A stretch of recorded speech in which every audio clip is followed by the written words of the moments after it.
Deborah, it's Taft. Will you come to the main door? I've found her. Are you all right? And are you? Have you got any frostbite? No, I'm okay. What the hell were you thinking going out there in this?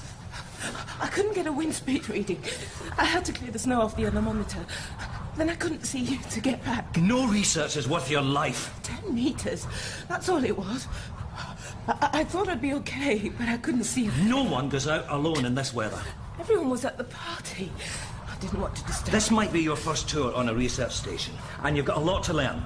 But you know, you always come and get someone. And if you're going out, you dress properly, even if it's only 10 meters. This coat of yours is useless.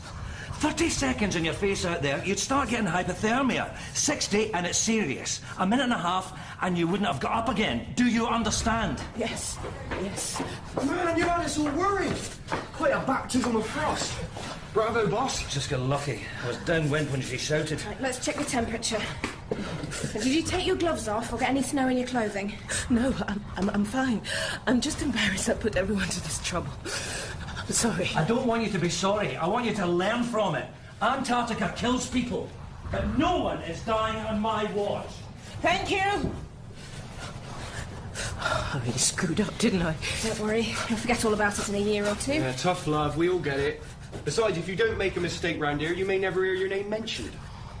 Well, you look okay, but if you start to get any blistering on your fingers or nose, you tell me. Don't worry, I will. Oh, sounds like someone started the party again. Well, a day's not a total waste of makeup then. What are we celebrating? Rebecca from Geophys is thrown in. It's her dog's birthday. A dog's birthday? We could change it to you not dying if you like. Let's stick with the dog. You've got to try the ice. One of the beakers... Oh, no offence. Rod, one of the scientists, brought a lump of glacier in. When it melts, the released air makes your drink bubble like an Alka-Seltzer. It is so cool!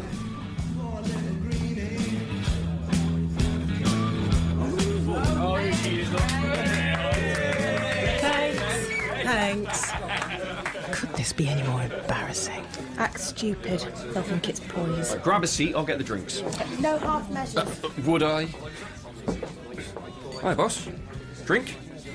Do you realise that this water was frozen when Christ was alive? Well, then pray saves you from a hangover, because if it's still blowing tomorrow, I want you to string safety lines between the huts. Oh, right. Is she okay? After you shouting at her, yeah, I think so. Deb said she is. Committed to her work. I'll say that for her. Yeah. Foxy, too, for a beaker. She's meteorology. Studying the aurora. Oh, well, she's got enough night. Do you think she'll stand 8 months of it without climbing the walls? I can get the rubber room ready. I'll keep it in reserve. But just keep an eye on people for insomnia. Oh, you worry too much, boss. I'll be too busy for a start. You know research scientists, they're always looking for something. That's why everyone comes here. But I'll see you in the morning. You're not going to join us? No, another time. I've got reports to write. Here, Rod, you want to watch that, mate? Here we go, ladies. Second coming cocktails, Nostrovia. Cheers. So where do you live? In the real world? London. Oh, is it still standing? Just about. But Heathrow's not very healthy.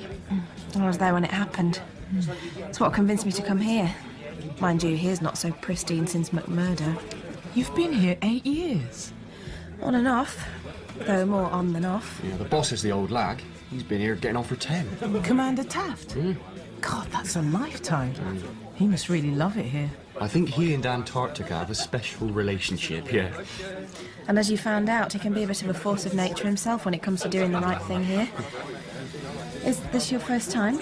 I did a couple of weeks in the Arctic. That was pretty cold. Cold? Don't start, Max. 90% of the Earth's ice is here. It's the coldest, highest, driest and windiest continent in the world. Jam-packed with gas, oil, gold, diamonds, minerals, and more unexploited biodiversity than you can name. It's a one-stop shop with freezer cabinets. Which is a pity, really, because since the Osaka Protocol, it's been open season. You want useless facts, Max is your man. All I have to say is you don't get used to the cold and dark. But yeah, but summers are just the best. Is that what keeps you here? No, it's more when you get home, you realise you haven't got a life there. So you sign on for another 2 years. After a while, it's all you want. That's why you're all so... Wrecked? Insular? close. Relationships here do tend to be more intimate. You can't share Antarctica with anyone. No one at home understands because there's nowhere else on Earth like it. Winter population is only around 1,000 in the whole country. We don't get out much. No, but don't worry, you'll soon be part of the flock. Joel, Ginger and Hammond are overwintering for the first time as well, so you're not alone. They're all life sciences, monitoring the nanobot pollution from McMurdo. You've got to watch Hammond and Joel though, mind. They clog up the SAT download with porn. They don't wash that much either. And Paul over there, he's my maintenance assistant. And Rod and Rebecca are both geophysics and resident chefs, so they've always got loads of chocolate. And Deb here's the first port of call when you need alcohol. Max. We reckon she has a still in medical. Nothing so common. I have a man at Derriford who smuggles vodka in for me with the saline bags. Now that's information. Bloody hell! What's that? It's con traffic. It's an SOS.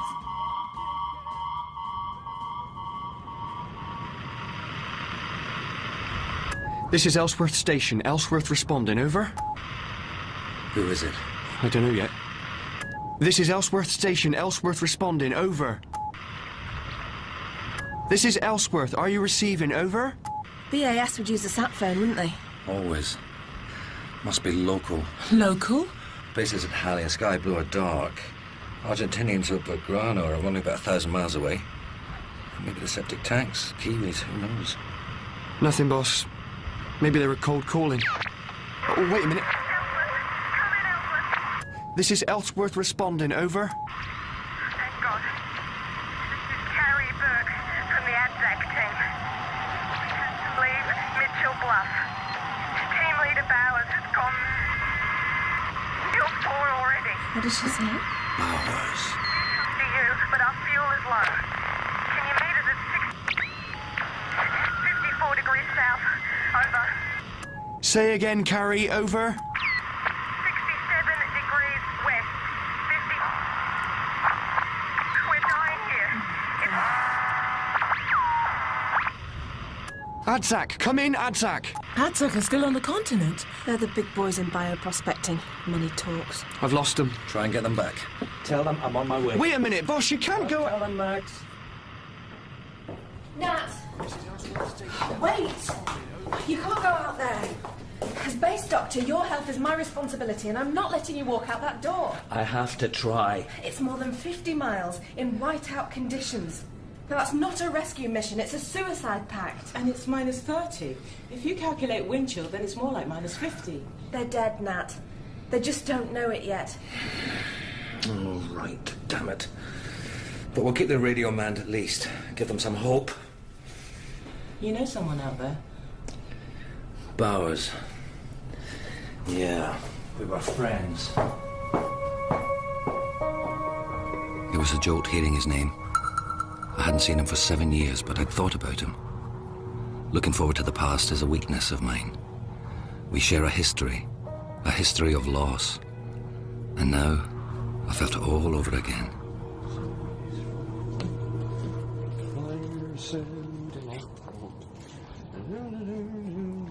Ain't enough coffee for both of us.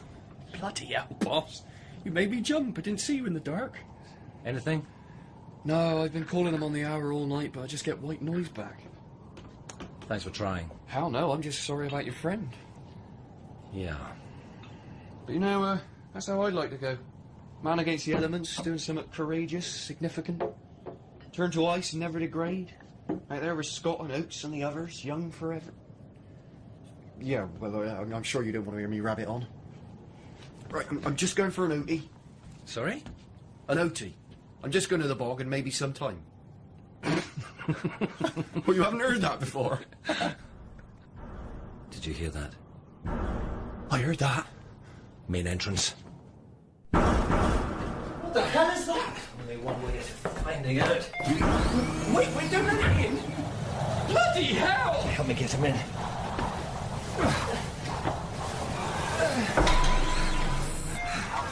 Who is it? Get Deborah, quick. Yeah, right.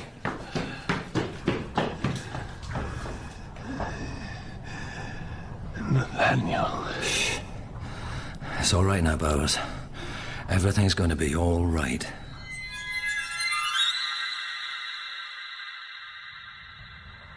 How is he? Exhausted, dehydrated and in shock. Will he live? Oh, yeah, he'll live. And you're not going to believe this. I can't find an inch of frostbite on him. What? He's either the luckiest person I've ever seen or the toughest. Well, that's impossible. He was out there for over 5 hours, wearing only one layer of gear. If you don't believe me, you check him over. Can I talk to him? Tomorrow. I've sedated him. I need to know where the others are. He's in no condition to tell you. All right. Well, let me know the moment he wakes up. Are you okay with this? Why wouldn't I be? I just thought, baggage. That was a long time ago. On a different continent.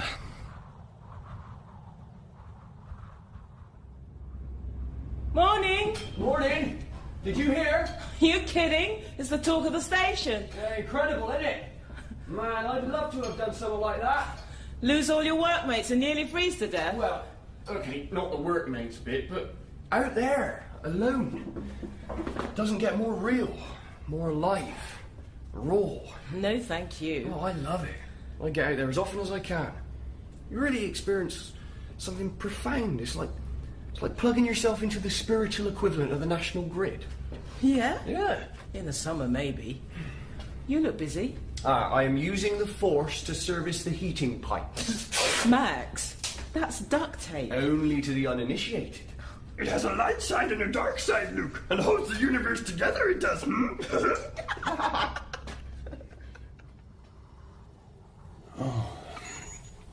Morning.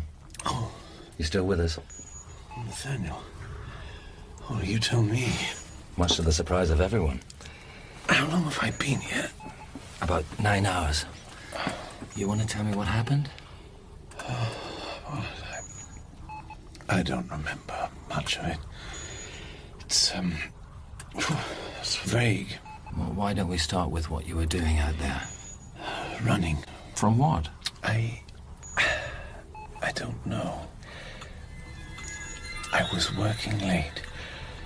A centrifuge was going, and then I thought I heard gunfire. So you thought, or it was? No, it was. I went into the corridor and I couldn't believe it. It was ablaze. Then I heard it more clearly. Then it was gunfire. Well, it couldn't have been the fire? Flares exploding? Fuel cells? Something like that? Down the end of the corridor, I saw a man, Jeffrey Metz, and he was burning, Nathaniel, flames around his head. I was about to help him, but then someone shot him from behind. I suppose it was a mercy, but it was terrible. Who shot him? I didn't see. But Garrard said he saw men before it all happened. Men running across the ice towards us. What men? I don't know. You don't know? What do you mean you don't know? I didn't see them, Nathaniel. I don't know. All right. But some of you got out. Carrie Burke, Ian Garrard, and myself. Just 3 of us. From the 12. Garrard started a snowcat and we fled. Mitchell Bluff was burning, seemed the only thing we could do. Burke radioed us about 10 last night. Yeah. We were over halfway and Garrard realized we weren't going to make it. Not enough fuel. Carrie thought if you could come and meet us, we'd have a chance. It was a whiteout here. It would have been suicide, I know that. But the other 2 clung to the belief that you'd come. So, you went out alone? The earliest polar explorers carried opium pills to finish themselves off should the worst happen. None of them ever did, though. I admire that. Find what you love, and let it kill you.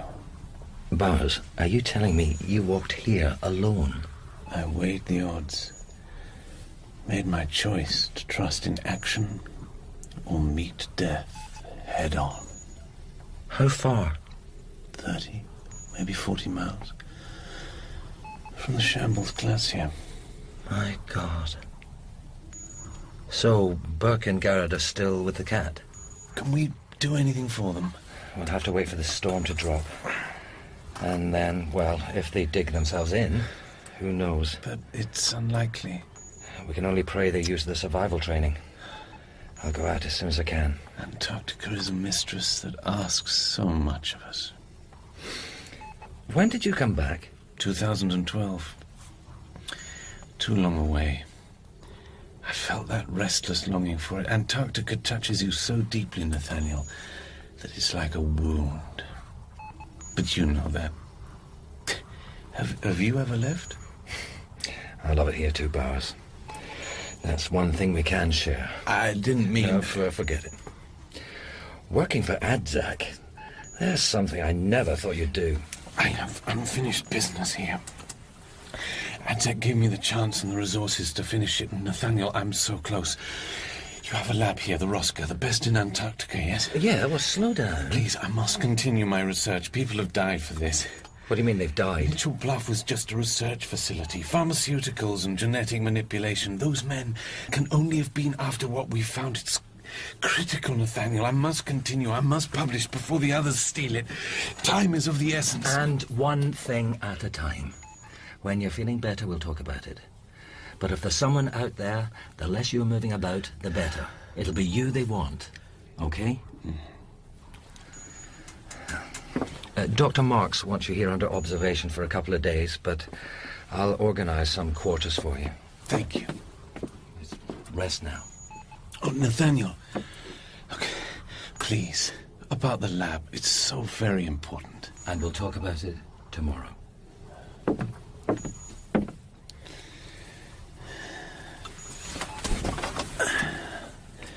To hell with tomorrow.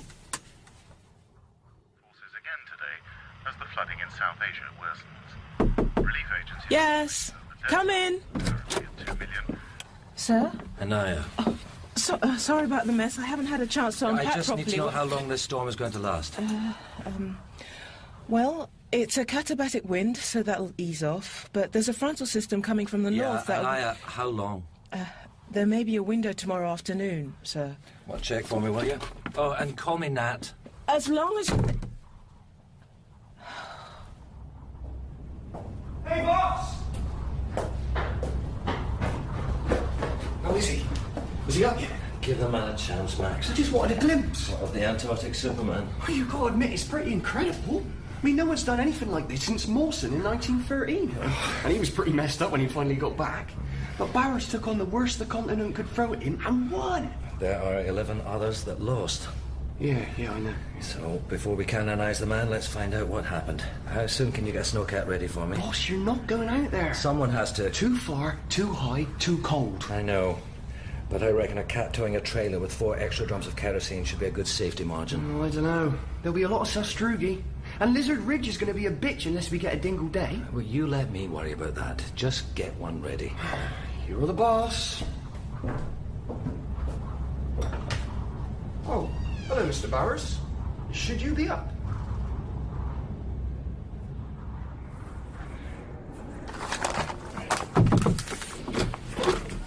Sir? Nat. Sorry. That weather report you wanted.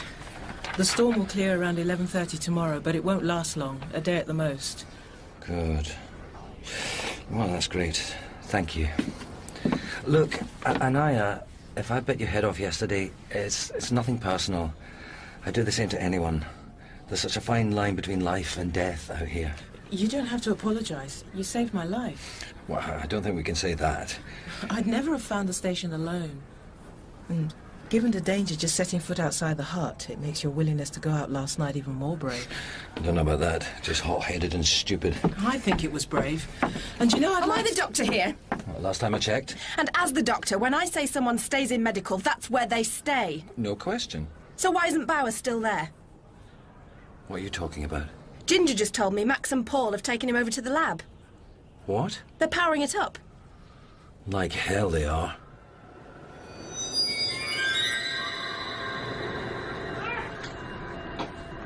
Hello, Nathaniel. Mr. Bowers, What are you doing here? I thought I made it clear the doctor wanted you to stay in medical. Really, I'm fine. But I'd like to be the judge of that. I do know how to spot a late shock. Or the symptoms of anything else you think I might have. Humour me. Well, what if we meet each other halfway, and I come back once I've finished here. You're finished now. I thought I made it clear to you. You don't get to say what happens here. 11 members of your team are missing in British Antarctic Survey jurisdiction. That means out here, there's me, and then there's God. Nat. Sorry, boss. Paul and I were out back trying to get the boiler fired up, and everything okay? Look, Bowers, you go with Deborah. When she says so, we'll talk about your research. I see. I overruled your authority. I'm sorry. I asked Max to power up the lab, so please don't blame him. But, Nathaniel, I must continue. Look, I'm so close to something monumental. What? Mr. Bowers, please, sit down. I can't tell you that right now. But believe me when I say I'm close to a breakthrough that will make the discovery of penicillin, the DNA, or the AIDS vaccine seem like mere tinkering. It will change the world. Hasn't it changed enough? How close? Well, close enough for you to be using it in your lifetime. Nathaniel, men are judged by what they achieve, not what they attempt. I implore you, let me use this lab. Max? Well, it'd be good to keep it going.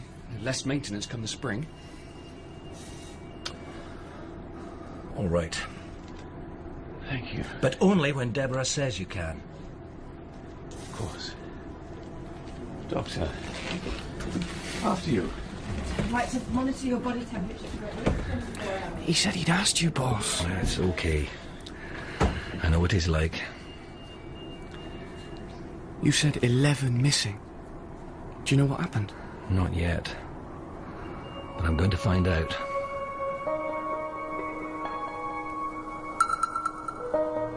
Too far, too high, too cold is the litany used when discussing doing anything here.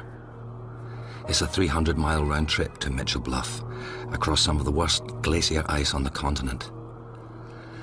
But if God had intended anything when he gave us a neck, it was surely to stick it out now and again. I should have radioed the Falklands about this, but since the disaster at McMurdo and the 4-year moratorium on all research, dead scientists make powerful political capital. Nanobot pollution's still bad in some places in the south, and there are some who see this as another reason to shut us down for good. I need information and facts before the world knows.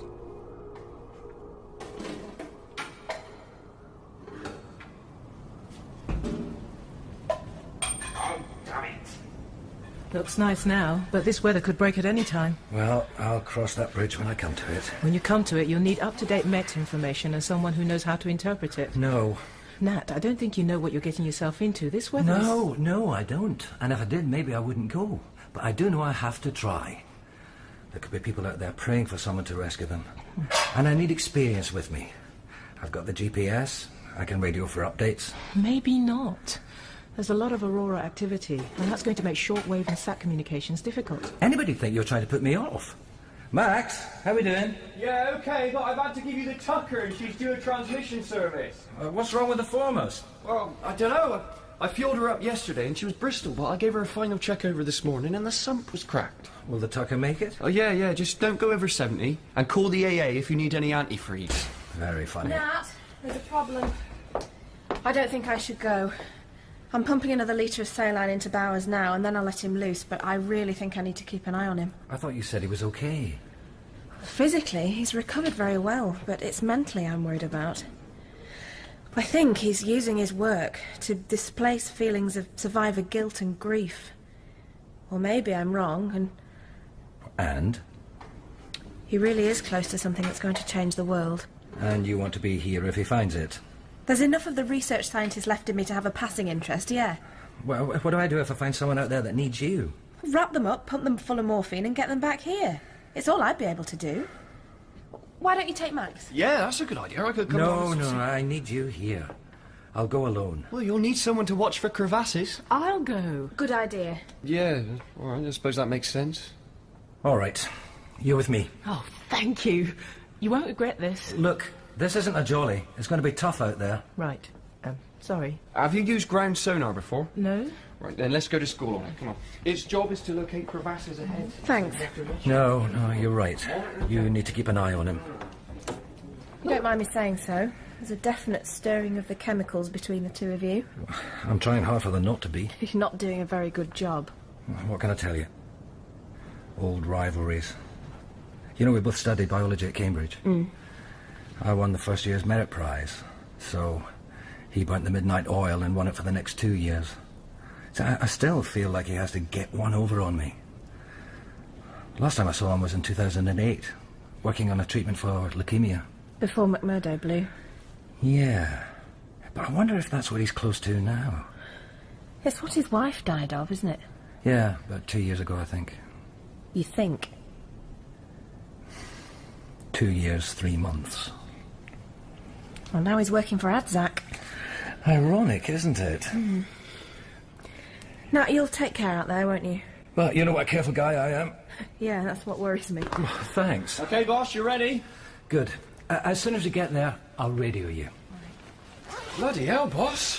What? You didn't mention you were going armed. Is that your idea of being careful? Just insurance. What's a gun insurance against? It's just SOP. Read your field trip manuals. We'll see you tomorrow. Yeah, stay brave, boss.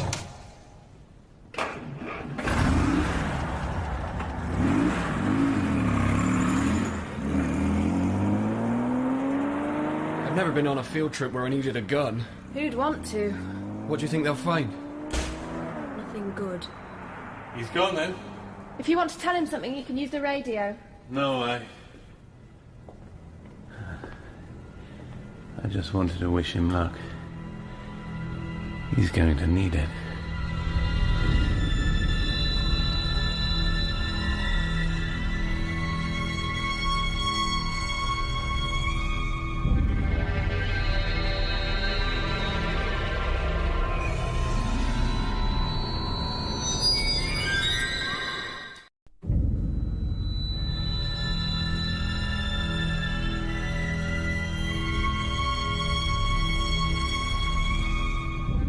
Cold Blood by Simon Bovey.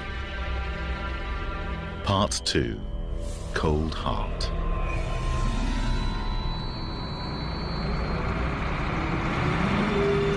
There's a crevasse 100 yards ahead. Steer 060. 060. You got the hang of that sonar now? I think so. Okay. Halfway between Ellsworth and Mitchell Bluff. You seen anything of the Adzak cat yet? Nothing on infrared. Could it be buried by snow and we missed it? Not yet. We should have seen it pretty clearly on this ice shelf. More light would help. Well, this is as bright as it gets until August. Hang on, I'll charge up the floods. What's the fire on the horizon? Progress. Gas burn-off from the oil rigs on the Ross Sea. It can't be. That's over 2,000 kilometers away. Air's clearer here, at least for now. Mind your eyes. Here goes. I had no idea. Beautiful, isn't it? We have pierced the veneer of outside things. Suffered, starved, and triumphed. We have seen God in his splendors, heard the text that nature renders. We have reached the naked soul of man. What was that? Shackleton. Well, it's something like that anyway. That's wonderful. So, you want to watch that monitor before we have an unexpected pit stop? Right. Speech to the European Parliament today, the Prime Minister claimed there was no evidence to suggest that the slowing of the Gulf Stream was anything more than a natural process. In here. And in other news... You coming for a smoko? Rod's baked cakes. It'll cut into my cocktail hour. You want one?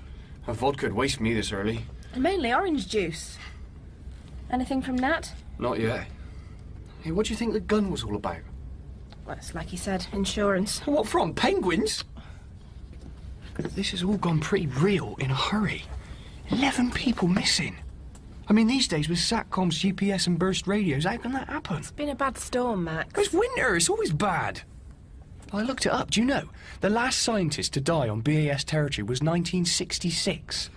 This was the safest place on the planet up till yesterday.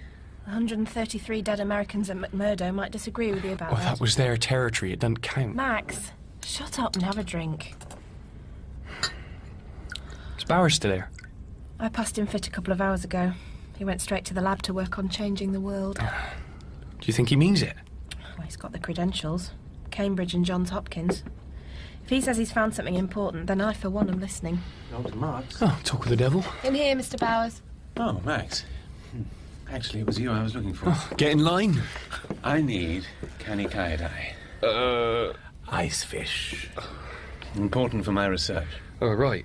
Well, the sea ice is over 8 feet thick at the moment. And there's no way I'm allowing you to dive after what you've been through. It's far too risky. There's always risk in being alive, Doctor. The more alive you are, the more risk there is. But I assure you, I don't intend to dive. 3 or 4 fish traps under the ice will do. Oh, you mean boar fishing? Oh, yeah, OK. We can do that. When did you have in mind? No time like the present. Now? It is important. Oh, OK. Well, give us an hour to load the caterpillar. Thank you, Max. An hour. Are you OK, Mr. Bowers? Maybe you should come back to medical. No, I'm fine. It's just hot in here. Does it feel hot in here to you? A lot hotter than it's going to be out on the shelf. I should come with you. Full of vodka? I've had one. But you're right. Maybe it's not a good idea. I'll pull Paul off for maintenance. He'll enjoy it. And actually, it'll be good to get out for a while. Hey, Paul, it's Max. You fixed that pump yet? Paul? Paul, this is Max. Anyone? Have you seen Paul? There it is. I can't see it. Up ahead. You can just see the roof. This is a lot further than he said, isn't it? 67 degrees west, 54 degrees south. It's 86 miles out. He walked from here. Yeah, it's an Adzak cat. No one inside. Where the hell are they? Nat, come and look at this. What do you think that is? Blood?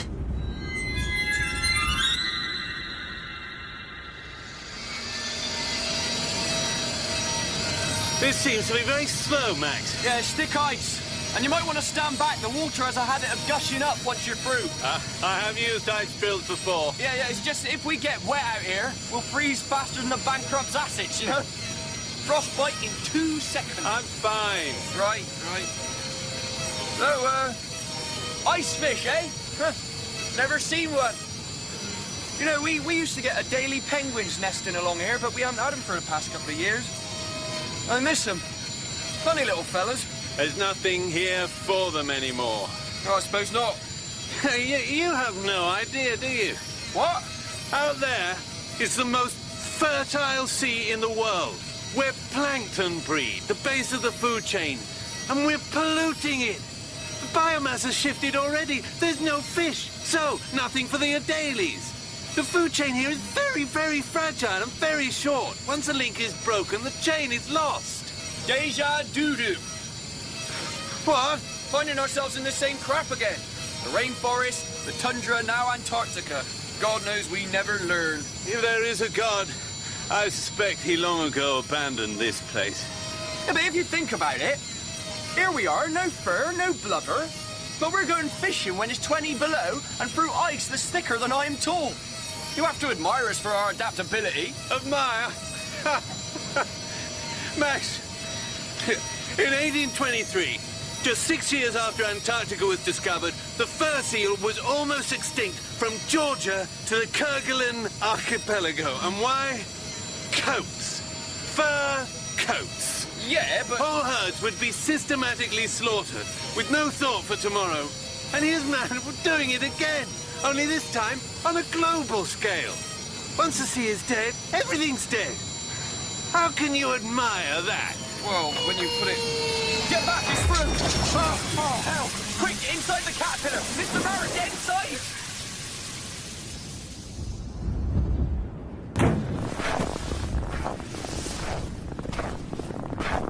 It's a lonely-looking place. And according to Bowers, it shouldn't even be here. He told me they fled because the whole of Mitchell Bluff was ablaze. Doesn't look like there's been a fire. It's in a bad way, though. Yeah. Entrance is over here. Come on. Nat, what are those? Bullet holes. They look like, yeah. That much of Bauer's story is true. They are. So that's why you brought the gun. What happened here? I hope that's what we'll find out. Stay behind me.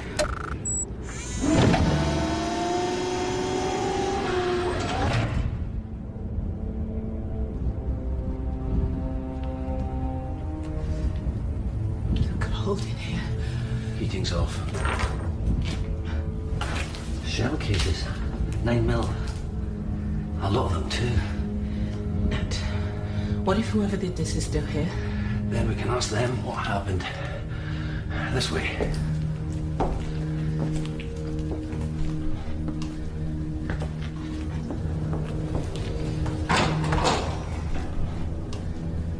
Dinner's still on the table. Yeah. Something went wrong in a hurry. Strange. What? Gas cylinders have gone. Do you think that maybe Adzak airlifted them off or something? You know, to investigate. Careful. Watch where you're trading. What? Oh, God. Is this more planned? Nat, let's go. Something bad happened here. No, just calm down. Get it done when you're doing it. Think about it when it's over, all right? Okay. Okay. Step round it. I'm sorry. I just, you know... Yeah, I'm pretty free myself. How many people were living here? What Bowers said, 12. Hang on. Radio room. Let me check it. It's fritzed. Aerial relays have been smashed. Let's find the lab.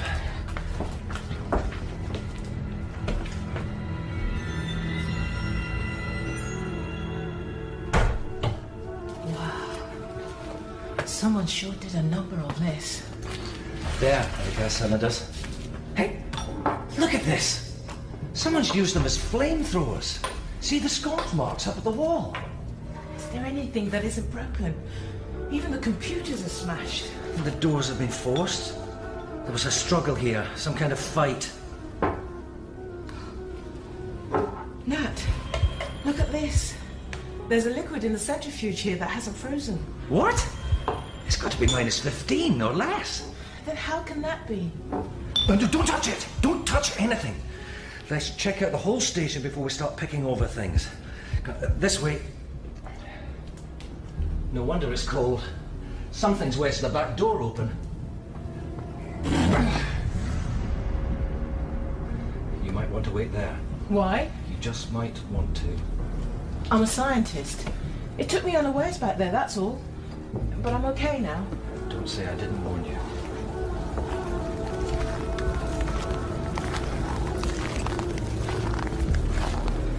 Oh my God, what happened to his face? Skua gulls.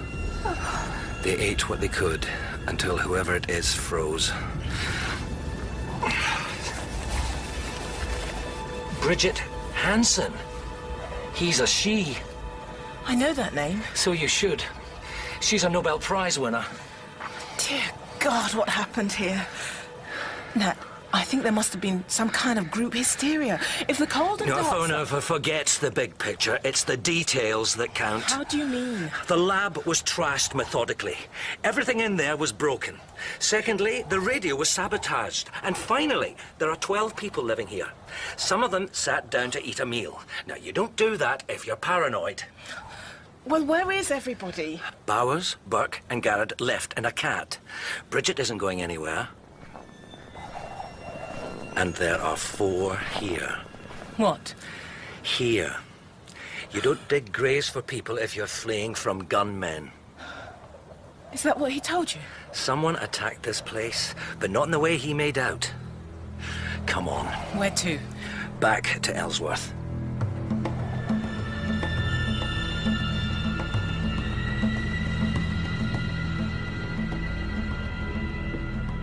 Find him? No one's seen him since this morning. You probably saw him last. They didn't like Paul. Something must have happened to him, Deb. I'm going to grab a skidoo and check outside. Well, hang on. I'll come with you. I'll just get my parka. Here, did Bowers come and see you? No, why? Oh, I knew it. I told him to, but does he listen? Slow down, Max. Why did you tell him to see me? We were boring holes for his precious fish traps, and I told him it's likely to gush, but he stood right near the edge and got drenched. Cold and dry is one thing, but cold and wet, you're freezing. And what was he wearing? Bunny boots and windies, same as me. What about underneath? I didn't check out the man's knickers, Deb. I meant he might have been wearing a dry suit. He's drilled holes before, and if it was me, I'd be wearing one. Well, maybe you had to be there. You ready?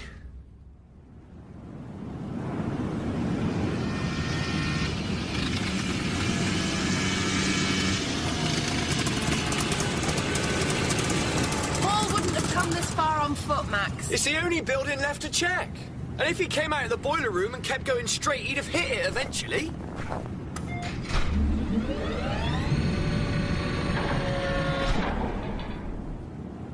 Can't see a thing. Stay there. The lights are over. Oh! You all right? Yeah.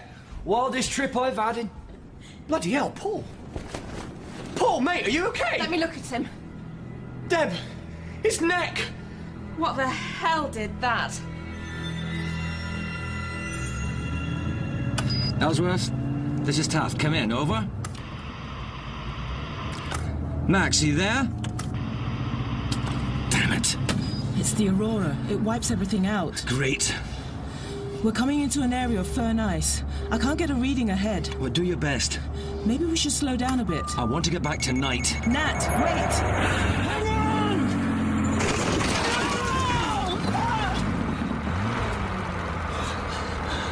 We're slotted.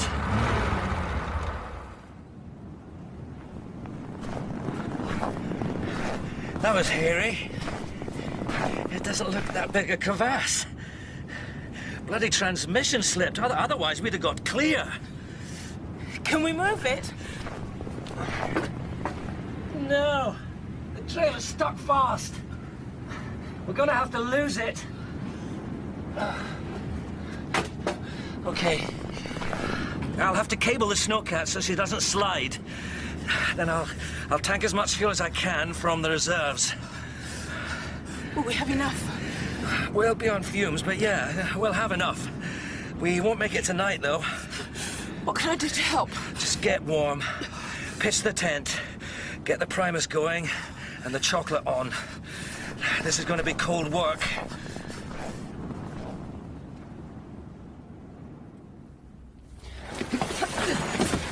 Lock the door.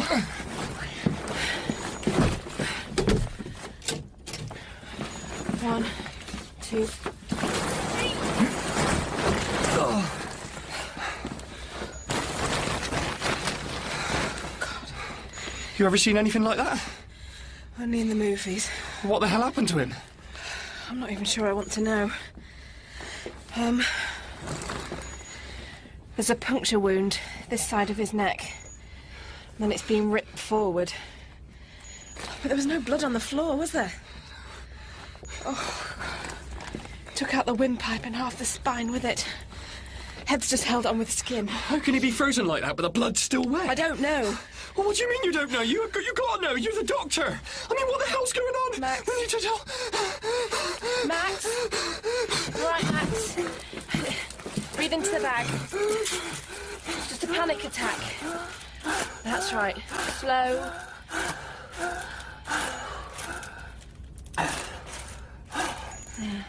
I'm okay. Sorry. I'm sorry. Hey, you beat me to it is all. This is all going to hell, Deb. Tell me about it. What do we tell the others? Well, we tell them we've found him. Tell him he got lost outside.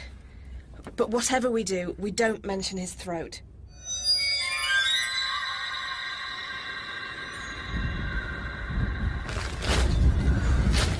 Here, hot chocolate.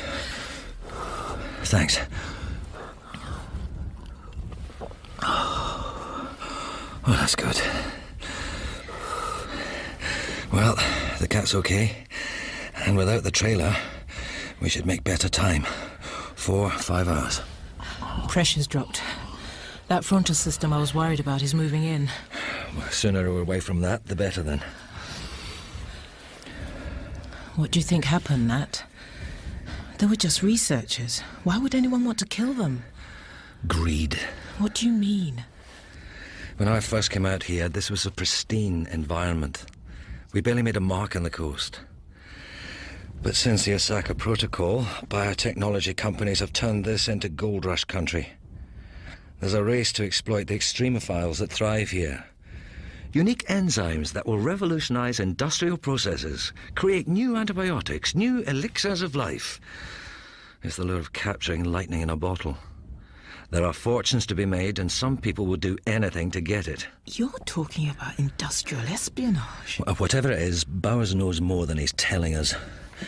Have you managed to raise base? Still the same, just static. Ellsworth, this is Taft. Come in, over. I told you it's the Aurora. Here, you can see it. There. It's at its peak at the moment. It's funny. Even though I know it's just ions in the upper atmosphere, I still think it's magical. So quiet here. So beautiful. So isolated. We could be the last two people on the planet. I can see now why Max loves to come out onto the ice. Yeah. I sometimes think if God's anywhere, then he's here. I can believe that. It's a special place. I'm glad you think so. Though how special it'll stay remains to be seen. It's changed so much in 10 years. The ice is thinner, winter's more extreme, and the summer's warmer. We should have kept this place as it was. I thought Osaka was meant to do that, allow for sustainable, eco-friendly extraction of resources. Oh, that crap's for the tourists and Aya. We do what we always do. Control things, diminish them. We make them man-size, and by doing so, we lose something. Mystery, I guess. Isn't there a little too much mystery out there tonight? Yes. And a kind of violence this continent's never seen before. Don't. Please, Nat. Just for a moment. Hold me, please. What are you playing at? I didn't... This is a cruel and vicious place, Anaya. It looks beautiful, but that's just a disguise. Romantic ideals don't cut it. That's why I came. That's why I stay. It's simple here. I'm sorry. Just pack up the tent. I'll start warming the cat. Oh, please, Nat. Let's not go because... Oh... Damn. Simple here? No. Yesterday it was simple. Now it's like everywhere else. You say the Arctic's a killer, but Antarctica is a mass murderer that looks nice. That's its disguise. And it's fooled us all at times. People have died here from accidents, from stupidity, from being too brave, but they've never been cold-bloodedly murdered before. And I have no frame of reference. I can't rely on Bauer's story, it's too unclear. The snowcat they took from Mitchell Bluff wasn't where he claimed it would be, and he can't have walked that far. Even the distance he claims is unbelievable. And where are Burke, Garrett, and the 4 other missing members of his team? Something terrible happened. That's really all I know. I'm trying to do a jigsaw puzzle and I can't see the picture on the box. But if I was a rival company out to steal a world-changing drug, I wouldn't have used guns. It's too much evidence. I'd have burnt the place down completely, made it look like an accident. Just another tragedy, not a massacre.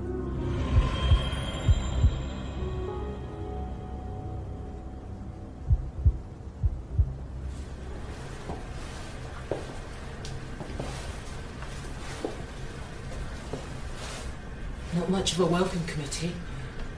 Where is everybody? Deb? Max? Max? That's Nat. You don't think... Listen! Well, let's find out who it is before you brain them with a fire axe. Now, come in here. Get ready to run when I say. I am ready.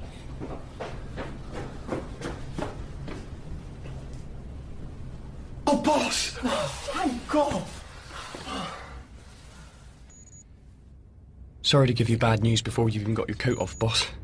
I did try to radio you, but I couldn't get a signal. Neither could we.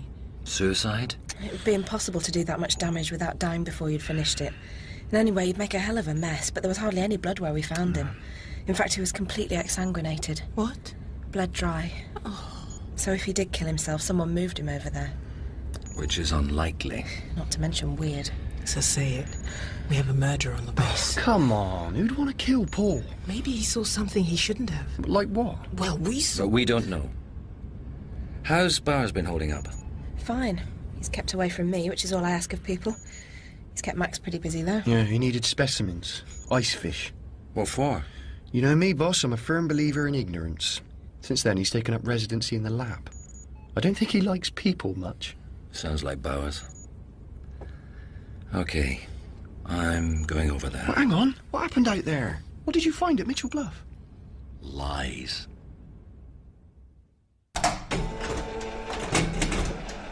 Bowers.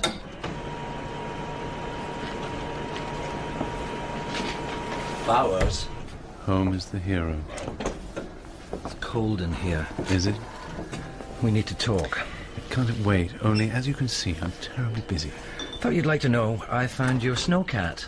I knew you would. Burke and Garrett never got further than their radio message. Mm-hmm. Bowers, are you listening to me?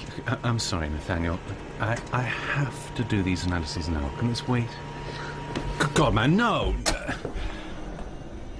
Now you've got some time on your hands. Don't you know what you've done? I have critical experiments going on in here. Tell me. I wouldn't know where to start. Well, take a stab. You have a very aggressive way of asking a question. You have an evasive way of not answering. I've told you all I know. You haven't told me a damn thing. Look, Bowers, you've had the most amazing comeback since Lazarus, I'll give you that, but there is no way I'm going to believe you walked from where I found your cat. That's over 18 miles. Twice the distance you claim. You simply wouldn't make it. Never underestimate the tenacity of life. Actually, it's death I keep thinking about. I saw the graves. I saw Bridget Hanson with her face chewed off, and I found a hell of a lot of blood. But I can't account for 4 members of your team, so what happened? Where are they? It was very confusing. I told you, there was a fire. There was no fire! Bowers! Give me something. This is a hard continent. Bad things happen, isn't that its appeal? Why we come? To strive, to seek, to find, and not to yield. Do you know that, Nathaniel? It's engraved on the cross at Hut Point, in honour of Scott, amongst others. To seek and to find. Nothing else matters. All other considerations are meaningless. Don't you see that? Scott knew. Drove on past the point at which Shackleton turned back despite punishing weather, because he wanted the knowledge that's out there. I seem to remember he died. Better a live donkey than a dead lion. Ah, a Scott man or a Shackleton man. Don't you think it defines what kind of person you are? Never gave it much thought. To seek and to find. But we need to be careful what questions we ask, Nathaniel, because the answers we get might not be the ones we sought. Believe me, I know. And what have you found? Hope. You're not going to change the story? Is it a story? You know it is. But I think I can do better.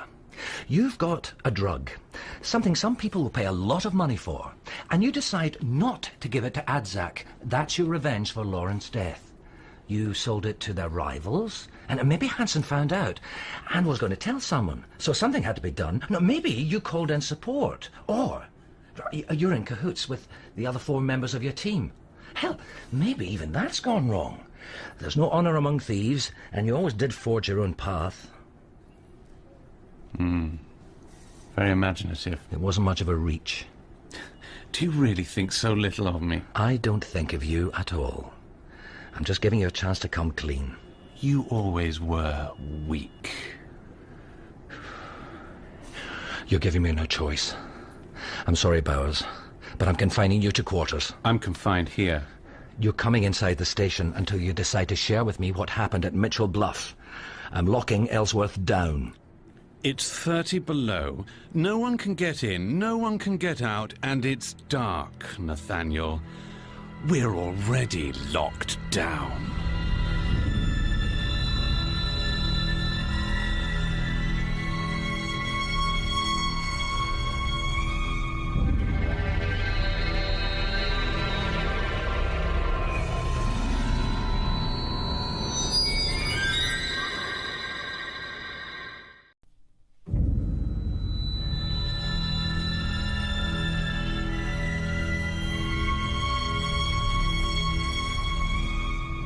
Cold Blood by Simon Bovey. Part 3. The Changing Man. I spent a week on the ice with Paul last summer. He said some people thought Antarctica was the site of Atlantis. But now he knew that Atlantis was within us, and he was home. Deep. Yeah, well, it was cold. Here. What's the occasion? It's just a little ceremony for Paul. Sorry, boss. No. Here, give me one of those.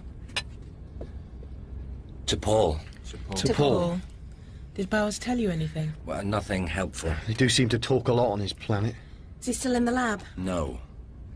Actually, I've put him under house arrest. You've done what? Hammered's guarding the door. He didn't leave me a lot of choice. Have you told BAS? Not yet. I wanted to tell you all first, because it'll be the end of whatever research you're in the middle of. Oh. If we get a dingle day, the RAF can bring in a Herky from Port Stanley. It'll bring police, for sure, and probably army. Why army? Because I'm going to request them. We've got 6 people dead, 2 of them violently, and 6 missing. And right now, we have no facilities either to investigate or defend ourselves. But from what? That's the question, isn't it? Deb, while we're waiting, I want you to go through the lab with a tooth comb, find out what Bowers was working on. I'll do my best. Do you think they'll take us all off? Probably. Well, at least for the investigation. I'm sorry, everyone. I wish it could be otherwise. Be nice to see Green again. New stockings. Oh, and a bottle of wine. Yeah. Right now, I'd trade it for some answers. Oh, Bloody hell! Grab your things up!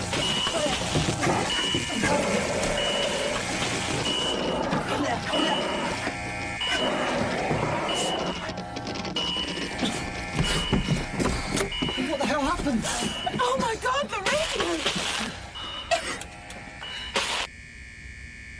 It's dead.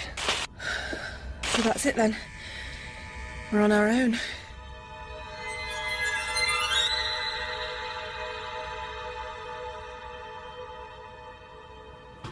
Radios in the foremost and the Conrad are knackered as well. Isn't there an emergency shortwave anywhere? A few components, but not a whole set. Enough to repair one of these with?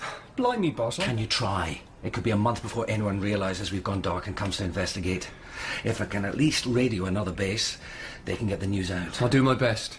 I don't understand who'd do this. No one's got anything to gain from it. So where do we start looking? You're not thinking it's one of us? Max, if I had a rational thought over the past 2 days, I can't remember it. You know, boss, I did wonder if someone cracked the sump on the snowcat I'd fueled up for you. Sabotage, you mean? Yeah. I checked it the night before and it was fine. I swear it. Maybe someone didn't want you to go to Mitchell Bluff and crippled it, figuring you wouldn't risk going in the Tucker because it's got a dodgy transmission. Why didn't you tell me this at the time? Well, I thought you'd think I was paranoid. So, everything's pointing one way. Bowers. But he was locked in his quarters when it happened. Yeah, but it can't be one of us, boss. It's a good team. I mean, 1 or 2 meander to their own drummer, but hey, who doesn't now and again? I know. Look, keep this to yourself for now, okay? Right. Just try and fix me a radio. And Max, quickly and quietly, before the weather comes down, rig up some lights facing the ice. All the flood you can put your hands on. Ring the station. I don't want any surprises. You're expecting the people who did Mitchell Bluff, aren't you? I just want to be prepared, Max. But anybody, and I mean anybody who comes across that ice, is suspect.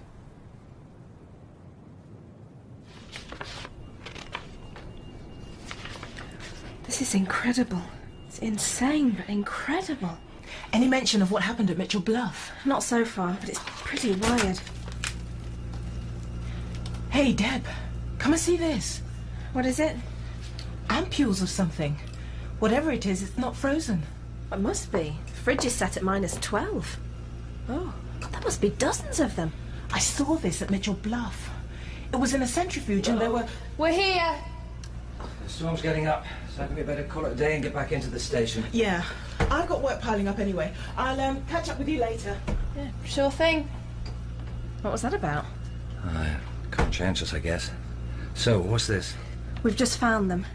Yesterday's date on them. Must be what Bowers has been working on. Did you find out what that is? Not exactly, but it looks like what you said it might be. A cure for leukemia. And pretty much everything else you can mention. Well, not exactly a cure. It's what he calls a stratiform prophylaxis. In English? I don't know all the details, but the gist of it is he's isolated an enzyme that acts as a protective film on healthy cells. Now, that means people with, say, an inoperable tumour can take incredibly powerful chemotherapy without it damaging everything else. Losing their hair, throwing up, you know. But that's scratching the surface of what it can do. It also protects against viral and bacterial attack, bruising, you name it. Its applications are breathtaking in scope. It's revolutionary. How revolutionary? Imagine surgery before anaesthetic. So, if word got out to a rival company, it would make sense they'd try to get it. Or suppress it. This could make a host of drug therapies redundant. Stuff's dynamite.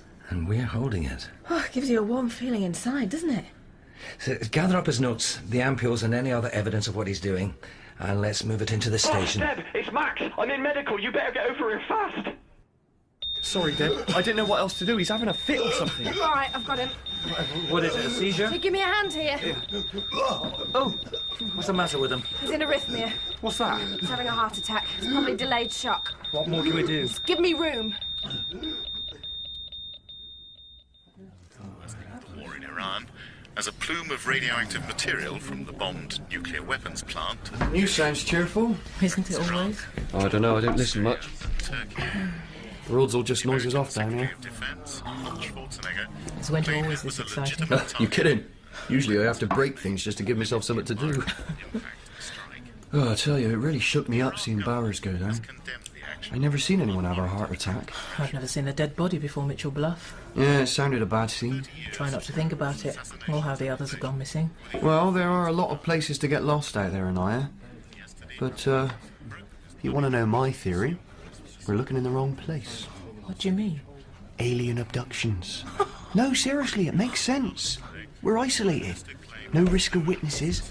Tough, fit specimens. Well, I am anyway. It's perfect. And Bowers clearly still has a probe shoved up yes, his... thanks. I get the idea. Ahmed, do you want to turn that radio off for me? Okay. Well, you all know that we've lost radio and sat contact with the outside, but Max is working on that, aren't you, Max? Yep, boss. And we're confident that we'll be back in touch shortly. Look, you're all overdue an explanation of what's going on. I wish to hell I could give you one. The truth is, I don't know for sure. But I suspect that what happened to Paul and at Mitchell Bluff are connected. I think there's someone out there. Someone after what Bowers has found. So I'm putting the station on general alert, and that means a standing watch, round the clock. Okay, listen. I'm issuing sidearms, a pistol or automatic rifle depending on your weapons rating. And if you're moving around the station, stay in pairs. No one is alone. I know this is a crappy situation. I wish it wasn't. I wish I could sort it all out for you, but we'll get through it. Joe, you're quartermaster. Do you want to oversee this? Yeah, sure. Big step. Yeah, but everyone needed to know. Anaya, have you had any pistol training? Actually, I trained up to the assault rifle. Whoa, not good. Max, sorry, but you two. Oh, what am I going to do with a gun, boss? You know I couldn't hit water if I fell out of a boat. Just keep it with you for confidence. Come on, Max, it's not the end of the world. No, but you can see it from here. Any progress on the radios? All the King's horses. Whoever broke them wanted them to stay broke. Well, keep trying. Who's watching the monitors? Well, what do you mean? Well, you've hung all these lights. Now someone has to watch what's happening. Right, okay, I get the message. I'll go tool up.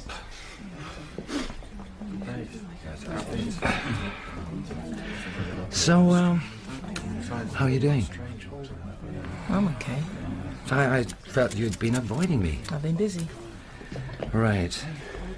Yeah, you know what happened between us on the ice? You don't have to do this. I'm old enough to take rejection. No, I was just... Anaya, look. You're very attractive. But it's me, okay? Oh, please. No, you don't understand. No. Well, if it's all right with you, I don't want to understand. Excuse me, I'll get my side on. Well, that went well, Nat. How are you feeling now? Hungry. I'll order you something. But first, I'd like to examine you again. I might be under arrest, but that doesn't give you the right to treat me like a lab rat. Let's get one thing straight. I'm a doctor. I don't examine anyone unless they're sick or dead. Having a heart attack suggests you're definitely one and could soon be the other. So as you haven't got anywhere else to go right now, maybe you could take your shirt off for me, That's an interesting bedside manner. Though, I imagine it wouldn't be too popular in the real world. Well, this is as real as it gets. Quite a temper. Breathe in, please. And out. Good. You're out of place here, Doctor. You're, what, 40? 38. My apologies. Though, at that age, shouldn't you be at the height of your profession? A consultant at a city hospital, perhaps? A little conventional. You've lost a lot of hair from your torso since you came in. Sorry. Cold fingers? No. Warm. Sign of passionate nature. Push against my hands, please. Good. So, why Antarctica? You're an attractive, intelligent woman. You must have had many avenues of advancement open to you. From here on in, the less you have to say, the happier I'll be. I meant it as a compliment. Your skin is very grey. It's also very thin. I've been out of the sun a long time, Doctor. Oh, may I call you Deborah? Doctor's fine. We've all been out of the sun, but I don't have blood vessels visible like this. And if you must know, I came here on a research commission into long-term light deprivation, so don't tell me about being out of the sun. Can you cough for me, please? Thank you. OK, I'd like you to try and rest. You've been through a lot. Doctor, I'm fine. Never better. In my experience, many of the challenges here are more mind and emotion than muscle and bone. They need time to recover as well. I'll just take some blood. Blood? If you've had a heart attack, there'll be certain enzymes present that will confirm it. Yes. You can take some blood. Sorry. You have some bruising on your arm I didn't see. I'm fine. Do you have any trouble sleeping? Only from ideas. Look, the severe cold and prolonged darkness here causes insomnia and depression in roughly half the people that overwinter. Sometimes this leads to anger and paranoia. What's called big eye, yes, I am aware of it. You're fishing, Dr. Deborah, and I'm insulted. No, believe me, I've wanted to kill people. And after 5 months locked in with Hamid's halitosis, there isn't a jury in the world that would convict me. It's an occupational hazard that was recognised early on. One of the first American expeditions here brought 2 coffins and 12 straitjackets with them. And there were only 14 in the team. That's what I call preparing for the worst. The curtain of blackness that has fallen on our world of icy desolation hourly soaks a little more colour from our blood. Very poetic. Not mine. Frederick Cook, one of the first explorers here. Well, it's very apt, as your blood is very thin. In fact, you're anemic. Show me.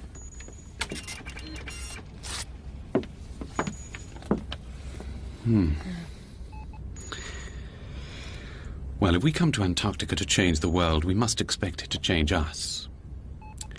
Is that why you came? To change. They say few who come here return the same. So I hear.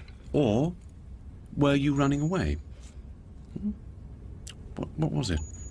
A failed love affair? Or that feistiness of yours closed the doors to advancement? Something like that. And here, you found something better than the abandoned dreams and narrowing choices of home. I understand. I really do. You feel alive here. Every second is felt in a way as it never did before. Yes. And where is home now? Nowhere. But haven't you made it here? In this cold place?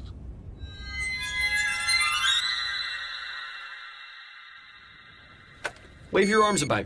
Say again? Wave your arms, I want to check the sensors.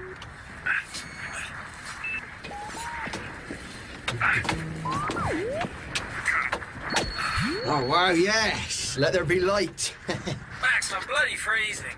Yeah, thanks, Joel. You and Rod can come in now. Yeah, Roger. Cool. Motion sensors. Hey, all this, and I do a day job. Any chance of fixing the satellite receiver so I can get some up-to-date Met information? Oh, it's cactus. What? Prickly subject. Beyond my capabilities to fix, but macho law prevents me from admitting it. Here, tell me to push off if I'm snooping, but everything all right with you and the boss? It felt a little icy between you earlier. You've known him a long time, haven't you? Well, I've been here a couple of tours, so about 5 years. Keeps himself to himself, doesn't he? Yeah, he can be remote, yeah. He's the boss, and I'd follow him into fire, you understand. But he's toasted. And in Earth speak, that would be? Been here way too long. He's an old Antarctic explorer, and he don't know much else. You realise he's been here longer than Scott and Shackleton put together? Really? Yeah. You've got to make allowances. Your outside world and the way you do things in real life don't work here. It's pretty arcane, really. But you'll get it. After the winter, you'll have old Antarctic explorer status as well. Great. I don't have to grow a beard, do I? It's optional.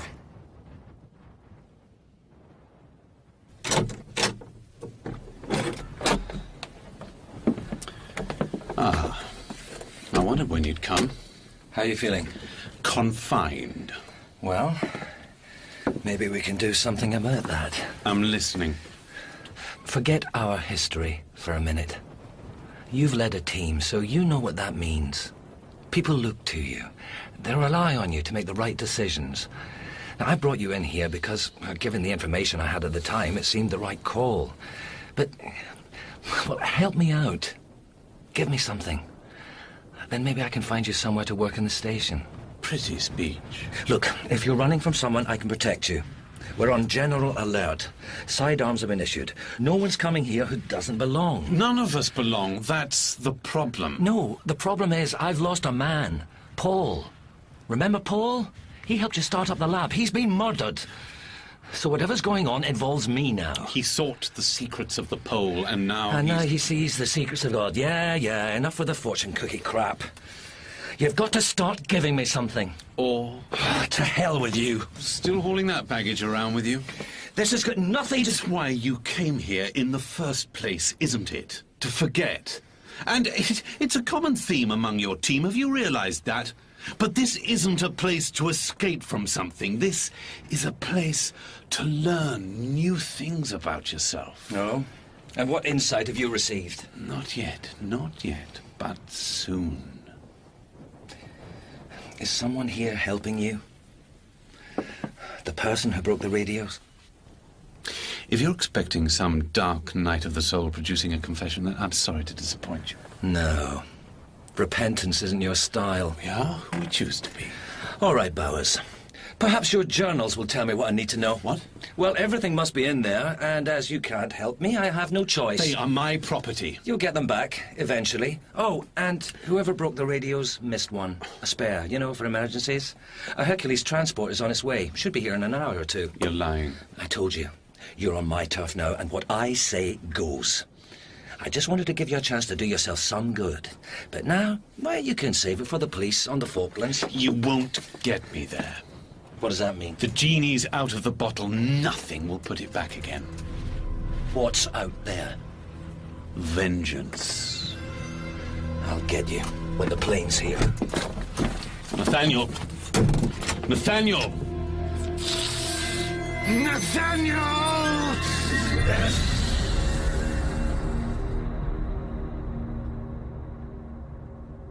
I've been reading Bauer's journal, and something in there made me look again at the blood from Paul's neck. And look. This is the sample you brought back from Mitchell Bluff. What am I looking at? Oh, here. And here. You see? The silver around the platelets. Right. It's an antifreeze. Probably off the floor of the hangar. Then how did it get to Mitchell Bluff? It's the wrong way round. It came here.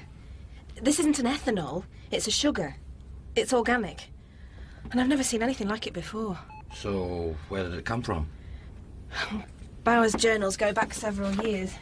So I've only just read this, but when he first came here, before McMurdo, he was involved in research for NASA. I remember, yeah. The first Mars mission. And beyond that, He was at the forefront of development in ways to protect the astronauts from radiation and cryogenic life support. Which means you need an antifreeze. But more specifically, you need an anti-cell freeze. Something that will stop the water inside individual cells from freezing, killing them, but that will still enable you to lower a person's temperature so cellular activity is kept at a minimum. And he found it. The spin-off is it protects the cells from everything else as well. Where did he find it? Icefish. And from what I can gather, they're getting harder for him to find. And this is where the journal starts to get a little hinky. There's a lot in there about how we're screwing up the continent. I have to say I agree with much of it, but when he gets into only the perfectly adapted belong here, man is like a disease on the planet and she can no longer protect herself, he loses me. So, he's found something amazing that could save millions, but we're also destroying it and the habitat it comes from. It's irony that's almost too much to bear. You've painted a picture, now put it in the frame. I found the antifreeze you've just seen in both blood samples, and the serums in the Rosca lab, and in the fish. I don't know what happened at Mitchell Bluff, but... You think he had something to do with Paul's death? Right. Nat, wait! I can't be sure. We need hard evidence. We're arse deep in evidence. It's about time we found out where it's pointed. I won't crucify a man on the basis of a hunch. Then hold the nails while I do it. Nat, you're just getting back at him for Lauren. And nothing is going to bring her back. I'm sorry, Nat. Just let me run some more tests, okay? What just happened there? Tough love.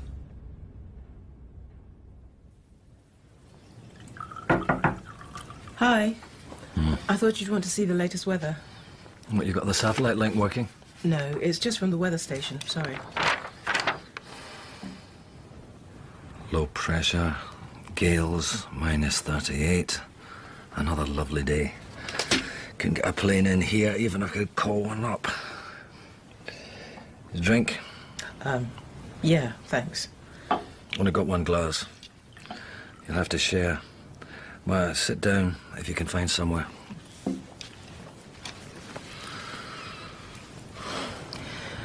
Do you really think he did it? The man's a self-made bastard. But a killer? I don't know. That's strong. You'll find vodka is Deb's answer to all life's ills. And I have to say, it works. Cheers. That's not like you. What? Drinking? Self-pity. That's a hell of a presumption. Is it? You think you know because of something Deb said, but believe me, you don't. Fine. It's none of my business. You're damn right. I should get back to see how... No, sit down. Drink with me, for God's sake. Look, no, maybe you've got a right to know. You don't have to tell me. No, I want to. Lauren was... Well, we were going to get married. We'd only known each other, 3 weeks when I proposed. We just knew. We talked about starting a family, our life together, and things were good. Then Bowers, he was involved in some grand research scheme, and he wanted me in on it, and I took the job. Of course, he met Lauren, and he fell in love with her.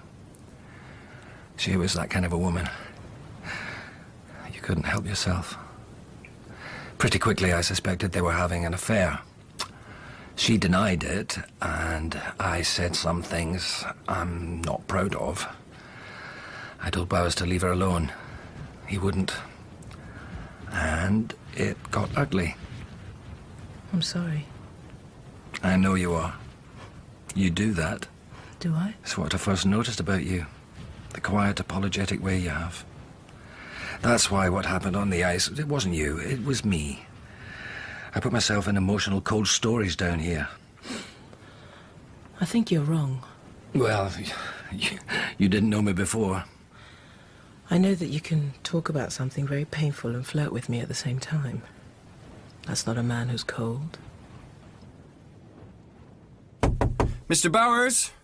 I brought you some dinner, Mr. Bowers.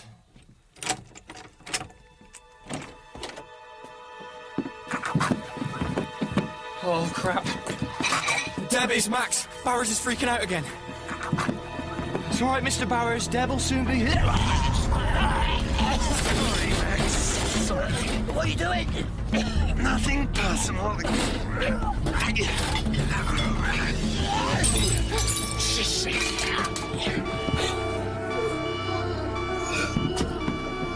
Help someone. Bowers is gone.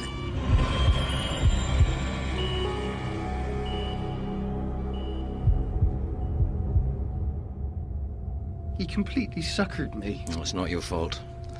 I forced his hand. I told him I'd radioed a Herky to take him off. We searched everywhere. He's not on the station. Hamid said 5 minutes after the alarm went, the lights came on outside. He isn't sure, but he thought he saw someone moving fast. If he's out there without winter gear, he'll be dead within the hour. No, he won't. Of course he won't. What do you mean? No, I told you I had more tests to do. Well, I've got your evidence. Bowers definitely killed Paul. The same antifreeze is in his blood. In Bowers' blood? Yeah. Then he has been experimenting on himself. There's no question. It gets more weird. He also experimented with splicing icefish stem cells into human cells, literally changing the nucleus. He's genetically engineered himself to withstand freezing conditions. Oh, come on, Deb, that's impossible. Before I read his journals, I'd have agreed with you. You can't reverse engineer a cell. Once it's formed, it is what it is. But he's done it. That's why he had no frostbite the night he walked in. It still doesn't explain why he killed Paul. Yes, it does. And his team at Mitchell Bluff. Well? You're not going to like this. Well, what's to like so far? Iron. Normally, blood is full of it. But Bowers has hardly any. His blood's being replaced by a simple solution like that in the fish. In fish? That's why he's anemic. And why at first glance it looked like leukemia. But, like everyone else, he still needs iron for metabolic processes. There's not enough stored in the liver for this, so... he needed their blood. What? He drank it? He's changing at a cellular level and faster than anything I've ever seen. His body can't keep up, and that's why he had a heart attack. Changing into what? A chimera. A monster with genetic material from 2 different species. Frankly, God only knows what he's becoming. If he... What the hell happened to the lights? And now he's hunting us.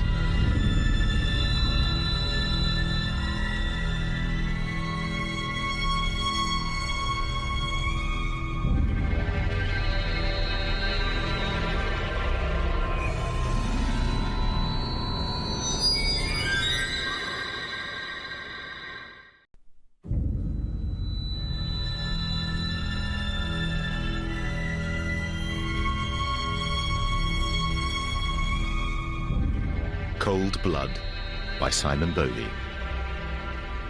Part 4. Sanctuary No More. With enough accumulated detail, a shape begins to form.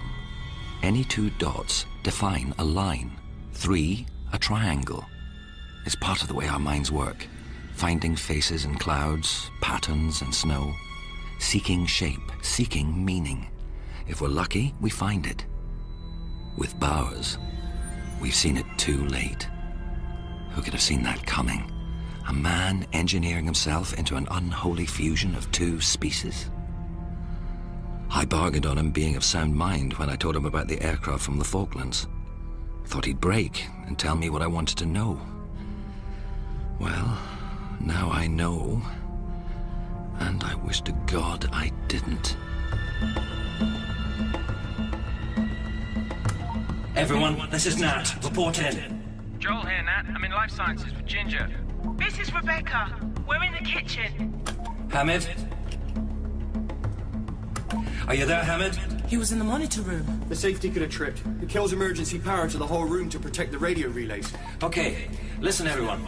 Bowers killed Paul. If you see him, shoot it. Now make your way to the garage at the double and stay together. Garage, boss? Easier to defend if we have to. Shouldn't we at least try and take him alive? I think we're way past that now. We're not killers, Nat. You think we need more fishmen running around out there? No, but what he found, it's too valuable to lose. She has a point. He's been taking the drug in massive doses. It's raw and unrefined. So what's happening to him is an aberration. But given proper testing, it could do everything he says. Worry about now. Let the future take care of itself. But we're here for that future. This is survival, Anaya.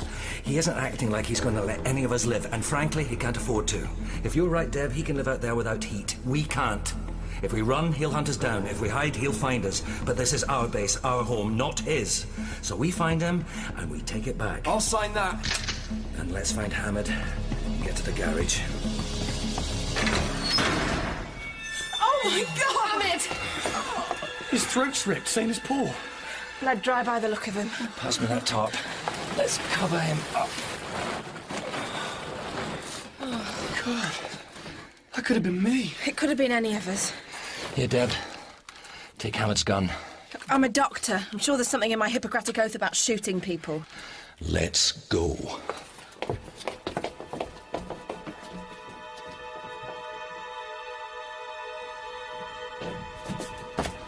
Hold it. Hell. That's quite a barricade. Figures. It's the way to the power room. Is there a way around? It's getting cold fast. We'll have to go back. Nat, I've been thinking. If he's adapted to the cold, then he'll be intolerant of heat. If we can rack the heating up as high as it'll go, it might debilitate him. Enough for us to restrain him at any rate. Nat, this corridor's blocked too. Okay, now I'm beginning to get claustrophobic. How can he have barricaded this so quickly? And what's he doing it for? Herding us. Trying to get us all into a killing ground of his choosing. The canteen, by the looks of it. So now which way? I'll have to alert the others. The nearest comm panel's in the gym. I've never liked the gym. We've no choice. It's the only way across the station now. I'll go first. That gives me the willies. Like all your keep fit nightmares. Now look out! You okay? My leg's pinned. Where's Bowers? I don't know. Max, can you help? Anaya, cover us. Okay. How the hell could Bowers ship this? Increase in muscle density. I noticed it when I examined him. I never dreamt it would accelerate like this, though. Are you in some inconvenience there, Nathaniel? I'd say that makes you a captive audience. What for? To watch me kill the rest of your team. What the hell is wrong with you, Bowers? Why? Why the hell do you want to kill us? For all that you've done. For all that you're going to do. Use this as a I've lever. seen with my own eyes Drag it. what's being done, and Ready? it cannot continue. There's a time to stand up and be counted, Nathaniel. I see him. When there's only one true faith. And now is that time. Now, what you have sown shall be reaped. Here he comes! Fire! Hold it! We'll kill ourselves in here. He's gone! What the hell was all that about? Tell the others, Nat. He'll hunt them down. Yeah. Everyone, this is Nat. Bowers is barricading the corridors. Don't go to the canteen. Meet up in the room where we had Paul's ceremony. Why my room, boss? Bowers won't know where that is. Oh, no. Down there, I saw the flash. This is Nat. Who's firing? Come in. Who's firing? Hello, Nathaniel. Bowers? Oh, sorry I couldn't hang around for that flight you arranged. No, I was bluffing, Bowers. Look, come back to medical and we can work this out. I thought as much. But it's too late to work anything out now. Now, there's someone here you might like to speak to. Hello. Oh, please let me go. Rebecca? No, Rebecca, it's Nat. It's all right. We're going to get you out of this. Rebecca? What the hell's he doing to her? Such platitudes are hardly convincing, Nathaniel. You can't save her. Rebecca knows that. Please tell him to let me go. I can't listen to this! Let her go, or so help me God, I'll kill you! Finally, you show some backbone, Nathaniel. But you've got to find me first. And right now, you're chasing shadows in the dark. And it's getting cold. Say goodbye. No, Bowers. No, we can work this out. Oh, go! Bowers!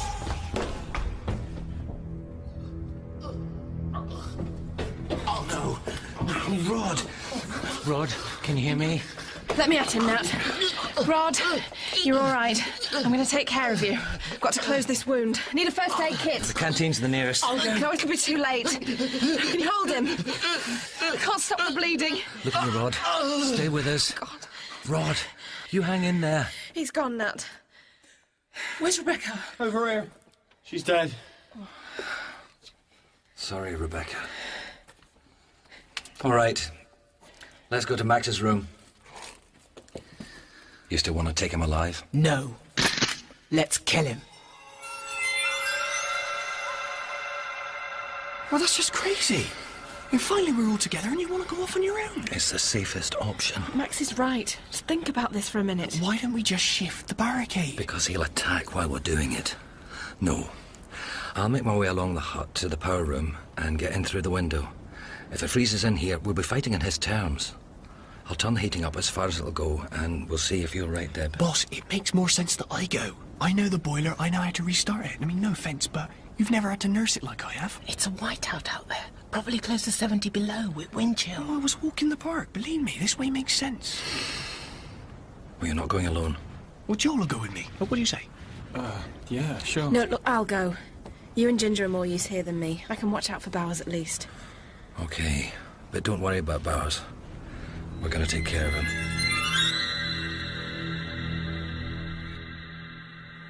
Everyone, this is Nat. I'm in the canteen. I've been hurt. I need some help. Take the bait, you bastard.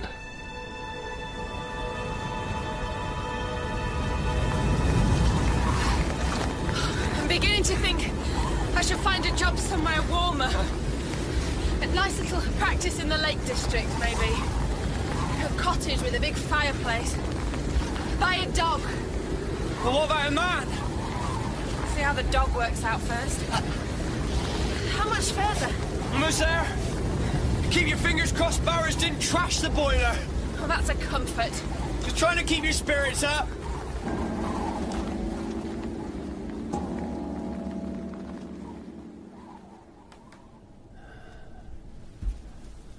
Looking for me, Bowers? Nathaniel. Stay right where you are. If you move, you'll be shot. 4 guns are trained on you. You can't get away. It's over. I'm going to restrain you, so... No! Don't let him go! Tell me we got him. Can't tell. That wasn't very nice, Nathaniel. If I didn't know better, I'd think our friendship meant nothing to you. I'm sorry you think so. I see him by the coffee machine. I do believe you're being sarcastic. It's just one of the services we offer. Do it! You're really not a very good shot, are you? No, but Joel is. Oh, I got him! Over there! Joel's right! Stay down. Keep that light on, Ginger. I'll take a look.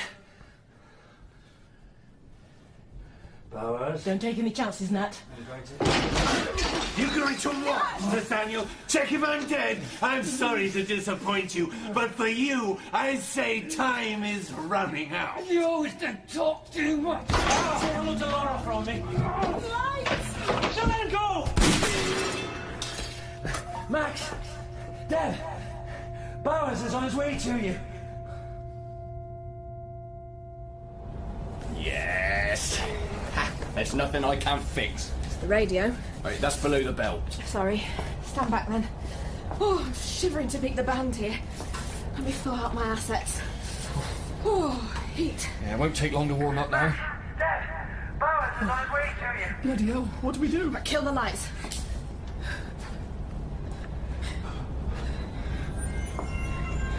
Should I shoot him, do you think? Oh, yes. I haven't fired a gun in years. Just pull the trigger and keep shooting until you hit something. How hard can it be? Oh, listen. Don't miss. It's him or us. No pressure then. Max? Oh, thank God. Yeah, boss. No sign of Bowers yet. Quick, fan out. Joel, Ginger, cover the door from there. Don't fire until I do.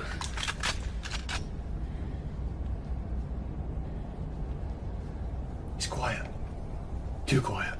Shut up, Max. Sorry, boss. Won't be so funny. Hold your fire! We're shooting blind! It's got Ginger! Oh no! Where the hell did he come from? Bowers? You watch and guard your doors, Nathaniel. I find the window more convenient. Where is he? I can't see. Unlike you, I don't need winter gear. It's a useful trick to pull in a cold climate, especially when you need to prevent radio communication. Son of... Just let Ginger go, Bowers. And we'll get you some help. I don't need your help. We know you've been testing your drug on yourself. I'll testify to that for you. It's made you unwell, right? No, Nathaniel. It's made me better. I'm stronger, faster, fitter than I've ever been. Maybe you feel that now, but Deb told me. The heart attacks, the seizures, your body can't cope. That's right. One more could kill you. You think I don't know what's happening to my body? It's just growing pains. I'm evolving into more than you could possibly imagine. The great freak forward. The perfect Antarctic predator, Max. And man is my favored prey. Look, I know you don't store iron. How long can you live like that? I have found sources. Think about all the good you can do with what you've found. Properly researched that will change the world, just like you said it would. Oh, yes. I've changed things, but not for you, and not for Ginger. Max, try and work your way around and get the lights back on. You got it, boss. What do I want to prolong life for? There are far too many people already. Mankind doesn't deserve it. You don't deserve it. She doesn't deserve it. Why? I told you. Vengeance. Is this all about Lauren? Oh, Nathaniel. You really must start thinking in a new way. Then what? You've hit back at Adzak by not giving them the serum. Ginger's done nothing to you. Neither did Paul, Rebecca, Hamid, Rod, any of them. Your own team. What did they do? They were here. Do you know there's a 30 million square mile hole in the ozone layer? Of course I do. And yet you do nothing. Your apathy sickens me. It's people like you that not only cause but allow tragedies like this and McMurdo. Man plunders without thought, destroys without conscience. He must leave this continent. No more does he have sanctuary on my land. My land? Who died and left you in charge? I claim it as of right. I know we've messed up here. I can see that. But what will any of this achieve? And for God's sake, man, what can we do? End it! Oh, you and your god, Nathaniel, don't belong here. This is an elemental place where the affairs of man and his religion are inconsequential. No, Bowers. God made Antarctica to test the faithful. I am the new faith. You're just a man. A sick man. Not any longer. I renounce my species. I am more now. This land has not bred one indigenous man or woman. I am the first. I created myself.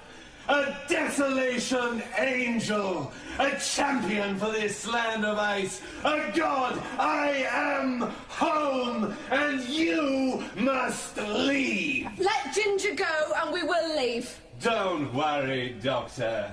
I just want to take a little blood. Don't do it. Why don't you join me? This is more your home than anywhere, Nathaniel. And you, Deborah. I'm gonna need women here. Don't you dare speak to me like that, you twisted sociopath. No? Oh. Anaya, then. Africans will do well here, a sturdy race. Let Ginger go, you bastard! Nathaniel, that's more passion in a few minutes than you've experienced in a whole decade.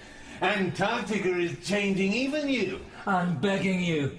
Let her go. There is no woman you have that I cannot take away from you. There he is! Ginger! Shoot him! Boss! God damn you! Ginger's dead, Nat. This has got to have an end. What was that? Sounds like the gas tanks. He's blowing them. Out. Get out. Joel, come on, move. We can't leave Ginger here. She's gone, Joel. For God's sake, move! Get to the main door. Grab all the cold weather gear you can. Look out! Back! Get back! We come off! Now we can get through life sciences to the garage. Right, move, move! Joel, come on, move!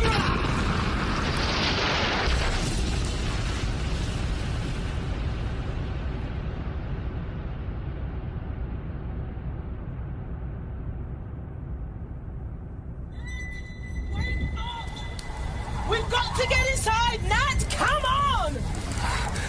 What? We've got to get inside! The others. No sign! Now we've got to go! Bloody hell, I'm cold. Here! Come on! Are you hurt? I don't think so. It's just my ears.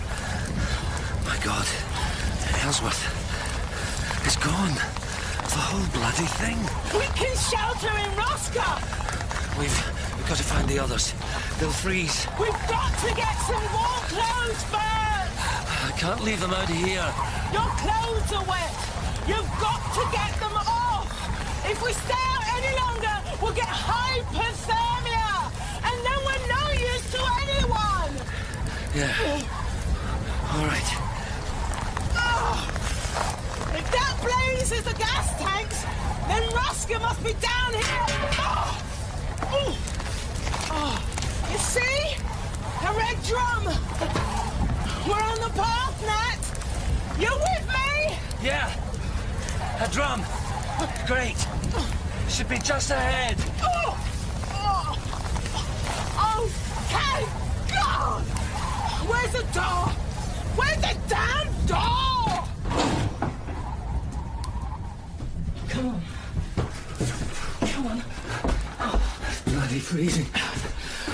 I'll see if I can find some clothes. The ones by the door. Those, yeah. Oh, yeah. Here, take your shirt off. Put this on. That was a close thing. I could feel myself slipping away. You got some colour coming back now. Scary how easy it would have been just to let go. Mike's was right. It's a good way to die. Don't talk like that. I'll see what else I can find. Mocklocks. Bunny boots. Signal flares. Survival packs. And, oh great, look, a stove. Put it on, quick. You didn't see the others? No, I only found you by chance. When the war blew out, it took us all with it. He knocked you 50 feet. Oh, my hands won't work. That's good. Heat. We've got to find them. We've got to warm up first. It'll be too late by then. Help me get this gear on. Are you sure you're up to this? We've got to find them while it's still burning. And as many stores as we can. If we don't, we're all dead.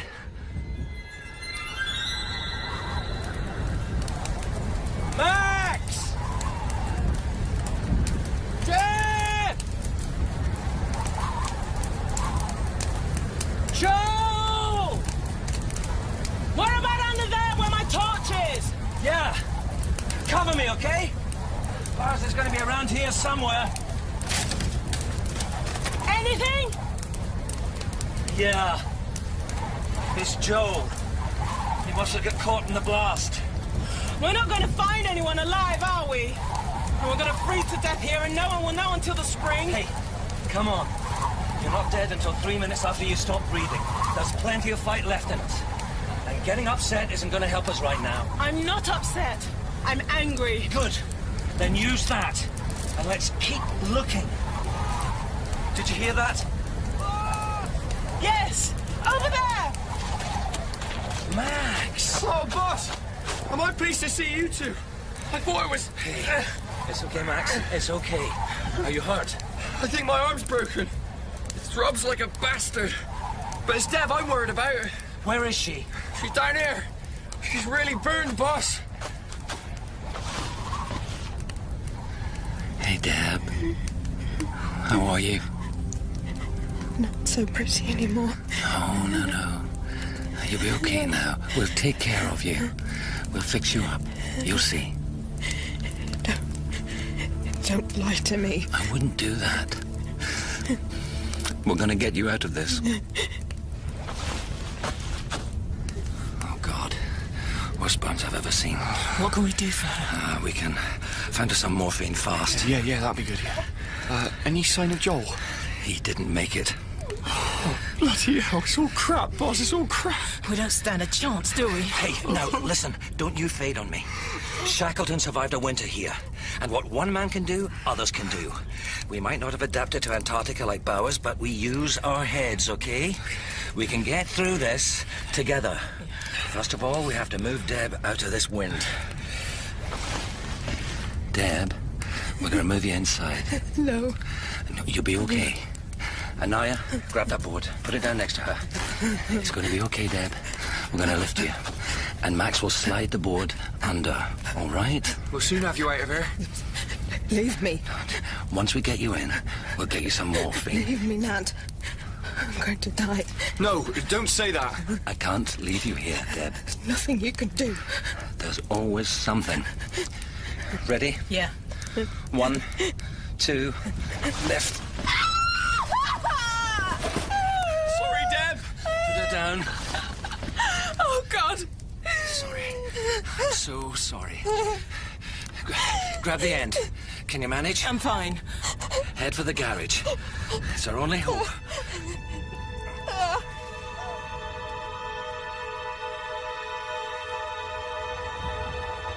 Boss, we'll never do it in this weather. Keep still. It's a 50-mile thrutch to Carvajal, and hell, it's only open in the summer. God knows what we'll find there. Food, fuel, and a radio. The Chileans keep it pretty well stocked. Keep still until I've fastened your sling. Sorry. But boss, Macallan Pass is going to be under 30 foot of snow, and the shambles will be smothered in pressure ridges. We'll never get the cat over. I know. Well, what does that mean? It means we haven't got a choice.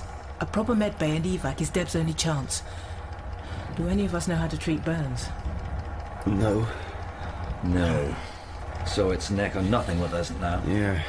What about Bowers? To hell with Bowers. We'll outrun him in the cat. Yeah, okay. Sounds like a plan. Well, let's not give it that much of a name. Annie? Yeah, I'm for it.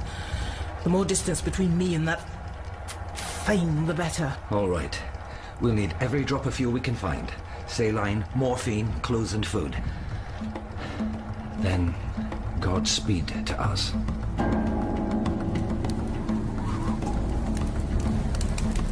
Hey! This one's full! Will it be enough? It'll have to be. Let's get it back. Can you manage while I collect what's left of medical? No! We stay together. We'll come back. There's no time. Once these fires are out, it'll be pitch black round here. It's too dangerous. Nat, it's too cold to argue. Deb and Max need that stuff. All right. But be quick. And don't take any chances. If you see Bowers, just shoot the bastard. Don't worry, I will. I do. I'll be back in 5 minutes. I'll be counting.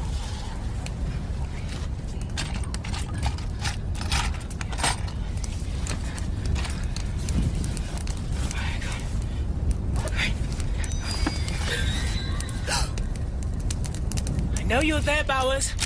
I can hear you! Now, that was me! If I see you, I'll blow your face off! You're a very fortunate young lady to have survived the explosion. Are there others? Yeah! We all got out just fine! I think you're alone. Why don't you go and check yourself? I will. Once I've dealt with you. I'm warning you, wherever you are. Come any closer and you're dead!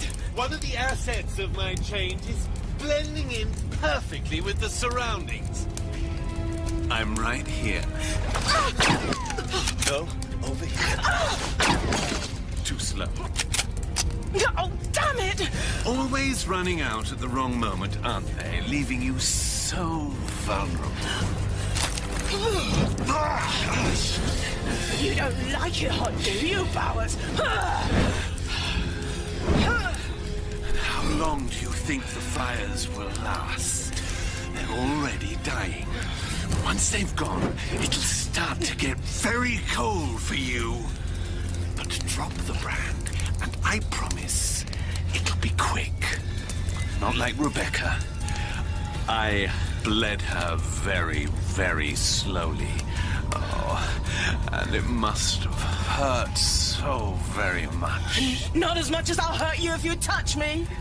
Perhaps we can settle this without violence. Oh, I'm listening. I meant what I said inside. Join me. Together, we can build a perfect, clean environment. A new Adam and Eve and a frozen Eden. I'll kill myself if I'd let that happen. No, Anaya. One way or another, your life is mine.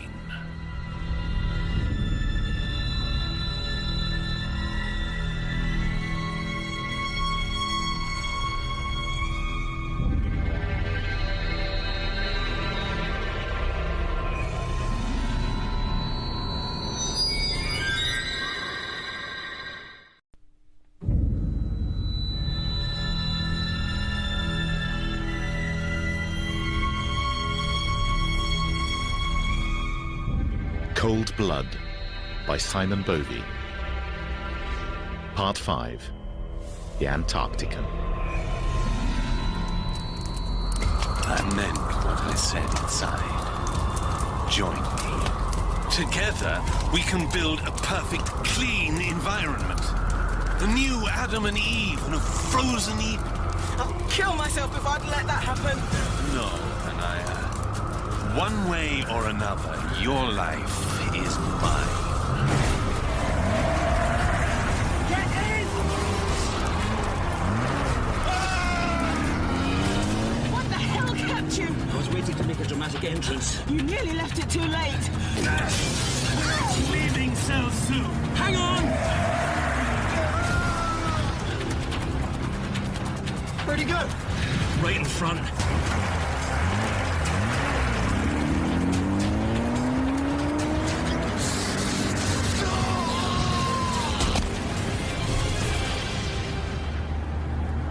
Did you get him? I got something. Too dark to see. We're not going back to check. I'm not stopping. And I'm not going back. Creep wanted me to... What? Join him. He's gone now. Yep, fish paste. Here. It's morphine. Oh, no, I was praying you'd find some. How's Deb? Well, hanging in there, but this'll hit the spot. Can you manage? Yeah, but basic first aid doesn't tell you how to treat burns this bad. I'm just trying to make her comfortable. What about your arm? It's okay as long as I don't jolt it. Hey, Deb, look what Anaya got us. Give it to me. Coming up.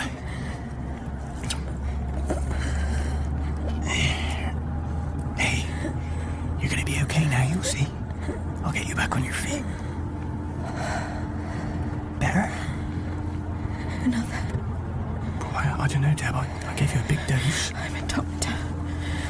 Another. Okay, if you're sure. There you go. That should last you a while now. How do you feel? Another. Deb, I can't do that. Max, please. Boss? That is a fatal dose. She knows. Give her what she needs. We can't stop. I'm so sorry, Deb. It's a tough love, Max. Yeah. Love you, Deb. I know.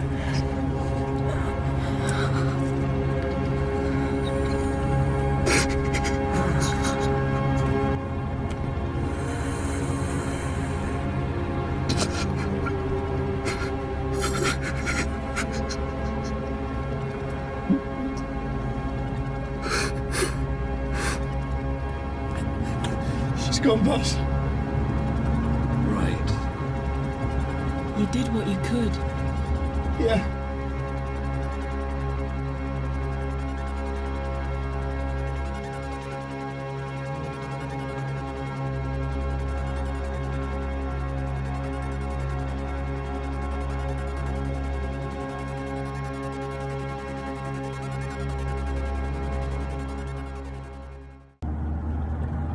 Snow's getting worse. Yeah. Tracks can't get a grip. How much further, boss? GPS makes it about 6 miles. Another hour, if we're lucky. But we're going to be running on vapor soon. Have we got any water? We'll melt some snow when we stop. Do you need help with painkillers? No, I'm just thirsty as hell. Do you want me to sit back there? I'm fine. And I'd like to stay with Dad as long as I can. It's funny, how used to death you can get. Every time you think you've used up all your capacity, you see that there's still room to go, and your capacity might well be limitless. I can't say the same for the cat. You've lost traction, boss. It's Cactus. I'm sorry. We're walking from here. Have we got time to bury Deb? We'll make time. Let's get some kit together first. The arm. There's a few bruised ribs, I think. Let me see. Sorry.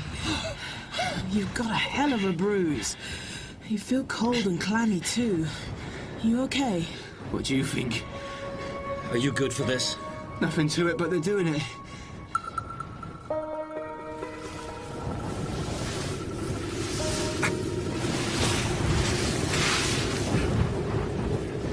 Do you want to say something?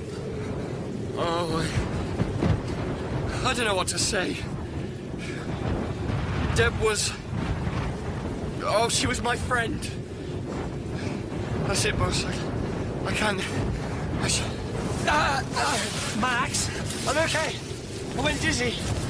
Oh, man, that hurts. Your ribs? Yeah. Let's get going. Need to get there before the... Stay there, both of you. You still got your guns? It's in the cat. I've got mine. What's the matter? He's here. There's blood on the... You didn't think I'd let you go without saying goodbye, did you? How the hell did you find us? I came with you, though it wasn't a very comfortable ride on the roof. What did you hit him with? The snow we were boiling. Nathaniel! Did you see? It's like he's carved out of ice. And he felt so cold. He must still be changing. But he's hot now. That was his blood. Max! You okay, boss? Yeah. How are you? Colder than the well digger's arse. We'll warm up walking. I've got you. Easy, boss. Where can you go, Nathaniel? You'll die out here. Paints a positive picture, doesn't he? Forget him. Lean on me. No, this isn't gonna work, boss. Sure it is. This way. I can hear you out there in the cold. Man of many words, isn't he? For a vampire fish. Don't listen to him. Short men. They're always the most aggressive. Hey, I'm short. You seem taller. You can run, but you can't hide from me. When the storm has lifted, I will find you. I have dominion here. Come on, Max. Up. Stop, boss. Stop. We've got to keep going. I can't. Damn it, Max. Can't is not an option. It's a decision, boss. I'm bleeding inside. No! You know it. I know it. That explosion knocked 7 sheets out of me. I'm not gonna make it to Carvajal. And if I go with you, I'll slow you up and you'll die too. Believe me, if I thought I could make it, I'd race you there. All right. Look, they'll have skidoos there. You dig yourself in, and I'll come back for you. You hear me? Nice plan, boss, but I'll be dead before you get here. I can feel it. It's okay. I want this. Die cold and leave a good-looking corpse. Like Oates. Max. You still got a gun? Well, it's got a full clip. I'll slow down Flipper for you. Max. Yeah, me too. Now bugger off, boss. Go on, get out of here. Live.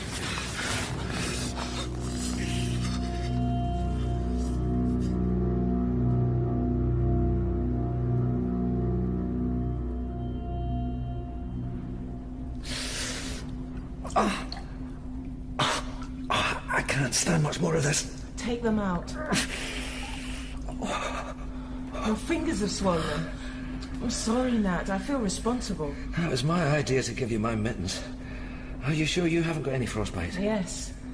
I noticed some dextran in medical. Let me hook up an IV. No, later. Just bandage the fingers for now so I can still use them. And let's get this place Bristol. You've got to keep them still, Nat. I'll be fine. What's that?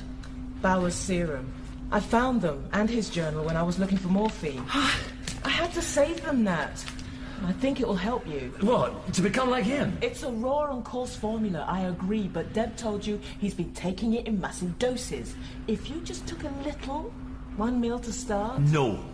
I'm not taking his snake oil. You'd rather lose your fingers. I'm not going to. I've seen recovery from worse than this, so you just wrap them...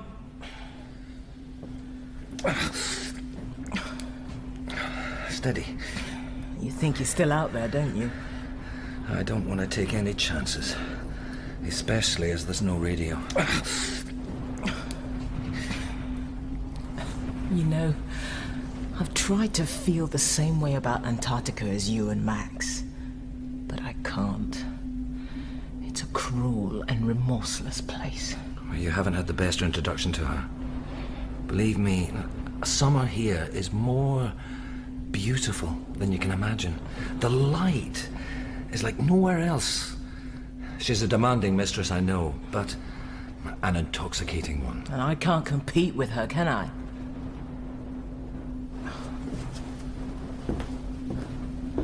When we leave here, I'm not coming back. I need warmth. Not just heat, but some warmth of soul. And I need change, Nat. Life is change. But nothing ever does here, except for the worse. You sound like Bowers. Hardly, but he had a point. What have we done here that's so honorable? There are no answers in me. I came here looking for them. And? I've not thought of leaving. I'm so dislocated from the outside world now that frankly the thought terrifies me. Plus, I came here to put myself back together, and instead, I found I like being broken. And that's hard to fix. Let me try. Let's try being warm-blooded for a while.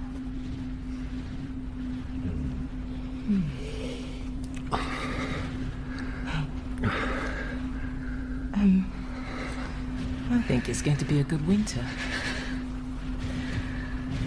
Now, what about that hot drink you promised me? Coffee would be good. I found a stack of it, so we won't go short.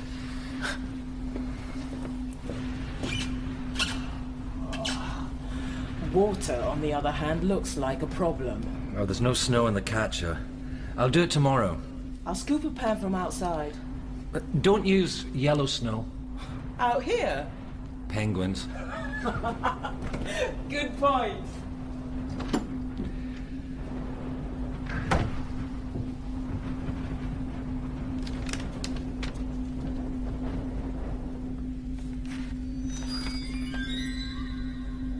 Annie? Anaya? Is that you? No, Nathaniel. You look surprised. You should know you can't keep a good man down. I don't believe I missed him.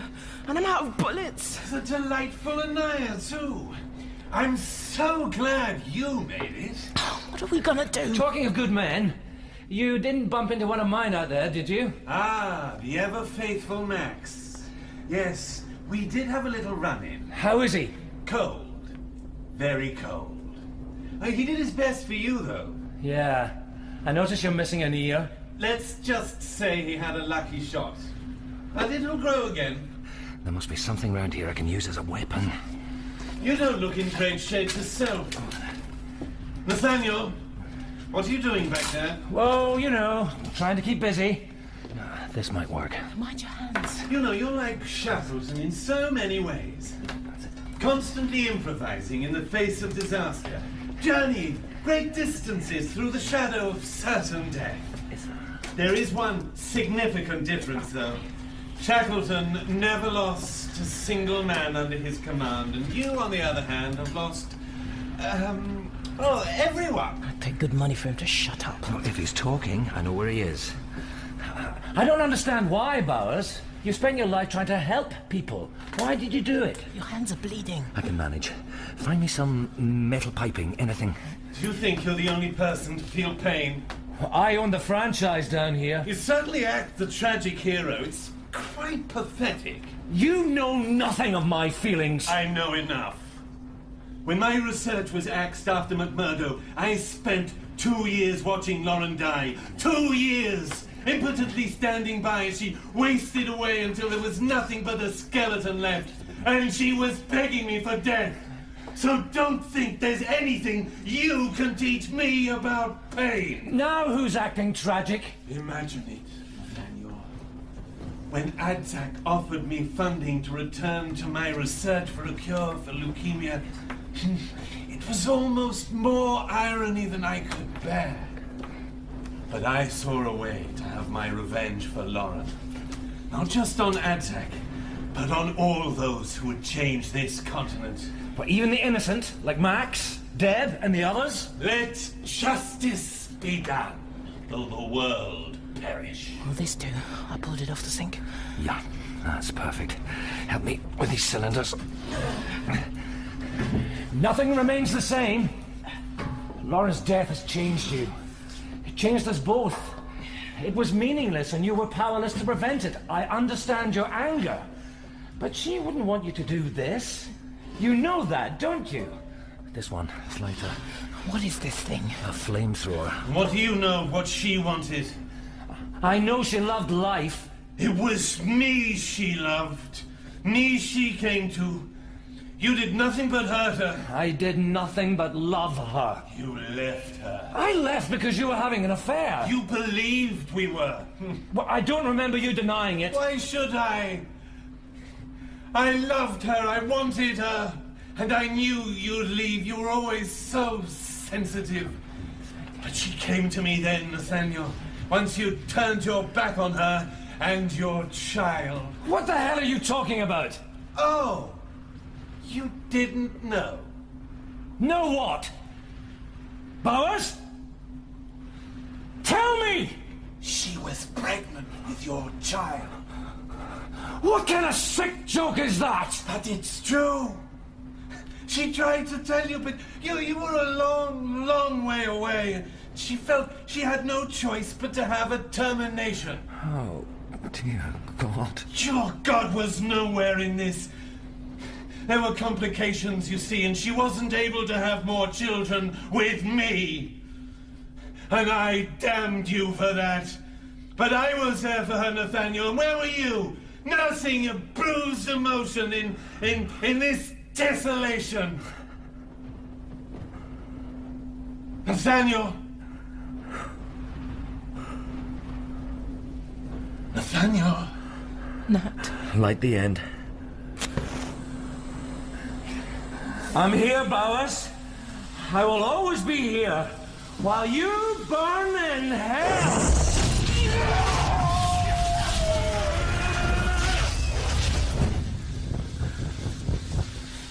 He'll be back. I'm counting on it.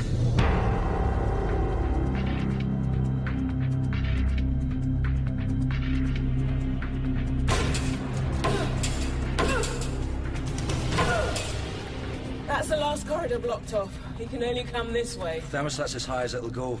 Every gas heater I could find is on in the boiler room. Are you okay? Sure. You don't look it. Well, this is what okay looks like these days. What Bowers said... Oh, hell no, I don't know what to say. You don't have to say anything. What are you doing? Going fishing. You can't go out there. You've got severe frostbite. Let him come to us. Then he decides the when and where? No. I want him coming down that corridor angrier than a dog crapping tax. That's the only way we'll trick him into the boiler room. That's where we finish him, Annie. That's our killing ground. You can't even get gloves over your bandages. They'll be warm enough. Let me do it. It's me he wants. Nat, please. Please don't do this. I'm begging you. He's faster and stronger than you. But not as handsome. Look, I know what I'm doing. He was right about a lot of things. I ran away. I'm not running anymore. Now, I want you to stay here.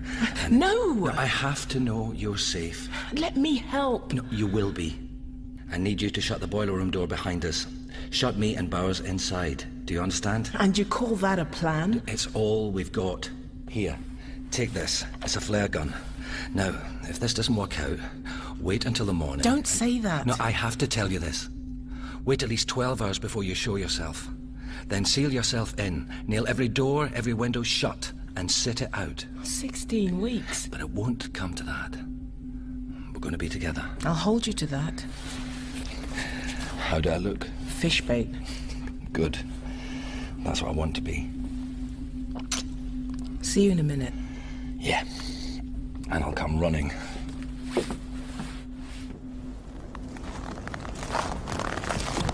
Bowers!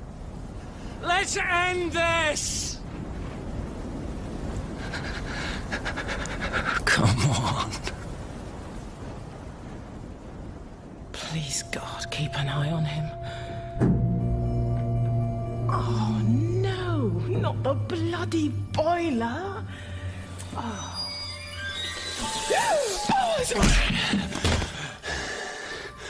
Rest now, Anaya. I've come back for you.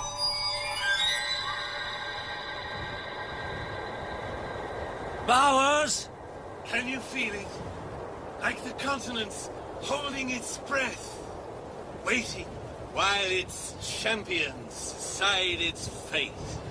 Then let's get on with it! Where are you going? I'm tired of this, Bowers. God, man, you just used to be driven.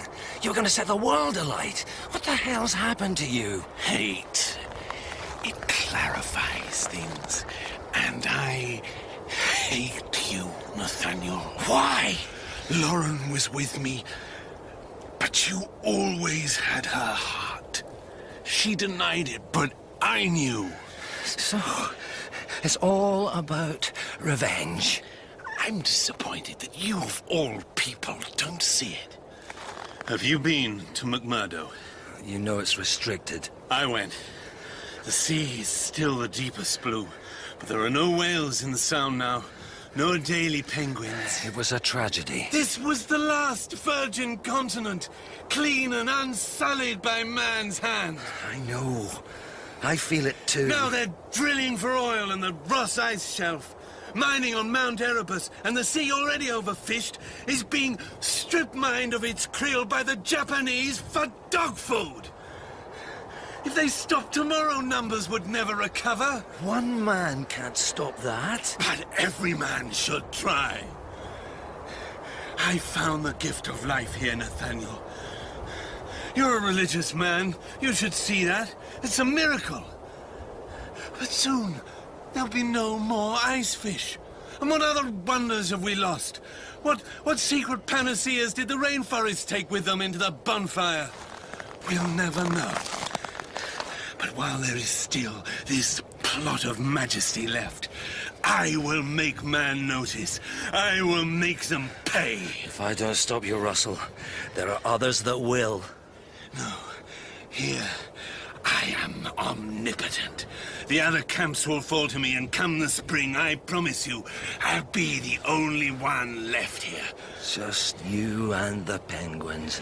Neither you or I are any stranger to loneliness. Oh, I'm sorry. Did you anticipate a future with the lovely Anaya? Oh, well. Allow me to take that from you. What have you done to her? Nothing yet. But I have plans. For our children. You bastard!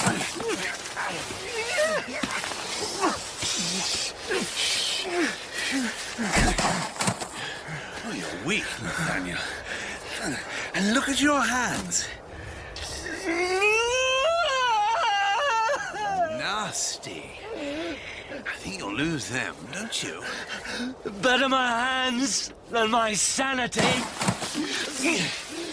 Man won't change unless he's made to see what he's doing. Well, this'll get his attention, and there's nothing as strong as an idea whose time has come. You don't want to change the world. You just want to get even. You don't see it. Man trades in death, so that's what I'll give him. Dying is easy.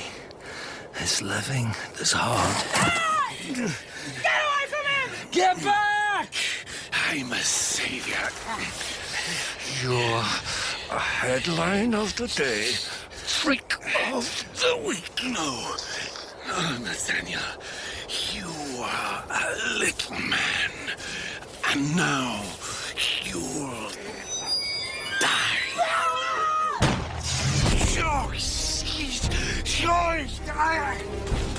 Can you walk? Run. Save yourself. You said we were going to be together. I'm sorry. Bowers! You want a fight? I'll give you one! Honey, no. I love you. Remember that.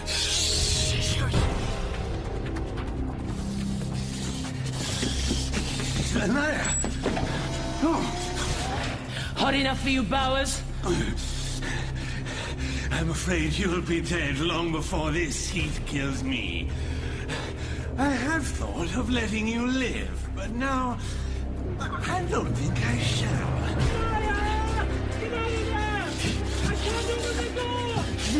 Once again, Nathaniel, there's no woman you have that I cannot take away from you. No, Bowers. I'm gonna take from you. What are you doing? Run, Nancy! Time to die.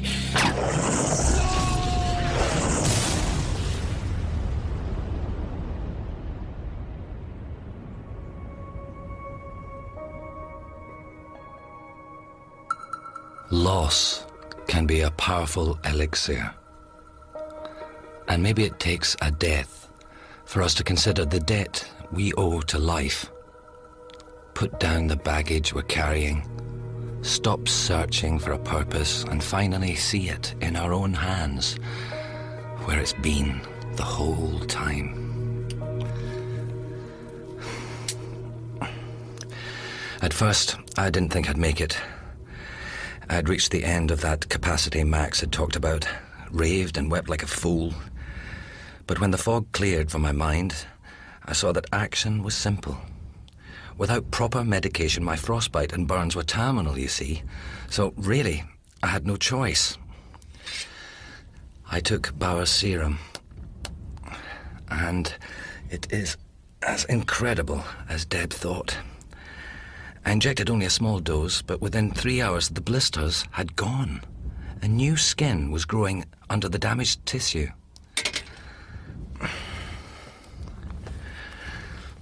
I've left Bauer's journal and an ampule of his serum in the hope that some good will come from this tragedy. The world needs a big idea, that much I agree with. So, whoever you are that finds this recording, I ask you not to come looking for me. Just tell this story. And maybe it'll be enough. Enough to galvanize thought into action and stop the destruction, not just of this wonderful place, but the whole planet. I have faith in that. I can never leave now, and that's as I would want it. This is all I have, all I ever had. It's what I am. The Antarctican.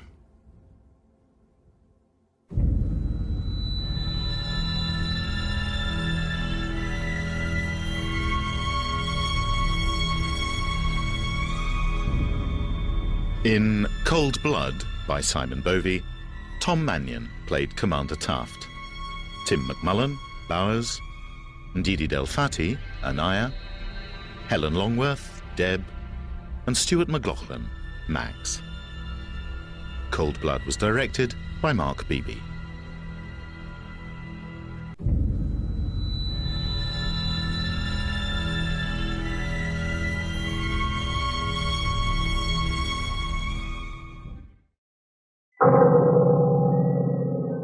Host, Planet Earth. a serial in 6 parts by Anne Howell and Colin Cooper.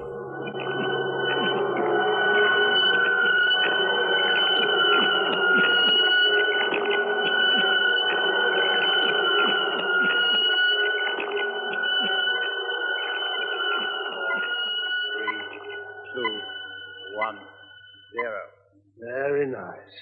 All right, relax, lad. All ready for the real thing. Well, if it goes as well as the dummy run, we're going to make history, Harry. Yeah. I'm sorry you can't wait for the launching. I've seen him go out before, Nat. Pretty well routine now. Yes, but this one... no, would you put those over there, please? I mean... I've got to go to London to see Professor Tate. Nothing on your mind? No. Sure? Oh, Harry, I know this baby like the back of my own hand. And we've got a good team. I know, Nat.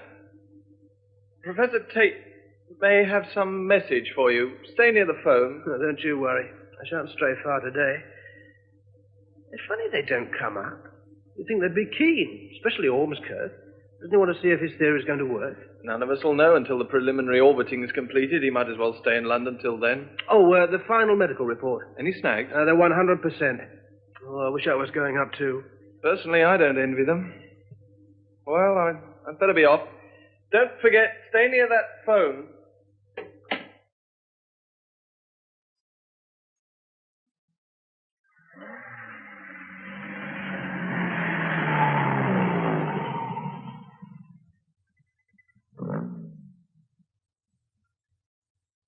Your pass, sir. Here you are. And yours, miss? Mr. Benson, Miss Stewart. Thank you, sir.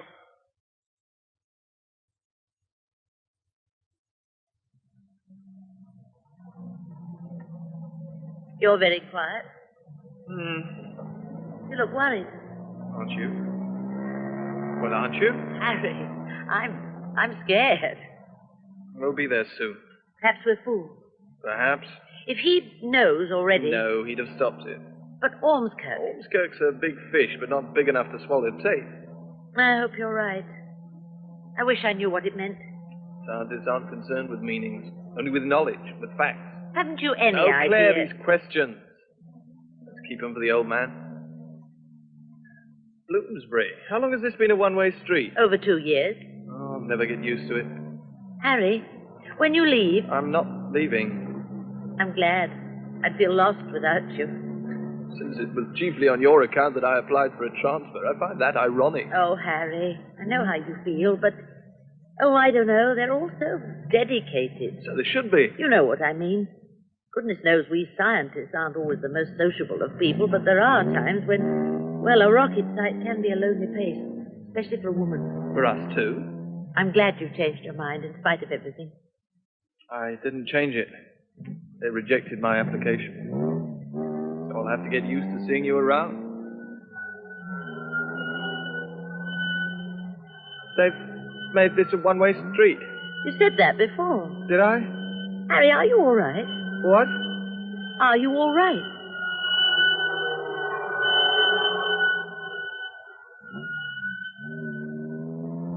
Are you all right? Of course I'm all right. Well, I thought... Oh, for heaven's sake, Claire. Sorry. I'm so edgy these days. You work too hard. You talk about dedication, but you're as bad as any of them. You don't think that I... No, of course not. You know, the chap who eventually does marry you is going to have a rough time of it. Calculus for breakfast, the quantum theory for lunch, and a piping hot dish of spatial physics for dinner. So great. And you've left out tea. What about the second law of thermodynamics? Warmed up from yesterday.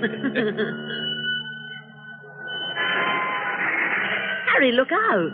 What? Well, that burst. You nearly... I don't know what made me.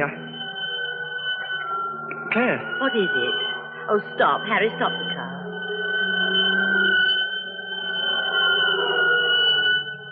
I can't. No!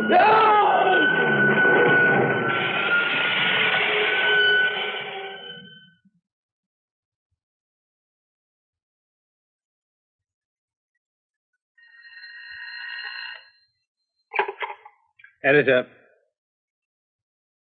No, hold it for the late edition. And if you see Holland, tell him from me... Oh, forget it. He's just come in.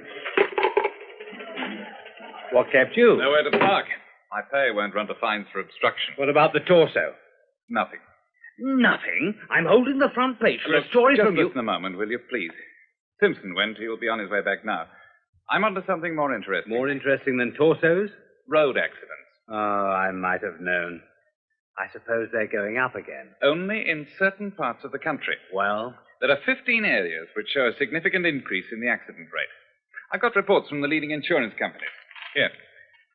Royal West Insurance, slight drop in claims for month ending. What's this, David? You said increases. Well, they had a road safety week in Bristol. It upset the averages for a week or two. Then things went back to normal. Meaning an increase? Yes. Uh-huh. Harrods Union, Peebles, Star Alliance Universe, they all report an increase in claims. Been on to the local authorities? They're mostly minor accidents, not even big enough to reach the police courts. If there's been a rise in minor accidents, there's been a rise in major accidents, too. But not big enough to be noticed. David, I'm not being skeptical, but surely there's nothing significant about this. Road accidents have been going up steadily for years. Come over and look at this map. This is Stowmarket, 5 miles from a rocket site. So? Here's Burnley, where they make pressure gauges used in rockets. Walsall, where they have a plant for processing Ledgeroy. What the devil's Ledgeroy? A very light and very strong alloy. Used in rockets? How did you guess? All these places have had abnormally high accident rates in the last 6 months. Oh, coincidence. Maybe, but every one of these 15 areas contains at least one industry connected in some way with rockets. Every one, eh? Except Bloomsbury. Oh, yes. Not a heavily industrialized area. Bloomsbury goes one better. It's got an institute.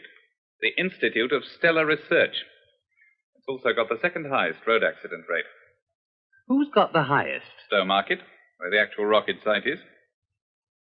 Can I follow it up? Yes. Follow it up. We'll never be able to print a damn thing, but follow it up.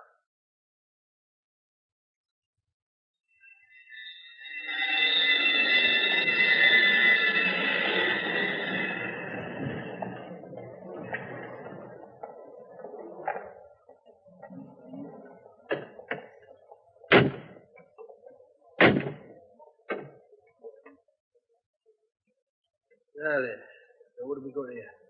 Thank goodness you've come. Is he all right? Oh, just give us time, miss. Yeah, well, he's breathing. Doesn't seem too bad. We'll soon have him in hospital. I'll sort him out.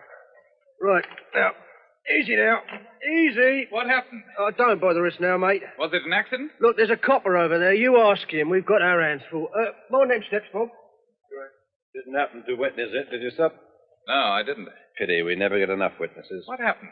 Oh, car out of control, hit a lamppost. They're lucky to be alive. The steering failed? We don't know yet. Looked all right to me. People in it, who were they? Could you be a relative? Well, I could be, yes. Harold Benson appeared to be driving. Claire Stewart was the passenger. Luckier than he was, not a scratch on her. There must be a reason. Got to be a reason. It happens every day. Motorists, they're stark mad. Stark raving mad, the lot of them. Not fit to push prams, let alone drive a lethal weapon like a car. Oh, no offense, like, if you're a relative. What do they do? What's their occupation? Scientists of some sort. But if you're not related to either of them... Scientists? What you might call the intellectual type. They're often the worst, absent-minded. Of course, they could have been working too hard, mental fatigue or something, but... Hey, you can't follow them in there. Harry. Harry. Are you Miss Stewart? Yes, who are you? I'd like you to tell me what happened. Are you a doctor? Not exactly. You're not police? Let's just say that I have an interest in accidents, especially when they involve scientists. What do you mean? Did something happen to this man before the accident? You've no right to ask these questions. The doctor... Trying to say something. Tape. Got it. Claire, tape. Tape? It's all right, Harry. You're safe. So, tape. You're a relative? No. If you're the press, I must ask you to leave. There's a very good reason why... I can't think of one, and I'm sure that you can't. Now, would you please go? I only want to know what's wrong with him.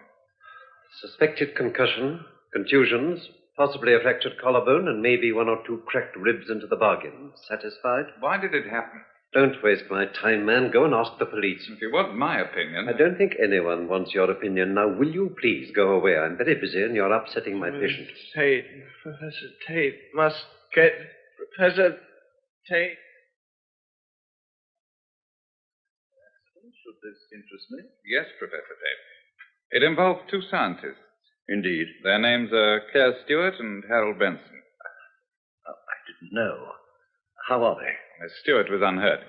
Benson may have concussion, according to the hospital. I'm very sorry to hear it. What is your interest in the matter? I'm investigating road accidents in certain areas. And how did this particular accident happen? No one knows. The car just went out of control. Benson's driving was never in the highest class, I seem to remember. Did I say he was driving? I naturally assumed. Professor Tate, I'd like to ask this question. Are all scientists bad drivers? What do you mean? Well, I've been looking at some figures. The accident rate among scientists is 3 times the national average. Isn't that rather high? Oh, you can read many things into statistics. I'll tell you what I read into them. Something's making these accidents happen. Any profession involving a high pressure of work would probably reveal the same sort of picture. Last week, a man, scientist, died in an isolation hospital. Indeed. He, too, had a car accident. He, too, was taken to a general hospital. But while still unconscious, he was transferred to an isolation hospital, where he died. How did you know that? I came across it. I hope you aren't going to publish it. Any reason why I shouldn't? Mr. Holland, you obviously know more about this affair than I had suspected. I'm going to tell you something in the strictest confidence. Will you respect that confidence? Of course.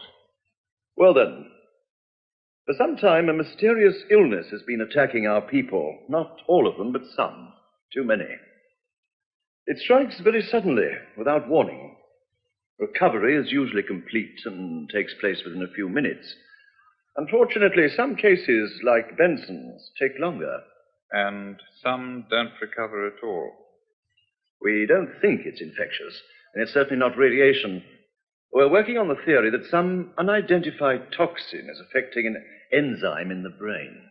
According to my information, this began 6 months ago. It only involves people working on space projects. What's the connection? I've told you all I know. Then can I consider myself free to speculate on the dangers of rocket research? In print? You put me in an impossible position. Very well, I'll be frank with you. 6 months ago, an important discovery was made, one that concerned rockets, a revolutionary discovery. I must ask you to make no mention of this to anyone. I cannot overstress the importance of maintaining secrecy for the time being. 6 months ago. Coinciding with the beginning of the sickness. So there is a connection. It would seem so. But what? Mr. Holland, if you're able to find a reason, however far-fetched, however improbable, for goodness sake. Sedative, I think, sister. He's very restless. Phenobarb, 200 milligrams. Yes, we'll see if that does the trick. You know, you should rest, Miss Stewart. I must stay with him. Don't you think it would be better... Please, Doctor. Very well. But you may not be helping him as much as you think. He's going to be all right, isn't he? Yes. The X-ray shows there's nothing broken. Bruises are only superficial. It's only a question of keeping a constant vigil over him for risk of concussion. Bar the injuries, he's in fine physical condition. Reflexes, pulse, blood pressure, and respiration virtually normal. Well, we always have to watch for concussion and delayed shock. Tell me, was he perhaps a little agitated, nervous before the crash? No, I don't think so. Never mind. Just thought he might have had something worrying him. Here's Nurse with the tools. Would you rather not stay while I inject? I must. I wish some of our students would show such resolution. Roll up his sleeve, sister. Oh, no. Now, take it easy, old man. This will make you sleep. Harry. It's all right, Miss Stewart. We're not going to hurt But he pulled his arm away. He doesn't It's want only to. a routine injection. All right, sister. We'll try again. No, don't. It's only an injection, Harry, to help you relax. Hold him, sister. I'm trying to. Right. No. Good. He'll rest now. I wish you would do this, Stuart. Dr. Edwards. Look. His arm. Look at his arm. Oh, my God. Is it leakage? Can't be. I've never seen a reaction like that before. Have you, Doctor? Yes, it looks it's a bite. Bite?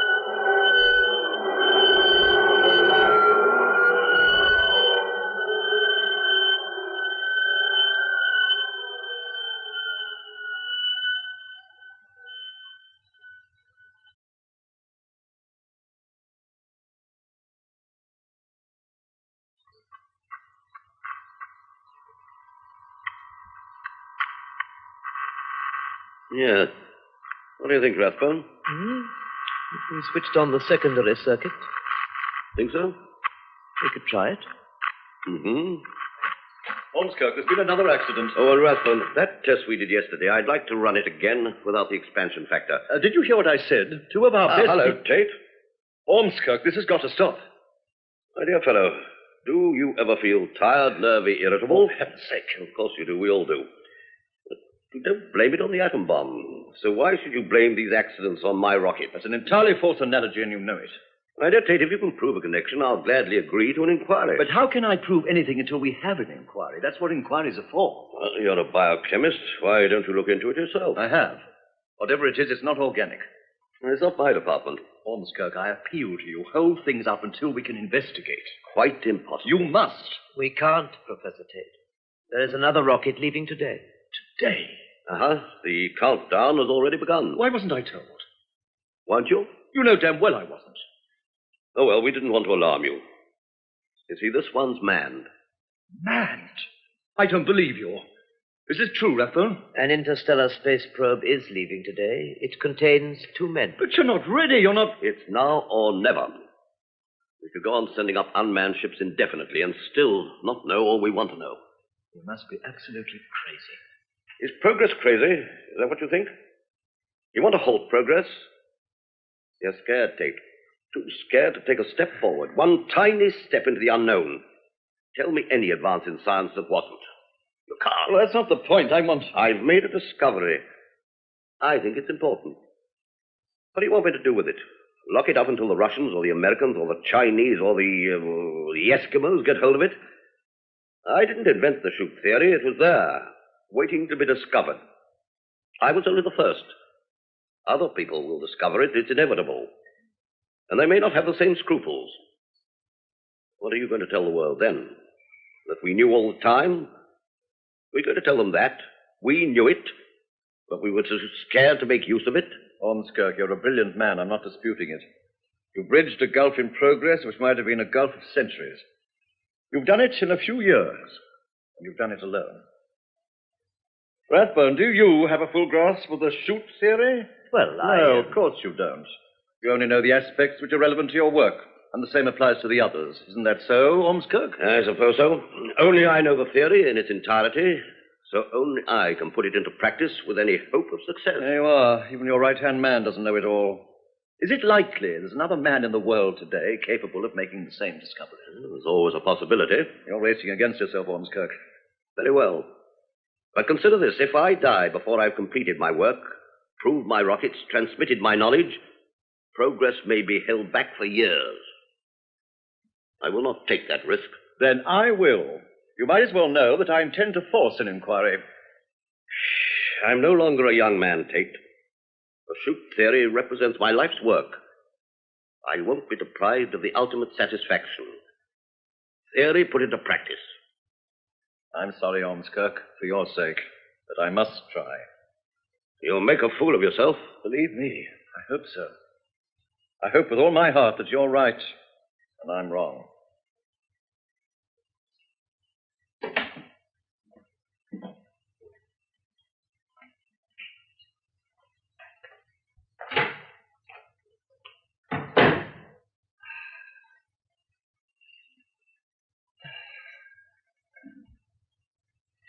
Yes, I suppose I must.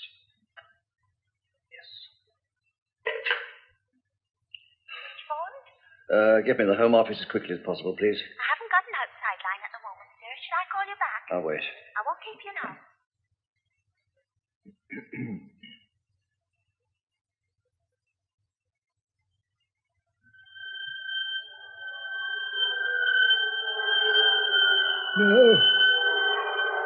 No.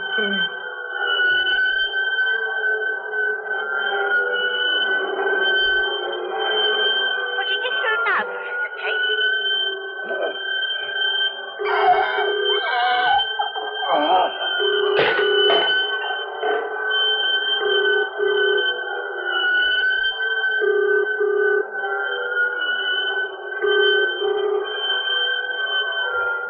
Home office.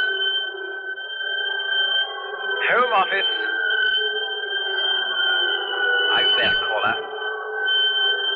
Caller, can you hear me?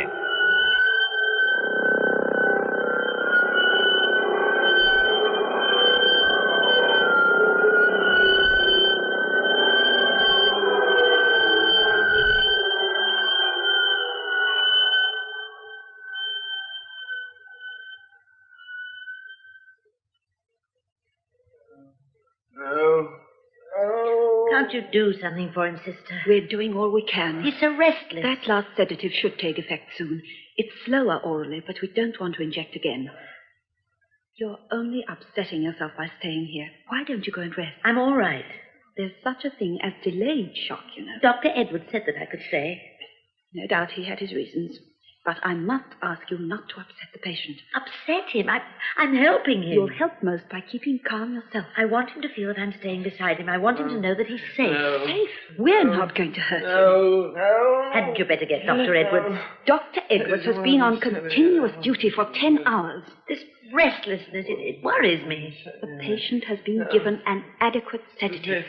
But look at him. Miss Stewart, I have a ward full of other patients to look after, and many of them are suffering far more. This is more than it seems. You must allow us to be the best judge of that. Oh, what's the use of talking? You won't even listen.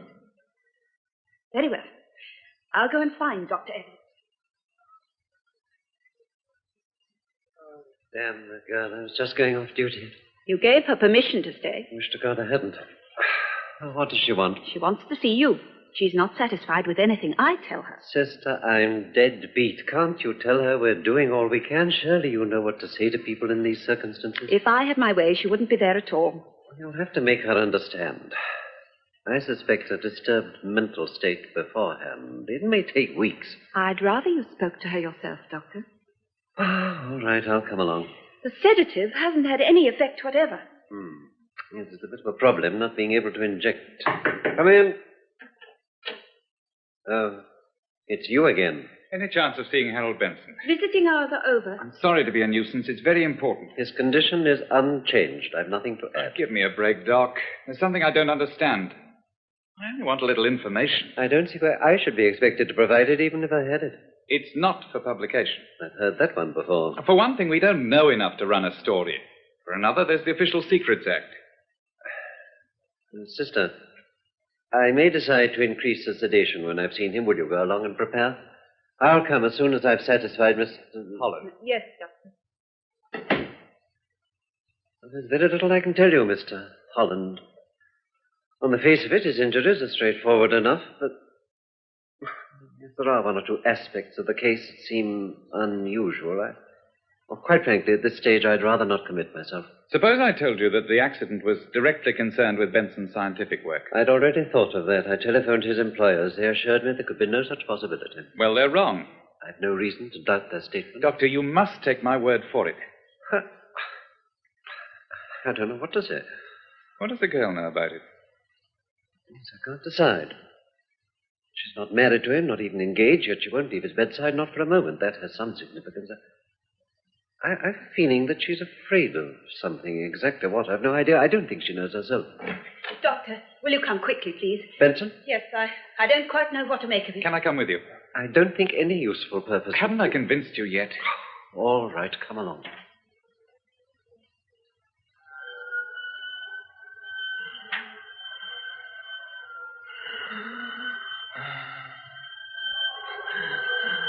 Harry, it's all right. Oh, thank goodness you've come. Well... What are you trying to tell us? If you don't mind, Mr. Holland. Pulse. Very much what we might expect. Eyes, all right? Yeah.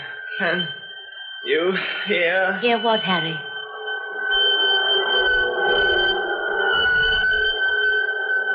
Listen.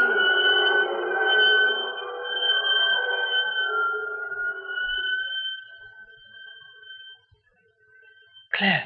I'm here, Harry. Claire, listen. Must listen. Take it easy, old boy. They've got... Tate, they've got...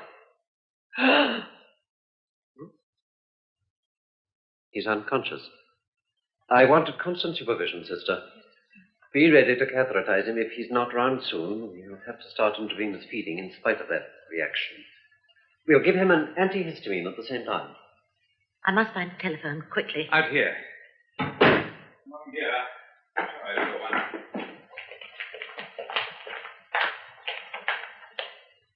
Ah, here it is. Oh, thank you. It is rather private. I was with Professor Tate an hour ago. I don't quite know where you'll come into this. Now, let me explain later.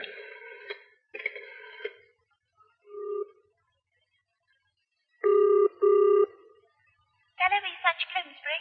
Extension 51, please. This is Claire Stewart. It's very urgent. 1 moment, please. I'm so afraid that Yes, it... so now. Professor Tate? Mrs. Ormskirk. Oh, Professor Ormskirk. It's Claire Stewart. I wanted Professor Tate. Could you transfer me, please? I'm sorry, my dear. Professor Tate is dead. Oh, no. I'm afraid so. He died in his office 10 minutes ago. No. He's... Yes. I heard. Why?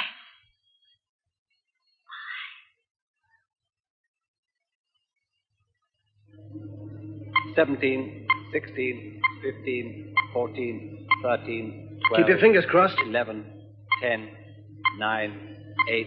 No hitches. We're going to get them up there. 5, 4, 3, 2, 1. Lift off.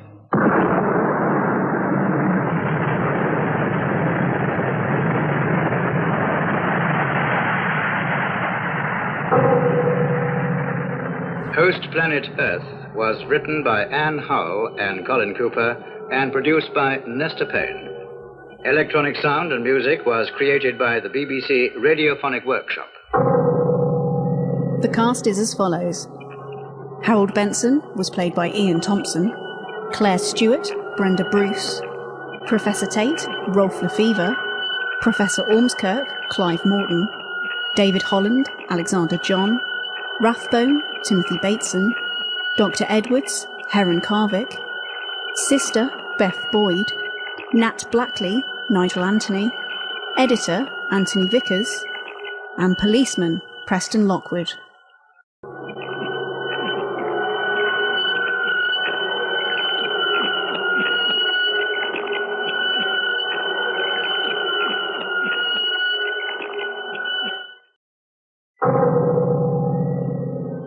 Host, Planet Earth, a serial in 6 parts by Anne Howell and Colin Cooper.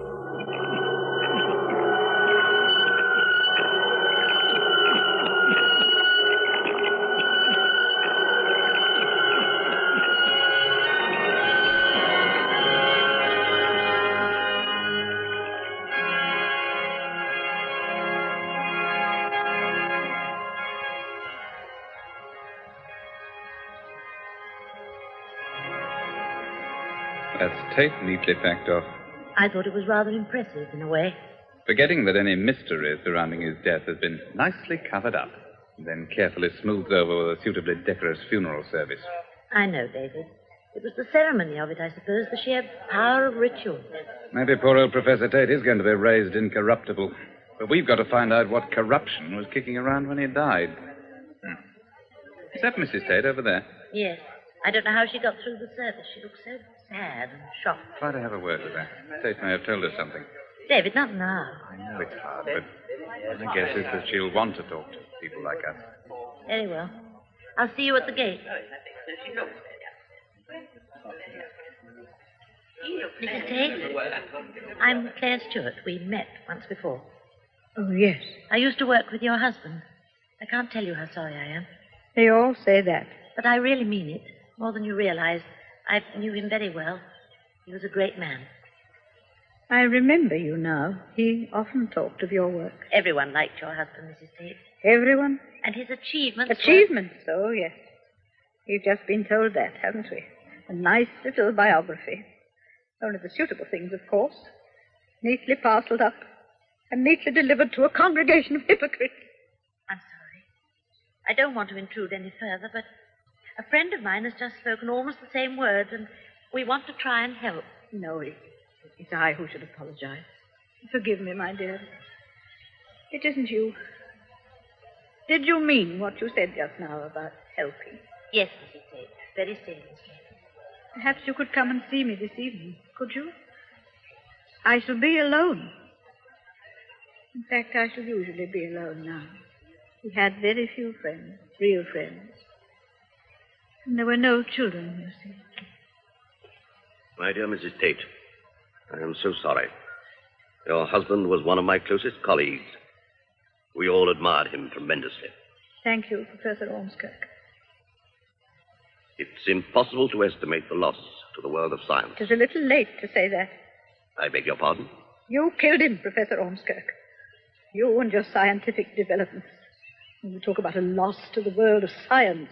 But what do you care about human beings? What does flesh and blood matter to you as long as you can fire off your little rockets into space in the name of science? What are you doing in this church, Professor Ormskirk?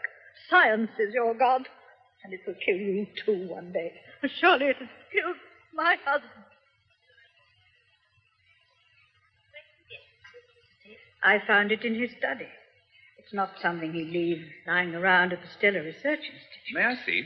Yes. I dare say you think I'm just an hysterical old woman after that outburst. In church, too. I couldn't help it. You see, I know there's something wrong. I know it wasn't a natural death. Benson's name's been added in pencil. Do you know him? He's in hospital. He had a road accident shortly before your husband died. Miss Stewart was in the car. Yes, I heard. He's lucky to be alive. Many of the people on that list are dead, Mr. Holland, and no one knows why. If they do, they aren't safe. I knew, of course, that your husband was concerned at the high rate of sickness among scientists. Concerned? It was more than concern, my dear. It's been preying on his mind for months, and now this. I know how you must feel. Do you? Does anyone? If I were a scientist, if I were in your place, I'd get out. I don't know exactly what you're doing with those rockets. My husband never told me very much, but I do know that no good will come of it. Go before it's too late, my dear. Do something else. Mrs. Tate, forgive me for asking this, but the coroner's findings... Yes, Mr. Holland. Cardiac failure, natural causes. I know there was nothing wrong with my husband's heart beyond the fact that it was 65 years old. But are you sure? I mean, these things do happen. We were married over 40 years ago. When two people live together for that length of time, they learn about each other almost everything that is to be learned. That's not all. I saw him, you know, after it happened. I had to go and identify him. Mr. Holland, there was a mark on his neck. A mark? On the right side, just below the ear. When I pointed it out, they told me it was probably a small cut made while shaving. It didn't look like that to me. What did it look like? A bite, Mr. Holland. A bite.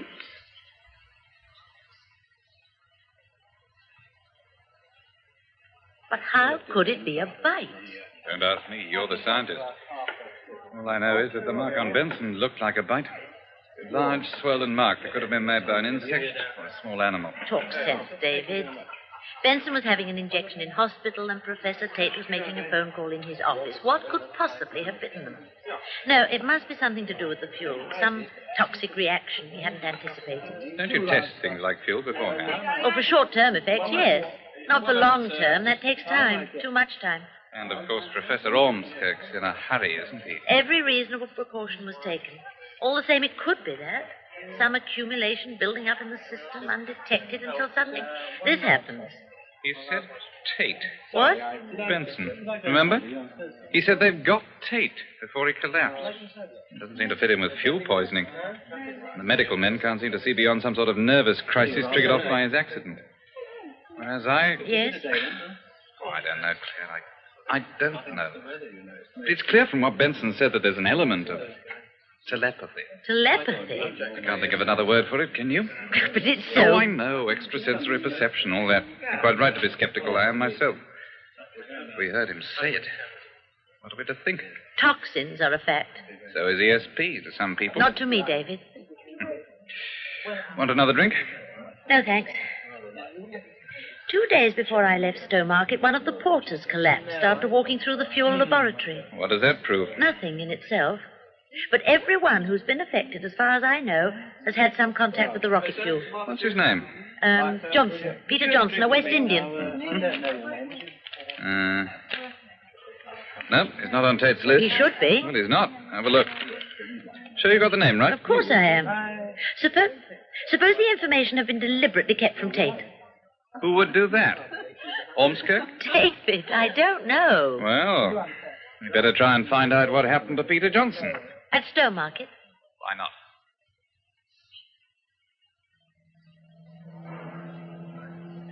I'll try the personnel office first.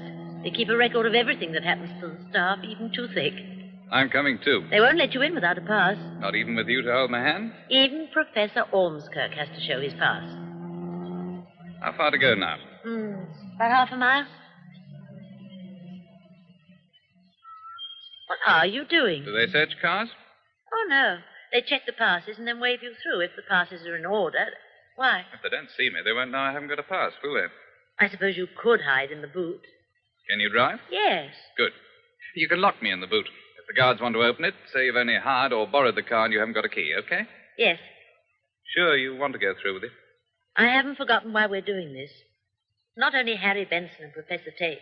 It's not just those two men up there orbiting in Ormskirk's latest rocket. Well, there is something wrong, isn't there, David? So we've got to go through with it. Here's the key. Don't lose it or I'll be in real trouble.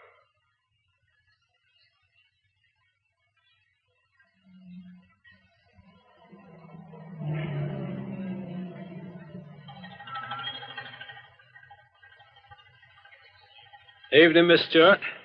May I see your pass, please? Good evening. Spot of overtime? Unpaid, I'm afraid.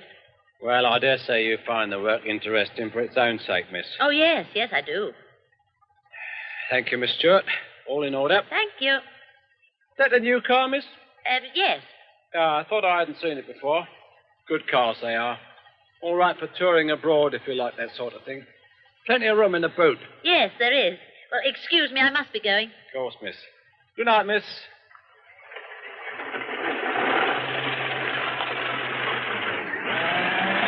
Oh, won't last long if she treats it like that.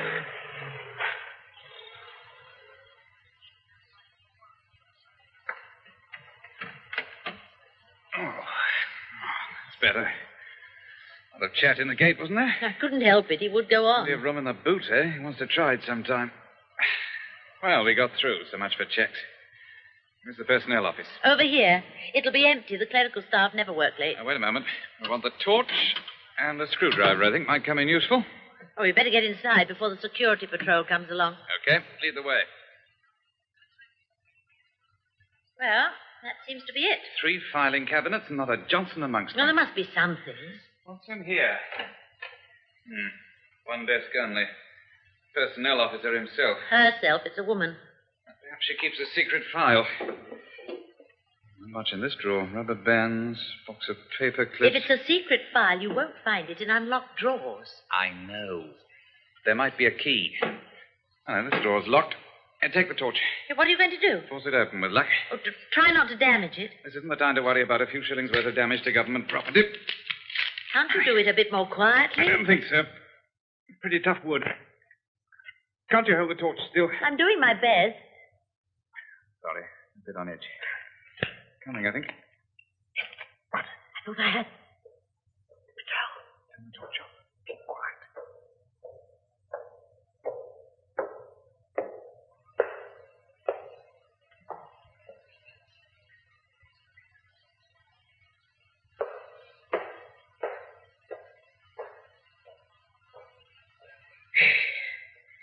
gone. Come on, let's have some light. One more twist and...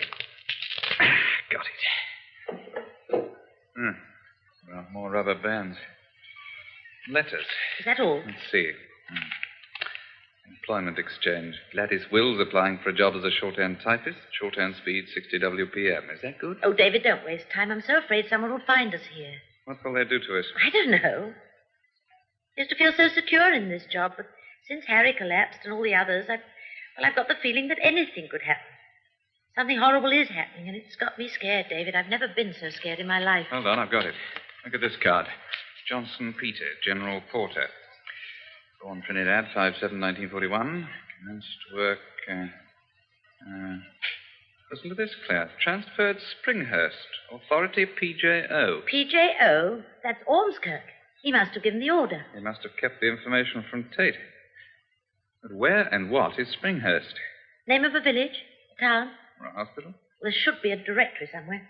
This card should be in the card index in the other office. Someone wanted it kept out of the way. Ormskirk, I suppose. But why was he so anxious that Tate shouldn't know about it? Here you are. Local phone directory. Yes. Springer, Springfield's Garage, Springhurst, Mrs. G.E. Hello, what's this? Springhurst Mental Hospital near Lavenham. That's not far from here. A mental hospital? I told you, it's an illness that affects people in different ways. We'll go there tomorrow. Now, let's get out of here.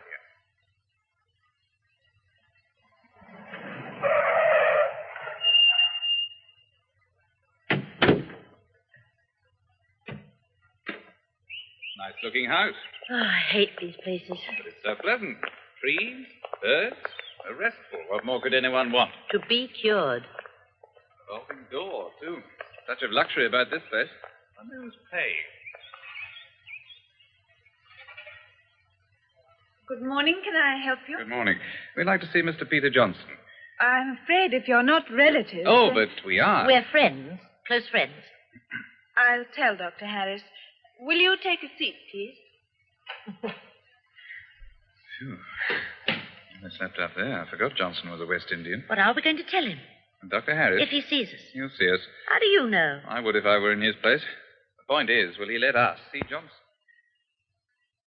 Believe me, I'm not unsympathetic, but I'm afraid it's out of the question. Quite out of the question. We've come a long way, Dr. Harris. I wish you'd taken the precaution of telephoning beforehand, as you'd have saved yourselves the journey. I'm sorry, Mr. Holland, but it's our rule that only relatives may be allowed to visit patients unless the circumstances demand otherwise. Peter hasn't any relatives to visit him. Oh? I understood there was a brother. Has he been here? As it happens, no. In that case... I'm sorry, Mr. Holland. You've not convinced me that the circumstances are in any way exceptional. I'm afraid you can't see it. Dr. Harris, we've come from the Institute of Stellar Research. It is vitally important that we see Peter Johnson. My dear young lady, why didn't you say so before? Did Ormskirk send you, Professor Ormskirk? Some more research has to be done. Oh, quite. Though there's nothing new to report, I'm afraid. His condition is unchanged. Unchanged? There's been no improvement. I see. I don't know what you people are playing at over there, but the patient's condition is entirely beyond comprehension. To me, at any rate. Do you think the fuel toxicity... No, out of the question. I hoped you might be going to suggest something new. Johnson was never in the fuel laboratory. Sonic vibration, maybe. Dr. Harris, we do have a theory, perhaps not so far from what you've just mentioned. We can't say more at present, but we must see the patient. This secrecy. I know it's an important government project, top secret and so forth, so I mustn't ask too many questions, must I? All right, never mind. Yes, you can see the patient if you think you've got a solution to the mystery. There's obviously not much we can do for this poor chap at present, bar give him the best possible care and attention, the very best. Well, you'd better come with me. Peter Johnson. Do you think he can hear us? As you see, he doesn't appear to be unconscious. His eyes are open, he seems wide awake, but he doesn't respond to any normal stimulus. An advanced catatonic condition so far unexplained. Peter Johnson, can you hear me? Peter Johnson. You see, not a flicker. Let me try. I cannot permit any further disturbances. You've seen him, and you know that his condition has shown no improvement. I think we'd better leave it at that. But we've got to know more. I can only say I share your desire for enlightenment, Mr. Holland.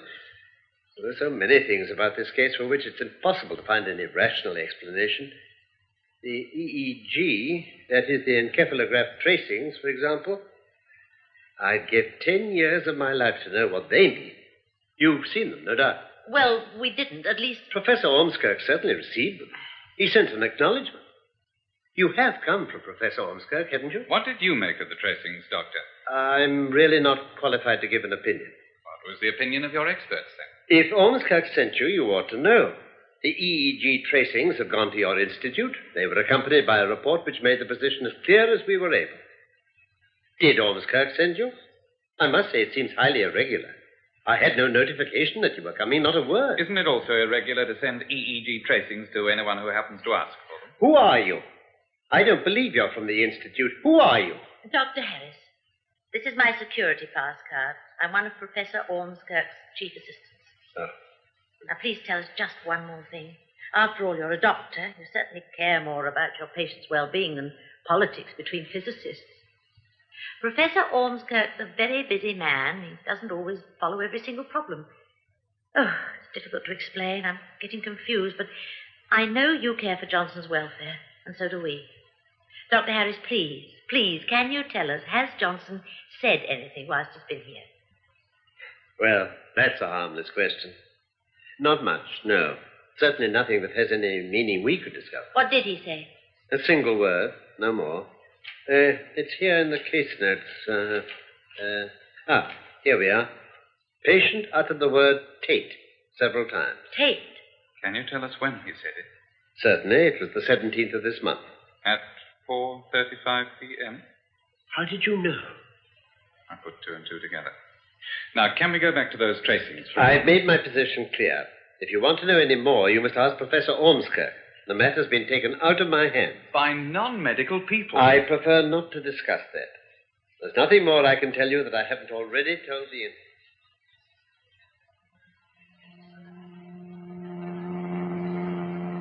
institute. Sick West Indian in a mental hospital. A dead professor of biochemistry. And Harry Benson. And something that connects all three. Still think it's the fuel? Not now. It's the element of... Say it, Claire. Telepathy. Oh, I wish I understood. Why was he so cagey about the encephalograph tracings? It was more than professional caution. There's something very odd about the state of Johnson's mind. We'll never get those tracings out of Ormskirk. David, I've got an idea. We could do with a few. What about Harry Benson? What about him? Of course. Get his EEG. But would they allow it? You'd have to repeat your famous performance. What performance? Getting round the medical profession. Oh, that. I've got a feeling it's not going to be so easy this time. We've got to try, David. We haven't a hope of getting hold of Peter Johnson's tracing, so it's our only chance. What do you think it's going to tell us? I can't imagine. Can you? Shall we go straight there? Why not? And if he says no? He's got to say yes. He's got to. No, I don't risk it. But even I know that an EEG is harmless. I agree. But at this stage it can serve no useful purpose, and I don't want him moved. But this is vital, and it may help him, even if only indirectly. Miss Stewart, I'd like to cooperate with you. But in Benson's present condition, indirect help isn't enough. It's difficult enough to help him directly. Keeping him sedated presents enormous difficulties. Why? For one thing, we can't inject. Because the needle bit him. Oh, please. Hysteria can cause all sorts of strange reactions. But it was you who said it was a bite. It looked like one, I agree, but it couldn't be. All right. Let's agree it was an injection reaction. But the second point. The moment Tate was dying, Benson called out his name. Benson and Miss Stewart were going to see Tate. Professor Tate was bound to be on his mind. And the bite on Tate's neck? We've been through all this. Don't you see? You're all looking for something. You, Miss Stewart, Professor Tate's wife, you're making things fit. Even the West Indian? He could have known about Tate crossing Ormskirk. Would that make him cry out Tate's name at the same time as Benson and when Tate was dying? I'm stuck. I don't know what to say. We must know. We've got to try and prevent it happening to other people. I'm only a doctor. My first responsibility is to my individual patient. Why must you ask me? Because the Stellar Research Institute have refused to reveal anything about this man Johnson's brain tracing. Well, they must have some good reason. Give me one. The rule that requires a medical practitioner to keep silent about his patients. But they aren't medical practitioners. You're inviting me into a conspiracy, and you don't really know why you're in it yourselves. I'll let you see, Benson. I'll even help your inquiries, but I daren't disturb him. I thought you said he was in a coma. I'd be more correct to say that he's semi-comatose. Occasionally he mutters things, nothing coherent, before you ask. Nothing at all.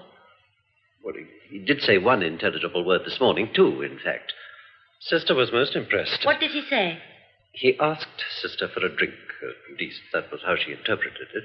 He asked for a drink? Well, not in so many words. He said, thirst, then spring, then thirst again. Incidentally, he didn't actually say it. It was more of a shout. And do you think this meant he wanted a drink of water? I agree. It's not exactly explicit, unfortunately. By the time Sister had brought the glass of water, poor Benson had relapsed back into his coma, so I don't suppose we shall ever know. Apart from that, he's uttered no intelligible words at all. I'd like to put it to you, Doctor, that what he was saying was not, as Sister thought, spring thirst, but Springhurst. Why should he say that? Is it possible? I suppose so, but I really don't see any reason. Dr. Edwards, we haven't yet told you the name of the mental hospital we visited this morning. It was Springhurst. Now do you understand why Benson might have said it? It's uncanny.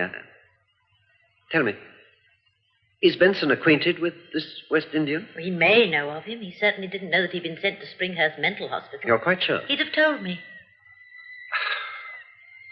Strange case. May need strange medicine. I don't want to move Benson, but... Well, it does look as if there might be something in what you say. If it's not telepathy, what is it? Find another word. Oh, all right. You've convinced me. Congratulations. Hello? Will you get me the EEG department, please? I want to speak to Dr. Kellaway. Thank you. Semi-comatose. That'll affect the tracings, of course. All the same, Well, the fact is, Kellaway, I don't think things are quite what they seem. They seldom are. But what's all the mystery, Matthew? Why don't you want my technician to be present? I think it's better to restrict the number of people present to as few as possible. I suspect you'd have done without me, too, if you could. That's about it. Emergency method. Well, you'll have to give me a hand. I hope you can remember what to do. Your two friends, they're not medical, I take it? No. Sort of a scientists. Harry, it's okay. All right, Miss Stewart. I'm depending on you to keep him calm. And everybody else, please say as little as possible. Can we get on? I'm ready. Remember how to fit the electrodes, Matthew? Yes. No. Harry, it's to help you. Those little gadgets that Dr. Edwards is attaching to the patient's head, they're the electrodes. The activity of the brain is recorded in the form of an electrical impulse. Look at these tracings. You can see the sort of pattern we can expect to get. Flattening out of the waveform shows increased mental activity. No. Trouble, Matthew? He's resisting. Here, let me... We can't go on with this. We must. He's resisting as if his very life... You must go on. No, Kellaway. Claire, let me have a go. No.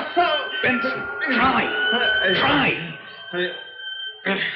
Get away from him. We've got to get him out quickly. Kellaway, sedation. No. Listen. Try.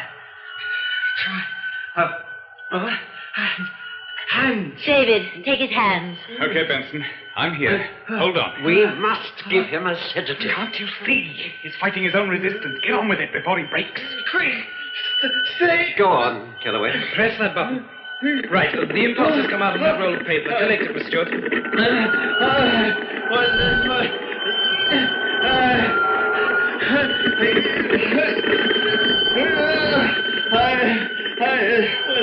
For God's sake, hurry! Keep... Try! We can't go on. We've got to get more. Miss Stewart, press that button when I say press. Right. Press.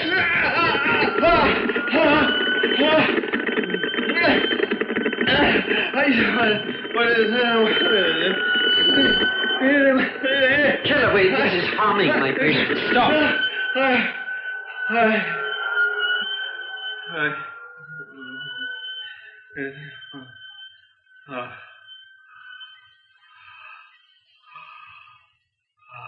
He's calmer now.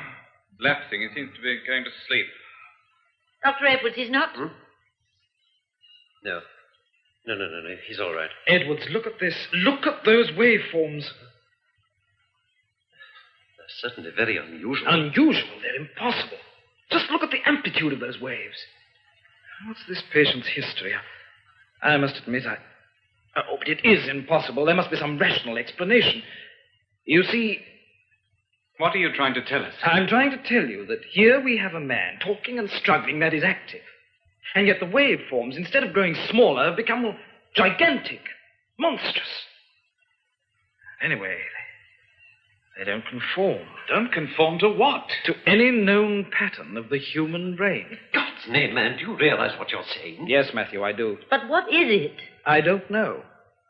I only know what it isn't. But the impulses are coming from his brain. This is a man, an ordinary human being. Look, I admit that these impulses have come from this patient. I don't deny that they could have been transmitted by a brain, and that the brain may be his brain. But I will swear on oath, if necessary, that it is not a human brain. Host Planet Earth was written by Anne Hull and Colin Cooper and produced by Nestor Payne. Electronic sound and music was created by the BBC Radiophonic Workshop. The cast is as follows. David Holland was played by Alexander John, Claire Stewart, Brenda Bruce, Mrs. Tate, Marjorie Westbury, Professor Ormskirk, Clive Morton, Dr. Edwards, Heron Carvick, Dr. Harries, Carlton Hobbs, Dr. Kellaway, Douglas Hankin, Guard, Preston Lockwood, Receptionist, Rosalind Shanks, and Harold Benson, Ian Thompson.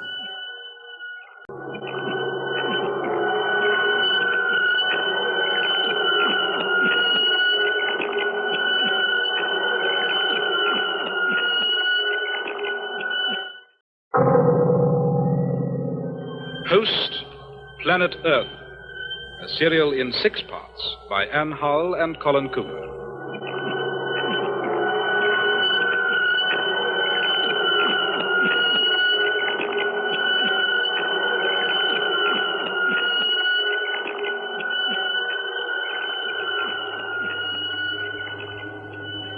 Control to Starfarer, control to Starfarer. Report condition, mental attitude flight-wise, result of visual instrument check, and any other information. Over. Starfarer to control. Visual check carried out, everything okay. Mental attitude, self and co-pilot, one of extreme frustration. Request permission, take action as soon as possible. Or sooner, over. Just what does he mean by that? Well, they've been orbiting a long time. They must be fed up. Mr. Cape and his companions should be reminded that they were chosen for their qualities of patience and endurance. And they weren't the only qualities needed. My guess is they're feeling earthbound. I don't want guesses. Ask him what he means.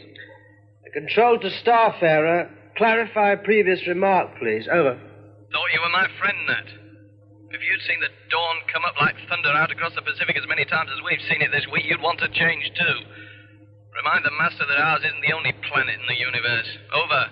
Now, let me speak to him. Control to Starfarer. This is Ormskirk. If you don't feel up to the job, say so at once, and we'll bring you down before we begin stage 2. Over.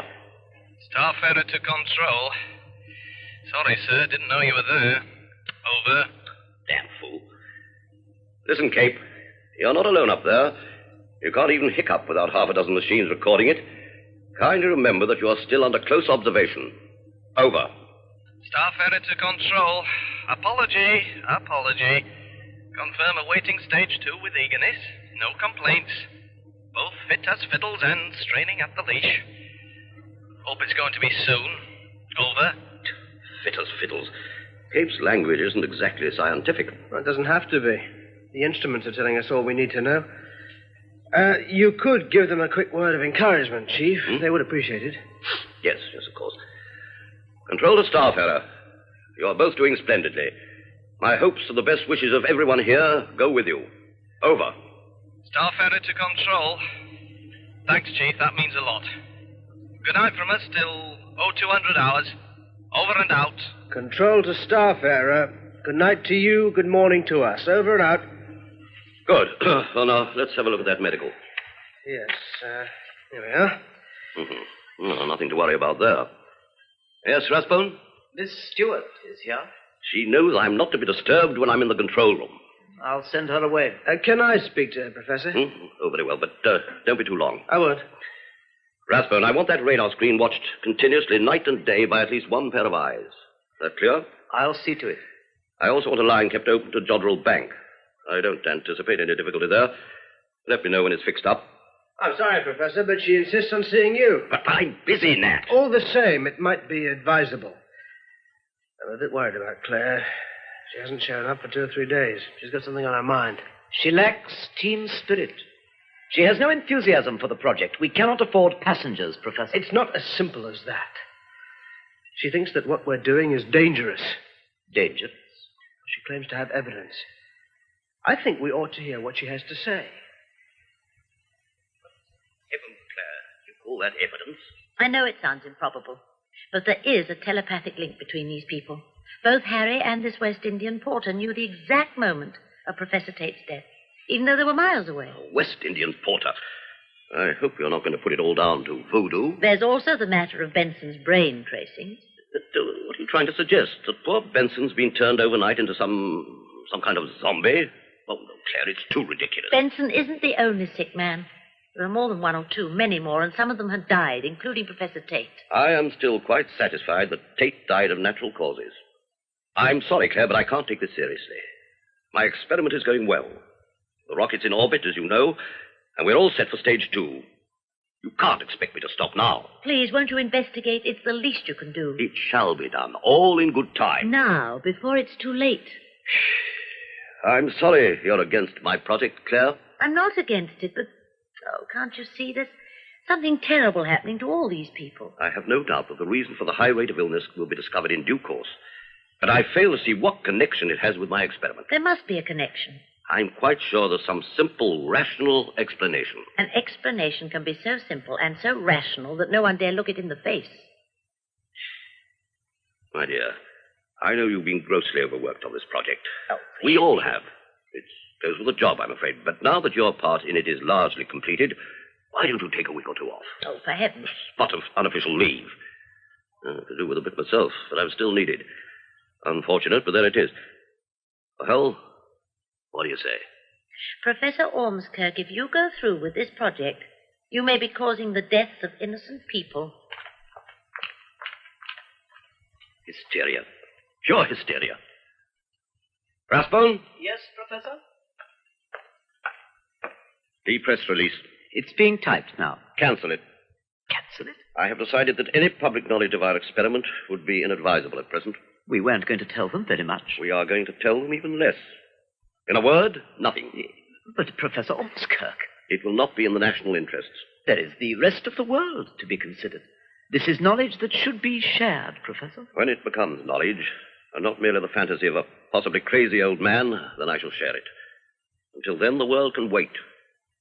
It won't hurt them. I had to wait long enough. I think the man must be mad. No, sane, but dedicated. You can bet too dedicated. Doesn't seem to do him any harm.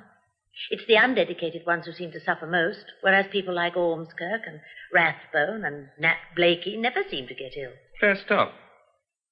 Do you realize what you're saying? What? You're saying that scientists who are really dedicated to Ormskirk's project don't get this mysterious illness.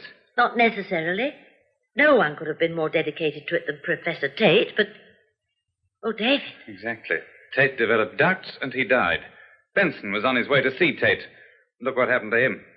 So whatever's causing the sickness is choosing its victims. It could be. Well, the dedicated boys like Ormskirk and Rathbone and Blakey never get harmed. Why? Because it can't touch them or because it doesn't want to?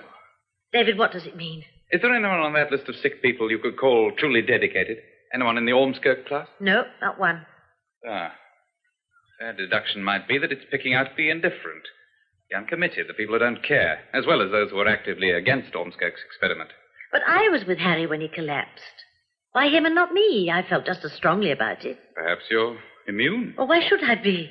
There's nothing special about me. Nothing that makes me basically different. I'm 27. I'm a scientist. I've Have a widowed mother in Scotland and a twin sister in Canada. It's all quite ordinary. It could be something very obscure, something to do with brain patterns, something very simple. For instance, you're left-handed, aren't you? That's not very unusual. No, I'm left-handed too. Well, so are thousands of other people. It's still different enough to be remarked on. Yes, but not in any important sense. Oh, David, I don't know. Sometimes I feel so unsure of myself. It's not easy to hold on to your beliefs when you feel that everyone else... Not quite everyone. Without you, I don't know what I would have done. You'd have managed. You're that kind of person. You don't know me very well. I thought I did. We haven't had time, have we? We could make the time. Could we? I don't see why not. I'll remind you. You won't have to. Promise me one thing, David. If anything happens to me, you won't blame me. Happens to? Well, if I become like Harry Benson, dehumanized, a human body driven by an alien mind. Would it be your fault? I don't know. That's what worries me. I promise. Thanks. Listen, Claire, I don't know who or what has done this to Harry Benson, but I'll tell you this. No one's going to brainwash me if I can help it. Nor me. Right, we'll make a pact. No brainwashing under any circumstances. Yet, Theory's right. We're obvious targets. We've made a few discoveries between us, haven't we? Telepathy business, the accident rate. Strange that more people haven't spotted it, but there it is. The only thing the inhabitants of Suffolk seem to have noticed is the noise from the testing range. It must be air splitting. I'd be up in arms if I lived there. Oh, they were. They sent a deputation in protest. Who did? A little village called Stratton near Stowmarket. Considering the size of the place, it was quite a big deputation. You know, banners, placards, the lot. The rector led the way together with the schoolmaster. What happened? They registered their protest, then went home quietly. Was the noise reduced? No, quite the reverse, if anything. Did they demonstrate again? No. I would have. Well, they didn't. You know what I'm thinking? You're thinking we ought to go to Stratton to find out why the villagers were so easily satisfied. Satisfied or brainwashed? Yes, let's go there.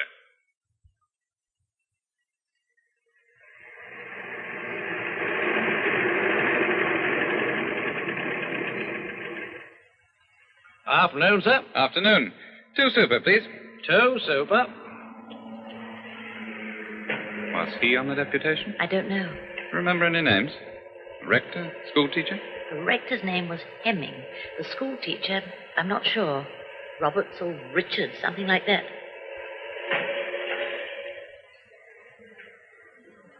Check the oil for you, sir? No, thanks. Are you Mr. Banks himself? That's right, sir. Joseph Banks, proprietor. Been here 20 years. Business must be pretty good on this road.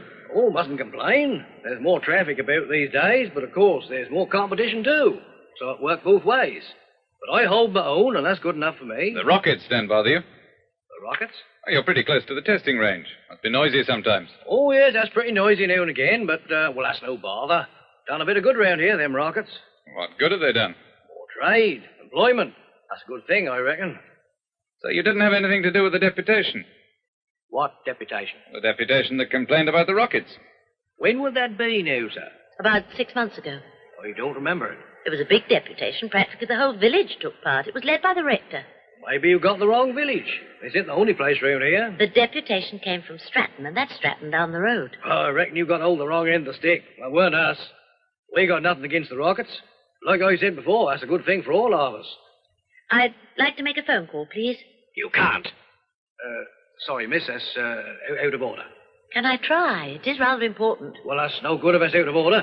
Been waiting for the post office engineer to call. Can't do a thing till he come. Hey, hold hard. Where are you going? I think you'd better check the oil after all. What? The oil. Please check it. She never ought to have done that. You should have stopped her. I said that was out of order, didn't I? Why didn't you stop her? Are you going to check my oil?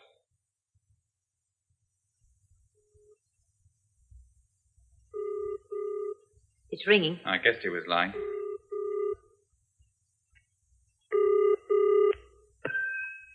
Hello? Mrs. Hemming? Yes? Could I speak to the rector?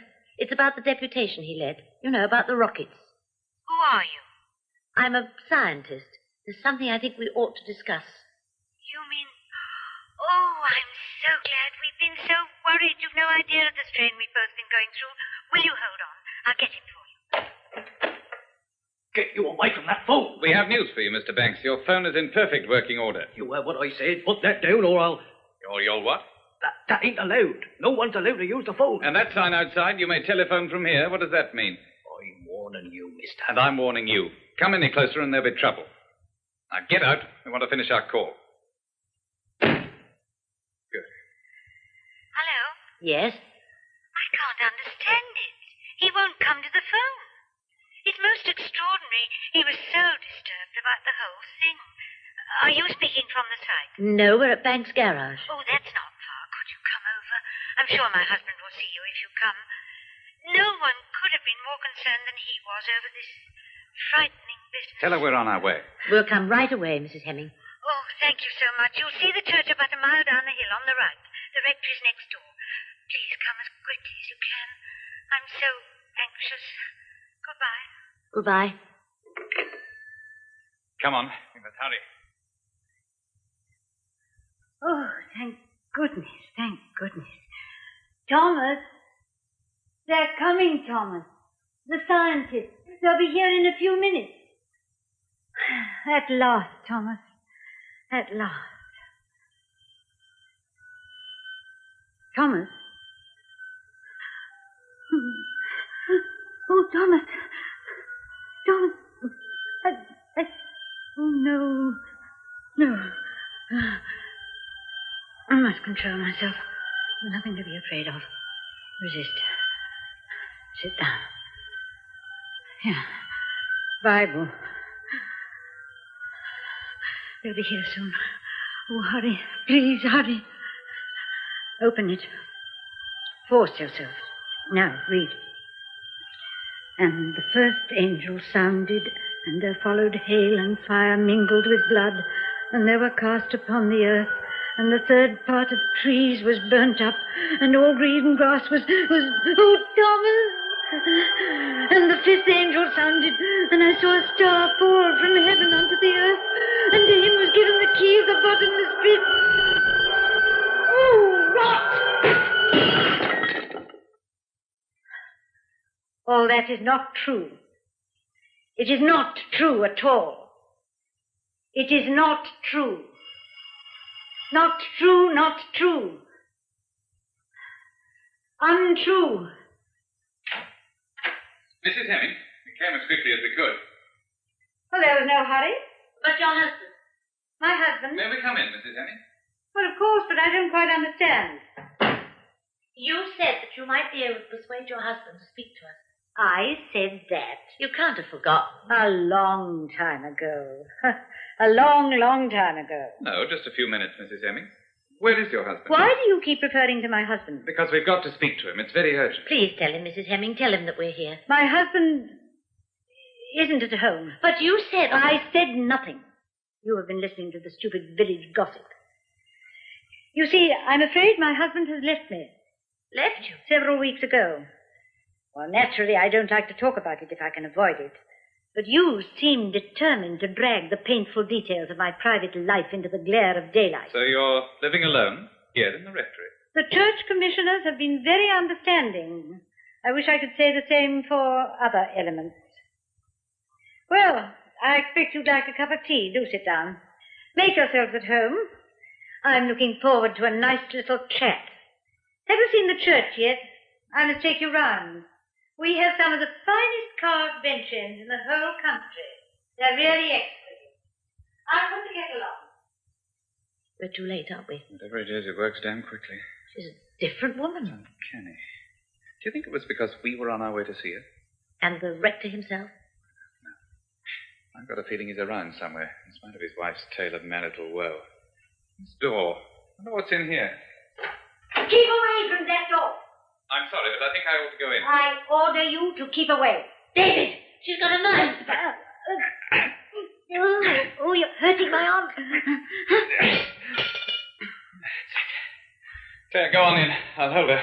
You're wasting your time. He knows nothing. Go away and leave us in peace. David. What is it there? The rector. He's dead. He's hanged himself. This is your doing. He was a good man. If you hadn't come here, he... Claire, we've got to find that schoolmaster. He's our last chance. But are we going to get a doctor or something? Too late, Claire. Dead. No one can help him now. No one. Come on. We've got no time to waste.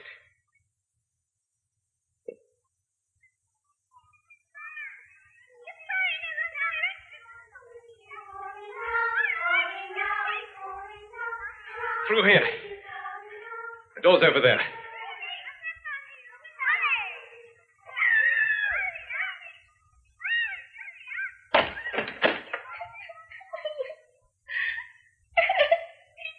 Oh, my God, this classroom's in a mess. Hello. What's your name? Rosemary. Manning. Where's your teacher? I don't know. Well, when did you see him last? How long ago?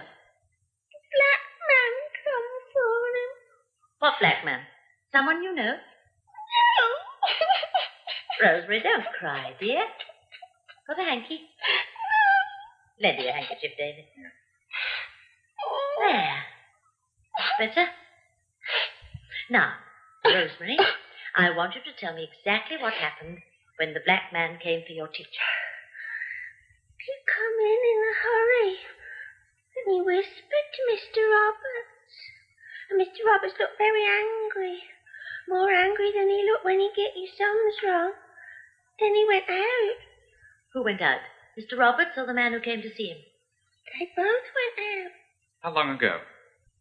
About 10 hours. She must mean 10 minutes.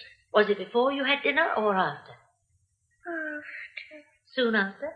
In doing sums. Ask her what the visitor said. Rosemary, the man who came to see Mr. Roberts, did you hear what he said? He was whispering. Yes, I know, but sometimes you can hear what people say when they whisper. I think it was a secret. Mr. Roberts is a great friend of mine, Rosemary. I'm sure he's not going to mind if you tell us his secret.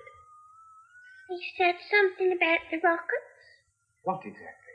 What did he say about the rockets? I told you he was whispering. And what did Mr. Roberts say? He said they'd gone too far this time, then they ran away. They ran? Which way did they go? Over there. Where the rockets are? Yes. Thank you, Rosemary. You've been very helpful. Here, buy yourself a lolly. Mr. Roberts say they're bad for your teeth. Don't think Mr. Roberts will mind just this once. We can't leave her, David. But we can't. Look, sweetheart, can you find your own way home? Of course I can. Well, you pop off home as quickly as you can. Tell your mummy that Mr. Roberts went away and Mr. Holland said you could go home. All right? What do you think they'll try to do? They'll never get in, will they? Well, if they did, they wouldn't get far before the armed guards caught up with them. We didn't do so badly. Well, you have me to help you. Did you notice? That little girl. Rosemary? She took my handkerchief with her left hand. And she hadn't been affected. Mm-hmm. We better start walking. Let's hope we can catch them up.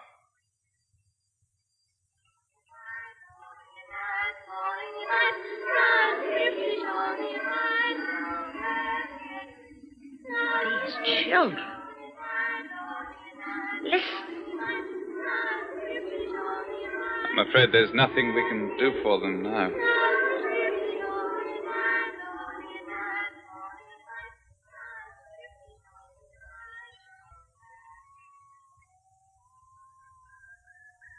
Where does this road lead? It follows the perimeter round. To the main gate? Yes. What are you thinking? Trying to put myself in their place. They know something's wrong, but exactly how much do they know? What did this colored man tell Roberts that made them both rush out in such a hurry? Well, he must have told him about Ormskirk's latest experiment. Could it be someone from the base? The only West Indian on the base was that sick porter. Can't be him. All we know for certain is that two men, one of whom was Mr. Roberts, decided that something had to be done and set off in this direction. What did they hope to do? David, look. Over there. What? There's a man lying on the grass. Yes, you're right. It must be him. A school teacher? Yes. He's dead.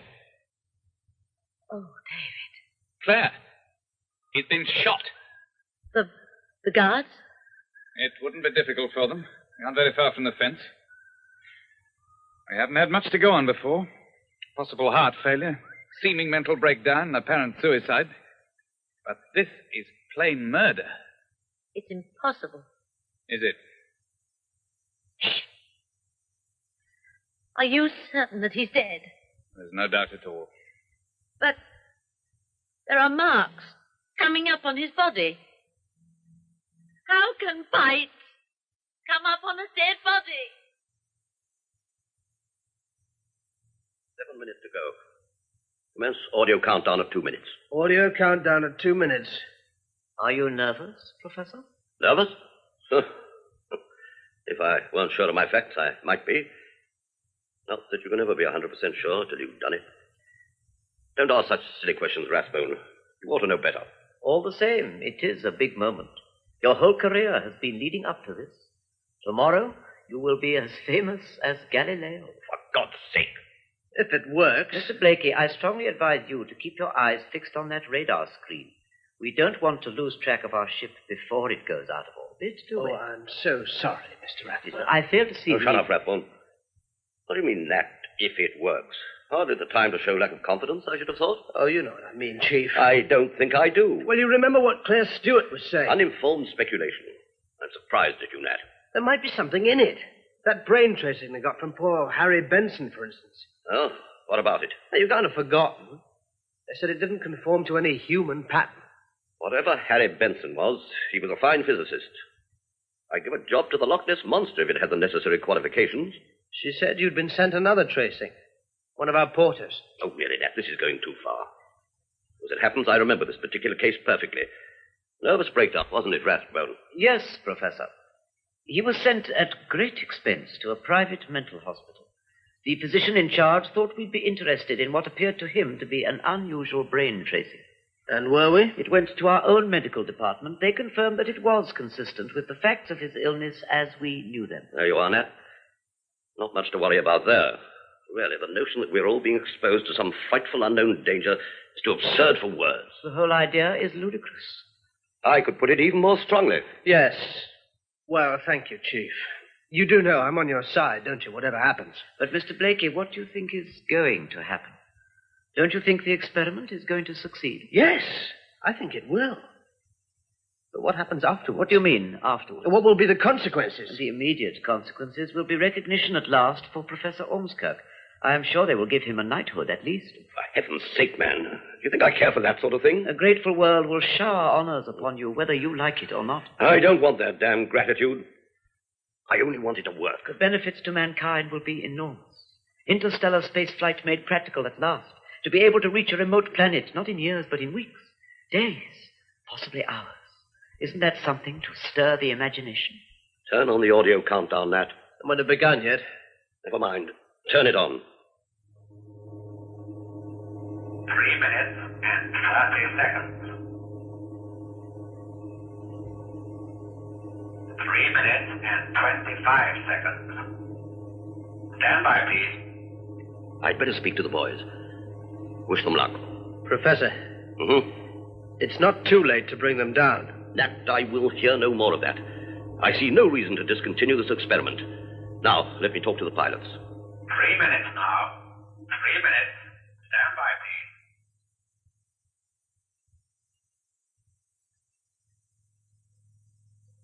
19, 18, 17, 16. Fantastic. A ship with 2 men in it, orbiting 200 miles above our heads. A tiny blob on a radar screen, and in a few minutes... All right, Nat. Quiet, everybody. Please. 7, 6, 5, 4, 3, 2, 1, 0. It's gone. My God, it's gone. One moment it was on the screen, and then it just vanished. It vanished, I tell you. Let me be the first to congratulate you, Professor. Huh? Oh, thank you. The experiment is a wonderful success. Yes, I'm very pleased. But we mustn't be premature. The ship has gone out of orbit into the suit. When it returns, then we can call the experiment a success. You mean when it returns safely? We have done all we could. Every possible factor has been taken into account. Every known factor, but what about the unknown? As scientists, we can only deal with the facts as we know them. We should not worry about the unknown, Mr. Blakey. Shouldn't we? Then what should we worry about? Host Planet Earth was written by Anne Hull and Colin Cooper and produced by Nestor Payne. Electronic sound and music was created by the BBC Radiophonic Workshop. The cast is as follows. Nat Blakey was played by Nigel Anthony. Bill Cape, Ian Thompson. Professor Ormskirk, Clive Morton. Rathbone, Timothy Bateson. Claire Stewart, Brenda Bruce. David Holland, Alexander John. Joseph Banks, Peter Tuddenham. Mrs. Hemming, Betty Hardy. Rosemary Manning, Barbara Mitchell. Technician, Preston Lockwood. And schoolboys, Spencer Shires and David Orker.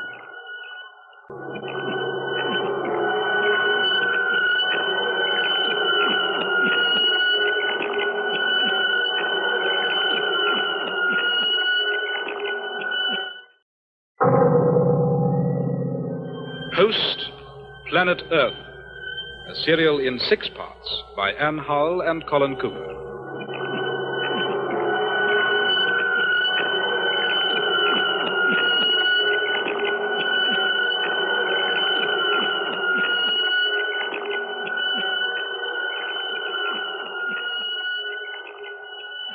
There are only 2 possibilities. Either stage 3 has been successful and the ship's gone outwards into space, or it's blown up. In either case, the effect is the same. A blank radar screen. If it had disintegrated, there would have been something tangible. Fragments. There has been nothing. Rathbone's right, Nat. The only possible conclusion is that my theory has worked and Starfarer has freed itself from the laws governing the speed of light. That's what worries me. It's no longer subject to the forces we know and understand.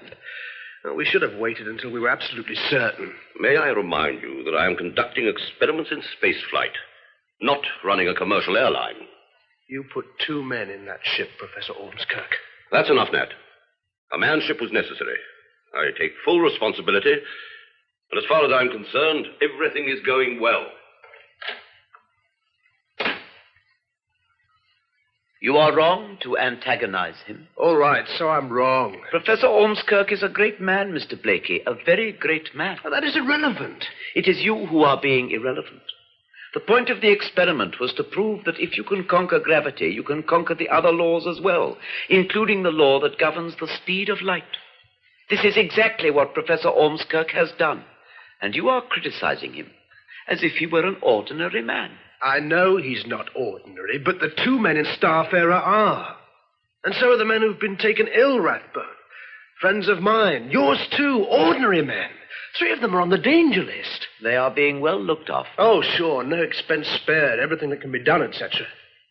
But what I'm asking myself, what you seem to have forgotten, is why they became ill in the first place. I think we have already discussed... Oh, yes, we've been all through this before. But nothing's been done.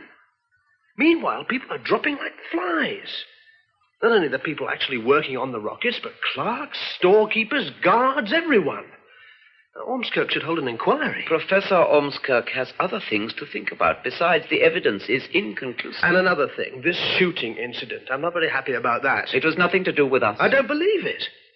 Those guards are armed, and you know it as well as I do. If you have any criticism about the way this establishment is administered, I suggest that you make it personally to Professor Ormskirk. He will not thank you for it. And what are the police doing about it? I'm quite sure the police have the matter well in hand. I'm afraid the superintendent's busy just at the moment. It's very important. It usually is, miss. What is the purpose of your call? You can tell him that we're all in danger. You, me, the whole country. Perhaps the whole world. See if that'll arouse his interest. Oh, I see, sir. You want me to say to the super that the whole world's in danger? Yes. I did hear you correctly, sir. You did. Well, I'm not sure whether it quite comes within our scope, but if you'll wait here, I'll see what I can do for you. Now, let me get this clear. You say the scientists are carrying out experiments which endanger human life, right? Right. I'm no scientist, but I understand there's often a good deal of risk attached to this kind of thing. Mr. Holland has already told you. Yes, Miss Stewart, I know. Nevertheless, I find it difficult to accept the implication that this unaccounted-for sickness is bound up with flights into space. Superintendent, do you happen to know the precise nature of these experiments? I do not. Well, I do. And you can take it from me that... If you please, Mr. Holland. The Cellular Research Establishment may have their rockets on my doorstep, but there's a very good reason for my ignorance. It's called the Official Secrets Act. I'm sure you wouldn't want to incriminate yourself by telling me too much. Superintendent, something's happening to these people's minds. There's some force at work, something intelligent and yet inhuman. A whole village has been subjugated. Subjugated? If that doesn't interest you, how about murder? Murder? A school teacher from Stratton was shot near the perimeter fence. What do you know about it? We came across the body before your men got there. Ah, yes. You didn't happen to see a van driving away, did you? No. A green van going in a northerly direction? No. Who saw it? Who saw the van? We have an eyewitness, unusual in a murder case. Are you trying to tell me that the shooting of Roberts is connected with this story of yours? Yes, I am. Who was he? Who was this eyewitness? A man called Rathbone. I understand he has quite an important post. Oh, yes. He's Professor Ormskirk's right-hand man. Did he see the murder? Unfortunately not. He heard the shot, went to his window, saw the body on the side of the road and the van driving away. Not much to go on, but more than we usually get. You do know that the guards are armed? Not according to my information. If the bullet came from one of their guns, you could prove it, couldn't you? If we found the bullet, unfortunately it went clean through him. We'd have to search about 5 square miles of Suffolk with a fine-tooth comb. Why don't you? We will, Mr. Holland, if we have to. Do you know that Roberts led a deputation in protest against the rockets? No. Are you suggesting that Roberts was shot because he protested about the rocket? No, because he knew something was wrong, horribly wrong, and was trying to do something about it. That's a serious charge to make against a government department. We're sticking to it, Superintendent. And I'll tell you something else. The joint leader of the deputation was the rector of Stratton. He committed suicide at roughly the same time as Roberts was murdered. You know, this idea of yours is a bit too far-fetched for my liking. All the same, I think we'll pay a visit to the rocket site. You'd better come, too. We'll see what the experts themselves have to say about it. I tell you, it's absolute nonsense. I've never heard such a fantastic collection of half-truths, misrepresentations, and downright lies. The man's obviously insane. Take him away, certify him, anything you like, but don't pester me. I'm very sorry, sir, but a man has been killed. We have to investigate every possibility, however unlikely. You could hardly have chosen one that was less likely. Alien force, indeed. Claire, you ought to be ashamed of yourself. I'm sorry, Professor, but it's the only explanation that fits. I'd hardly call it an explanation. What is it, this force? Where does it come from? Why haven't you felt it? You expect me to accept a bare statement as if it were a fact. I'd tell you more, but there are so many things I don't understand about it. My dear girl, if I went to the police every time I came across something I didn't understand, the superintendent would never get a moment's peace. Ask Mr. Rathbone to come to my office, will you? It's been suggested that Roberts was killed by a shot fired by one of your security guards. Oh, come, Superintendent. This isn't a concentration camp. My guards are armed with nothing more lethal than a whistle and a torch. We do have some Alsatian dogs, I believe. Quite sure he wasn't bitten to death. No doubt the autopsy will tell us about that, sir. Rathbone, you've already met the superintendent, I think. I have. Well, 2 further points, Mr. Rathbone. You say in your statement that when you heard what sounded like a car backfiring, you went to the window and were just in time to see a man getting into a green van, which then drove away. Yes, northwards. Quite so.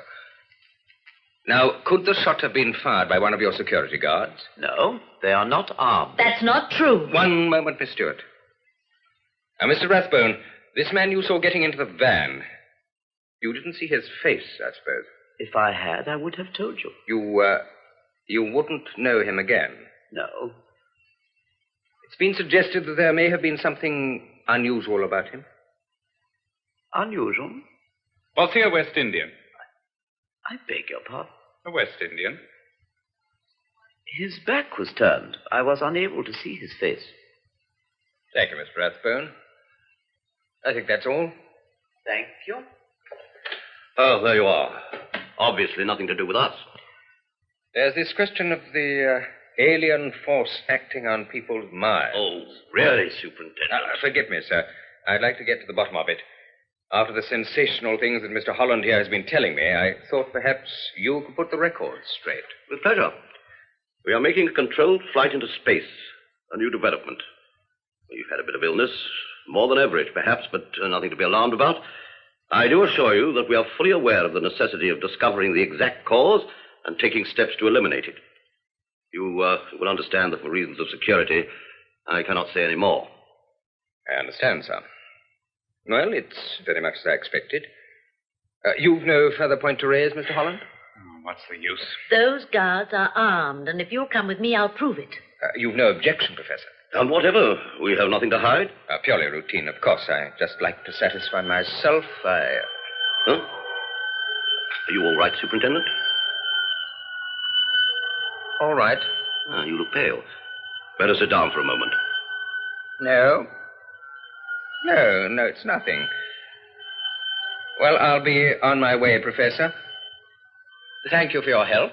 Not at all. We're always happy to help the police. Wild goose chase, if ever there was one. Superintendent, the guns. I'll show you. Guns? The guns carried by the guards. I don't think that will be necessary. But they do carry guns. Professor Ormskirk has assured me that they do not. But he doesn't know. He's so wrapped up in his work, he doesn't even know what day of the week it is sometimes. You've got to believe me, Superintendent. Professor Ormskirk has given me his word that the guards... Oh, why can't you understand? He doesn't know. Claire, you're wasting your time. More coffee, David? Oh, thanks. It's like a nightmare. I mean, why did Rathbone lie about the West Indian? It must have been him, but Rathbone deliberately tried to mislead us. Rathbone? Rathbone's affected. Yes.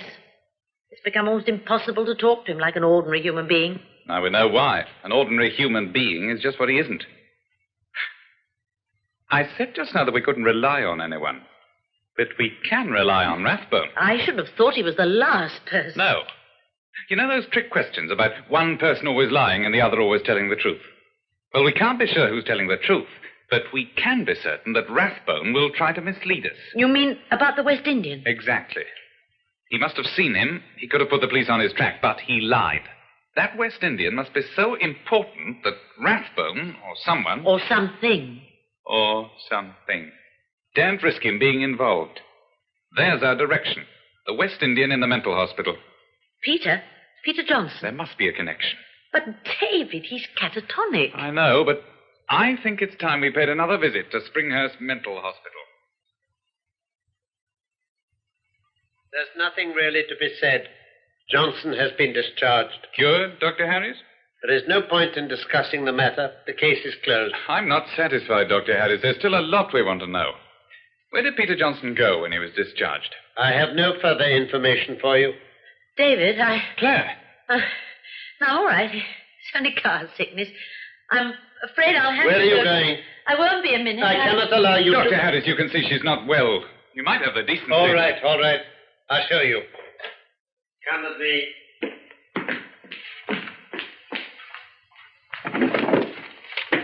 Now, where? Card index, of course. Johnson, Peter. Address flat 3. She'll be all right. Nasty thing, car sickness. I've never had it. Odd how it affects women more than men. Indeed. And passengers more than drivers. Something to do with concentration, maybe. Oh, I'm not suggesting... If you have nothing more to ask... Oh, but I have. I want Peter Johnson's address. Then I suggest you contact his employers, the Stellar Research Establishment. I'd be wasting my time. But you know that, don't you? I have no other suggestion to make. You're not being exactly cooperative, Doctor. I'm sorry. Ah, Claire. Better now? Yes, it wasn't very much. Well, Doctor, we won't take up any more of your time. I'm sorry you didn't feel able to give us the information we wanted. But we must have it. Excuse me, I have an appointment. I must bring this interview to an end.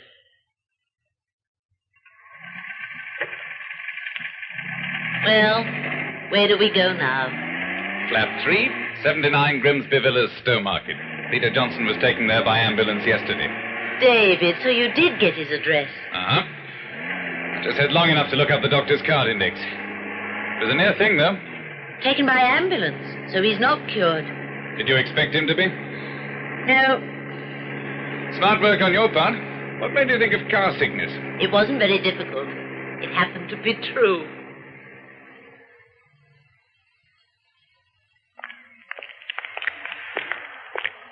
$79. Here we are. Flat 3, Johnson. How well do you know him? We've passed the time of day once or twice, nothing more. He was very popular. Always had a big smile for everyone. Yeah. Peter. No. Wait. Man, you're going to take your foot out of my door, or am I going to have to kick you out? Don't you recognize me, Peter? You hear what I said to your boyfriend? But it's Claire. Claire Stewart from the rocket site. We're your friends. No friends in that place. Put that knife away, you fool. You from the rocket site, that's good enough for me. Flaming murderers. Right, if that's the way you want it. Sorry. He was going to use that knife. He's bleeding. Yeah. It's only a cut. Funny. He really didn't seem to recognize you. Amnesia? It could be, but... David, it's not Peter. What? I'm almost sure of it. It looks like him, but... He must... I've got it, Claire. This is Peter's brother. His twin brother. What? Well, don't you see? He's unaffected. And you've got a twin sister, and you haven't been affected either. But you... No, I'm not a twin. It's beginning to look as though I should have been. I don't understand. It's screwy. I'll get some water for that cut. Oh, my head. Can you stand up? I think so. Good. Sure you're all right? Yeah. Now, listen. You heard what we were saying. Yeah, but there's more to it than that. But that's why they shot Roberts, isn't it? They couldn't get him any other way. He was immune because he had a twin. Roberts didn't have no twin.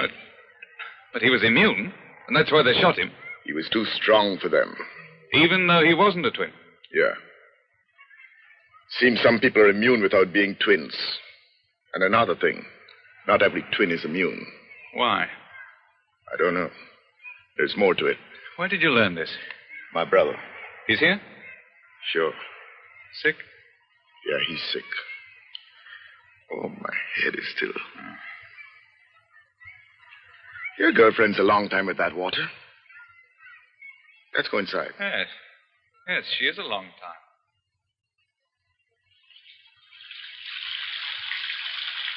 Damn. No hanky. I have to use a tea towel.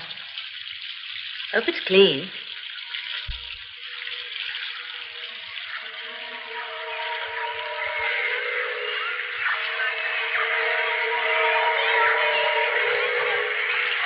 Oh, beautiful.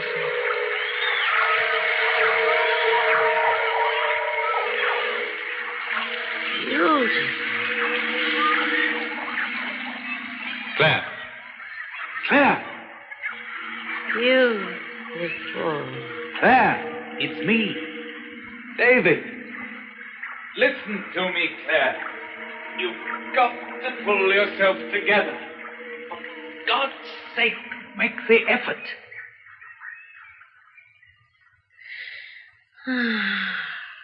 What happened? Oh, David. Oh, a wonderful dream. No, not a dream. Real. Real. Trees, waterfalls, flowers, such flowers. And people, strange, beautiful people. Not human, more graceful. And warm rain. Fine sun. Claire, you're a rational human being. You have a mind of your own.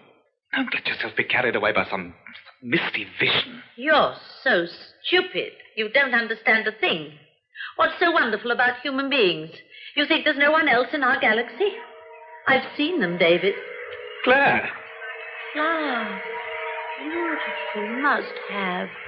Lily. Water lily. Claire, wake up. Do you hear? Look. This water lily. Did you ever see such... Oh. Water lily. A crumpled, soggy bit of rag, that's your water lily. I thought it was... Well, it's not. You can see that now, can't you? You can see what a mockery it is, this vision of yours. But how can I be sure? How can I be sure? Whatever it is, you've got to fight it. But we don't know it's evil. We only mistrust it because it's alien, because perhaps we're wrong to resist it. Claire, don't talk like that. Oh, Claire. Claire. What's going on in here? Chris, help me. My brother, go get him. Where's he? In the bedroom. Bring him in here. I'll do what I can. Claire, look. I take your hand in mine. You can feel that. You know I'm here? They've gone. Who are you? Let go of my hand. No, not yet. Let me go back. Please, let me go back. Come on, Peter. Chris is here. David, make him let me go. Not going to let you go. Now, you listen to Peter. He'll tell you. I hate you for this. Let me go. Peter, tell the lady about this vision she's been having. Vision? Yes, tell her about those beautiful people. They all died. Yes, they died. No. Every single one. Dead. But I saw them. They were alive. They were so happy. Then the invaders came. Oh, God. From another world. Flamethrowers. Everything that stood in their way. Burned. No. I don't believe it. You're lying. Let me go. Oh, let me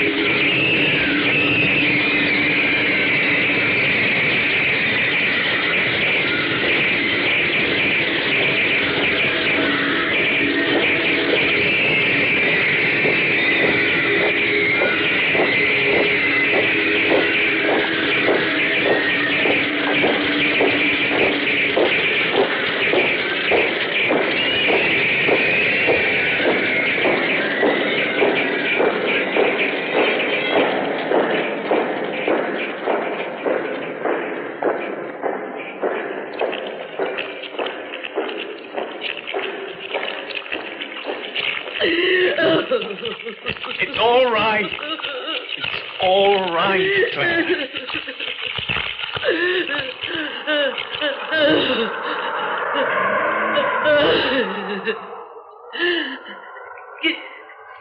Give me your hand again.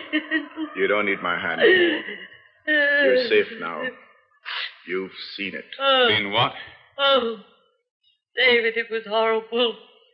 The burning and the killing. And that's what's going to happen here? No. Something worse. These invaders, they didn't kill everything. The creatures survived. The creatures? They had no one to control them any longer. So they multiplied. Multiplied. Nothing else but them. Multiplied and covered their whole world. Sucked it dry. Every living thing. What sort of creatures, man? Sucked it dry. Like the desert. Yes. I saw it. The wind screaming over the bare rocks in a parched desert. Nothing else left. Nothing. Over and over again it happened. Over and over again. What do you mean? He means when they sucked it dry, they went somewhere else. How? In the invaders' spaceships. What? These creatures forced their way into the spaceships? Then they killed invaders' own planet. World after world. Century after century. Billions of years. Stronger and stronger. But what are they?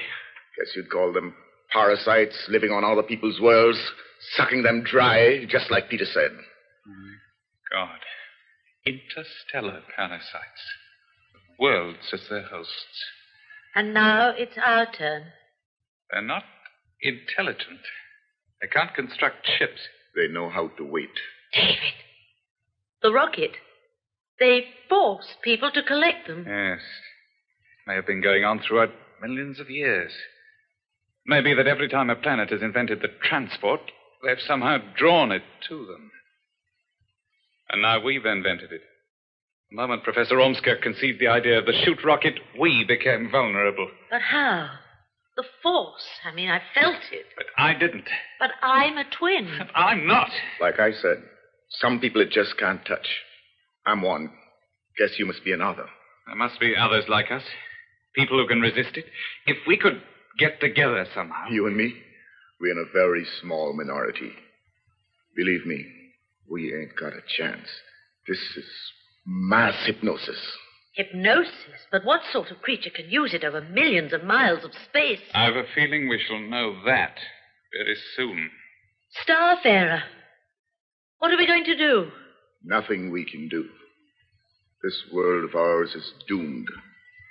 The rocket has gone to their dying world and is going to bring them back here.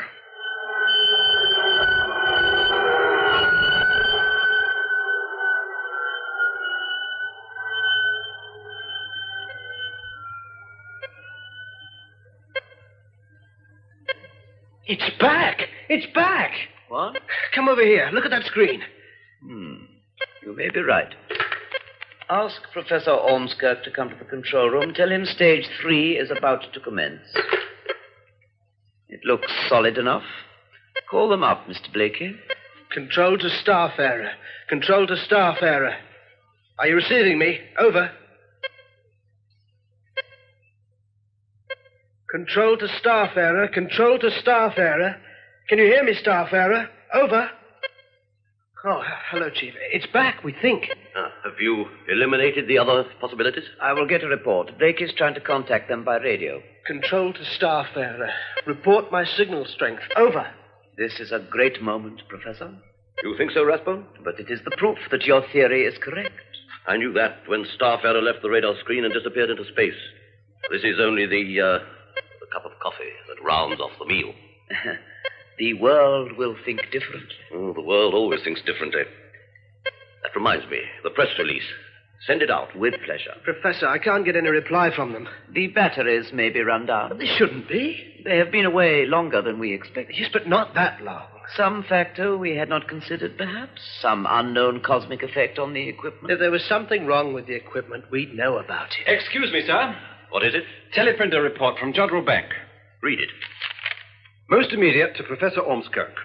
Unidentified satellite in orbit 79. Minimum 270, maximum 310, plotted 1537 hours. All available data indicate return of your Starfarer projectile. We'll keep informed. Message ends. So, that's it. Nat, turn the speaker on. I want to hear for myself.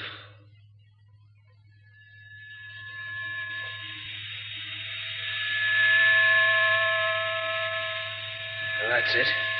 The transmitter's on, but they're not speaking. Call them up. Control to Starfarer. Control to Starfarer. Can you hear me? Over. Again. Control to Starfarer. Control to Starfarer. Can you hear me? Please reply. Over. Let me speak. Control to Starfarer. This is Professor Ormskirk. Can you hear me? For God's sake, answer me. Answer me. Answer!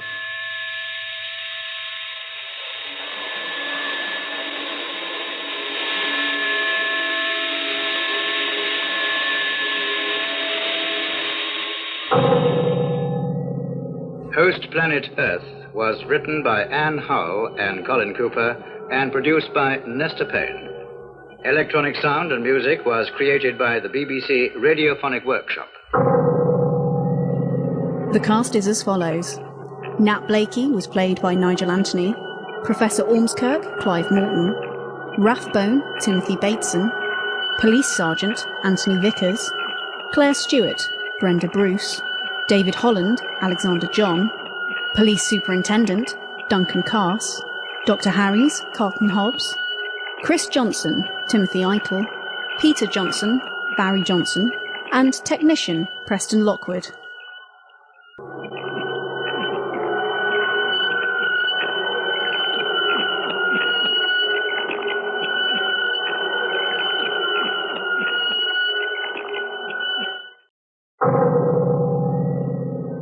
Host, Planet Earth, a serial in 6 parts by Anne Howell and Colin Cooper.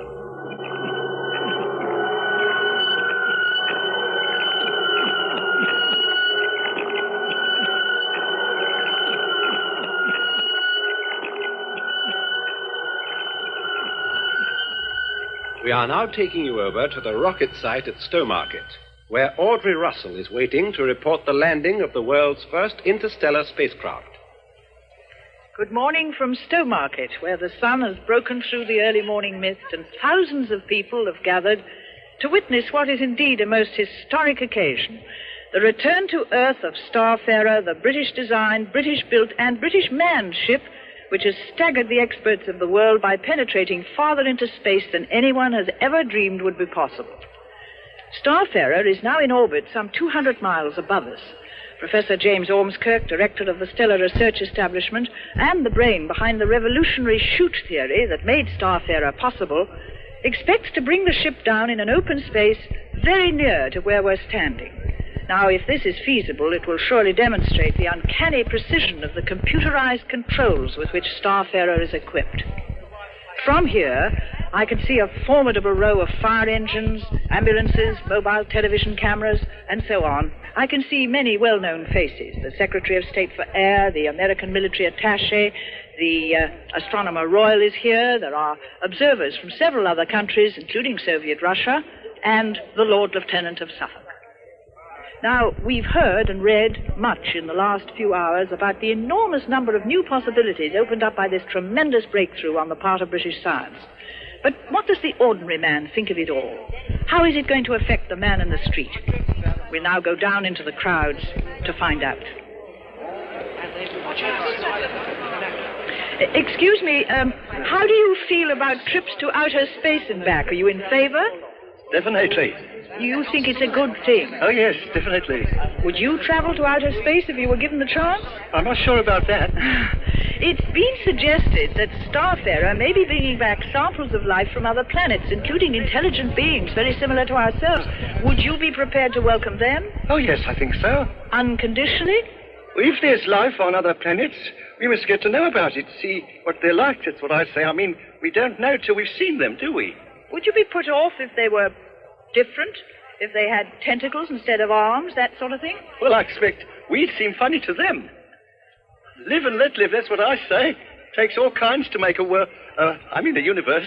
And speaking for myself, I would be very happy to welcome any visitors from another planet. That's right.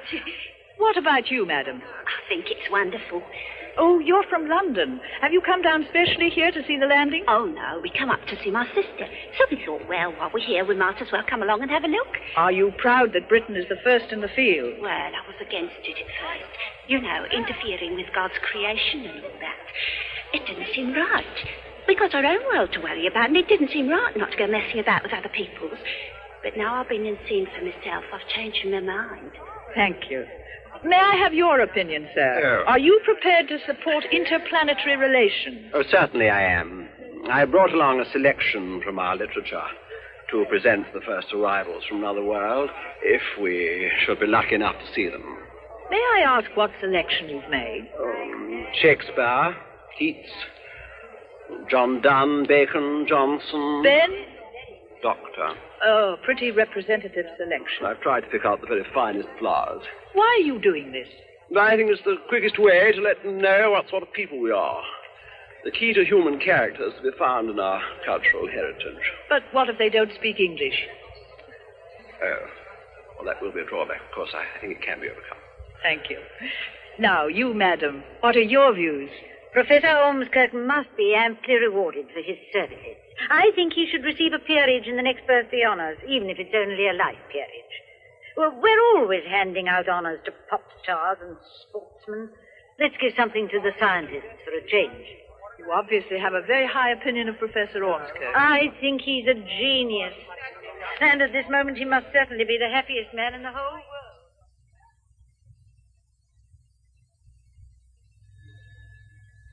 Control to staff error. Control to staff error. Can you read me? Over. Keep trying. It's all we can do. Control to staff error. Control to staff error. Can you read me? I say again, can you read me? Over. Oh, I can't understand it, Professor. The transmitter's on, but they're not using it. We must contact them before we fire the retro rockets. Oh, we've got to fire those rockets whether we contact them or not. I don't like it, Nat. It's a risk, of course, but we've got to take it. If they're sick or unable for any other reason to use their radio, then the sooner we bring them down, the better. Why should they be sick? You must admit it's a possibility. I don't admit it. They were able to bring Staff Error out of the chute and back into orbit. If they could do that, there can't be much wrong with them. The computer program The computer didn't allow for the extra time. They're overdue. That means one of two things. Either the computer program broke down, or they deliberately broke it. Either way, they would have to depart from the program to get back into the Earth's orbit. And that means that at least up to entry, there was nothing wrong with them. Professor? Yes, Rathbone? The Prime Minister's PPS wants to know the latest position. Tell the Prime Minister's PPS to go to hell. We shall have to say something. Very well. Say that everything is proceeding according to plan and the ship will be brought down very shortly. And Rathbone. Yes, Professor? Don't waste time on the phone. Get someone else to deal with these nuisances. Your place is here in the control room with me. I need you. The retro rockets are due to be fired in less than half an hour, and we haven't established radio contact yet. Very well, Professor. Oh, Nat. Professor? Rathbone tells me you've been in touch with Claire Stewart. Oh, Rathbone. That man's Now, beginning hold to on, try... Nat, hold on. I'm afraid you're losing confidence in the project, Nat. You forced me to say this. I believe that Claire is right. I believe there are dangers in space exploration we haven't even dreamed about yet. Stay with us, Nat. See it through. We've got to bring those two men down alive.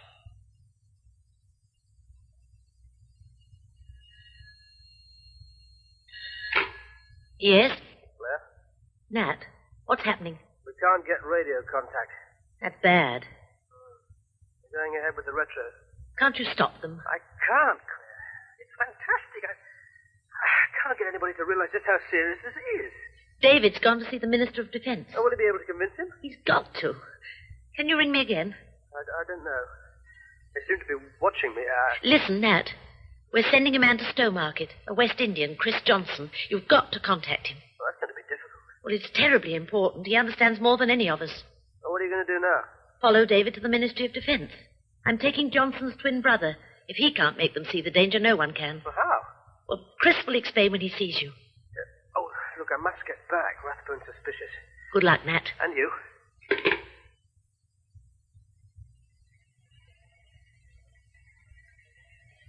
Now then, sir, you can't come along here expecting to see the Minister of Defense just like that. You'll have to go through the proper channels, same as anybody else. You go and write a letter asking for an appointment. That's the way to do it. Look, man, I've told you, I haven't got time. Ah, well, the Minister's a very busy man, too. You can't expect him to give up his time to every private citizen who wants a word. Why, even VIPs have to make an appointment. Some very important VIPs, too. I've got to see him now before it's too late. I'm sorry, sir. I can't help you. David! Claire, thank God you've come. Chris catch his train? Yes. He promised to ring as soon as he gets to Stowmarket. David, they're running excursion trains. They're treating it like some kind of entertainment. It's too horrible to think about. Don't think about it. We've got to find a way of getting the minister to see Peter. If he can be made to understand. I'm afraid Peter's worse. I've left him in the taxi. You'll have to help me with him, David. All right. Commissioner, as a sick man, would you mind giving me a hand? Oh, dear, oh, dear. Collapsed, has he? Let me help you. Easy now. Now, take it easy, old man. That's the way. I'll get a chair for you to sit on, then we'll call the Red Cross and... Here, where are you going? Sorry, can't stop to argue. Here, come back. You come back here. Why can't you get him? You must find him. I cannot be kept waiting. What do you want? To see you, Minister. Have you an appointment? There wasn't time to make one. Charles, come in, will you? You've got to listen to me, Minister. Show this gentleman out, Charles. The world is on the brink of a catastrophe. I have proof. Please be quiet. The minister is on the phone. And I'll wait till he's finished. Now, look here. I don't care where he is or what he's doing. I want Professor Ormskirk brought to the telephone, and I want him brought quickly. That isn't a request, it's a command. Is that clear? I shall expect to hear from you within 5 minutes. Are you still here? If that was Rathbone on the phone, they're wasting your time. He'll do everything in his power to see that that rocket lands. You must prevent it. The safety of the world depends on it. All right, Charles. I'll call you if I need you. Yes, Minister. Now, who exactly are you? My name is Holland. I'm a reporter. And this is a story? Began that way, but it's a lot more now. You've got to believe me, sir. I'm pretty certain that rocket contains parasites which will spread over the face of the Earth and consume it. Parasites? It's their only function, their only means of staying alive. They'll gorge themselves until there's not a living creature, not a blade of grass left in the world. Do you have any proof? Yes, it's here in these papers. But there's no time, sir.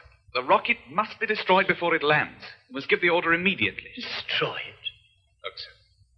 These creatures are radiating a force, and it's spreading. A force? Well, I can only describe it as a kind of hypnosis. There's a West Indian outside. Will you see him? He's highly susceptible to this force. He seems to have some visionary powers. ESP, telepathy, call it what you like. If I can't convince you, I'm sure he can. Very well, I'll see him. I spent half my life listening to people who think they have visionary powers. One more, isn't it? Now, fire retro rockets 1 and 3. Fire 2 and 4.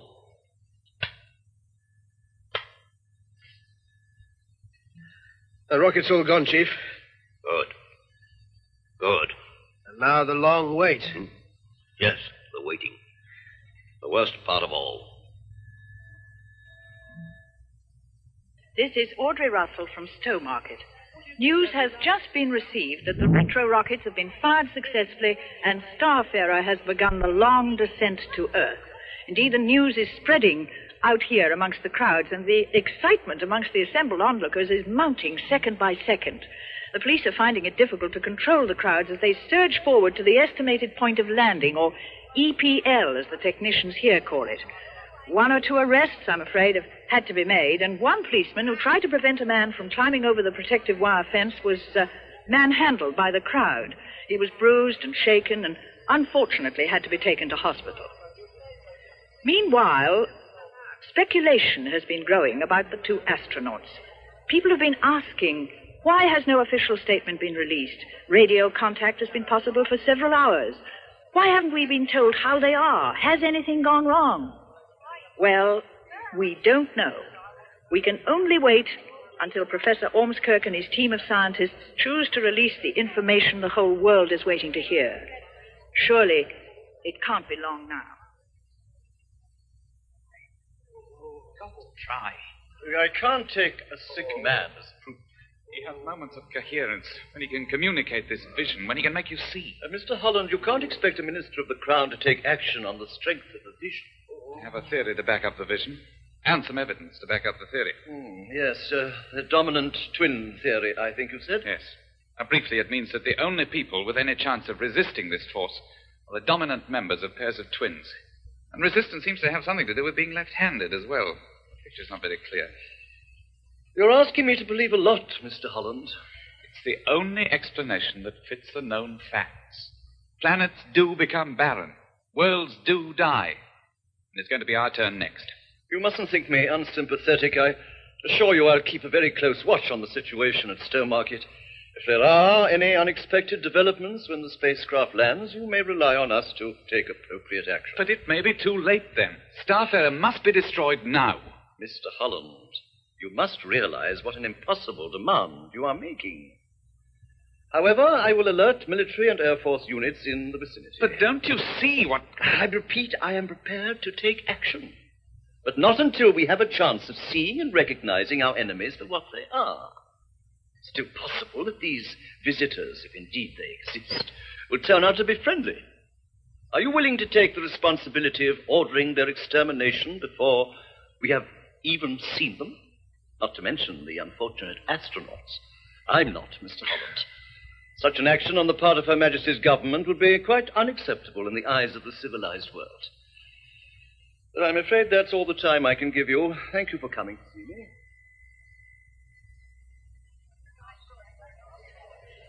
landed. The spacecraft has landed. It's lying in an open space only a short distance away, a marvelous piece of work on the part of the scientists. And everyone is making their way to this beautiful, gleaming, cylindrical object lying so serenely on the green grass of Suffolk. It's hard to realize that it's traveled many millions of miles through space. The crowd is moving forward, getting in the way of the ambulances and the firefighting appliances. They will not now be needed, it seems, a fact for which we are all profoundly grateful. I can see the director of the project, the distinguished physicist, Professor Ormskirk, his white hair blowing untidily in the breeze as he's jolted across the field in an open Land Rover. This must be a great moment for him. The enthusiasm of the crowd is absolutely tremendous. This is the cup final, the coronation, the last night of the proms, all rolled into one vast spasm of excitement. This is the kind of welcome that's usually reserved for screen actresses and pop stars. But the two astronauts, they're playing it very, very cool. Not a sign of them yet. Obviously, they're delaying their appearance until the very last possible moment. But it can't be long now. In a very few moments, I feel, the hatches will open, and then the celebrations will really begin.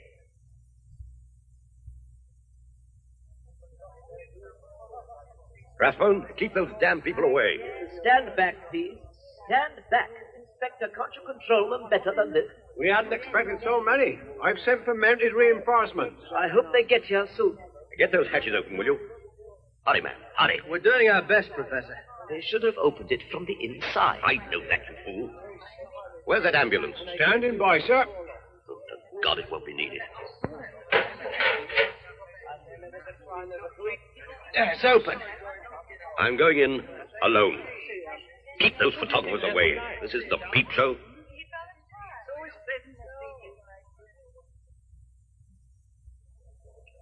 The hatch is now open, and Professor Ormskirk has gone in alone.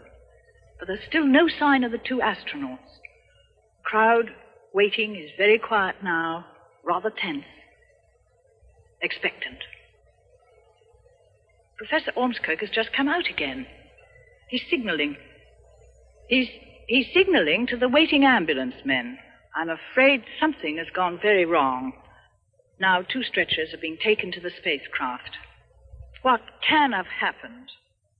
We shall soon know. I'm afraid they... What is it, sir? As far as I can see, they're dead. Both dead. Dead? But I what don't know, Nat. I don't know. Here they come. Oh, my God. Get them to the medical center, quickly. I must go in. Not yet. The instruments. No, Rathbone. Nat, close the hatch. Lock it. Inspector? Yes, sir? I want as many men as you can spare put on constant guard. No one is to approach the ship. No one. Is that clear? I'm a bit short a man, sir. And if they have any difficulty, they will be reinforced by our own security guards. Though I need hardly remind you that my men still have their normal duties to perform. I'll see to it, sir. Oh, listen to them, Professor. Huh? What? They're cheering. Idiots. Don't they realize... I can't stand it. You fools! Can't you see? They're dead! They're dead! Come along, Nat.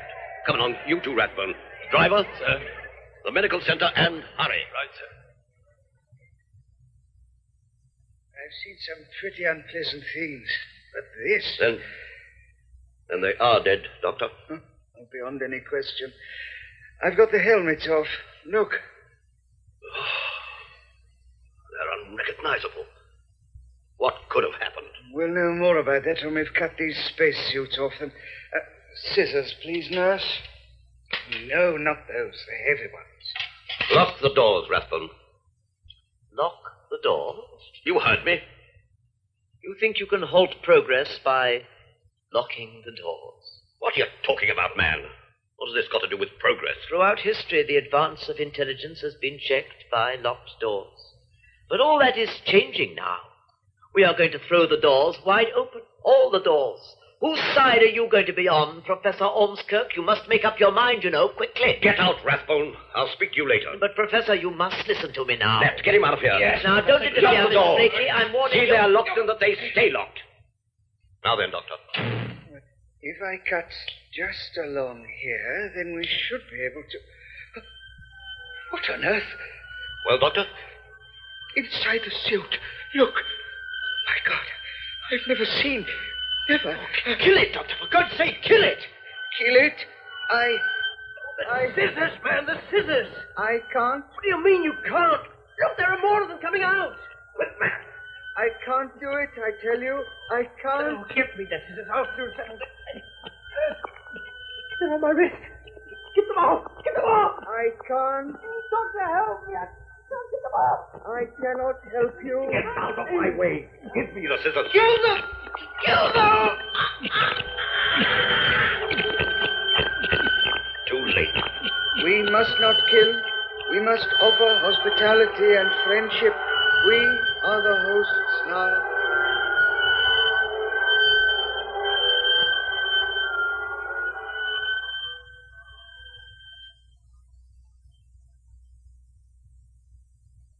Charles, I must get hold of Ormskirk. I'll keep trying, Minister, but no one up there seems capable of giving us a coherent report. So I'd better go and see for myself. I'll get a helicopter laid on, will you? Or in this fellow Holland. I want another word with him. Very good, Minister. Defense here, sir. This rocket business, I can't get a coherent report. I'm going up to see for myself. Yes, the chiefs of staff have been alerted, just in case. Yes, I quite agree, it's too fantastic. The situation may lead to something serious, and we must be prepared. No, I can't tell you any more, sir. That's why I'm going personally to... just one moment, Prime Minister. Well? The car's waiting to take you to Battersea. Where's that reporter? Holland? They've gone to get him. His girlfriend's here, if that's any good. The devil do I want with his girlfriend? Well, she works at the rocket site. She seems to know a lot about it. All right, bring her in. Hurry it up, please. Right. Sorry, Prime Minister. There's a person here who seems to know something. Yes, she's just coming in. I'll ask her. Will you come in, please?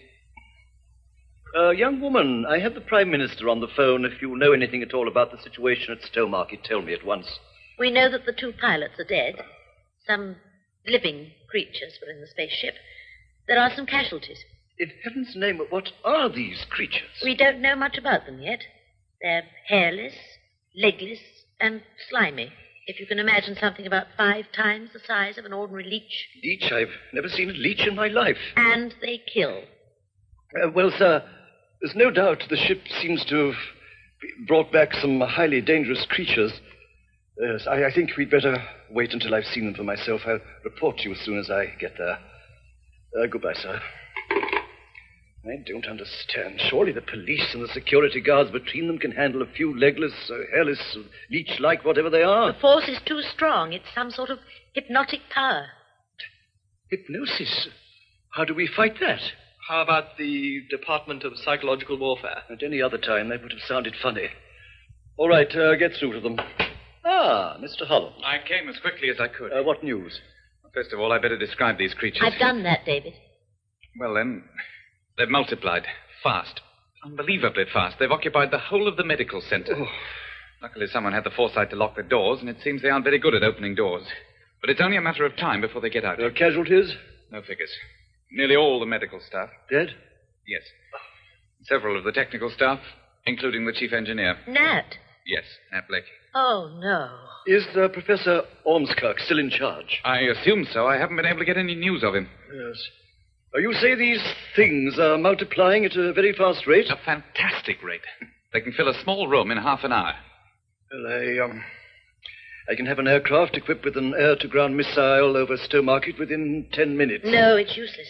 The pilots will be overcome by the hypnotic influence, just as the pilots of the spacecraft were. Yes.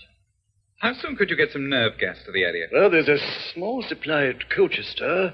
But how do we put it into operation? Helicopters are out for the reasons you've already mentioned. And if what you say is true, there seems every likelihood that land forces will be subject to the same hypnotic influence. Some people are immune. I am, I think, and so is Miss Stewart now. There are 1 or 2 others we know. You're volunteering? Yes. And you, Miss Stewart, are you willing to undertake this task? Yes, I am. Very well. Well, if you can manage to stun the creatures first, it should be a fairly simple matter to kill them afterwards. I'm afraid you and your friend may have to do that also. Mm-hmm. How do we get there? I have a helicopter waiting at Battersea. My car will take you there. Pick up anyone else you think may be able to help you. At Colchester, you will be equipped with respirators and given instructions in the operation of the cylinders. It's an unusual way of doing things, but then the circumstances aren't exactly usual, are they? I'll tell the PM. Defense here, sir. The position is worse. Many casualties. As I propose to send in a group of volunteers with cylinders of nerve gas. When the creatures are paralyzed, we can decide how best to destroy them without risk to human life and undue damage to property. But, Prime Minister, the situation is serious. But, sir... I understand, Prime Minister. No action of any kind is to be taken. But that's crazy. Now, let me finish. No action of any kind is to be taken beyond the normal welcoming procedure applied to distinguished visitors from abroad. Welcoming procedure? Don't you see? The influence. He's been affected by it. There's worse to come. The decision was taken after consultation with the palace. It is believed to be in accordance with popular opinion. That's not surprising, when 9/10 of the population can be hypnotized by these creatures. You've convinced me, Mr. Holland. I'm on your side. Then we can still do something.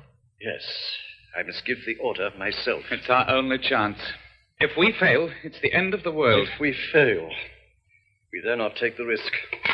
Get me the GOC Eastern Command, and for God's sake, hurry. This is the Minister of Defense. I... Get the order. I cannot do it. Minister.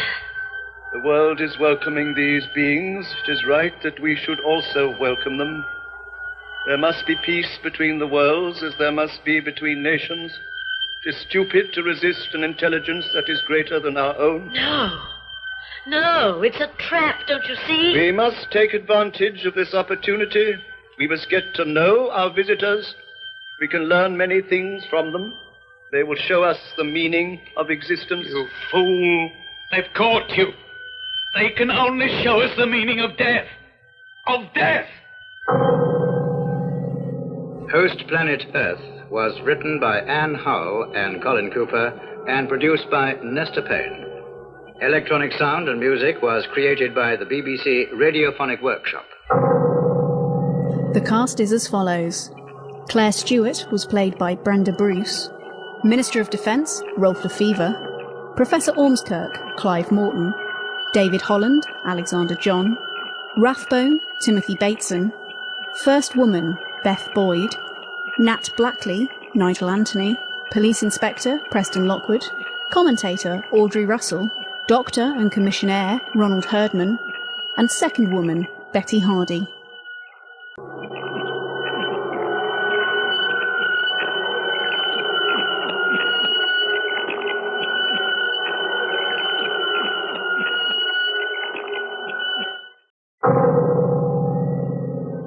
Host, Planet Earth, a serial in 6 parts by Anne Howell and Colin Cooper.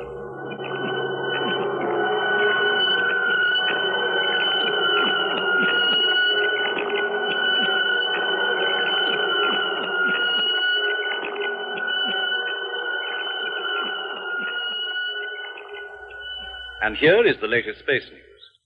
The arrival of the first visitors from outer space has been greeted with scenes of unprecedented enthusiasm in all parts of the world. Among the many messages of welcome is one from the President of the United States. A U.S. Navy helicopter delivered it at noon today at the Stellar Research Establishment, Stowmarket, where the visitors are being entertained by scientists before traveling to London, where they will attend an official reception at the Guildhall. In London today, a small gang of masked men broke into the premises of the Stellar Research Institute at Bloomsbury. Valuable scientific records and data were destroyed by a series of explosions. Units of the London Fire Brigade are still fighting the blaze started by the saboteurs. The director of the Institute, Professor Ormskirk, was not available for comment, but in a prepared statement from 10 Downing Street, the Prime Minister referred to the incident as an act of vandalism directed against further interplanetary communication, and said that the offenders must be brought to book and punished with the utmost severity. He went on, in the atmosphere of friendly welcome prevailing throughout the world, It is intolerable that a tiny minority of extremists should seek to impose their will upon the huge majority of... I've been there. I've seen it, I tell you. They're killing people. We know, Chris. Crazy. The ground is littered with bodies. They're not all dead, though. Quite a lot are only unconscious. They just collapsed, sort of moaning, and they went quiet. I got out as quick as I could. It was lucky for Chris you did. All the others were walking towards Stowmarket. He was the only one walking away. The only one, so I stopped. David. Claire, I want you to meet Don Wells, ex-commando, explosive expert, and chief participant in the recent highly successful demolition job. Oh, pleased to meet you. We've just heard about it. It was on the space bulletin. They didn't say it was highly successful. You can take it from me it was, thanks to Don. Tricky job it was. Had to use short fuses. We was lucky to get out in time. What did they say on the radio? Something about valuable records and data being destroyed. It's an understatement. Every drawing, every photograph, and every scrap of paper that could help them to build another rocket is gone. And every piece of equipment damaged beyond hope of repair. Yeah, you wouldn't recognize the old place. The professor's life work. I know. We can't be sentimental. We had to do it. Or there'd be more rockets going out, bringing back these hideous creatures. Well, there's still the equipment at Stowmarket. That brings us to our next operation. Yeah, it sounds a bit of a tall order, that one. I know, Don. But there's no alternative. Not only the aliens themselves, but the equipment, the whole installation. If we don't, they'll never let us off the hook. They'll hang on to us like... Say it, man. Like leeches. Like leeches. They can make their influence felt over hundreds of light years. Well, there's a possibility that we can send spaceships to pick them up. They'll never leave us alone. We've got to destroy that possibility, once and for all. Once and for all? Only a matter of time before somebody or other finds the secret once again. But we've got to have breathing space. Time to find a way of counteracting this hypnotic force. How much breathing space? You said that Professor Ormskirk's the only man alive who has a complete understanding of this theory? Yes, at present. Well, okay, it's taken him 40 years to get where he is now. It's very unlikely, but there could be someone else somewhere, someone who's near a breakthrough. We mustn't think about that. We've got to take this immediate action. They only have a short-term effect. It may not have any effect at all, but we've got to go ahead and do it because there's nothing else we can do. Chris says things are much worse at Stowmarket. He never saw such a sight. And yet there's still this crazy enthusiasm. Yes, that's what got me. All those people unconscious or dead, and the rest of them still cheering and singing as if they hadn't noticed. They hadn't noticed. That's what mass hypnosis means. They couldn't hypnotize me. Oh, David, this is Ian. He gave me a lift from Stowmarket in his truck. Guess that puts him in our group. Was I glad to see him? I was beginning to think I was the only man left alive who hadn't gone off his nut. You're very welcome, Ian. We can use a lorry. How's the fuel situation, Claire? Running low, but we've got enough till we get to Stowmarket. But you're not coming. You try and stop me. I'd rather you didn't come. We may need someone in London. You'll want all the help that you can get up there. I reckon we should stick together. Chris is right. Well, don't you see? I'd just rather you didn't come, that's all. Don. Yeah? How are you going to destroy the equipment at Stowmarket? Well, the same way as we did it in Bloomsbury. Plant the HE, set the fuses, and bang. Have you got enough HE? There's about 200 pounds of gelignite. You'll need a lot more than that. We'll find some when we get there. There's plenty of it around if you know where to look. It'll take time. You'll have to break into a blasting quarry or an army ordnance depot. Is that what you did last time? Well, I didn't buy it at the supermarket. Wait, I've got a better idea. Fuel. A fuel? Rocket fuel at Stowmarket. How many million gallons was it, Claire? About 2 million. It's stored in the form of a gas. And highly explosive? Very highly. If that lot goes up, there won't be much left of the base. How can we get at it? I don't think you can. It's in sealed underground tanks. You'd have to get through several feet of reinforced concrete before you could set your fuses. I can do it. Quickly? No, that's the trouble. If only we had more time. There is a way. A certain way, but it's rather dangerous. Oh, it's going to be that anyway. Go on, Claire. We can increase the pressure from the fuel laboratory. Under pressure, the temperature rises. When it reaches a flash point, there's an explosion. It's quite simple, really. Simple? It's marvelous. Oh, you'll have to take her, Dane. No. She can tell us how to do it. Will you stop trying to save my skin? Claire, it's not that. Well, partly, but... Remember, the force nearly got you once. You seem to be more susceptible. But I felt nothing since that time, and... Anyway, I don't think anyone else could do it. Oh. Okay, you will. What about the rocket itself? No, it's too far away from the base to be destroyed by the explosion. You'll have to deal with it by more conventional methods. Well, my 200 pounds of jelly? Yes. Yeah, it's just up my street. When do we leave, Dave? Not before dark. It's not safe to show ourselves. Well, that gives us time to go into the details. Speaking for myself, what I'd like to go into just at this moment is a nice plateful of bacon and eggs. Move over, Don. That's a pleasure. Claire, for the last time, Sorry, David. I'm coming. you sure Don and I can't do it? I'm not even sure that I can do it, but I stand a better chance than anyone else here. She's right, you know. She knows. Why are you being so obstructive, Dave? This girl's got brains. All right. Get in. I know when I'm beaten. Okay at the back there? Yeah, take it away. Okay, Skipper. Carry on. Look out for bumps. It won't be too bad in the back with that mattress and the empty sacks we found in the warehouse. I wasn't thinking of Peter and Chris. I was worrying about Don's 200 pounds of conventional high explosive. That'll be safe enough. Well, just bear it in mind, Ian. Don't worry. I used to carry eggs to market. Never broke one.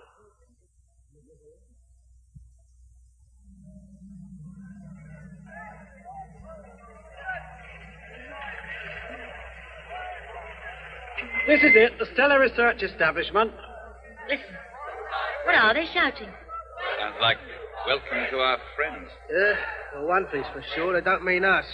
Will the guards let us in? It's unlikely. I have to get in somehow. This is what we're going to do. Claire and I'll get out here. Ian will drive the lorry over to the rocket. It's over there, look. They've got a floodlight on it. I'll have to put that out. Don and Chris will help you unload the explosive. Chris will then take Peter to somewhere that's going to be safe from both explosions. The radar tower, over there. Anyone in it? I can't see any lights, so I suppose they're all celebrating, if that's what you can call it. It's inside the perimeter fence. Yes, but it's a long way away from the fuel tanks. It ought to be safe. I can't think of anywhere else.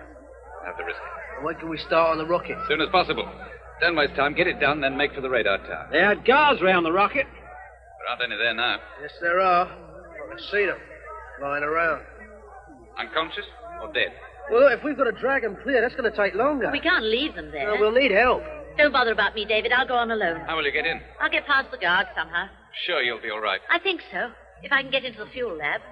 I was wondering if Professor Ormskirk was still... Remember, don't trust anybody. We're on our own. Do what you can, and I'll come along as quickly as possible. Yeah, we can cut an hole in the wire. Or drive the lorry through. This old crate weighs 5 tons unladen. She'll go through that wire like a hot knife through butter. Come soon. Good luck. She's got guts, that girl. Listen to those people trying to get inside, and all the time those creatures are inside trying to get out. Yeah. I wonder where they are now. Still in the medical center. You sure of that? Peter told me. Yeah. Listen, man. Peter knows more about this than all of us put together. He told me about this whole danger right from the beginning. And if it wasn't for him, not one of us here would stand an ice cream's chance in hell. And don't you forget that. Oh, look, come on, let's get across to the rocket. She's nearly reached the gate. Yes, but we've got work Wait, to do. can't you? Look, Dave, you've got to trust her. And we haven't got much time. Sorry. Start her up, Ian. Let's get going.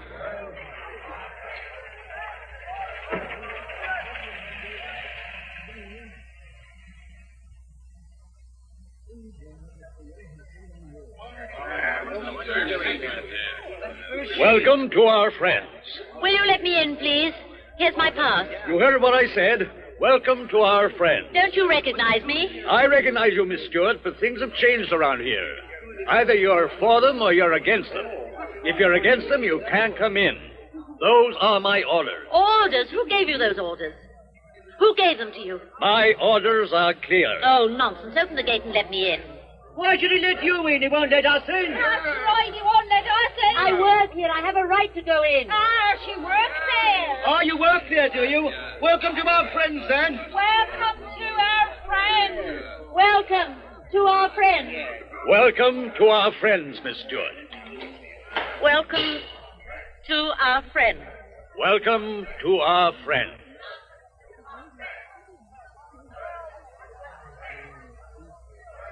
Welcome. Welcome.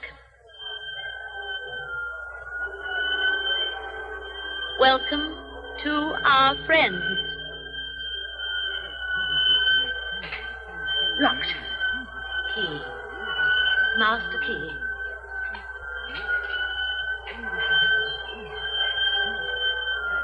Behind that door. Oh, welcome. Welcome.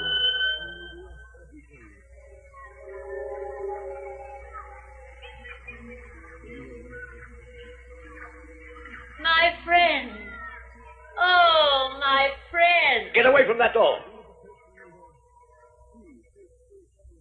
Did you hear me? Get away from that door. If you don't, I shall be compelled to shoot you. I won't say it a third time. Professor Ormskirk, Dr. Rathbone, what? Yes, he was going to let them out. I had to shoot him. Oh, I've been blind, Claire. From the very beginning, Rathbone was on their side, and I didn't see it. I know, but he couldn't help himself. No, it wasn't his fault. And it's not your fault either. All the same, you were going to let them out too, weren't you, Claire? You're a dangerous person, my dear. It's too horrible to think about. Come over here, Claire. Look through the glass partition in there. Look at it. I feel sick. They killed Blakey. Nat Blakey. They've killed the doctor and most of his staff. There were only a few of them then. Now there are thousands. You can see the medical room is full of them. And they're still reproducing. In a short time, this building won't contain them. I don't know what to do. I decided to stay here to keep people away. People like Rathbone and you. They'll be pointless very soon. They're eating their way out. And when they get out, they'll spread over the whole earth. They'll kill every living thing. What they can't hypnotize, they'll overcome through sheer force of numbers. There's no hope for any of us, Claire. No hope. There! In here, David. Get back. I won't hesitate to shoot. There! What's it? It's all right, David. He's not affected. I was so wrong to think that he could ever... What's this, sir? I thought you were under this damnable influence. I was, for a moment. But I can shake it off if I have help. It's all right when David's here. Huh? You better stay until we can find some way of destroying these creatures. We have a plan. Seen what you're up against? Take a look. Good God. The medical room won't hold them for much longer. If you look closely, you'll see that they're already eating their way through the door. But it's metal. That, no doubt, is why it is taking them so long. When they've got through that, there's only the outer door to stop them. There's also the danger that some of the crowd will break in and help them. There seems to be no limit to what people will do under this influence. What is your plan? Part of it's already succeeded. Destroyed the technical data at Bloomsbury, together with the instruments and other equipment. Go on, please. 2 men are at this moment preparing to blow up Starfarer. At the same time, Claire and I are going to ignite the rocket fuel, which she tells me is stored in underground tanks. This your idea, Claire? David, but I agree. It'll blow the whole site to pieces, practically. It will. Let me get this clear, Mr. Holland. You're hoping that when there is no longer any possibility of sending out further rockets, the aliens will withdraw their influence. Yes. At the same time, of course, we kill all the alien creatures that have already arrived. I'm sorry, Professor. I know it means your life's Please, work. Claire. Give me credit for a little understanding. Now, I've been a vain and selfish man in many ways. You see what my folly has led to. But now there's no question of preserving the equipment and the data. Everything must be destroyed. Everything. I'll do what I can to help you. Thank you. In fact, you'd better let me carry out the whole operation. I can manage it. Can you? I doubt it. You'll have to remain in the fuel lab until the critical temperature has been reached. Then, and only then, can you lock the controls and run for your life. By that time, it may be too late. On the other hand, if you lock the controls and leave too early, the explosion will never take place. If it's got to be done, I'll do it. I don't question your determination. What I do question is your technical knowledge. Not really your department, is it, Claire? You've never worked in the fuel lab. What, for instance, is the critical temperature? Well, anyway, the automatic alarm will come into operation. My dear girl, the automatic alarm operates before the critical temperature is reached. No, I think you'll have to let me do it. But... Not another word. I am still in command, and that is an order, Claire. You and Mr. Holland will stay here until the alarm system goes off, in case any person is deluded enough to try to release these monstrous creatures. Take this pistol, Holland. Very well. But I'm the one who's going to the fuel lab, and I'm going alone.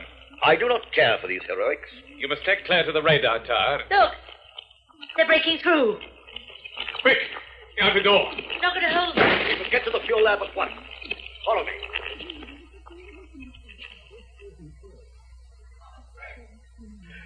Got 'em all clear now. Ooh. How's it going? Won't be long. Here, let's have those pliers, huh? Are these? Yeah. Dave get through okay? Yeah. He and the 2 colored boys. They made it to the radar tower. He went off to find the girl. Well, worried about her, wasn't he? Oh, it's her being one of the weaker ones. You know, she can still be got at if the force is powerful enough. So could anyone, I reckon. We're just lucky, that's all. Here, hold that one. This one? Yeah.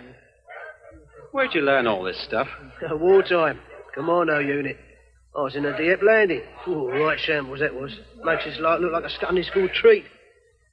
Don't you kid yourself. The fate of the world hangs in the balance. Yeah? Well, they said that the last time, didn't they? Well, you believe in it, don't you? You wouldn't be doing it if you didn't believe in it. Oh, I suppose not.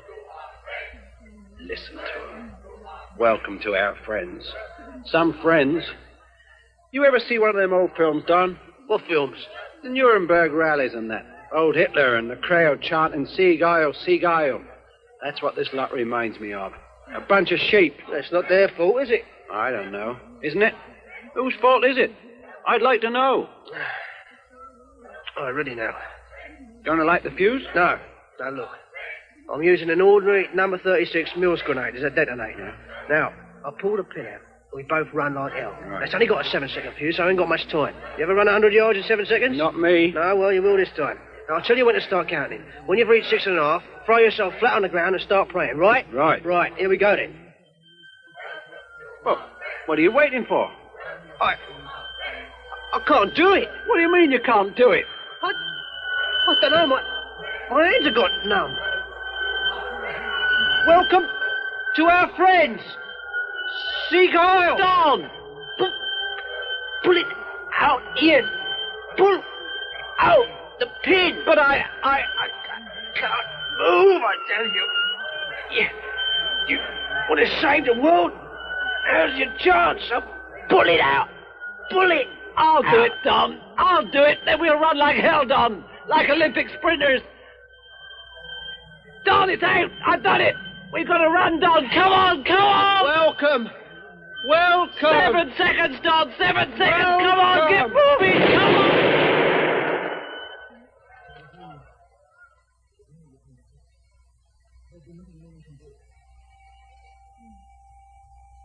David, I hope they got clear. Don's no fool. Unless... How long now? Hard to say. I've never done this before. You don't still feel... Oh, no. At least I don't think so. If anything should happen, if I collapse, something like that, you know enough to go on. I think so. You won't have time to drag me clear, you know that. Listen, nothing's going to happen. You've seen these things. You've seen what they are. Crawling, squirming, slimy creatures. Can destroy a whole world as surely as they can destroy a steel door. They can destroy you, too. But you don't have to let them take possession of your mind. Not if you don't want them to. It's easy to talk. It happens before you know about it. It's not going to happen while I'm here. There goes the alarm. God, what a noise! We can't leave yet. If I lost the controls now, we can't be sure of it. Axel, now! Nearly there. You go now, Professor. All right. Critical temperature. Yeah. Just coming up to it. Yes. Yes. I've lost the controls. Come on, hurry!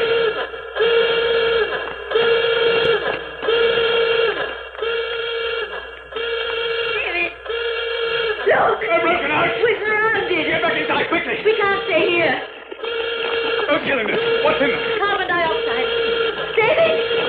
They're closing in. Carbon dioxide. You open the nozzle too far. Instead of gas, you get freezing carbon dioxide smell, right? Yes, and it's so cold that it burns you. If we can blast a path through them, we got a chance. David! I'm afraid. Come on! Hurry! They're going to get behind me! David! Keep going! Keep going!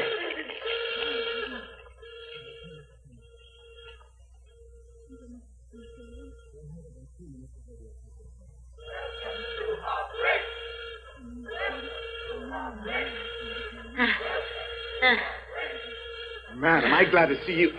The way you cut through those... Get that door shut. Lie down.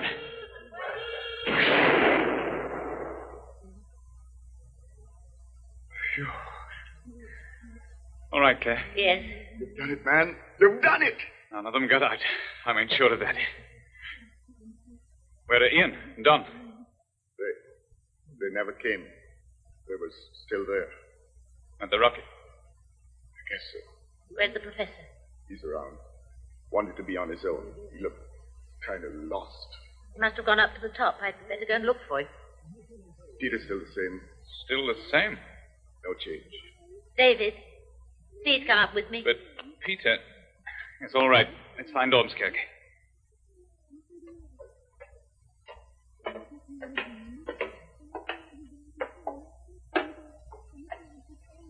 This is the top floor. There he is. Professor? Now, Claire, thank God you got away in time.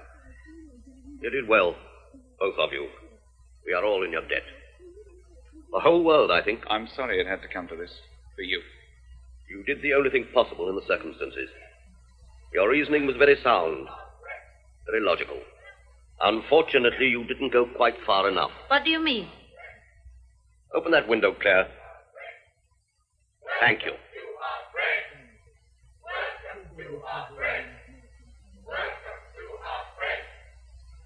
Listen to them.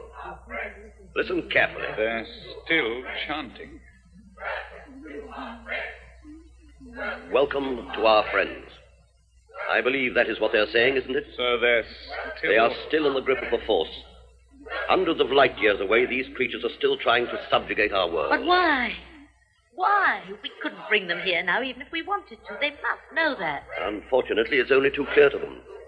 It is because there's still hope for them that they're continuing to exert their influence. I don't understand. I do. You are very perceptive, Mr. Holland. May I trouble you for the return of my pistol? Thank you. No. You see, Claire, they have made me their ally. When I escaped from the medical center, I thought it was a miracle. It was nothing of the sort. The rocket installations have been destroyed, but the knowledge remains in my brain. Another starfarer can be built. But you'd never be persuaded to build it. Can I be sure of that? But other scientists are working along the same lines. It's only a matter of time before the knowledge becomes common property. Time is precisely what I'm hoping to gain. There may be enough time to find an antidote. An effective line of resistance. I can only hope so. You don't even know whether they'll withdraw the influence. They are not capable of conscious choice. I attract it as long as I'm alive. So you see, there is only one logical course of action open to me. In any case, my work is finished.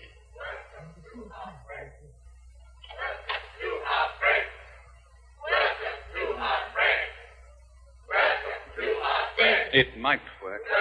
You see the reasoning behind it. We should have stopped He him. made the decision. Yes, but... Whose side are you on, Claire? That wasn't fair.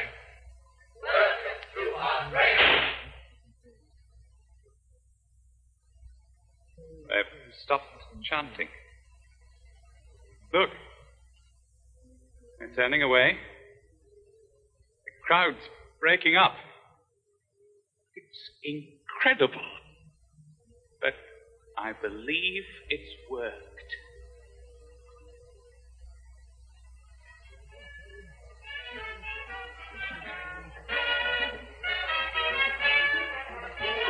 David, Claire, glad you could come. Peter! No, Chris, Peter's over there. Doesn't he look fine? And there's Harry Benson, too. It's wonderful to see him looking so well again. I must go and speak to him, David. Don't be too long. What will you do? Come over and break it up? I shall do just that. Hey, you know, we just had a complaint from the woman next door. A complaint? Yeah. She's been complaining about an alien invasion. That's what she calls it. What did she mean by that? She just don't appreciate good music, man. I guess that's what she means. Hey, come on inside. I would like to know why they're blaming the doctor so well. One class of people fussing, while the other class cussing, running them out like the big clock. Host Planet Earth was written by Anne Howell and Colin Cooper and produced by Nestor Payne. Electronic sound and music was created by the BBC Radiophonic Workshop. The cast is as follows. Announcer, Rolf Lefevre. Chris Johnson, Tommy Eichel. Claire Stewart, Brenda Bruce. David Holland, Alexander John. Ian, Preston Lockwood. Don Wells, Nigel Anthony. Guard, Humphrey Morton. Woman, Beth Boyd. and Professor Ormskirk, Clive Morton.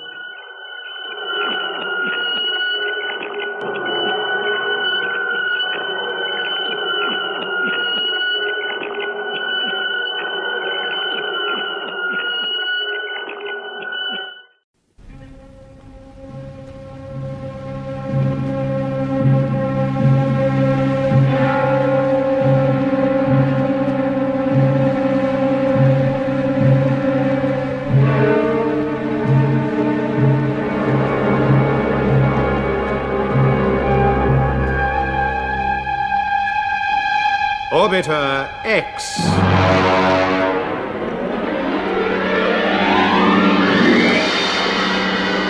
Episode 1, The First Step to the Stars.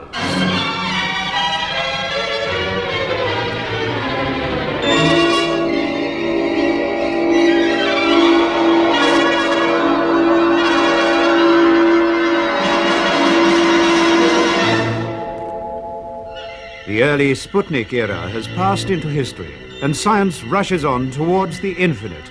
Man himself is making his first ventures into space. His road to the stars lies by way of a manned space station, an artificial satellite yet to be completed. Its component pieces have been rocketed into orbit. Now they float in cluster, awaiting assembly by the space pioneers who must work 1,000 miles above the surface of the Earth. At Woomera, headquarters of the Commonwealth Space Project, the first assembly crew prepare for takeoff. Their ship, Orbiter 1, commanded by Captain Jack Bradley, stands poised on the launching platform. In HQ Central Control, the Commandant, Colonel Benham Kent, is giving final clearance instructions. At his elbow, Captain Bob Britton calls the countdown of the last vital moments to takeoff. 60 seconds to 0. Sound the final warning on the launching platform. Yes, sir. Control calling Orbiter 1. Check your stabilizers. Orbiter 1 answering you, Control. Stabilizers correct. Gyros spinning. 2,000 revs. Steady. Open the launching ramp. Hello, Orbiter 1. Check your fuel taps and stage 1 compression. Taps open. 4/5 compression. Rising. 0 minus 30. All clear on the platform? All clear, sir. Hello, Control. Stage 1 compression. 9/10 maximum. Excellent.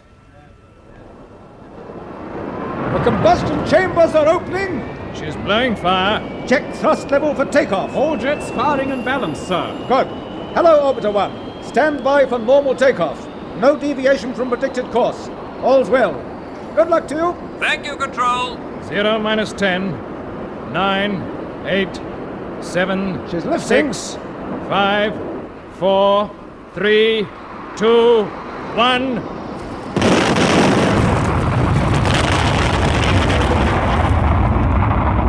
Orbiter away!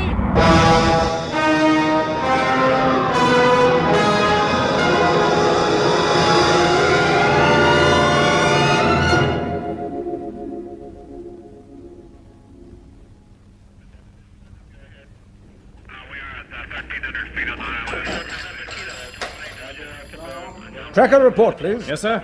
The ship's line of flight and rate of ascent are still as predicted. Bearing now XQ5 TK74. Well done. Captain Britton. Sir? Bob, you must have been rather disappointed that you didn't take the first assembly crew. Yes, I was, Colonel Kent. Still, that's just the luck of the draw. Never mind. Your turn tomorrow. That's right. I can hardly wait for it now. I gather your co-pilot, Captain McClelland, is keen to get on with the job as well. Oh, my word. It's the moment we've both been waiting for ever since we got our transfer from the RAF. And your flight engineer, the ex-submariner? Chief Petty Officer Hicks? He's a good chap. Determined to keep us all shipshape and Bristol-fetched. Orbiter 1 coming through on RT, sir. Good. Hello, Control. Orbiter 1 calling CSB Control. Are you receiving me? Repeat, are you receiving? Hello, Orbiter 1. Orbiter 1, this is CSP, Woomera Control answering you. Your signal has faded. There is strong interference. Keep sending. Can you hear me, CSP? Yes, but your signal is very weak. Keep sending. Hello. Orbiter 1, calling Control. He's obviously not getting us at all. Control Officer Brown, try calling him on WT and warn the ground tracking stations that he's entered a zone of electrical disturbance at altitude 950 plus. Okay, sir. Central monitor reporting interference and distortion on the main tracking screen, sir. First we lose sound and then the vision. Look at the picture, Bob. Have you ever seen a pattern of interference like that before? No, I can't say I have. I'll see if I can raise it myself. Turn the RT right up. The interference limiter isn't helping very much. No, it's most unusual. All tracking stations confirm loss of image, sir. Too bad. Calling CSP. Quiet! Quiet! Listen, everybody. Can you hear me? Calling CSP. Woomera. That's Brad. Hello, Orbiter 1. Brad, this is Woomera Control answering you. We are receiving, but your signals are very weak and intermittent. Seem to be cut off, but I'll keep talking and hope you are receiving. The starboard jets are completely smashed, and we are orbiting. Starboard jet smashed? Yes. I'm afraid this is going to be difficult, and the interference doesn't help. Direction finders have got his position. It's coming through the computer now, sir. Good. Project it straight onto the astral wall chart. Yes, sir. We should see the ship's position indicated by a point of light. There it is. Yes. It puts him at an altitude of 1,000 miles, almost directly above Starbuck Island at the mid-Pacific. He's now in free orbit, just like a Sputnik, so the next radio fix will help us to work out his speed and course. Thank you, projection! It's possible, say. He could be somewhere over us here again within about 2 hours. If I took off with my ship, I might be able to intercept him. That's an idea, Bob. Yes, and it might work. But you'd have no guidance from the ground tracking stations, not unless the interference clears. Yes, but perhaps I could climb over it and pick him up on the ship's radar. It's an outside chance, but... Yes, I think it's worth trying. We'll line up your ship for emergency takeoff. Thank you, sir. In case you're needed. Yes, of course. I'll warn McClelland and Hickey to stand by. Yes, sort them out and bring them here as soon as you can. Very good, sir. I'll be right back.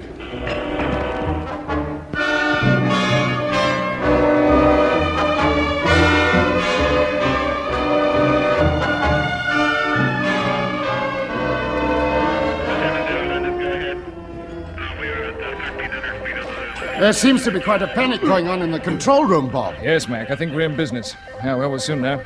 Come on in. And you, Hickey. Right, sir. Over here, all of you. Sir. McClelland, Hicks, morning. Sir. I'm afraid I've got some bad news, Bob. Oh, what's that, sir? We just had another message from Bradley. You'll better hear the recording. I've got it on tape. Now listen carefully. There's still a lot of mush. Gosh, it's bad, isn't it? Quiet.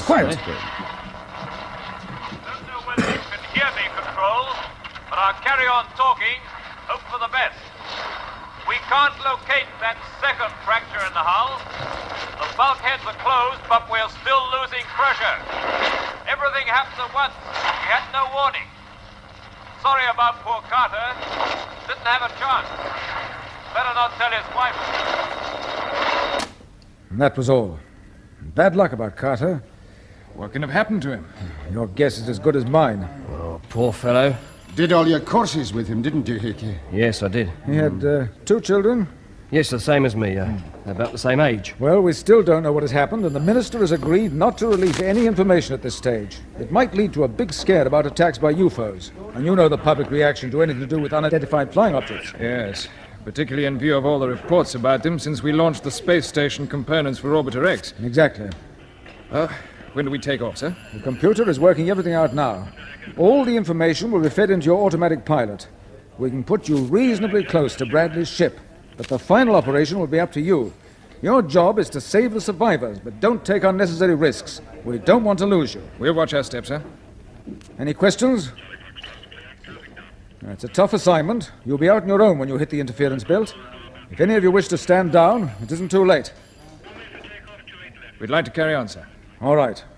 You can get down to the launching platform and board your machine. You've only to check procedure on the first stage of your trip, but keep a grip on yourselves. You know the psychological dangers of weightlessness. Yes, we know, sir. And you've still got a lot to learn. Off with you, then, and all the very best.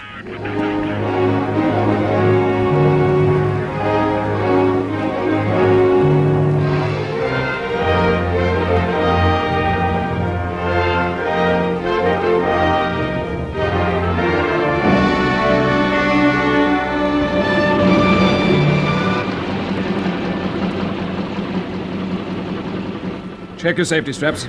Okay, tight up, Bob. Mine too, sir. Just relax into your contour seats and breathe deeply.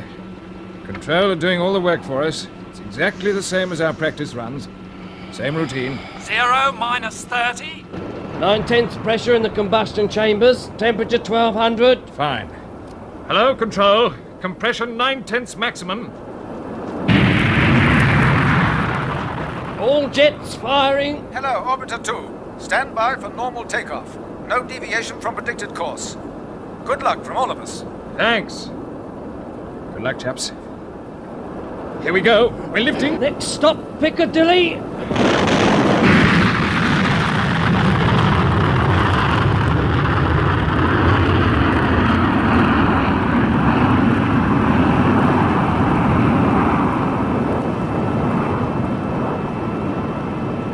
Hello, Orbiter 2. CSP calling you. CSP calling. Report state of crew.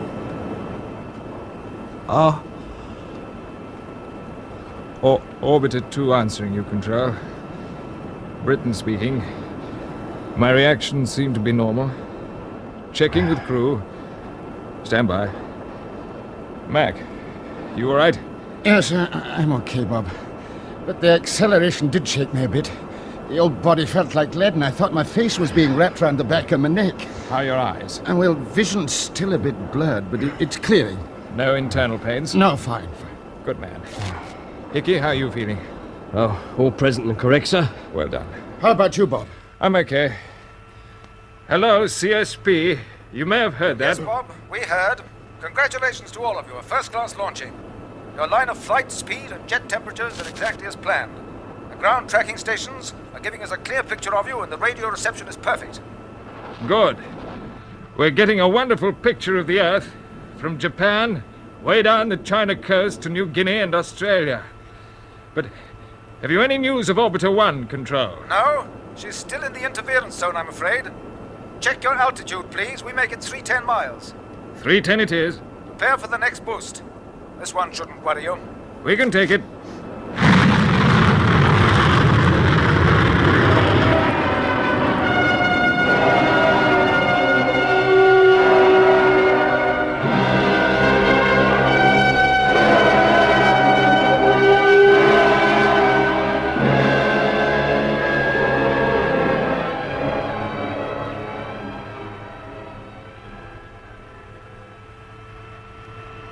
Mac, what do you make of the altitude indicator? You must be over the 1,000-mile mark by now. The needle's swinging between 1,100 and 1,250. I'll check it over, sir. Yes, do that, Hickey. Oh, and by the way, you can drop the sir business. We can forget rank while we're in space. Aye, aye, sir. Bob, I'll try. Is the weightlessness worrying either of you? No, I had the usual symptoms of unreality after the acceleration stopped, but I'm settling down now. Same with me. Good. Just keep your minds on the job. Right. Well, according to the computer, Bradley should be closing with us on bearing XT7 QY65. Concentrate on that, and I'll look at the radar screen too. It's a beautiful blank at the moment. Hold on. What? Look, there's a patch of interference developing top right-hand corner. Yes, there is. Yeah. It looks like the fringe of the trouble zone. It is I'd too. better call control. Hello, CSP? Hello? Hello? This is Orbiter 2 calling you. Are you receiving me? Control answering you, Orbiter 2. Yes, we are receiving, but your signal is very weak. We are heading into the trouble zone. Altitude indicator, scanners, and intercom are all affected. We are holding to the prearranged course. Message understood. We shall keep listening. Here, both of you, quickly. Look at this mark on the screen. Wow. What is it? You can just see it between the ribbons. yes. It must be solid. What's the bearing, Mac? XT7 QY65. It's Orbiter 1. You're right. Yes. Slap on the predicted course. Good for the ground, boys. Call them up, Mac. And Hickey, give me a burst on the jets at 1/10 compression. Right, Bob. Here it comes. Orbiter 2 calling control. Hello, CSP. Are you receiving me? We're very slightly off course. Give me a 1/10 burst, port jets only, Chief. Trim up. Enough? Yes, fine. We're right in the right groove now. Ah, good. Hello, CSP. This is Orbiter 2. Come in, please.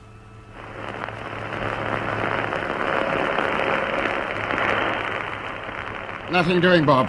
We're out on our own by the sound of it. Oh, never mind. We're closing with the other ship. Well, this is where the fun starts. But if we shoot past her, we won't get another chance. We shall have to turn ourselves over head to tail so that we can use the jets as brakes. Better stand by the inverters. Standing by. Check the range. Range, 375 miles. That's closer than I thought. Switch on inverters.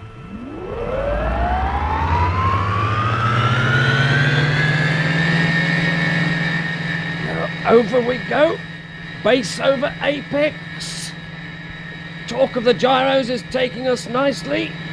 I'll tell you to level off the moment our tail jets are pointing towards the other ship. Steady. Level off. Now. Right. We're heading straight towards her tail first. And it's all done by mirrors. Stop talking. Stop talking. Adjust the scanners.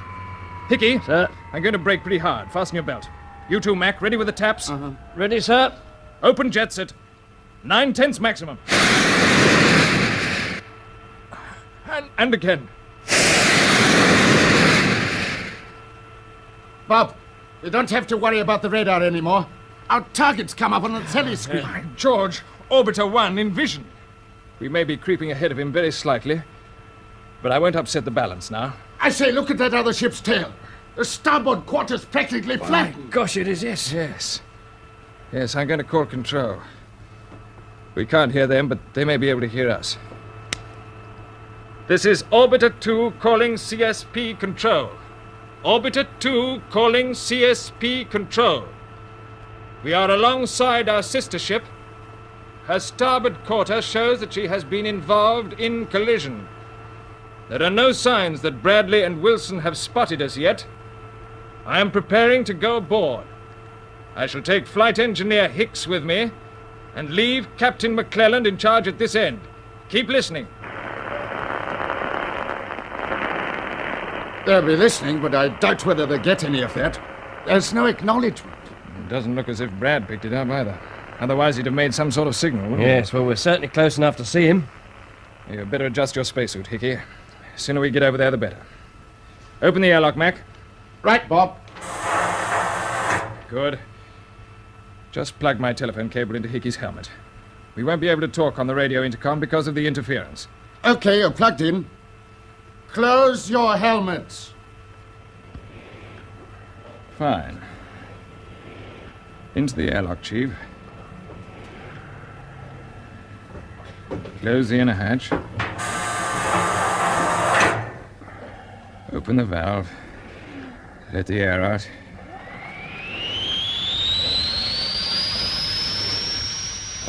Done this underwater many a time. Yes, you had the sea pouring into your escape lock then. Now it's a case of literally nothing coming in. Pressure gauge is dropping down to 0. There it goes. Yes, I'm watching it. Check your suit. Right, all correct. Lock empty. Well, we're standing in vacuum, chum. You all right? Yes. Good. Right, I'm opening the outer hatch. Don't move yet. Now, switch off the magnets in your boots. Tie the end of your short line to the ring in my belt. My lifeline is attached to the ship. It'll do for both of us. Okay. I should probably be able to steer us both over to Orbiter 1 with my jet pistol. Right. If you do have to use yours, Hickey, make sure you don't aim it towards me. Understood, Bob. Right. I'm holding onto your belt.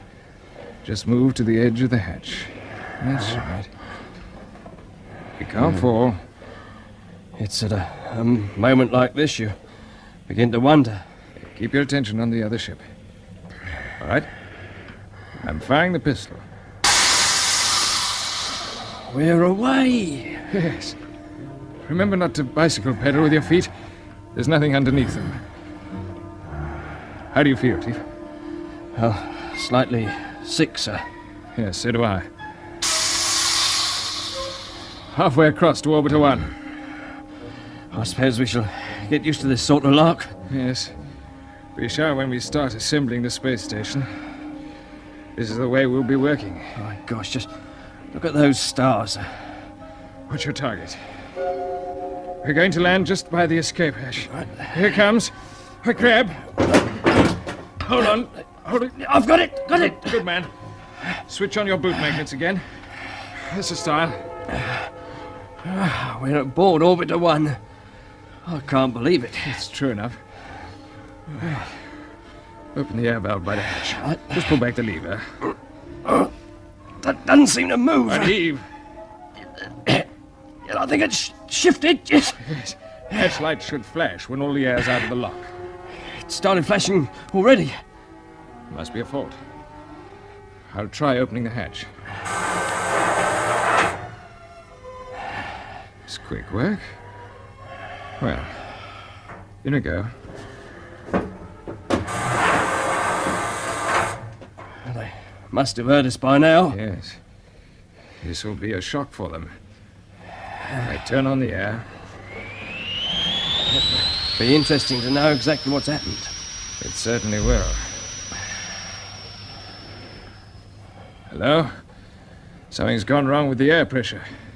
It's only risen to about 8 pounds the square inch. That's all we're going to get. We must keep our helmets closed. Open the inner hatch.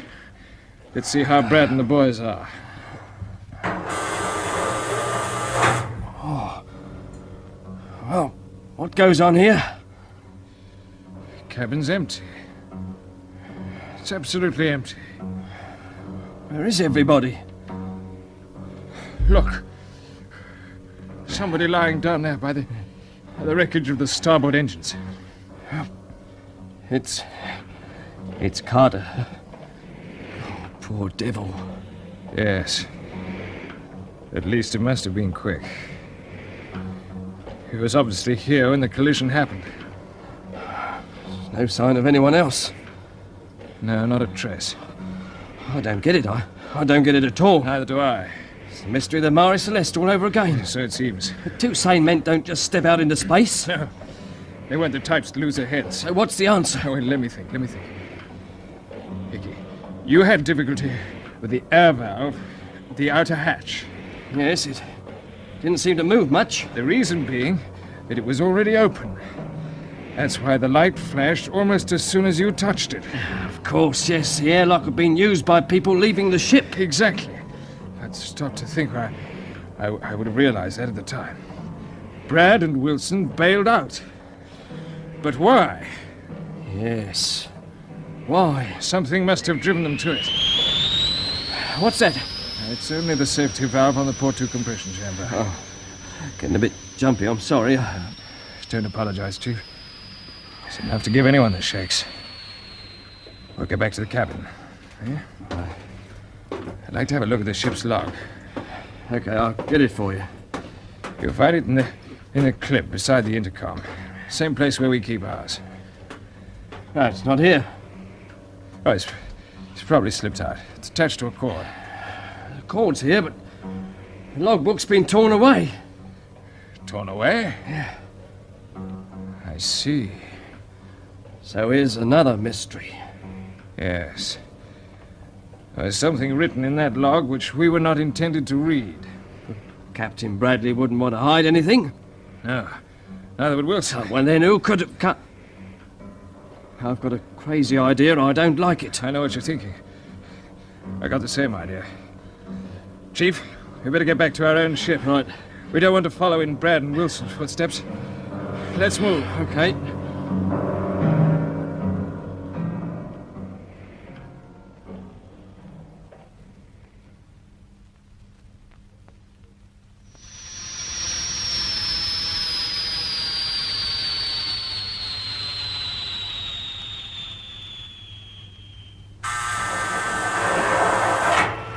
By Jupiter, I'm glad to see you two.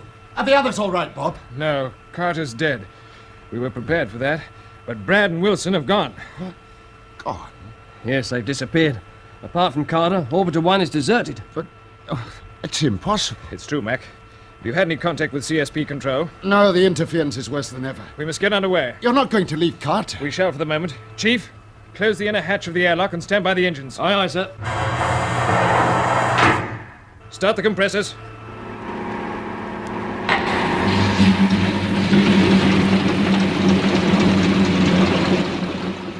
Gates open. But why the panic, Bob? I'll tell you later. Watch your scanner. Keep an all-round radar sweep and sing out if you see anything unusual. Well, I don't know what I'm supposed to see through the interference patch. Just concentrate.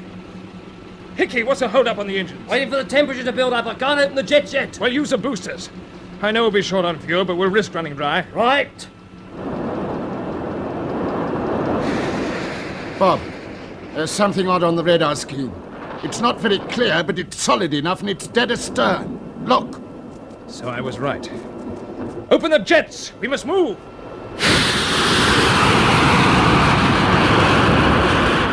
Hickey, get into the observation dome.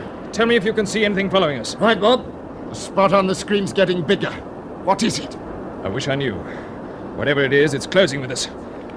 I don't think we're going to get away. Can't see anything astern. Our tail's pointing straight into the sun. All right, come down. I'm going to start turning. Hold tight!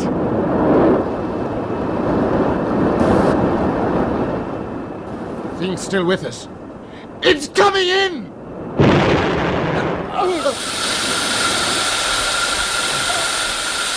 Close bulkheads! Break out emergency oxygen. Anybody hurt? No, nothing serious. Just shaken. What happened?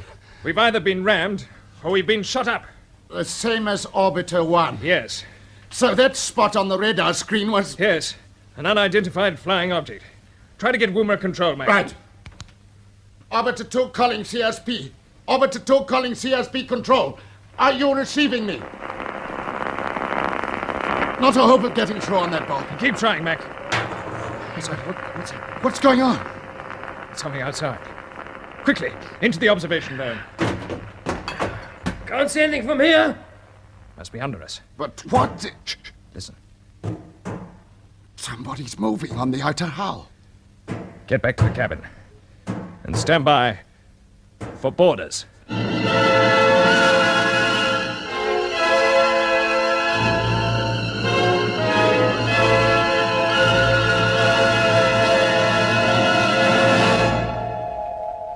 So ends the first episode of Orbiter X, an adventure in the conquest of space by B.D. Chapman.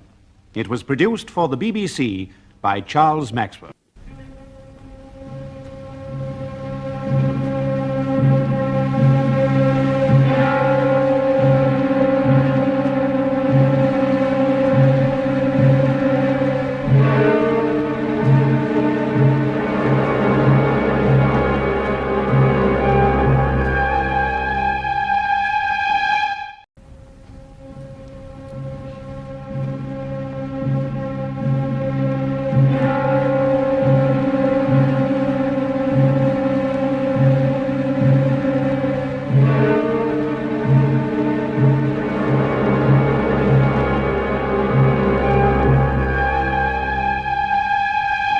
Orbiter X.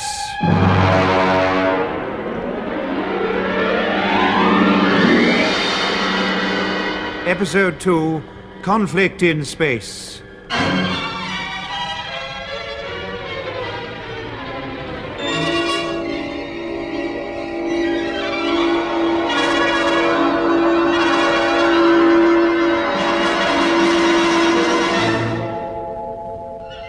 The aim of the Commonwealth Space Project is to assemble a manned space station, codename Orbiter X, 1,000 miles above the surface of the Earth. The first assembly crew, led by Captain Jack Bradley, has run into trouble, and Bob Britton, his co-pilot Douglas McClelland, and flight engineer Hicks undertake rescue operations. They locate Bradley's ship, and Bob and Hicks board it in spacesuits. It's been badly damaged. One man has been killed, and there's no trace of the other members of the crew. Bob and his companion return to their own ship. As they draw away from the wreck, their radar tells them that they're being pursued by an unidentified flying object. The UFO closes in, and their engines are stopped by an explosion which fractures the hull of their ship. Closing the airtight bulkheads against the vacuum of outer space, they suddenly hear the sound of movement on the outer hull. Bob warns his crew to stand by for boarders. Boarders in space? Are we crazy? No, we're not dreaming either. But according to the UN Space Bureau, we're the only people out here. That's right, sir. I've seen the report. No other country has launched any ships for the past month. No other country is supposed to have launched any ships, not without informing the Bureau. But it's obvious that somebody has been keeping his plans to himself and ganging up on us. Yeah. I've often wondered what certain people really thought of the Commonwealth Space Project. Now we know. It sounds as if they're getting down to business. Close the airlock valves, Hickey, and start the emergency generator. Aye, aye, sir. At least that'll stop them opening the hatches. Do you think they mean to come in and get us, Bob? It could be. There's no doubt they've got Bradley and Wilson, and we're next on the list. Well, whoever they are, it beats me why they're playing this cat and mouse game. They could have blown us to bits with no trouble at all. Yes. And if they only wanted to stop us going ahead with the assembly work on Orbiter X, wouldn't it have been safer for them to destroy the component parts? We've had all the bits and pieces circling around the Earth for weeks now. Maybe they plan to assemble the components themselves. That's a thought, eh? We supply the goods, and they get the space station. Hello? Yeah, what's going on now? My guess is that they're rigging up some sort of communication gear. If they could talk us into surrender, it'd save them a lot of trouble. We can give them trouble, all right, if we can get at them. And the only way to do that is to go out and meet them, face to face. Well, I'm ready. How about it, Bob? No. They'd pick us off as soon as we tried to leave the escape hatch. No, we can do better than that. If we can get some of the jets working, we can still give the UFOs a run for their money. See what you can do with the engines, Hickey. Right, Bob. And you, Mac, get cracking on the intercom. Okay. You might break through the interference. Right. LOCSP. Orbiter 2 calling CSP Woomera. Orbiter 2 calling CSP Woomera. Are you receiving me?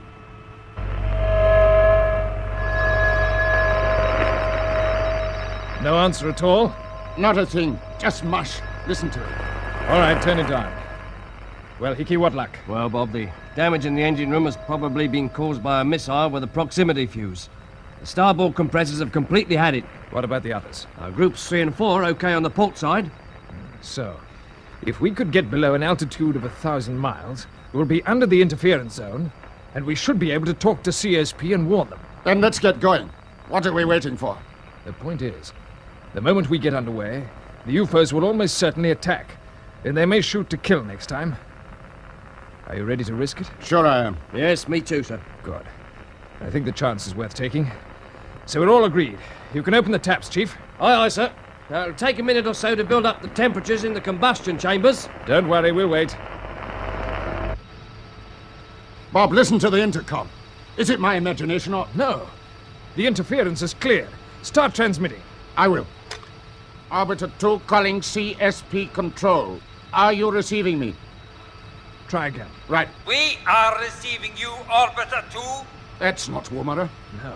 Then it must be the... Yes, UFOs. Exactly. All right, I'll take over. This is Captain Britain, Orbiter 2. Who are you? This is your escort commander. We regret the damage to your ship. We trust there are no casualties. Where do you come from? And what are your intentions? I cannot answer questions. You and your crew will abandon ship and join us. We are close by. The crossing will offer no difficulties. Engine temperature's almost right, Bob. Open the jets as soon as you can. You will carry out my instructions immediately.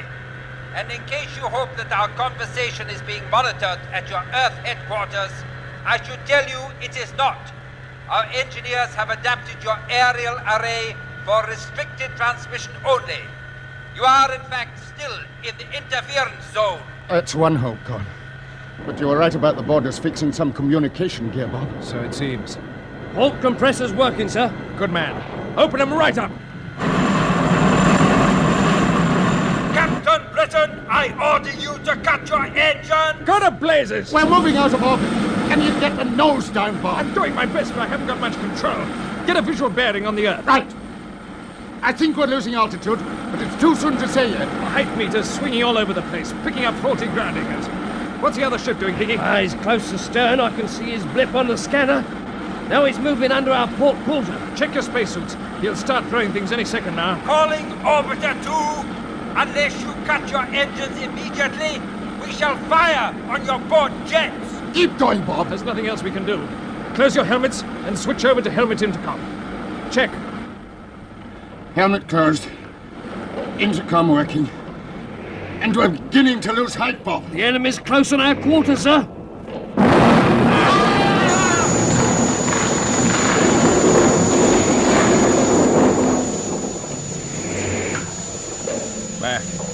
Mac, are you all right?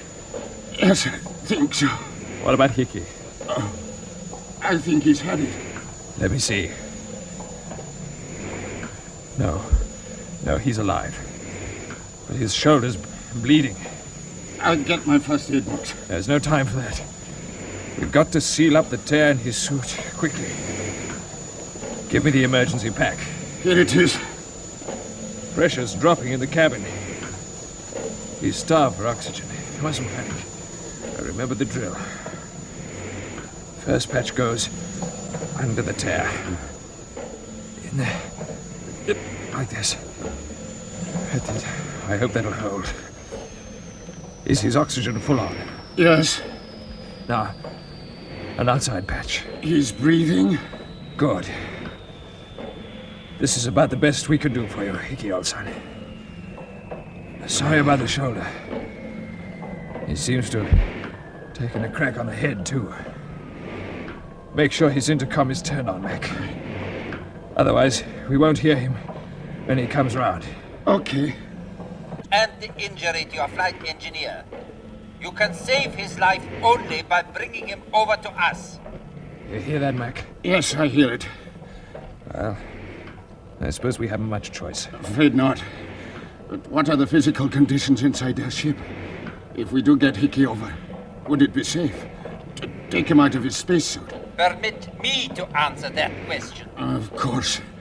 They can hear every word we say. Yes, and we are not monsters. We shall provide you with breathable air at the pressure to which you are accustomed in normal space flight. We must take your word for it. We're coming out. Excellent. I'm glad that you're being sensible at last, Captain Britton. Is there any pressure in the airlock, Mac? No, the indicator's on 0. Then you can open the inner and the outer hatches. Right. Are you going to guide us? Yes. I just tied Hickey's short line onto my belt. You can hitch yourself onto him, too. Okay. I've switched off his magnets. Now be careful, he's quite weightless. Right. We don't want to send him crashing into the roof. Hold on to his belt and let go. Okay. I'll grab him on the other side. I've got him. Good. Now, into the lock. Easy does it, Mac. Just move over to the edge and cut your boot magnets. Magnets off. Oh, look. There's the other ship. Yes. As I see. It's a similar shape to ours. But more than twice the size. Formidably. Hello, Captain Britton. You will observe that one of our hatches has been opened. That is your point of entry. Yes, I see it.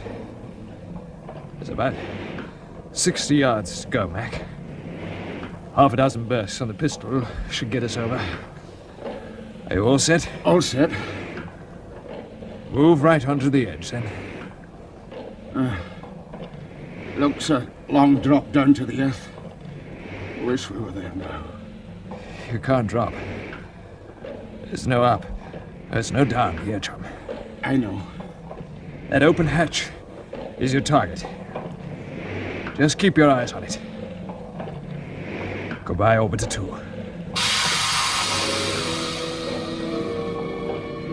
We're away. Yes, we're away. 3 minor and not very heavenly bodies. Steady as you can now, Mac. I don't want to overshoot the target. We're bang on. Can you see any signs of life aboard? No. They're probably watching us through vision cameras. Switch on your magnets. Almost there. Here we go. Ah! How's that for a 3-point landing? Nice work. This is certainly some ship. Seems bigger than ever when you're actually on it. Yes. How's Hickey looking? He's breathing. That's about all I can tell. Better get him inside, quickly. Come on. Close the outer hatch when you're through. Right. Into the airlock.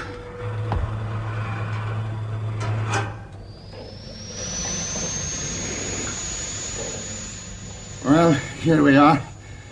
Whether we like it or not, I wonder if it is air they're pumping into the lock. We won't take any chances with it. How far do you think we can trust these people? I'd say we can probably trust them until they deliver us to their headquarters, wherever that may be. Pressure seems okay.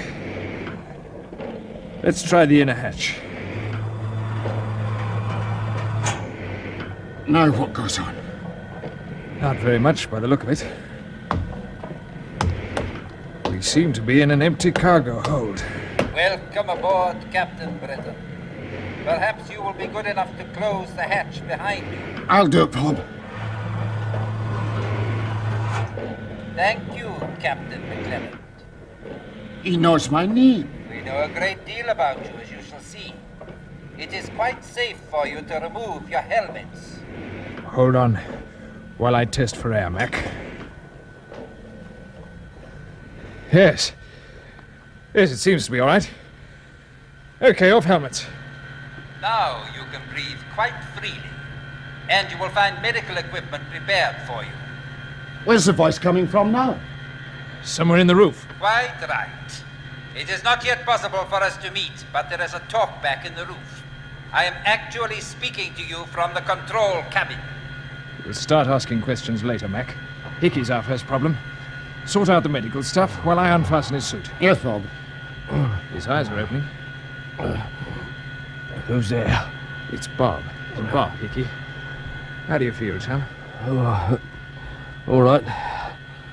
Had a bad dream. You got a drink of water, sir? Yes, of course, here. Here's my squeeze bottle. Oh. Easy. Don't try to move yet. Yeah, I'll hold it for you. Thanks.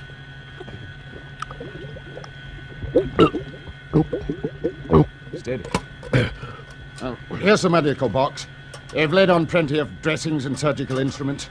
Now we'll soon have that shoulder of yours cleaned up, Hickey, my boy. Oh, thanks. I remember there was an explosion. Where are we now? We're aboard the UFO. What? Ooh. Yes, dear. There was nothing for it, Hickey.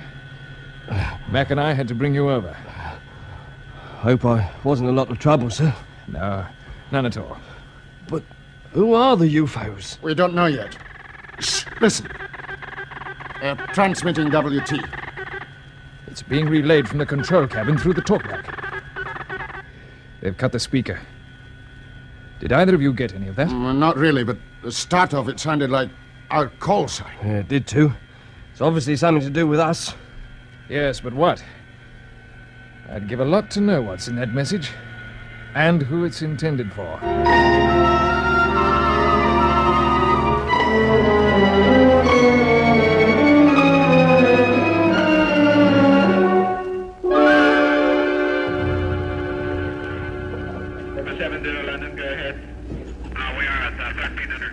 Anything on the tracking monitors, Cam? Afraid not, Colonel Kent. Only the interference pattern. I don't understand it. Orbiter 2 should be clear of the interference zone by now. Unless, of course, Britain's run into the same trouble which would Bradley's ship out of action. Colonel, there's WT coming through on Orbiter 2's frequency. Something at last. Now, don't lose it. Cam, check the direction finders and make sure they're beaming onto those signals. Yes, sir. This is CSP Control Woomera calling DF. Are you receiving WT on Orbiter 2 frequency? Check, please. Urgent. Message from Orbiter 2 complete, sir. Here's the transcription. Thank you. Let's see.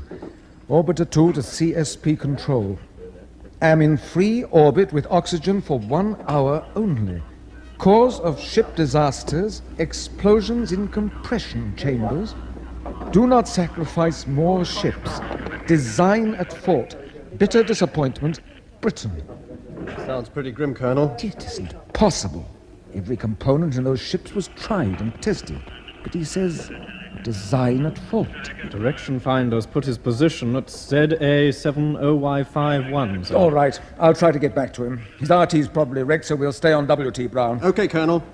Is there anything at all we can do? Not a thing. Bob's perfectly right about not sending up any more ships. The whole matter will have to go before the Commonwealth governments. There'll be inquiries and tests. How long will it take? 1 year, 2 years, maybe more. I see. So the Commonwealth Space Project is back where it started, sir? Not quite. Not while Bob and his crew are still alive. may still give us some information which could change the whole picture. No response from Orbiter 2, sir. Oh, just keep sending.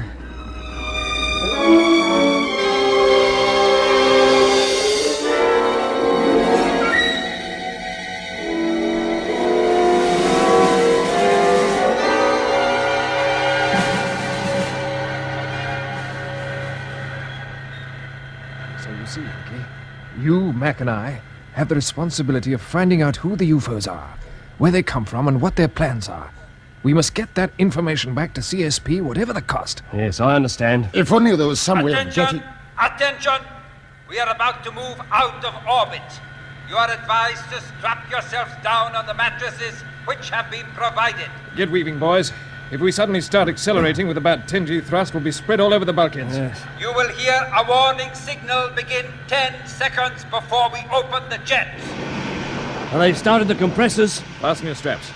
Can you manage yours, Hickey? Yes, just about, I think. Yeah, I'll give you a hand. Here's your shoulder. That's fine. Those dressings must have had something pretty good in them. Just the joint that's a bit stiff, that's all.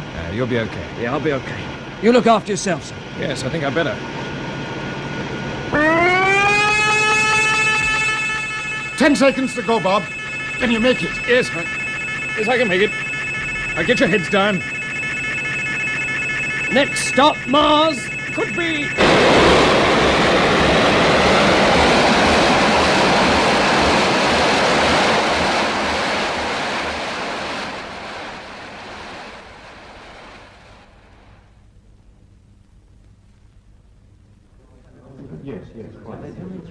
Colonel Kent. Yes? The interference is clearing on the sound channel, sir. What about the vision monitors? Yes, the pattern is disappearing, Colonel.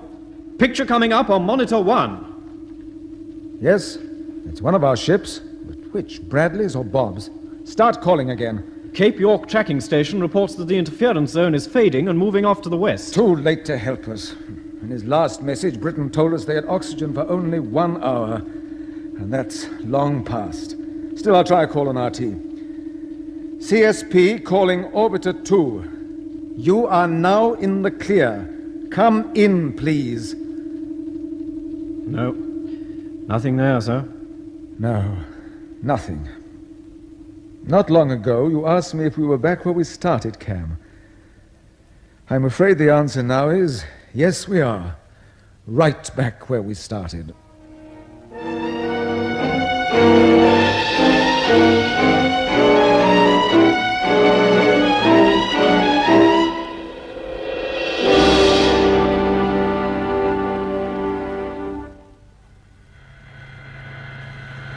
Bob! I say, Bob. Huh? Wake up. What is it? Ricky, can you hear me? Yes, I can hear you. I've got a peculiar taste in my mouth. So have I. We must have been drugged. Yes.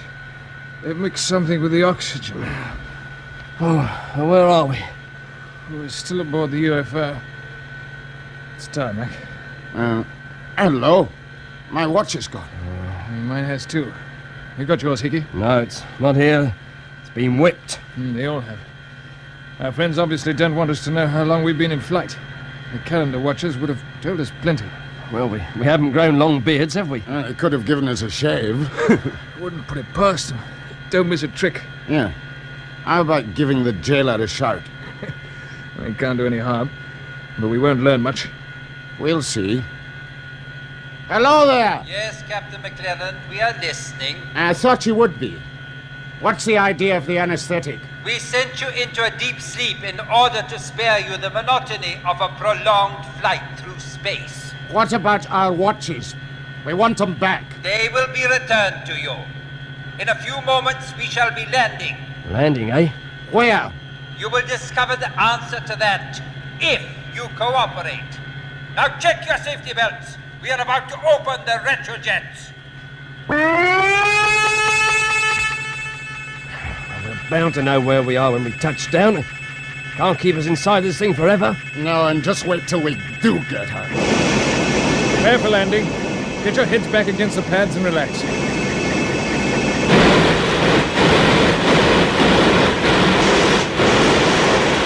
We're coming down through an atmosphere by the feel of it.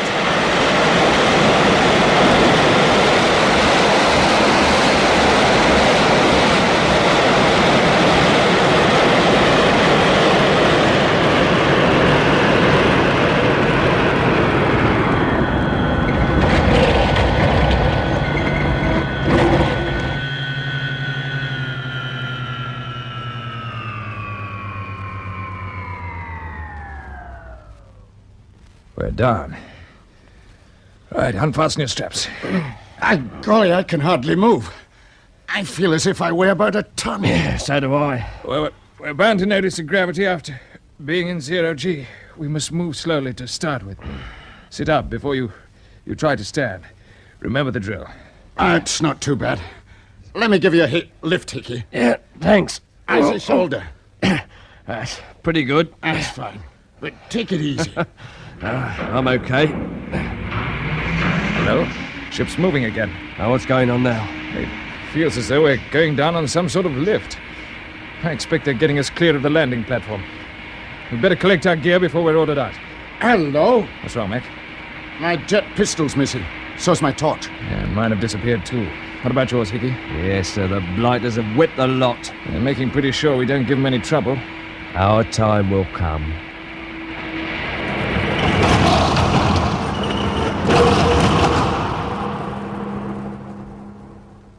Hello, Captain Britain. The jailer's calling in again. You are now about to leave the ship.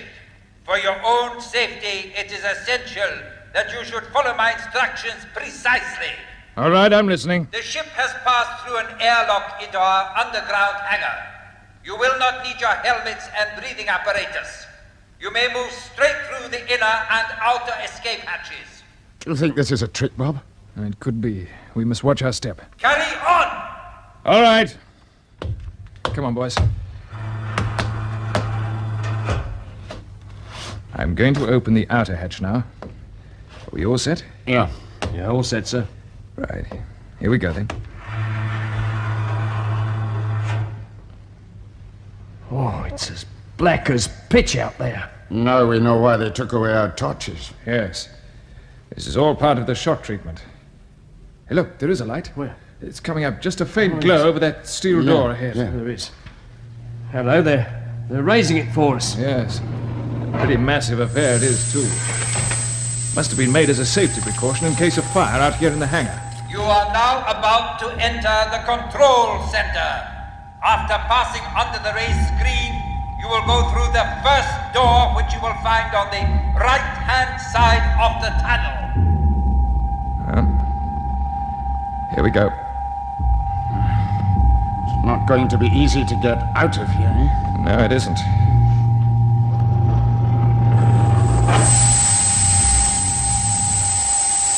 I've closed the entrance behind us. We'll just have to play along for a while longer. That's all we can do. Right, keep moving. Stay together. What do you make of the noise, sir? Pumps, generators, I can't tell. Maybe it's just part of the psychological softening up process. These people haven't brought us here for fun.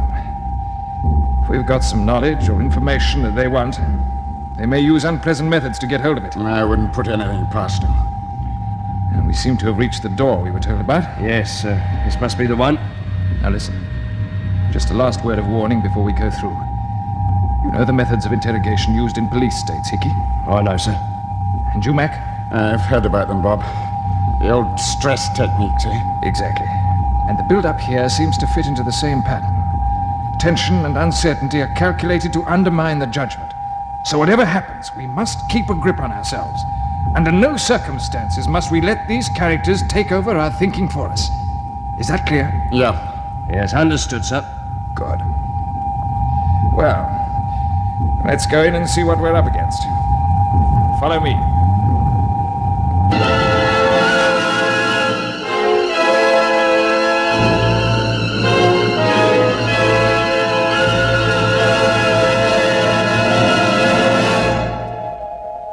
That was the second episode of Orbiter X, an adventure in the conquest of space by B.D. Chapman.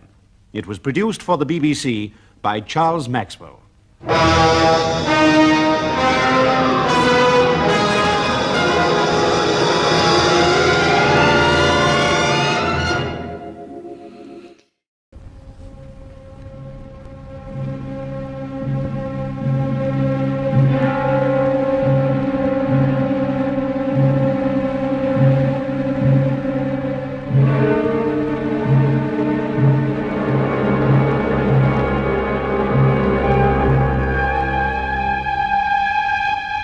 Orbiter X!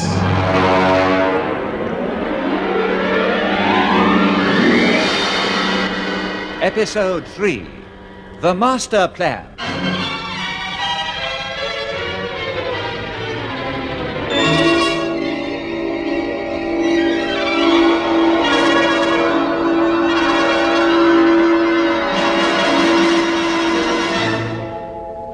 As a prelude to the conquest of space, a manned satellite, codename Orbiter X, is to be assembled by the Commonwealth Space Project far above the surface of the Earth. The first assembly crew, led by Captain Bradley, meets with disaster in high vacuum, and Bob Britton, with his co-pilot Douglas McClelland and flight engineer Hicks, take off from Woomera in a relief ship. At an altitude of 1,000 miles plus, they are attacked by an unidentified flying object. Forced to bail out, they go aboard the hostile ship. Confined in a pressurized compartment, they see nothing of the crew, and on finally landing, no indication is given of their whereabouts. Receiving instructions by intercom, Bob, Mac, and Hickey are directed through a darkened building, which throbs to the sound of generators. The journey ends outside the closed door of an interrogation room. Now look here, boys. Whatever happens, we must keep a grip on ourselves. Under no circumstances must we let these characters take over our thinking for us. Is that clear? Yeah. Understood, sir. Good. We'll go in and see what we're up against. Follow me. Oh, the light! It's blinding! It certainly is. But look behind that spotlight at the far end of the room. You see what I mean? Yes, there's somebody there. And more than one. I can see a whole bunch of them. Ugly-looking customers. Still, at least they're human. I never doubted there'd be anything else. Well, let's start the ball rolling and see what happens. Hello there! Who are you? I am Commander Gelbin, Deputy Leader of the Unity Organization. That's the voice we had on the ship's intercom. Yes, he's the UFO character who brought us here. What do you mean by the Unity Organization? The leader is beside me here, Dr. Max Kramer. He will explain everything to you in due course. He must be the egghead with the deadpan look on his face. Yeah, quiet, Hickey. Dr. Kramer, you've got a lot to answer for. I shall do my best to satisfy you, Captain Britton. And you can start by telling us exactly where we are, why we've been brought here, and what you know about Captain Bradley. At this early stage of our meeting, I cannot give you the location of these headquarters. Regarding Captain Bradley, he and his co-pilot Wilson are safe and well. I'll believe that when I see them. You will, when we begin assembling the space station you call Orbiter X. So that's it. You know everything about it, of course. Not everything. Which answers your questions as to why you're here. We need your help. I expected something like this. The components of the station have been fired into orbit, and you know exactly how they should be fitted together.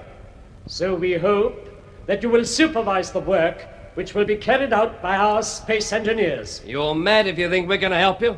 In any case, you must see that when CSP don't get any signals from us, they'll send up more ships to find out what's happened. I think not.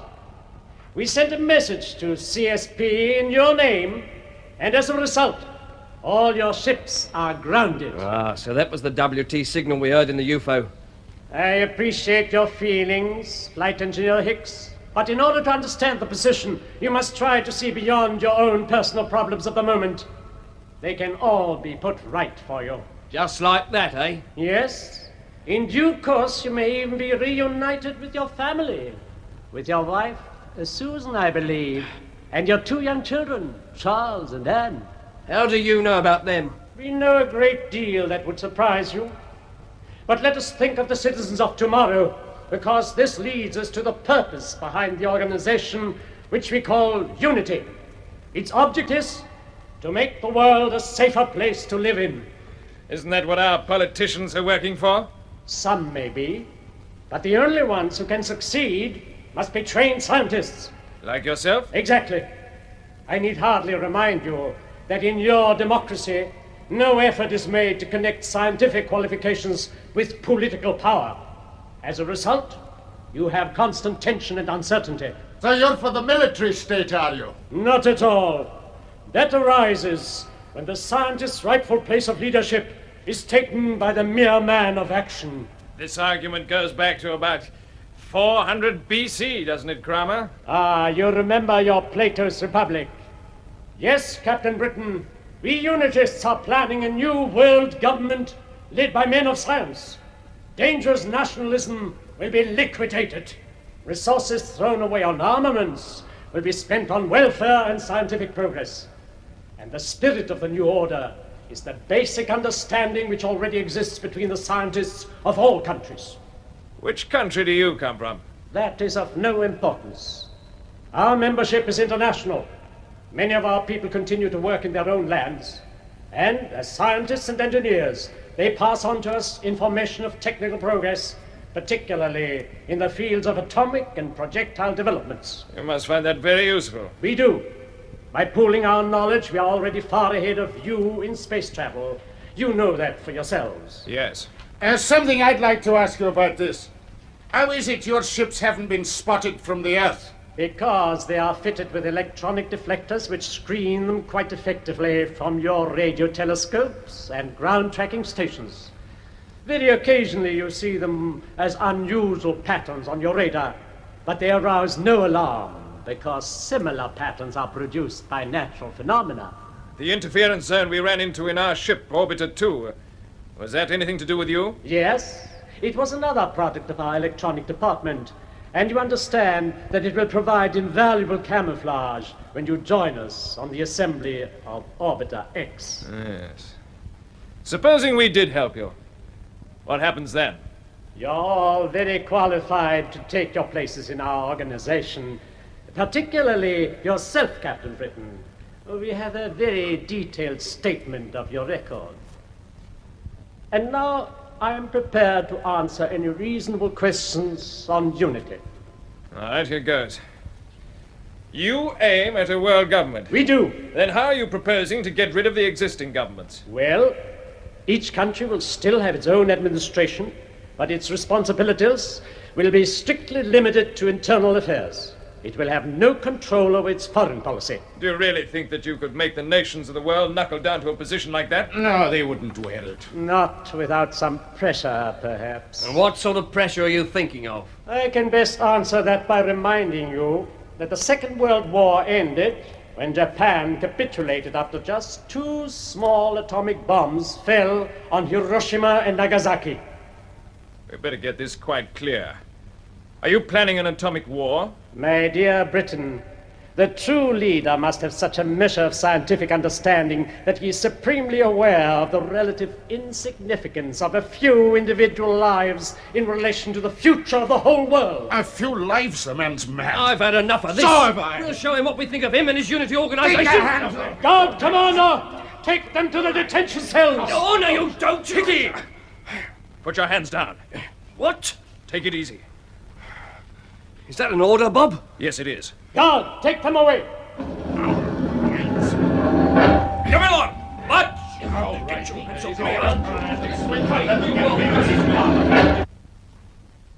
Kelvin, we have a lot of work to do on these men. Yes.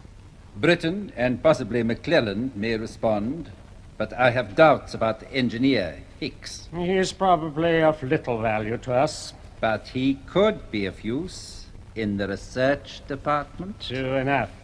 Yes. Yes, separate him from the others and take him along. Splendid. I'll see to it right away. Oh, one other point. Before you do, send that chemist person to me. Ravel? Yes. She knew Britain when she was working in London. She might be able to help us.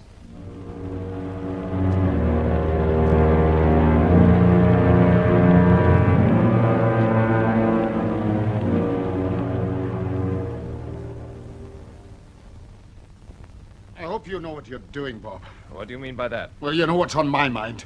At least we could have had a go at the blighters. Couldn't be worse off than we are now, stuck in a cell without a hope of getting away. And where do you suppose they've taken Hickey? I don't know. But, Mac, if we'd tried to tackle those guards, we'd have been finished. They were just dying for an excuse to use their guns. Okay, but at least we could have shown a bit of spirit and we might have got away with it. As it is, we look like a bunch of... Calm down, Mac. I'm going to have my say whether you like it or not. Listen to me, you old idiot. We can't afford to be heroes. We haven't just got ourselves to think about. Somehow we've got to warn CSP about these people. Don't you realize that? I suppose you're right. It's a pretty frightening responsibility, and we must keep our heads. Otherwise, we'll play straight into Kramer's hands. Okay, Bob. I'm sorry. Guard's coming back.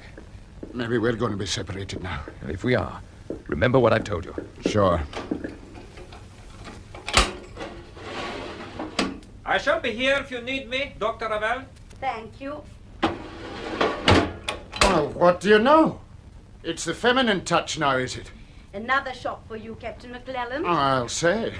Not such an unpleasant one, I hope. No. Come in.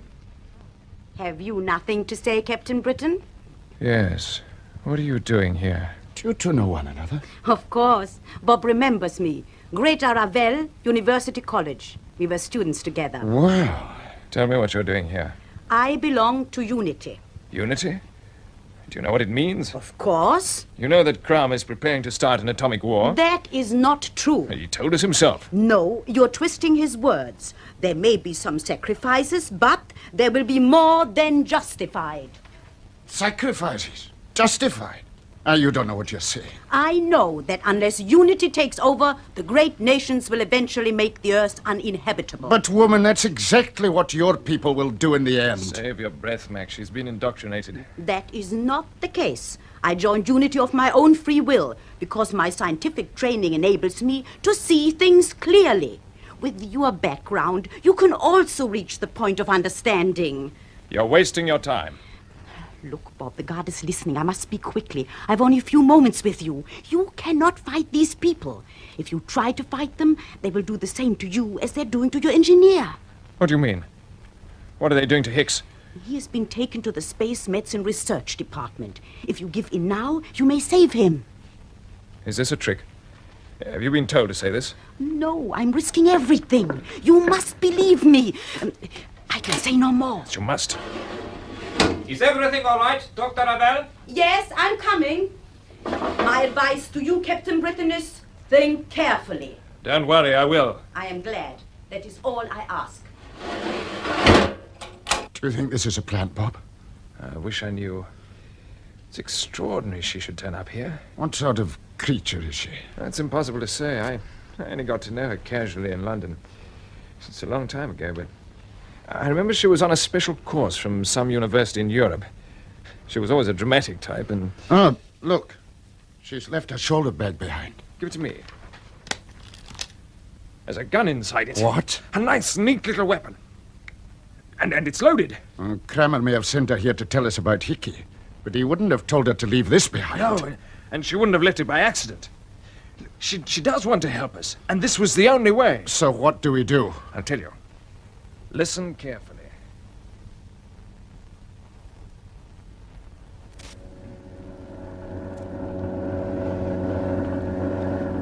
We are not going to do anything unpleasant to you, Hicks. We are simply carrying out a certain program of research. Research, you call it?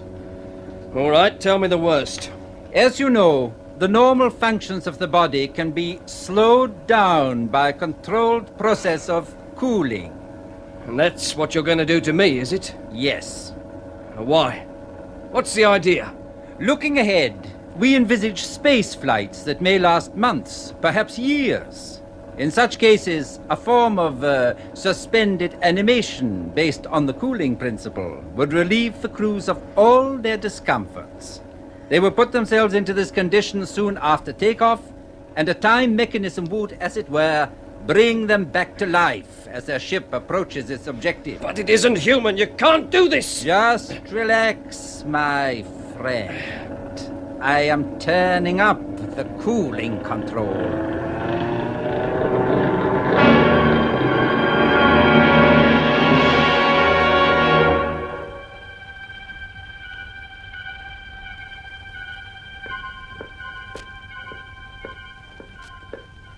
Guard's coming this way, Bob. You know what to do? Yeah. Okay. I'll give him a shout. Hello there! Hello, guard! What is it? Our lady visitor left something behind. Oh, very well. Here it is. Right, I will take it. What? Keep quiet and don't move. Otherwise I shall use this gun. It's something your smart friends overlooked when they brought us here. Right. Get busy on him, Mac. Gag first. Okay. You can't get away! By his hands. Good. Everything according to plan so far. You wanted action, now you're getting it. Is that gag secure? Yeah. Take a turn of this cord around his feet. Right. We'll make him fast to the ring in the wall. Come on. You don't want him hammering at the door after we've gone. We certainly don't. I think he's safe now. Fine. Let's get away from here. I'm right with you, man. Don't forget to lock up. Okay. And bring the key with you. Won't get out of there in a hurry. Yes, I hope not. Well, now to find Hickey. We didn't pass the medical department when they brought us here, so we'll try the other direction. Come on. Do you think we'll ever find our way out of this place? If we don't, we'll sabotage everything we can lay our hands on. Yeah, they must have a radio center somewhere. Yes, that's a thought. If we could get in touch with Woomera... Listen. Somebody's coming. Through this door, quickly. There's a key in it. Right. Nobody's here. It's quite dark. Good, here you go. Do you think they heard us? No, but we better hang on for half a minute until they get well away. Right, Bob. Mac, there's somebody else in here. See if you can find a light switch. There might be one just beside the door. Yeah, I've got it. Oh, it's Brad. Yes. So we found him. There's something wrong here. Turn back that cover. Yeah. His leg's in plaster. Brad, wake up. It must have given him a shot or something. Yes, but we've got to rouse him. Brad, it's Bob and Mac. Wake up. Brad, open your eyes. Who's that? Look at me. Bob. I must be dreaming. Not, you know. What's happened? Where am I? Shh, gently does it. You mustn't make too much noise. You're here too, Mac. Yeah, laddie. Just take it easy. Oh, my leg. What's wrong with it? It seems to be broken, old son. They put it in plaster. They? Oh, yes, I remember. I woke up on an operating table under a bright light. What happened before then? We were aboard the ship, Orbiter 1. Yes, that's right. You were attacked. We got bits of your radio message at CSP headquarters. Yes. Carter, the engineer, was killed. After a bit, Wilson and I went out to try and locate a fracture that was letting the air out of the cabin. It was somewhere behind the paneling. We couldn't find it from inside. As soon as we went through the outer hatch, they got us. They must have been waiting for us on the hull. We couldn't believe it. We were too shocked to fight back. They got us just like that. Wow. How'd you break your leg? I don't remember. You've seen Crum and his stooge, Gelbin. I've seen them. They give you all this propaganda stuff about unity? Yes, I've had it. What'd you say to them? Nothing much. You know they're prepared to launch atomic missiles on various cities all over the world. I gathered that was going to be their way of taking over the government. I'm glad it's good to see you, but do you know what's happened to Wilson? Haven't they told you? They said he was alive and well. They're lying. He was dead when they got him back to their ship after we left Orbiter 1. No. His oxygen tap had been turned off. Oh, poor devil. How did you get here, Bob? Well, it's no time to go into details. It's much the same story as yours.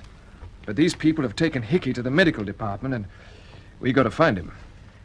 Brad, you've been there. Can you remember where it is? Let me think.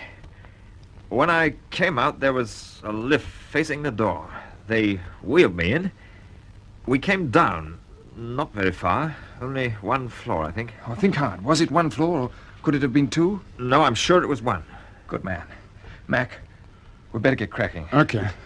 We'll come back for you later, Brad. No, don't worry about me, Bob. I can't move anyway. You'll never get away from here if you try to take me with you. We're certainly not going to leave you here, chum. Don't be an idiot, Bob. I can kid these people along. You've got a job to do. You must get out and tell everybody what's going on here. Where is here? Do you know? No. Do you? We haven't a clue yet. Well, you'd better get cracking. Find out. All right, old man, we will. And we won't forget you. I'll be here. Open the door, Mac. All clear outside?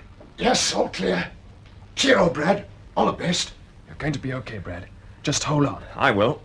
And for goodness sake, close that door behind you. The draft's killing me. Good luck. Good luck, old boy. It's hell leaving him like that. Yes. But we'll be back. Look, Bob. There's the lift. Good. Right, up one floor and through the door facing us. Sounds like money for old rope. Oh, the lift's up there now. Yeah, we'll take the stairs. Quickly while there's no one about. Stop just before we get to the top. We don't want to run straight into the guards. Right, that must be our door over there. Right, careful crossing the passage. Okay.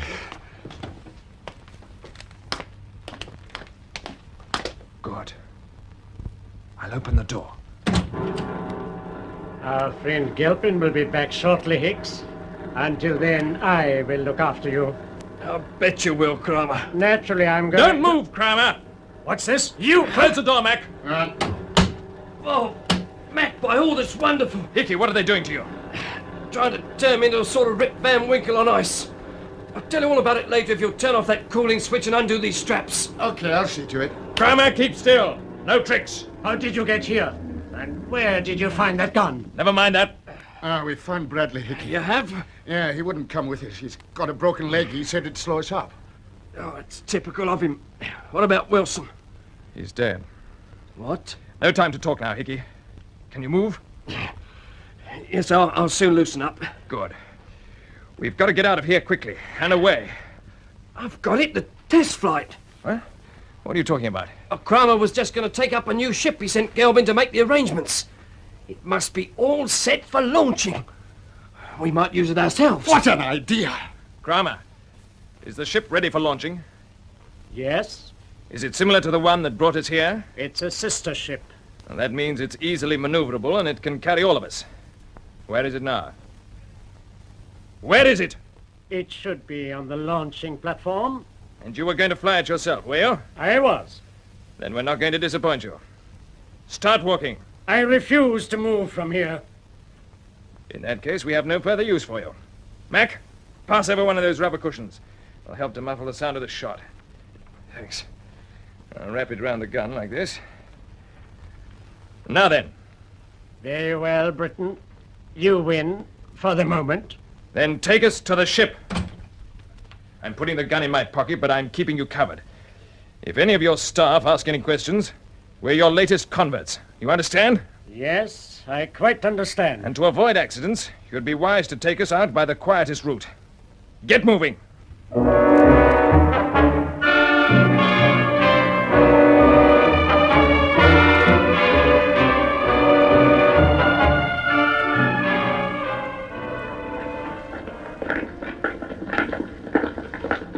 Bob. Yeah? Do you notice the carved stonework in these passages? Yes, what about it? Oh, I've seen something like this before, but I can't just place it. You may be more interested in this pass door. Why? Where does it lead? Straight out to the launching platform. Then open up. But watch your step. Now, is he going to close his helmet and turn on his oxygen? No, he's not. Ah, daylight. And fresh air. So we are on the Earth. If you thought you were on some remote planet, you have only your imagination to blame. Don't worry, we had a good idea where we were right from the start. Kramer, is that the new ship ahead of us? It is. Well, quite a sight, isn't she? Yes. She seems to be all lined up for action. Who's this coming towards us? One of the engineers by the look of him. Watch out. Are you going aboard, Doctor? Yes, these officers are our newly joined specialists. So you may tell your people to stand down for a moment. I shall call you when I want you. Very good, sir. It's all too easy. There's a catch somewhere. Yeah, that's what I think. The ground staff don't seem to be taking much notice of us. Keep your eye on them anyway. Right, Kramer. We're going aboard. I strongly advise you to change your mind, Britain. Why? What are you getting at? Well, this ship should have a final check before takeoff. Never mind. We'll skip that. Anything else? No, nothing else. But remember my warning. Okay, in we go, chaps.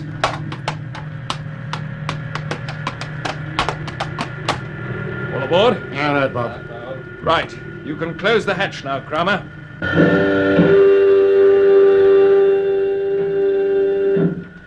Oh, what a setup. It's just like the bridge on a liner. Hardly as large, but adequate. The controls look a bit different from these we're used to. Now, let me see. It would be unwise to touch anything. All right, get busy on the intercom and tell your control people to prepare for the countdown. But no tricks. The ship is quite independent of ground control. I have only to press this button to sound the warning on the launching platform and open the compressors. Then go ahead. Now. As you wish.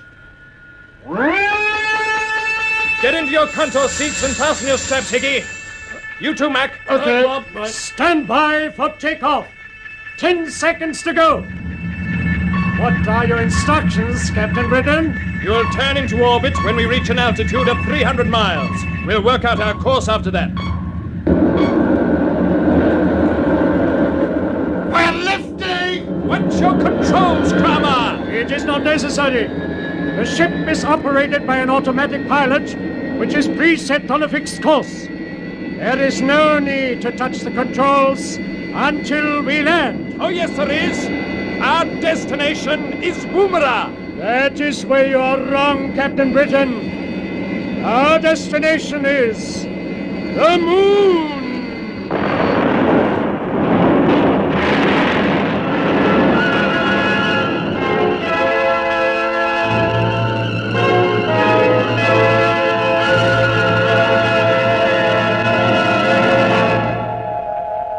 So ends the third episode of Orbiter X, an adventure in the conquest of space by B.D. Chapman. It was produced for the BBC by Charles Maxwell.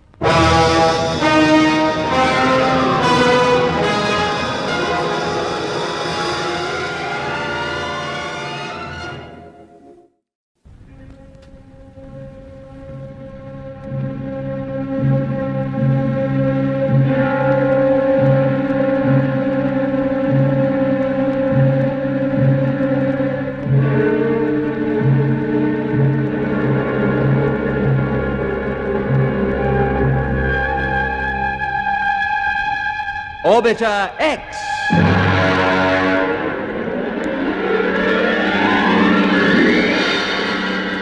Episode 4, Flight to the Moon.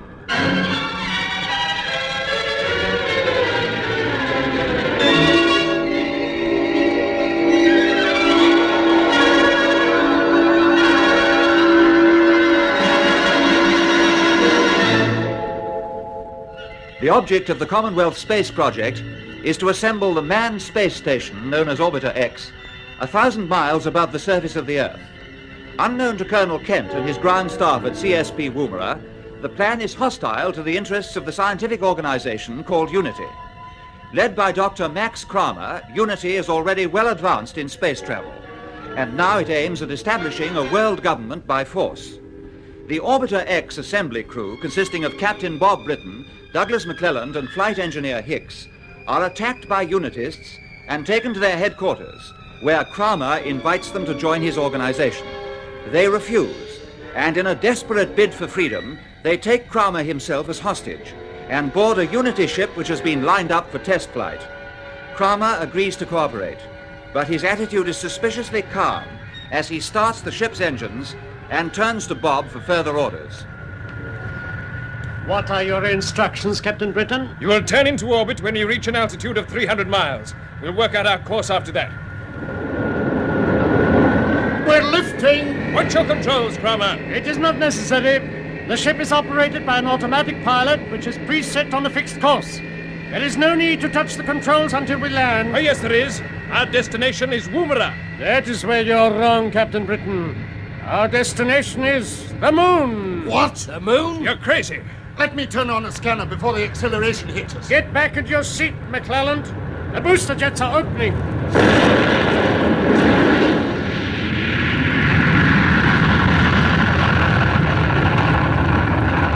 Oh, that was quite a punch. It certainly was. You can turn on the scanner now, Mac. Okay. Look.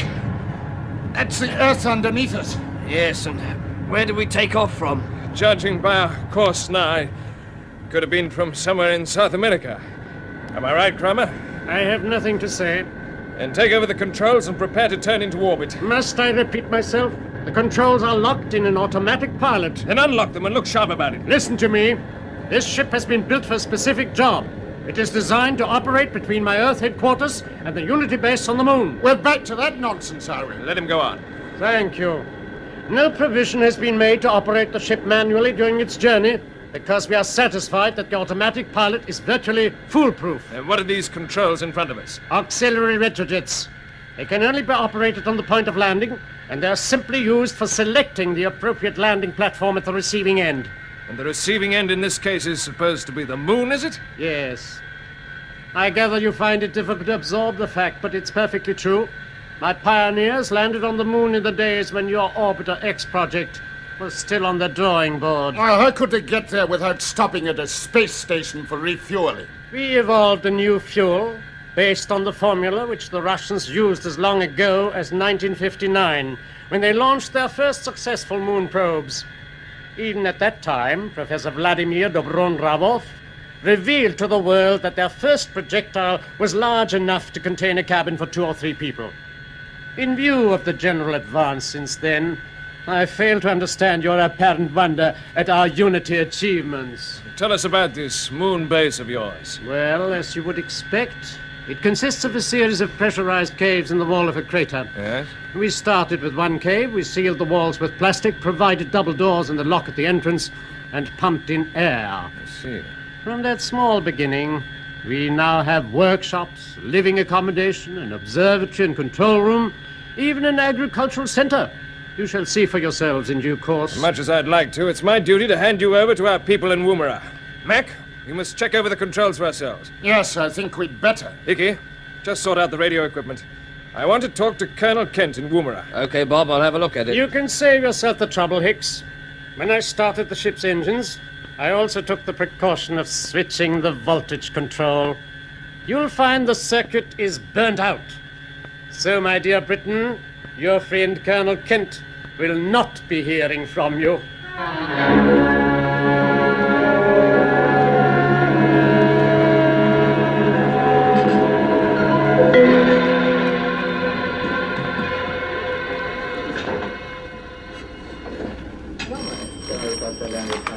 CSP Central Control, Brown speaking.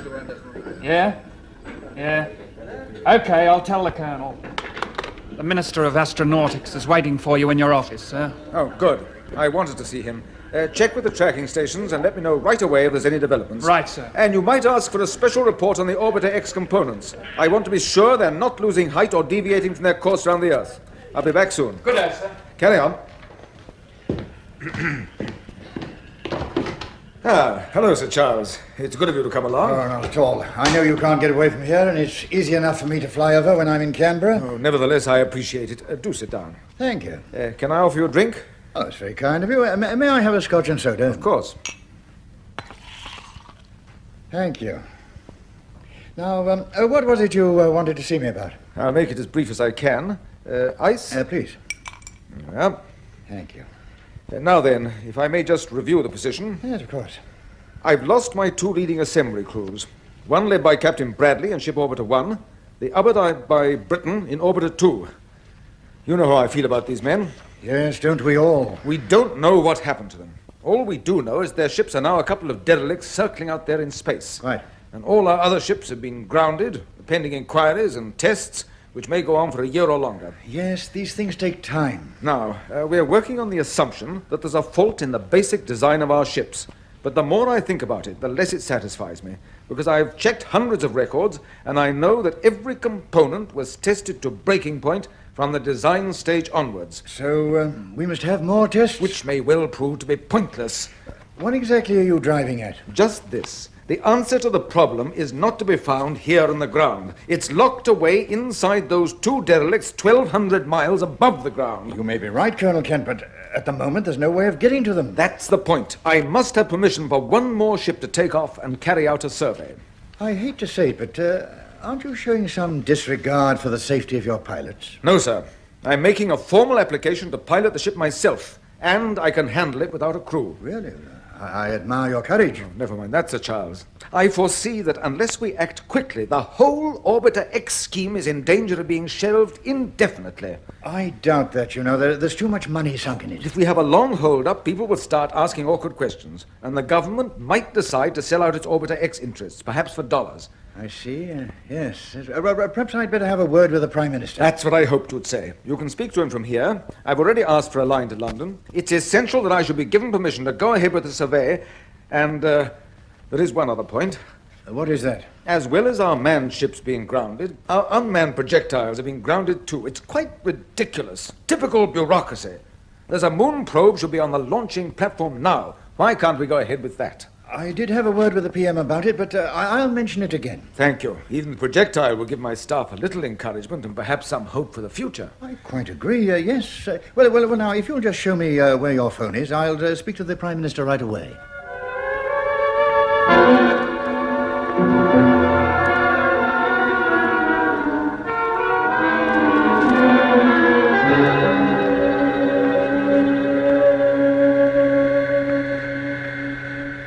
So much for the engine room, Bob. Yes. As far as I can see, Kramer was telling the truth about the controls. The only way we could change the ship's course would be by using a socking great shifting spanner on those compression valves. And where would that get us? Well, by opening the starboard jets, we might be able to turn back towards the Earth. The chances are we'd either burn up in the atmosphere or shoot past without even getting into orbit. I suppose you're right. I know I am. You can't maneuver a spaceship by playing around with valves and spanners. To interfere with the automatic pilot would be just as dangerous. So whether we like it or not, we shall be seeing the Unity moon base. Yes. The old pipe dream comes true. And it had to happen this way. Well, at least we don't have to worry about how we get there. No. Our worry is how we're going to get back. Come on. Better go to the cabin and see what's happening. Ah, Captain Britain. Have you satisfied yourself that everything is as I said? Yes. No luck, sir? No. What about the radio? That's a complete write-off. Can't do anything with it at all. Why is the computer clicking? As this is still a test flight, I'm checking stresses on the hull. Well, I hope you're satisfied with the results. Yes. Everything appears to be in order, despite the fact that my engineers were unable to make a final check before takeoff. And you will be interested to know that we are following the predicted moon course. What happens if we don't? The error would be put right by radio control from either the Earth or Moon headquarters. They are tracking us right throughout our journey. You once told us that all your ships are fitted with deflectors which screen them from ground tracking stations. Yes, from your stations, not from ours. Yes, but if we could turn off the deflectors, there's a chance we might be spotted by Woomera. Where's the switch, Kramer? There is none. The screening device and the deflector aerials are integral parts of the hull. Excuse me, sir. Yes, Hickey? When we came aboard, I noticed some short aerials up on the forward part of the hull. They're certainly not radio. Now, they could be the deflectors. Yes, the radio array is further aft. No, you're mistaken. I don't think so. You're onto something, Hickey. If I went outside with a cutter... Those aerials belong to the intercom. If you had said they were part of the navigation system, I might have believed you. Yes, he slipped up there. Well, what's your plan, Chief? Well, I'd like permission to go out and nip off those rods flush with the deck. Permission granted. I'll come with you. No, you don't have to, sir.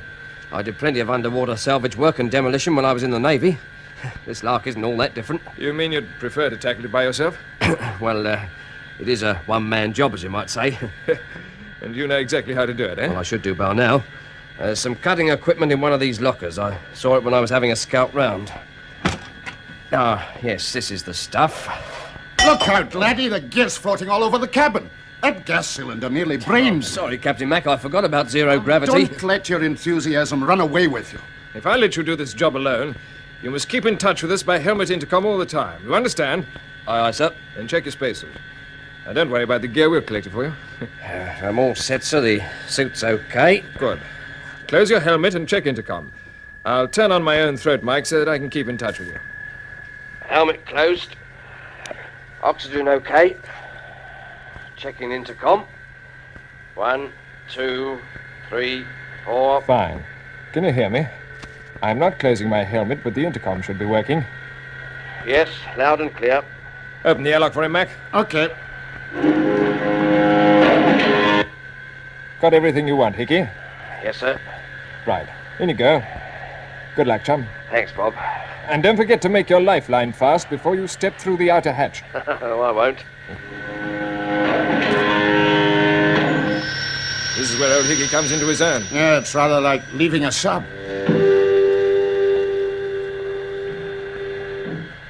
Hello, control cabin. I've opened the outer hatch. I'm stepping out. Is your lifeline fixed? Yes. I'm moving onto the deck. You know your magnetic boots won't react to all the plates. Oh, I know, sir. We can hear your thumping great footsteps in here. Are you all right, Chief? Yes. Just looking at the Earth. It's like a big green ball. Funny to think that's home.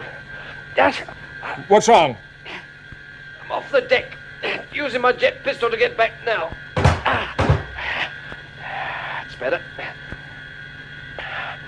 I can't believe we're traveling around 25,000 miles an hour. Seem to be standing still. But the moon's a lot closer. You found the deflectors yet? Yes, I can see the ones that are in the sunlight, but can't see anything in the shade, not even my hands.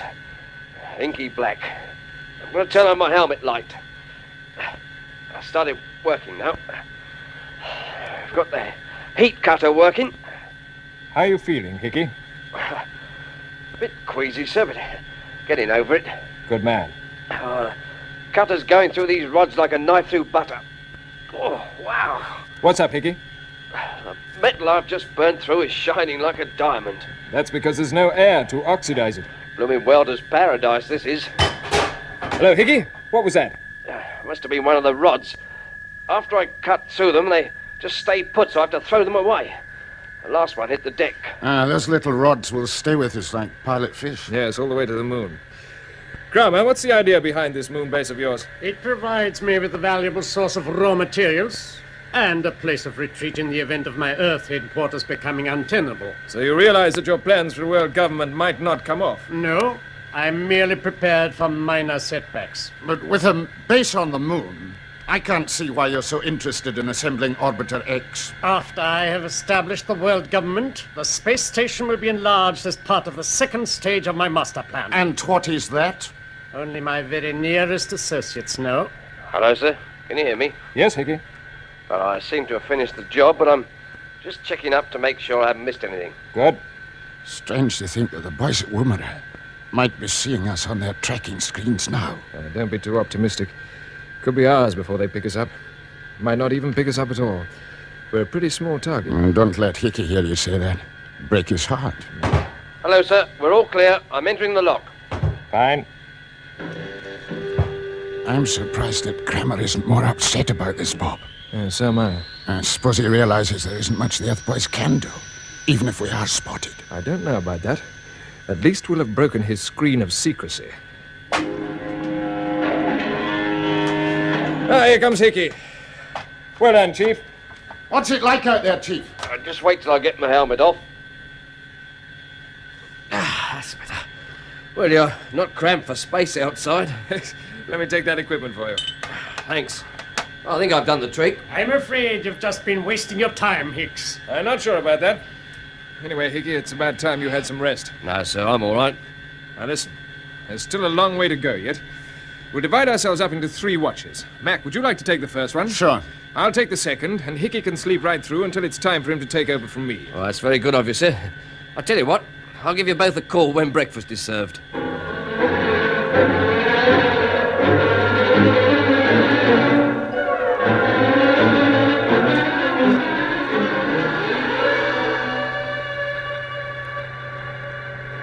Mac. Captain Mac. Got some nice hot coffee for you. What's that? Coffee. Oh, it's you, Hickey. How are we doing? We're getting pretty close to our target now. We are we? Now, hold on to this squeeze bottle and don't scald yourself. Okay.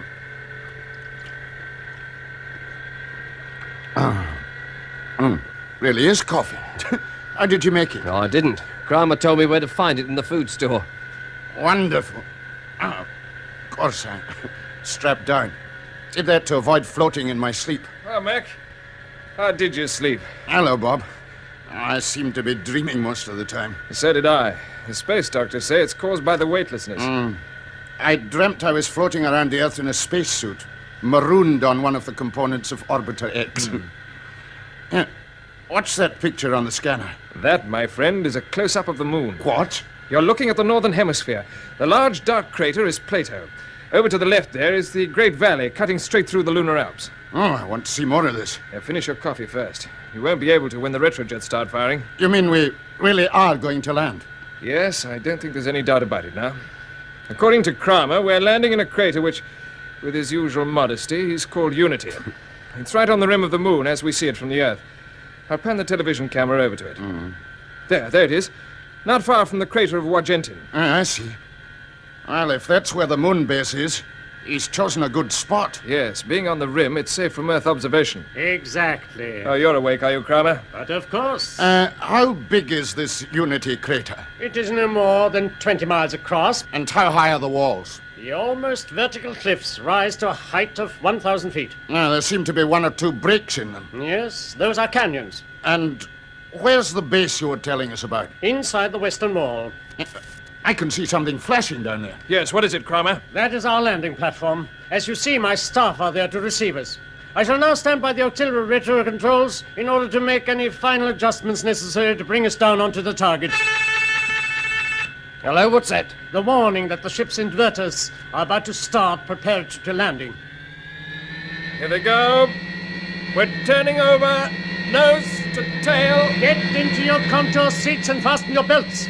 When the tail is pointing towards the landing platform, the retrojets will open. The jets are about to fire. Prepare for de-acceleration.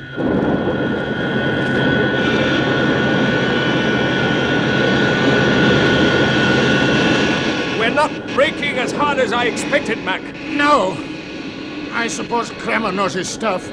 But if I was at the controls, I'd open the auxiliaries pretty quickly. He's doing it now. Something's wrong. Bob, look at the scanner. We're turning away from the landing zone. Yes, and we're still coming down too fast. Kramer, what's the trouble? A fault in the fuel supply to the auxiliary compressors. I must get to the taps. Where are they? On the starboard bulkhead, by the chair where my engineer would have been on duty. Can't do it on his own. Mac, Hickey, give him a hand. Right. Leave it to us. Yeah, hold on yourselves. If you let go, the G-thrust will throw you through the bulkheads. Don't worry. We'll hold on. All right, come up. I'll take the controls. Keep them steady as they are. Okay. Right, Kramer, we've got you now. Come on, over we go. Hang on to the hand grip. Help me into the engineer's seat. That's it. Now return to your own. Quick as you can. You've got about 30 seconds. Go on, Hickey. Okay, Mac. If he gets the jets on full boost while we're crossing the cabin, we'll be finished. I have located and corrected the fault. Hold it, Kramer. Wait for the boys to get into their seats. Hurry up, Mac. All right. Wait there, Bob. Okay, Bob.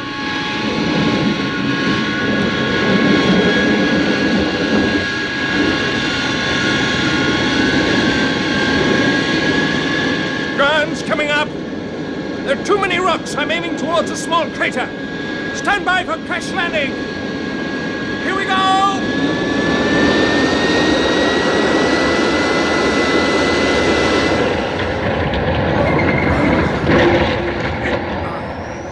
Bob, you hurt? No, nothing serious. What about the rest of you? I'm all right.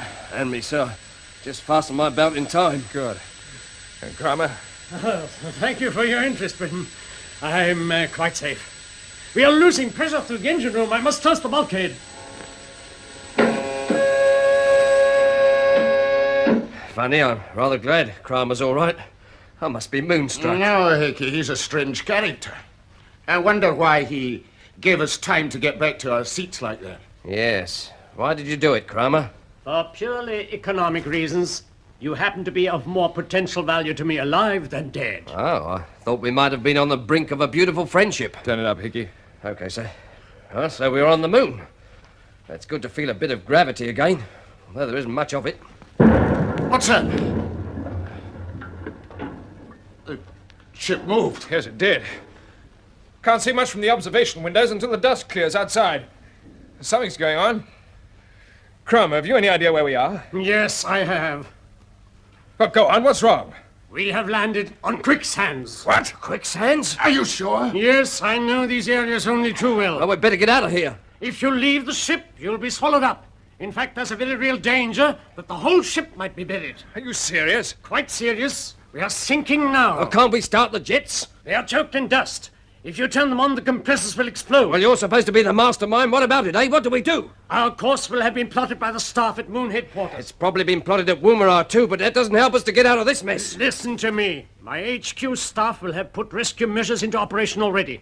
They will know our position and no time will be wasted. But how are they going to reach us here? They can't travel over those sands. Nothing is impossible. And regarding your remark about Woomera, Hicks, you and your friends have overlooked a most important point. Oh, yes? You did indeed destroy the ship's deflectors, but this would have become immediately apparent to my staffs, both here and on the Earth. Within a very short time, they would have started their interference transmitters. We'll have been screened from your tracking stations throughout our entire journey. I shouldn't be too sure about that if I were you. As you say, nothing is impossible, and strange things can happen to space radio.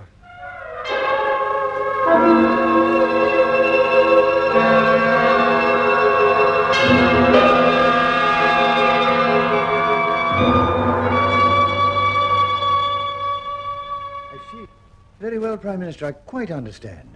I'll tell Colonel Kent. Thank you. Goodbye. Well, Sir Charles, what's the verdict? Well, as you heard, Kent, I put all your points to him. Your offer to take up a ship single-handed is regarded as a very gallant gesture. He asked me to tell you that. Thank you very much. But has he given permission for me to go ahead and do it? No. He's got to discuss it with the Commonwealth governments. There'll be a meeting in about 6 weeks' time. 6 weeks? Yes, I explained the urgency.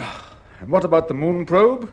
The moon probe? Oh, well, he was good enough to leave that to my discretion, providing I keep him well in the picture, of course. At least we've won a point there. I take it you've no objection to me launching the probe? It's rather difficult, Kent. You see, the PM drew my attention to the fact that if there should be an unforeseen accident on the firing platform, I'm not saying that it's likely, but if there was an explosion, and if it involved any serious loss of life, the results would be most damaging to all of us. So the main risk is to our reputations, is it? No. I'm considering the broader issues. The entire Orbiter X project, in fact. So even the probe remains grounded, does it?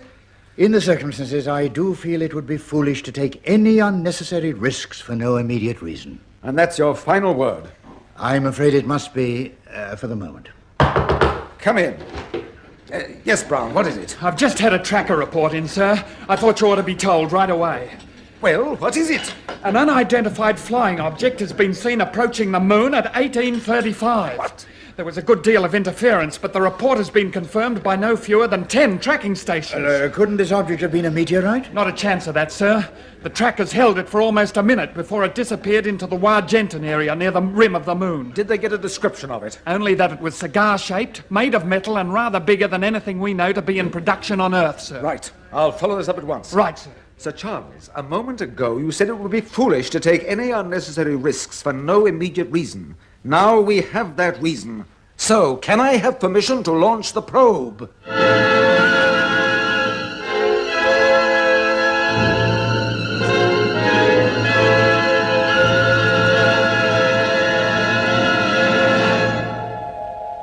That was the 4th episode of Orbiter X, an adventure in the conquest of space by B.D. Chapman. It was produced for the BBC by Charles Maxwell.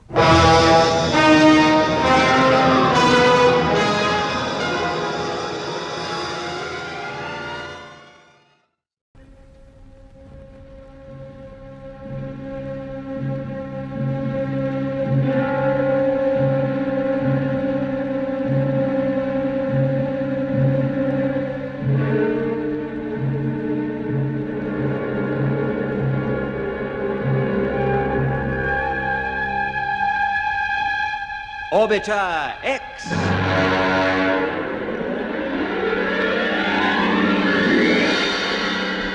Episode 5, Inside the Moon Station.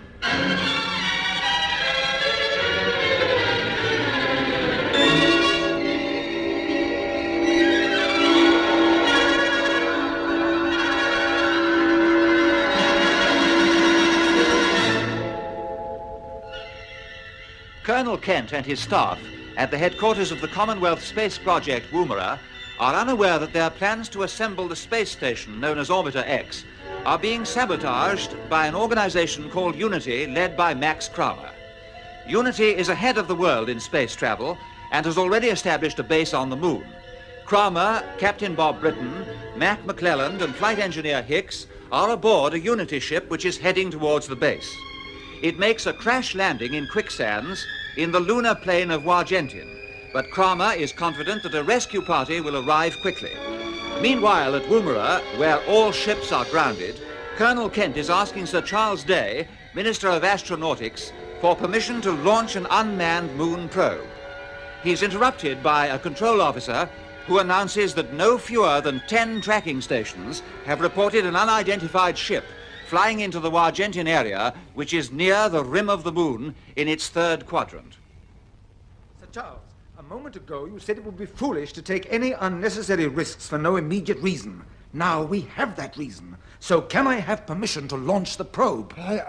I don't want to be difficult, Kent, but what practical purpose will it serve? The projectile can be aimed at the area where the UFO landed. Its TV cameras may or may not send us back pictures. That depends on the interference level. But there's a good chance that its film cameras will bring us back some very interesting material. Yes, but we don't want any diplomatic complications. This UFO, or UFO as you call it, must surely be a Russian or American rocket of some sort. We'll check with the UN Space Department. If it is, we might consider ourselves fortunate. But if this object, which has just been sighted, is a genuine UFO belonging to no country on Earth, then it follows that our boys were not alone in space when they met with disaster. They could have been attacked. Yes, I suppose it is just possible. I'll get onto the Space Department now. But if my theories are correct, there is still one ray of hope. Britain and his colleagues may not be entombed in their derelict ships out there in orbit. They may be still alive, but under what circumstances and in whose hands, heaven alone knows.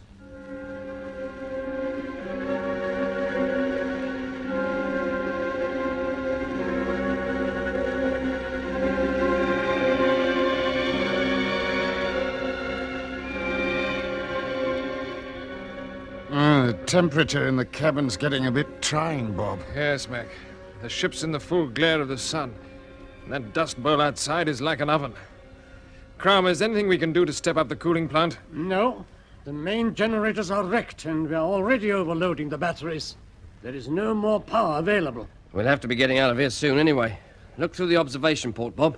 The dust's beginning to settle, and you can see what the situation is now. Yes. Quicksands are doing their work. The ship's tail section's entirely buried. We must get out of the airlock before that's swallowed up too. We'd better move fast. Yes, collect your gear, check spacesuits, and bring all the reserve air bottles you can carry. Aye. Okay, sir.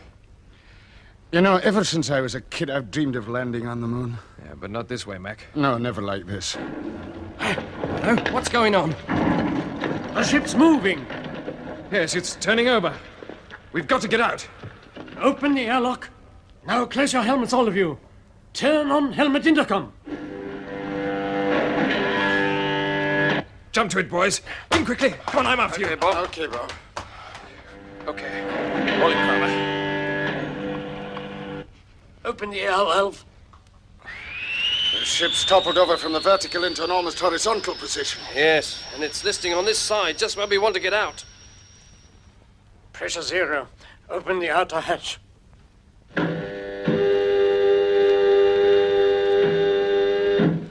Everybody out, quickly, before the lock fills up with sand.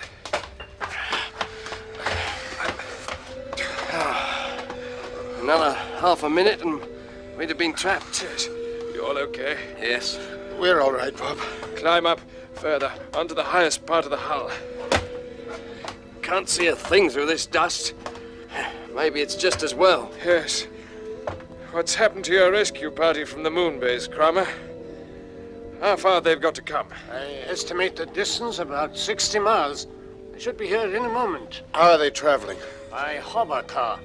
It is not unlike the so-called saucer, which was developed in England. But that travels on air cushions. There's no air for the lifting jets here. We substitute electrically charged atoms. You mean you've developed ionic jets? Exactly.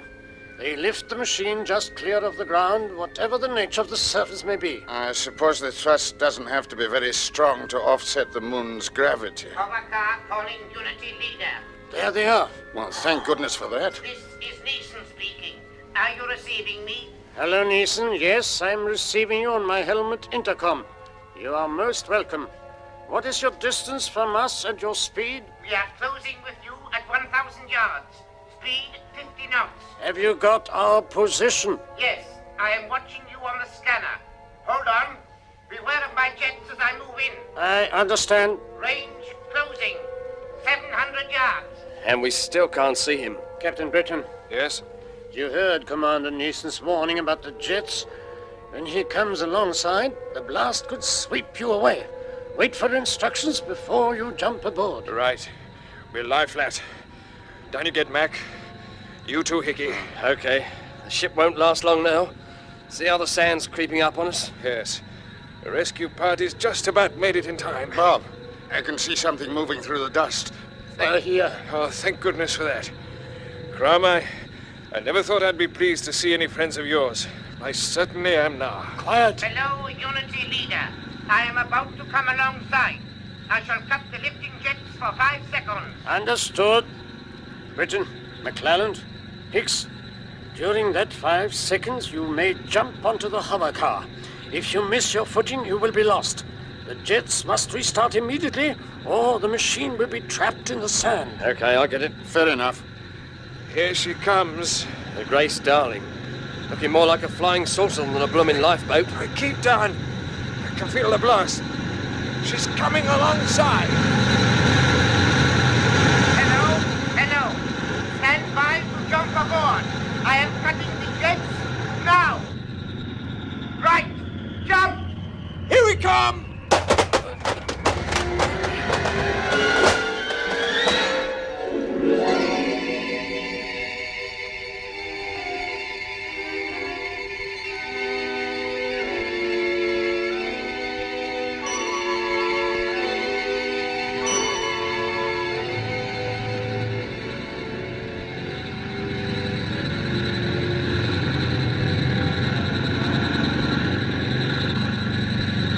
Now we are entering a canyon which leads into the Unity crater and our moon headquarters.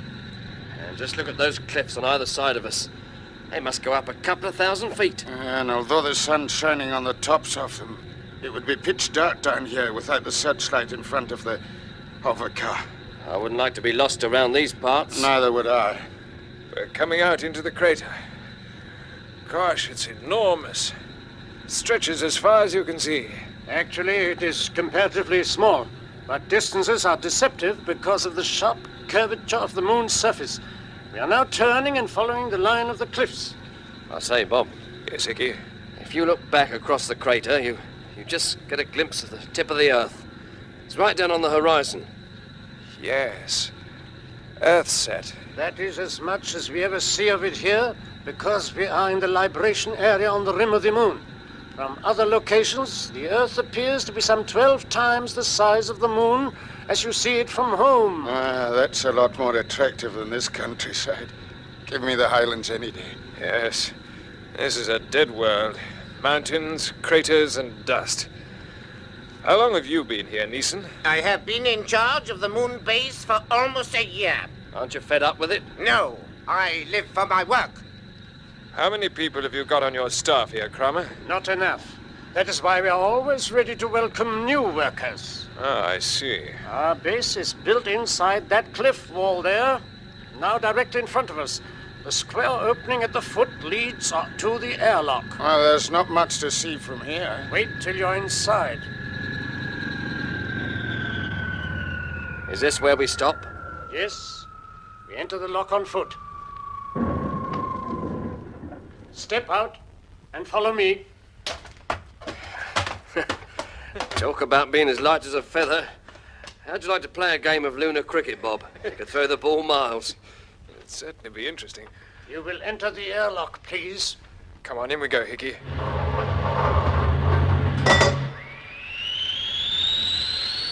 When our pioneers arrived here, this, of course, was an open entrance to the cave system, which has become our headquarters. What's the composition of the air that's being pumped in? Normal, except that we substitute helium for nitrogen. As you know, it is less ready to gasify the blood under sudden decompression. Quite. And how much oxygen do you allow each man for a day? I aim at 3.5 pounds. but we recover about 80% from exhaled carbon dioxide. Pressure normal. The inner hatch is opening. You may now dispense with your helmets.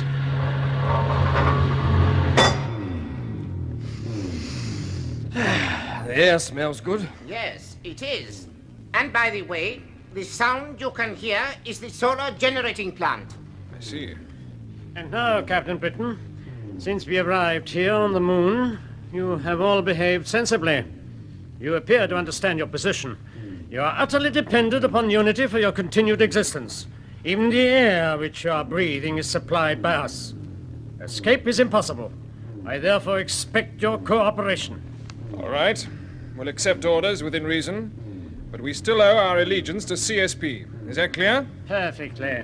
You understand, Mac? Yes, Bob. You too, Hickey? Aye, aye, sir. Good. Good. I'm glad we understand one another. And now you may be interested to see something of our work. Come with me. I will realize that everything here is on a reduced scale. But first we'll look into the control room. Hello, sir. Hello, Lieutenant. Glad to see you, sir. Thank you. Anything to report? Yes, Commander Gelben is prepared to take off from the Earth headquarters with a relief ship. He is waiting for your instructions. I will speak to him later. Yes, sir. As you see, Britain, we have everything here which is necessary to the handling of our ships.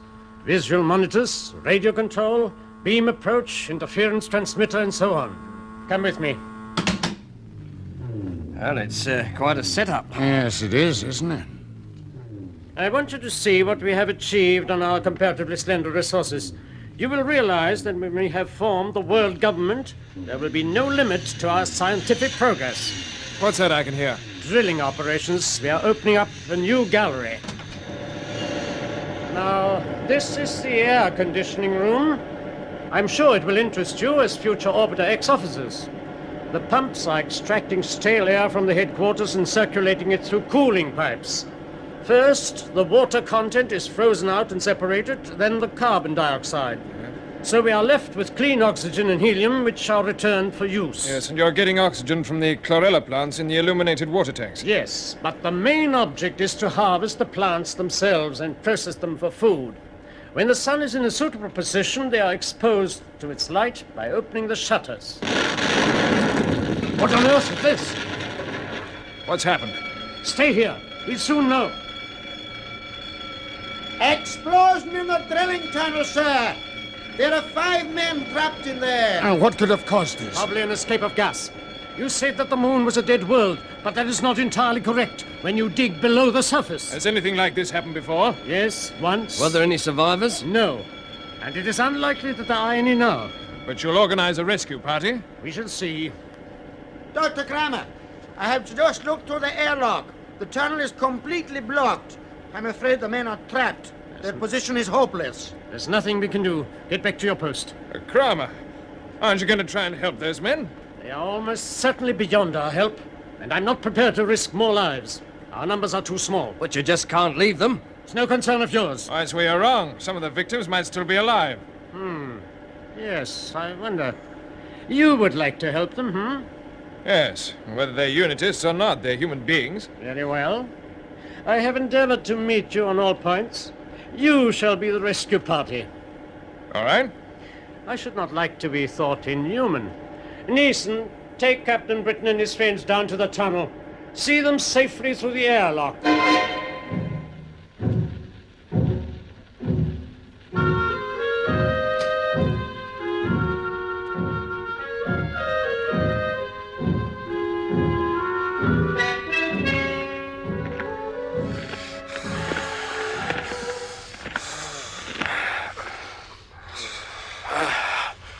I must say it seems pretty hopeless, Bob.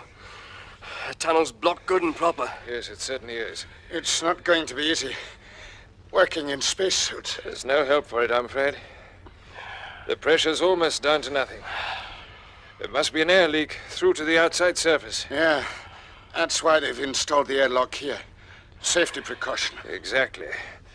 Kramer's too wily to be caught by explosive decompression. Without that lock, the whole HQ would have been vacuumized. All right, chaps, start working.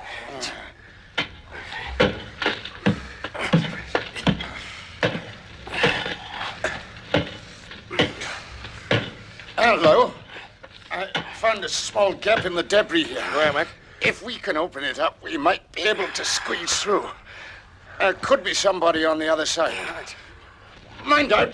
There it goes. That's fine. Let me shine my torch through. What can you see? I can see that the tunnel continues on the other side of this fall. That's about all. Hello. Somebody's coming through the lock. Keeping an eye on us, I suppose. Hello, Captain Britton. Yes, what is it? Dr. Kramer wishes to see you in the control room. Oh, what for? I cannot say. My instructions are to take you there immediately. All right. Carry on, boys, but don't kill yourselves. I'd better see what this is all about.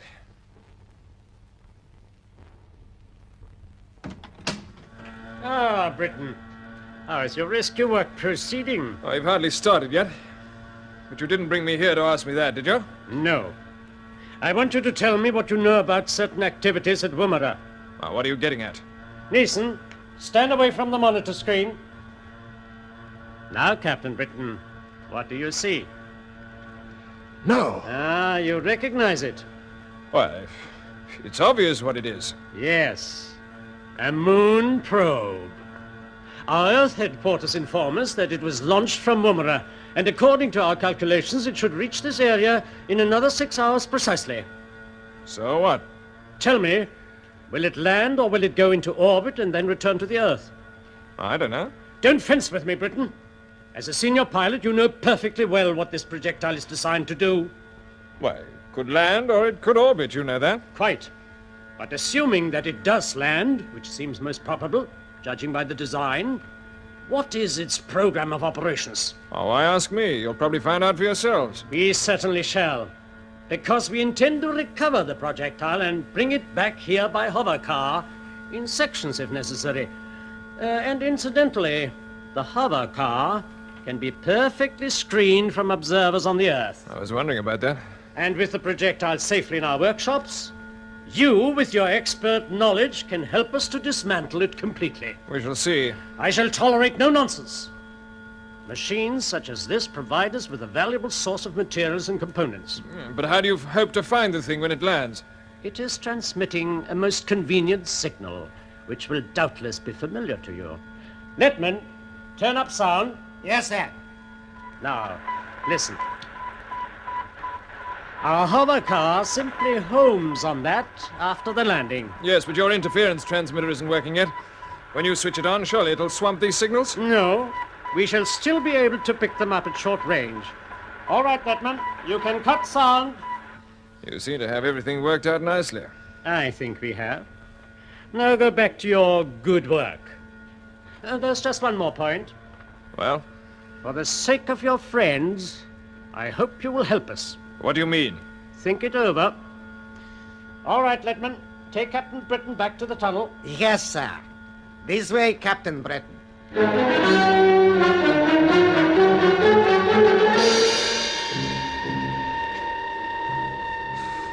that's the position, chaps. And I hate the idea of Kramer getting hold of the moon probe. It's rather a nice piece of machinery. It's still classified. I don't think Hickey knows very much about it, Bob. No, I don't, as a matter of fact. Well, Hickey, the idea is the rocket carries a small tractor. After the landing, the tractor comes out and travels around on the surface of the moon for about 12 hours. I see. It carries film and television cameras, and it picks up samples of soil and rock. And at the same time, instruments record cosmic radiation, temperatures, ultraviolet, and so on. Well, I did hear a whisper that it was in production, but isn't it steered from the Earth through the television link? Yes, but if that breaks down, it feels its way along and avoids obstructions and very soft ground. And then, Hickey, when it's done its job, it toddles back to the parent ship. The action of it going aboard triggers off the rocket, and the whole issue returns to the Earth. Do you think it'll work? I'm sure it would, if Kramer didn't fool around with it. I saw the thing under construction, and it's a masterpiece of engineering. It certainly is. And it's got tremendous possibilities because without the tractor, the rocket could take a cabin big enough to carry 2 or 3 men. Yes. Say that again, Mac. George, yes. It could carry us back to the Earth. Are you serious, Mac? I was never more serious in my life. I can't believe it. This is our answer. It's our only chance. But how do we get out of here? We can't go back. I'll show you. Follow me. We've got a surprise for you. I haven't had a chance to tell you about this yet. We've opened the gap in this stuff. You can see through it. Look. I don't see a thing. Over to the right, sir. Daylight. Yes, it's a crack in the wall. It must go straight through the cliffs. And if we widen it up, we can get through into the open. By golly, a break at last. Would be quite close to the spot where they parked the hover car. That's right. And all we got to do is to grab it and get going. I know how it works. I watched Neeson pretty closely when he was bringing us here. Hold your horses, chaps. Now, let's think. The moon probe isn't pressurized. We'd have to rely on our spacesuits. What about oxygen? Well, there's cylinders of the stuff on the hover car. Yes, that's true. We could take some with us. But can we stand the takeoff acceleration of the rocket, Mac? Sure. It's far less than we're used to in takeoffs from Woomera. We might be a bit uncomfortable when we get into the Earth's atmosphere, but the rocket has a good cooling system to protect the gear. That sounds like a piece of cake. Don't talk too soon, Hickey. We've got to stay here in the tunnel until just before the probe lands. During that time, we must take it in turns to give the unitists progress reports. We know the poor devils who are trapped here are finished, but as far as Kramer and Neeson are concerned, we haven't given up hope. Okay, Bob. Within the next 5 hours or so, we gotta hack our way through that wall. Once outside, we sprint over to the hover car and drive off. Hell for leather. And as there's only one hover car, the unitists can't follow us. No. Once we're aboard, we're halfway home.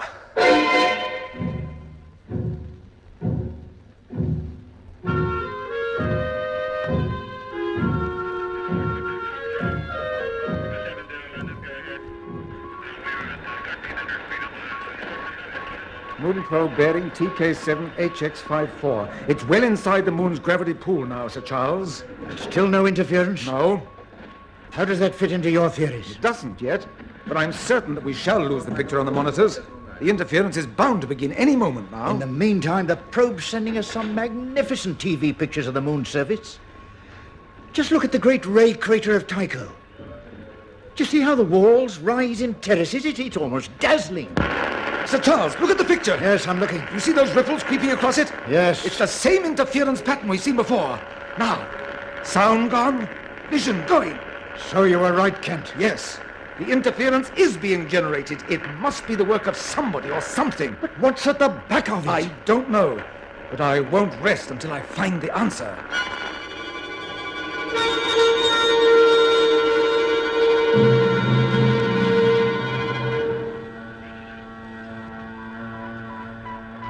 Neeson, I want to know where the projectile will land. Give me the information quickly. Right, Dr. Kramer.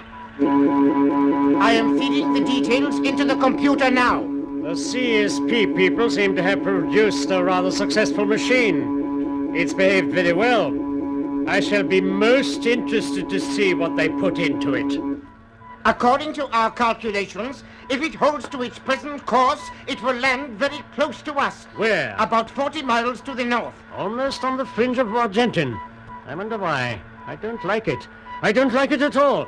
Oh, Letman, have you checked the interference transmitter? Yes, sir. It is quite in order. Dr. Kramer! What is it? I am looking at the time figures. The projectile is slightly ahead of schedule. How far ahead? Approximately 15 minutes. Very well. Go and prepare the hover car. I'll join you shortly. Then we can set out towards the predicted landing zone before our Woomera visitor arrives.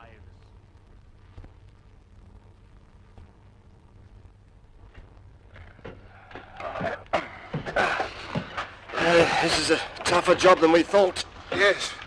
Keep going, Hickey. We're almost through. We should see the hover car as soon as we get this last bit of rock out of the way. The trouble is, the sweat keeps running into my eyes. Okay, Mac, I'll take over. Oh, thanks, old boy. We must remember to localize our intercom before we go out. We're screened while we're in here, but we don't want to broadcast our conversation when we get outside. Okay, Mac. Yes, Mac. How's the time going? The projectile's due to land in about half an hour. And your heads. Nice work, Bob. Last barrier's down. Right. Out we go. Straight for the hover car. And watch your cables. Right, I'm coming. Hold it!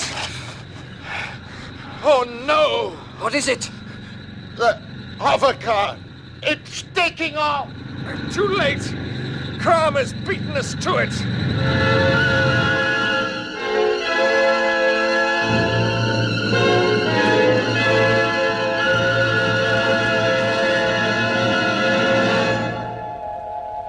So ends the 5th episode of Orbiter X, an adventure in the conquest of space by B.D. Chapman. It was produced for the BBC by Charles Maxwell.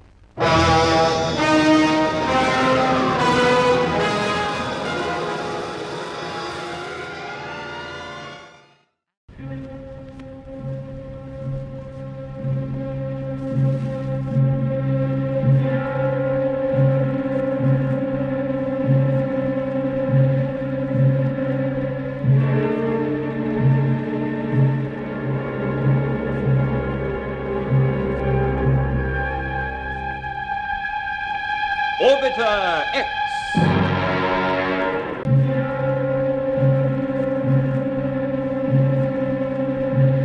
Episode 9, Operation Salvage.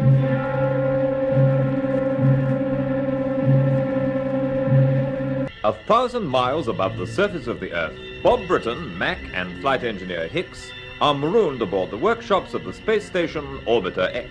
Meanwhile, the Unitists have indoctrinated Captain Bradley, who now agrees to serve as their agent in Woomera. To get him there, they put him aboard his ship Orbiter 1 and instruct him to send radio signals to CSP. The plan works, and Colonel Kent and his pilot, Captain Chris Knight, fly out to pick him up, while Unity leader Kramer follows their flight on his ground monitors. They choose a course which will take them close to Bob and the space station. So to prevent their meeting, Kramer decides that if they approach closer than 300 miles, he'll launch missiles against them. Unknown to Kent and his pilot, therefore, it's upon their line of flight that their destiny depends. What's our altitude, Chris? Just coming up to 700 miles, Colonel Kent. Good. How are you feeling, sir? Oh, not so hot. Takeoff rather knocked me to 6. I suppose I'm getting a little old for this sort of thing. Never mind that. We've got a job to do. I'll check the navigation. Yes. If we stick to our present course, we'll be passing very close to the space station components. That's right. They'll be more or less in our path. In fact, you can just make them out on the radar screen now. We're converging with them pretty fast. No sign of Bradley's ship yet? No, not yet. And the small blip we see on number 3 scanner must be Orbiter 2. Yes, I think it must be. I'll check that with CSP. Hello, this is Special Mission calling CSP. SM calling Commonwealth Space Project Woomera. Hello, SM. CSP answering you. Control, there's an object bearing from us QY7GS04. Can you identify, please? The range is approximately 3,000 miles. Right. The trackers are checking for you now, sir. Thank you. Oh, Colonel Kent, I've just been given a report here. It's from the Minister of Astronautics in Canberra. He says everything's okay. And he wishes you good luck in a successful mission, and he's standing by for more information as it comes in. Good. Give him my compliments and tell him I'll keep in touch through you. Okay. I've got that answer to your query now, sir. That object you were asking about is Orbiter 2. Yes? Oh, we thought it must be. I'll give you the distance check. It is 2,800 miles away from you now. Thank you, CSP. That's all. Huh. Yes, I wonder. I know what you're thinking, sir. Oh, do you? Yes. If Jack Bradley's managed to hold out aboard Orbiter 1, isn't it just possible that Britain or some of his crew might still be alive in Orbiter 2? Exactly. But the last time we heard from Bob, he had oxygen for about an hour. Well, Brad's found a method of tapping the oxygen in the fuel tanks. The others could have done the same. If they have, why haven't they called us? We can only find the answer to that by changing course and boarding them. Yes. Well, that would mean opening the jets and using the compressors at top boost. Yes. Remember, Bradley warned us they might be faulty, and that's the very reason why we're holding to our present course and a steady rate of ascent. Yes, I know, but the compressors were all right on the takeoff and acceleration.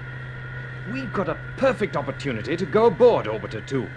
And I don't think I'd ever have any peace of mind if we don't take it. Neither would I. We'll tell CSP we're going to change course. Good. Hello, SM calling CSP. Come in, please. CSP answering you, SM. We are about to change course in order to converge with Orbiter 2. We shall then rendezvous with Orbiter 1 as arranged. There'll be very little change in the time schedule. That's all. Thank you, SM. Message understood.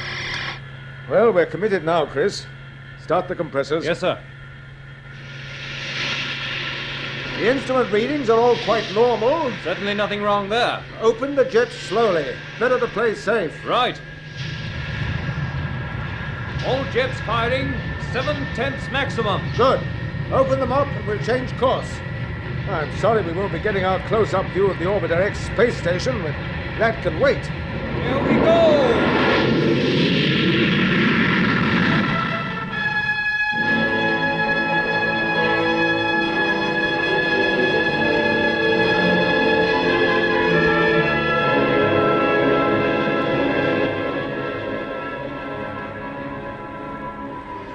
We're away from Orbiter X now, chaps. If we've left anything behind in the workshops, it's too late to turn back. I think we've got everything we shall need, Bob. It's a pity we can't have a picture of ourselves right now. 3 men in spacesuits, sitting on a sort of flying car chassis loaded with gear, and a couple of tiddly little jets stuck on the back. Talk about the Satellite Brothers. That's just what we will be if these jets pack up. No, they won't. In fact, we can cut them for a bit and give them a rest. We don't want to burn them out. How much further do you make it to Orbiter 2, Mac? I was just thinking we should be able to see her now. The trouble is this portable radar outfit isn't much use at this distance. Okay, I'll start sweeping. Concentrate on bearing 275 DL34. She's around there somewhere. Okay. According to my calculations, she must be passing over the Canadian Northwest Territories. We should intercept over Hudson Bay, which you can see already. Yes. Here, I've got her. You have? Yes. What's this? Hey, look at the screen. There's another ship alongside her. What? It can't be true. Must be a double image. It isn't, you know. It's a ship, all right. The Unitus must have decided to check up on the old orbiter. I must have. What shall we do, Bob? We must sheer off. Open the jets. I'm turning well away to starboard. Okay, that'll do. Cut. We'll keep our distance and hope they don't spot us. They're not likely to, unless they're on the lookout. We're a pretty small target. What beats me is why should Cram and his mob suddenly choose this particular moment to make their check? I think the explanation's simple enough. They were probably on their way back to join us at the space station. And this happens to be the time when the ship and the station orbits are closest to one another. They saw the ship very near to them. That was that. I don't imagine they'll stay there long. I hope not. We don't want to stay in our spacesuits long.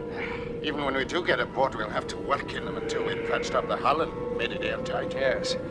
As far as I remember, the fractures weren't too bad. The thing would be for you, Mac, to get straight on with that job, while Hickey and I start fitting the new jets. Good idea. And I can help you with the compressor. Yes, that's it. At least we can't call it heavy work. The compressor may weigh about half a ton on the ground, but up here I can push it around with my little finger. Make sure you're anchored to something solid, otherwise you'll be the part that's pushed. Yes, thank you very much, Bob. Yes. Look at the screen. The Unity ship's moving off. Yes, you're right, it is. Oh, thank goodness for that. Shall we get back on course? No, hold on. Watch the screen. If Cram and his friends are going straight to Orbiter X, they'll be coming in our direction. Yes, that's a thought.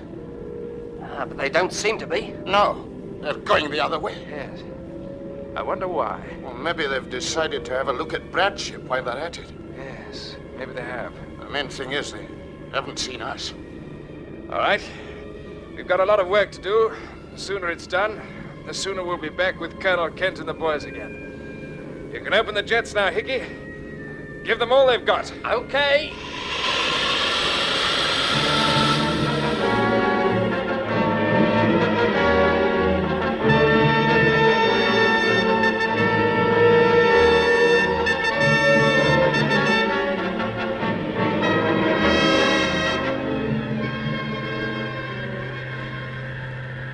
I just don't understand it, sir. They weren't the sort of chaps to step out into space and give up like that. Well, Orbiter 2 was empty. We saw that for ourselves. And the airlock hatches were both wide open. That's what makes it so extraordinary. They must have known what they were doing. We'll go into it later. Just concentrate on Orbiter 1, Chris. Yes. Range closing to 150. A burst or two on the retrojets and we'll be alongside. Good. I'll give Bradley a call. Hello? This is SM calling Orbiter 1. Brad, are you listening? Orbiter 1 answering you, SM. Yes, I'm standing by. Everything all right? Yes, Brad, but I didn't keep calling you in case we ran into trouble. We're about to start the retrojets, and we'll be alongside you right away.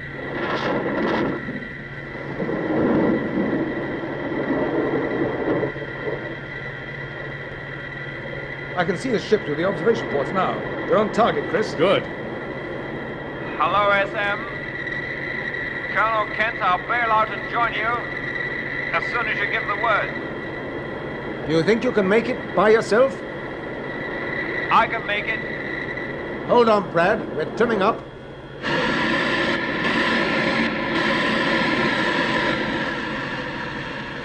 Ah, how's that, sir? There's about 20 yards between us. First class. You might call it beginner's luck.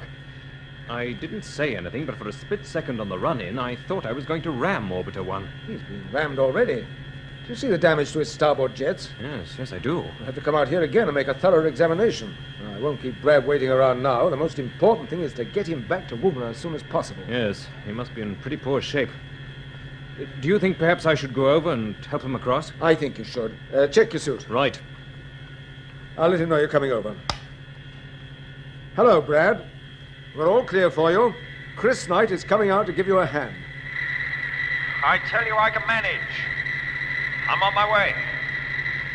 No, hold it. Hello. Hello, you there? Ah, he's cut off. Can't say I blame him. If I'd been shut up in that thing for a few weeks, I don't think I'd wait. No, neither would I. He'll be going through his airlock now. What shall I do? Nothing. Just watch and see how he gets on. You can always go out to him if he's in trouble. Of course. Hello, the outer hatch of Orbiter 1 is opening. Yes. And there's Bradley. Yes.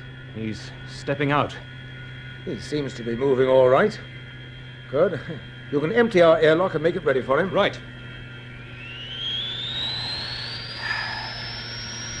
Hello, SM. I'm speaking on helmet intercom. Can you hear me?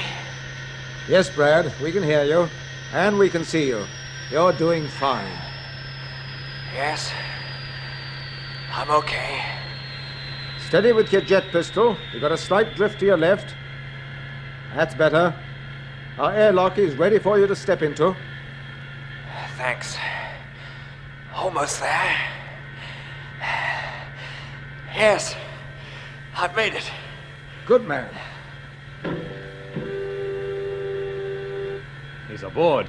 He's through the outer hatch. Well, that's the first part of our mission completed, Chris. Yes. Getting back to Woomera should be a piece of cake. Well, there's nothing wrong with the compressors on this ship. No, I don't think there can be. Now, we're going to meet Jack Bradley at last. Funny, you know, I feel quite shaky. It's like meeting someone who's come back from, well... I know. Open the inner hatch.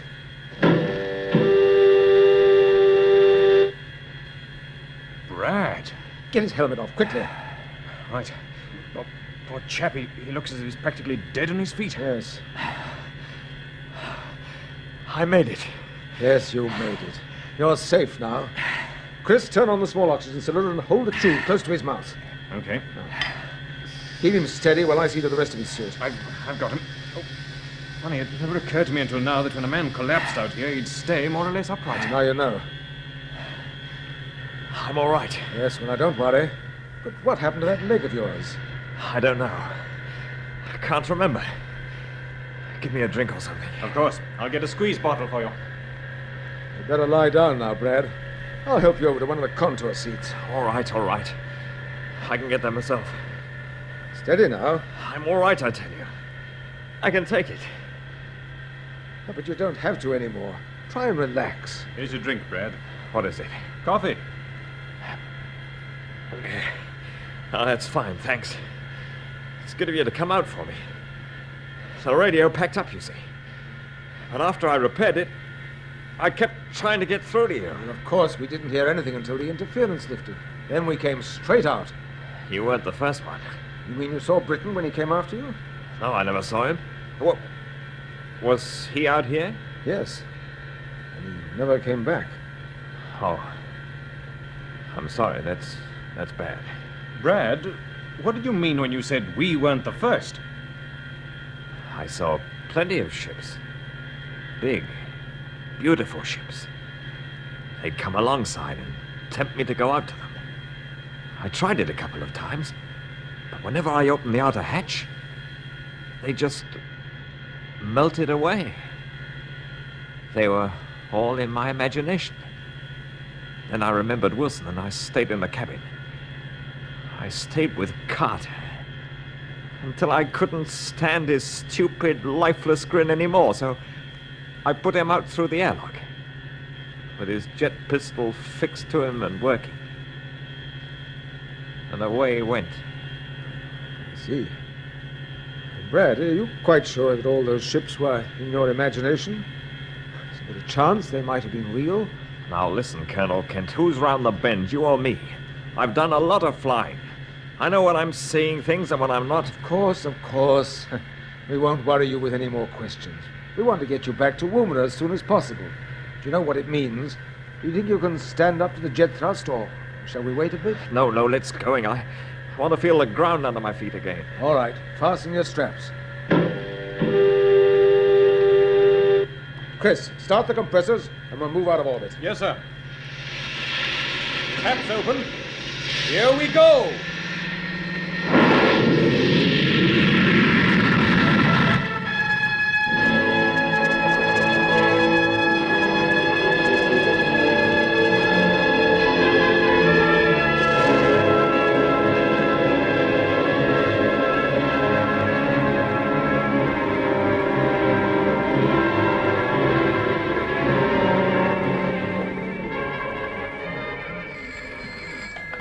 Unity Earth Control, hello? Oh, yes, we can see that on the central monitor. Keep tracking. What is it, Gelbin? Oh, that tracking officer, what's his name? Manelli, is drawing our attention to the fact that Kent's ship is now inside the atmosphere and braking smoothly. Don't discourage our friend Manelli. A little more of his efficiency, and we should not have lost the main interference transmitter. Turn up the sound monitor. Right. We should hear Woomera broadcasting the preliminary landing instructions. Right 1, EV 74, range 1545. There they are. Hello, SM. Repeating. You are bearing 281 EV 74, range 1545. Open your retrojets to 110 maximum. SM to CST, 110 it is. Thank you. Colonel Kent and his pilot don't know how lucky they are, do they, Kramer? No, they don't. They were fortunate to keep clear of Orbiter X. Their sudden change of course towards Britain's ship came just in time. I hope their apparent success doesn't go to their heads, because if it does, they may start regular flights again. If they do that, it should give Bradley an opportunity to exercise his newly found talents. He might carry out a little sabotage on our behalf. Yes, so he might. But our task now is to restore interference transmissions quickly and get to work on the assembly of Orbiter X. And while Captain Britton and his team are waiting for us, they will have ample opportunity for reflection.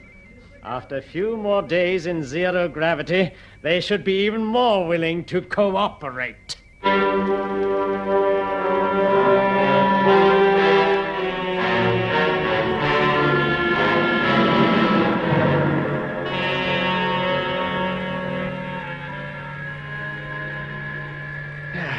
Well, the old ship's beginning to look more like herself now. You had any luck with the radio, Mac? No, Bob told me to lay off it. Did he? Yeah, well, it's pretty obvious that if we started transmitting, his signals would be intercepted by Kramer, and we'd be on the receiving end of the missile before you could say knife. Yes, I know that, but we'll have to use the radio just before we land. Why?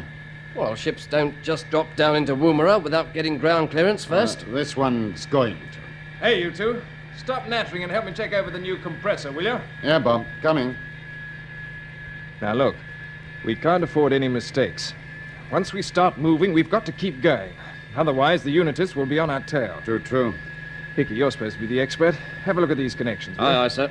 Chief Petty Officer Hicks, follow. Yeah, sometimes I wish I still was a chiefy.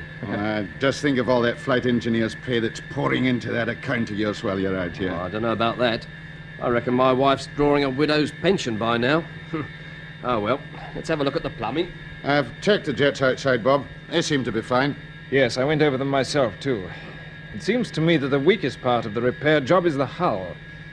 I don't know how those patches are going to stand the strain once we start diving through the atmosphere. Oh, I don't know either. Well, before we get going, we'll check our pressure suits and helmets. We'll need them if the hull starts opening up. You're right. What about the ship's temperature control? Do you think that's okay? As far as I can see, it is. If we start burning up when we hit the air, well, you'll know it isn't. Oh, thanks for telling me. Now, this compressor job looks fair enough, Bob. I'll open the valves and test for leaks. All right, Hickey. Go ahead.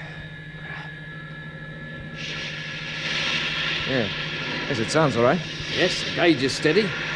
There's only one more test we can carry out now, and that's to open the fuel taps and see how she goes. Right. Back to the control cabin, chaps. Let's see whether it was all worthwhile, eh? Shut the bulkheads, Mac. Now, check your suits. Get into your seats. I hope we're going to start moving out of orbit. My suit's okay. Yes, and mine. Right. Well, this is our big moment. If the jets work, don't forget we've got to keep them going whatever happens. Any questions? No questions. We've asked all the questions, Bob. Let's see if we've found the right answers. Okay. Open the taps. The jets are working. Orbiter 2's back in service. Watch those engine indicators, Hickey. Right, Bob. And Mac, you know your job? Sure. The navigation's up to you. I know. And without any radio and half the instruments gone, the best of British luck.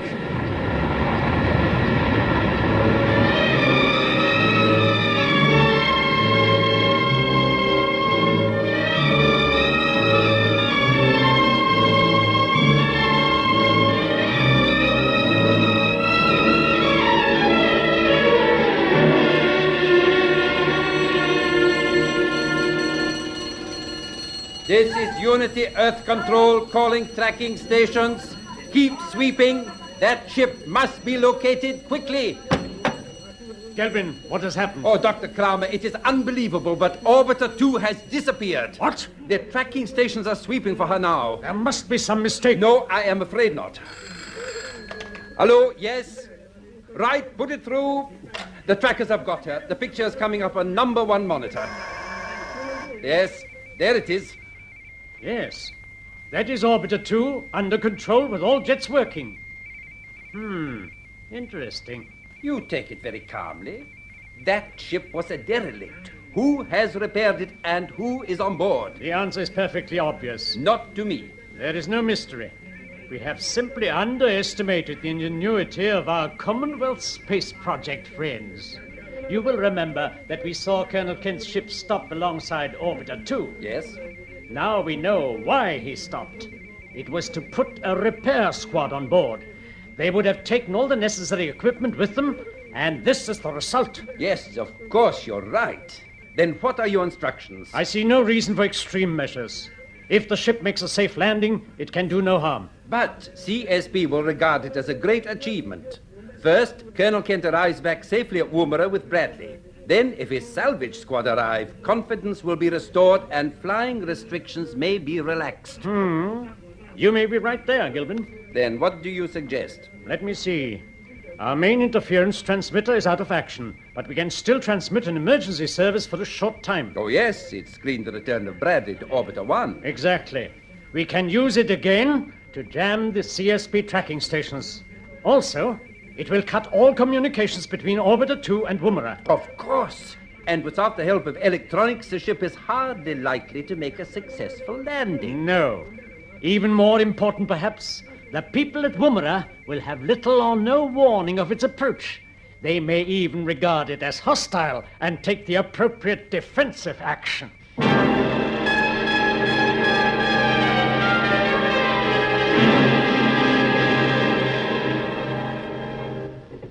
The interference is building up again, Colonel Kent. Just take a look at those monitor screens. Yes.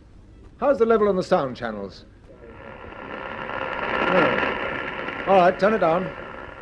It's a strange thing, you know. It's been absolutely clear since you picked up Captain Bradley. I wonder if this is going to mean more trouble. Yes, I wonder.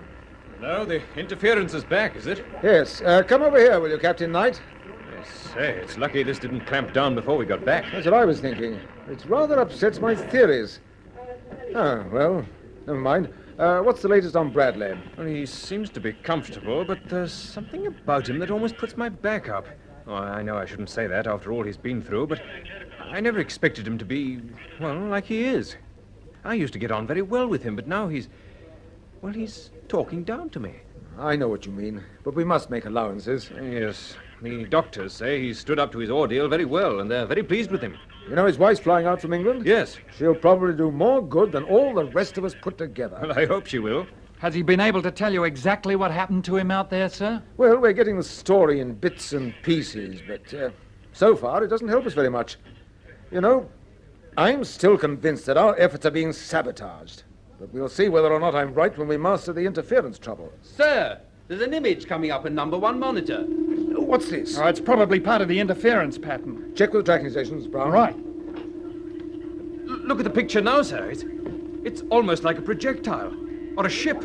Yes, it could be. But we know it isn't one of ours. And today's bulletin from the UN Space Department doesn't mention any flights. Colonel, the trackers are in a real panic. They say there is a solid object out there. It's well inside the atmosphere and it's heading towards us at a pretty fair rate. It is it? Right. I want the range and bearing worked out immediately. Sound the general alarm and alert the perimeter defenses. I don't know what's behind this, but if it's somebody looking for trouble, they'll get it.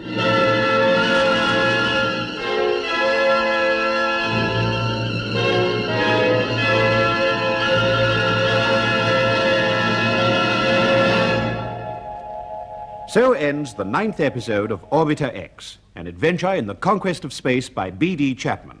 It was produced for the BBC by Charles Maxwell.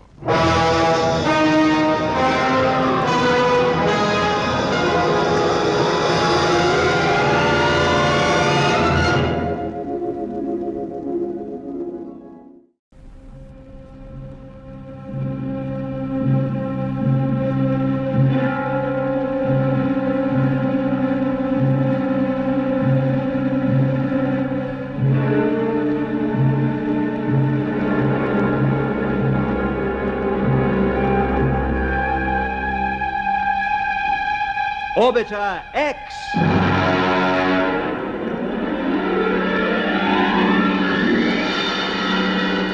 Episode 7, The Price of Survival.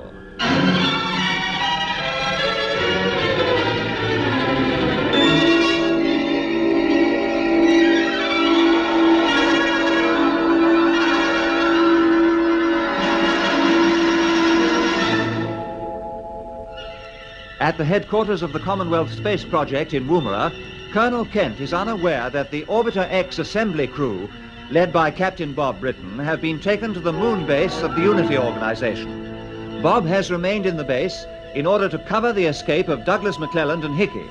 They are attempting to make their getaway in a robot projectile which has arrived on the moon from Woomera and is designed to return to the Earth. Dr. Max Kramer, the Unity leader, warns them by radio that he will launch missiles against them if they go ahead with their plan. Ignoring the warning, they take off. Moments later, they are rocked by the explosion of the first missile. Realizing that the projectile must have been diverted from its course and may have been turned into orbit around the moon, Mac opens the hatch and looks out in the hope of obtaining visual bearings.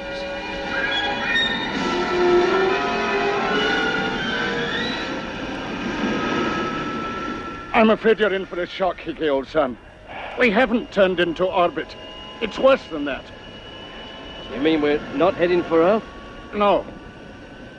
Well, where are we heading for? As far as I can judge, we're heading straight out towards infinity. Eh? What do you mean? Well, come and see for yourself. Oh, don't worry, I'm coming. Do you recognize the surface of the moon underneath us? No, it looks different. It is. We're looking down at the side that's always turned away from the Earth. Ah, so that's it. Yeah. We don't need instruments to tell us we're traveling the opposite way from home. Hello? The port jets are cutting. That means we've passed escape velocity. So in a couple of seconds, we'll be in free flight. Yes. A flight that can last for eternity, eh? Shut up in a chunk of flying metal with no instruments, no controls, no pressurized cabin, and no means of getting out of these spacesuits ever again. Yeah. We've got to face up to the situation. It's pretty grim. How long do you think we can hold out? Well, the oxygen cylinders would keep us going for 3 or 4 days. Well, we'll have nothing to worry about after that. No, we'll just be part of a very small planet, I suppose. I'm sorry you had to be in on this, Hickey. Why? What do you mean? You've got a wife and a couple of kids. I've got no responsibilities. I reckon I've behaved as if I hadn't either, Mac. I wouldn't say that. Well, if I'd stayed in the Navy, I might have had a nice little shore job by now. Not too bad with the Chief Petty Officer's pay and allowances these days, but no, I went and transferred to this lark. And why? Why did you do it? Same reason you and Bob transferred from the Air Force, I suppose. It was a sort of a challenge. I was always a sucker for anything like that. Yeah, I know. Look at me. I'm talking as if we'd got one foot in the grave already. Now we'd better snap out of it. I reckon I'll have a look at the engines. Can't do any harm, and you never know, I might hit on something useful. Good idea, I'll join you. Give us something to do. I don't suppose we'll be having any more interruptions, eh? No, I should think that man Kramer and his stooge, what's his name, Neeson, they'd have written us off by now. I expect they're enjoying themselves, watching us on the scanner down there in their moon headquarters. Yeah, and if I know anything about those blighters, they'll make sure that Bob's watching too. The poor chap must be having a pretty bad time. Yes, I bet he is. And he's on his own now. One man against unity.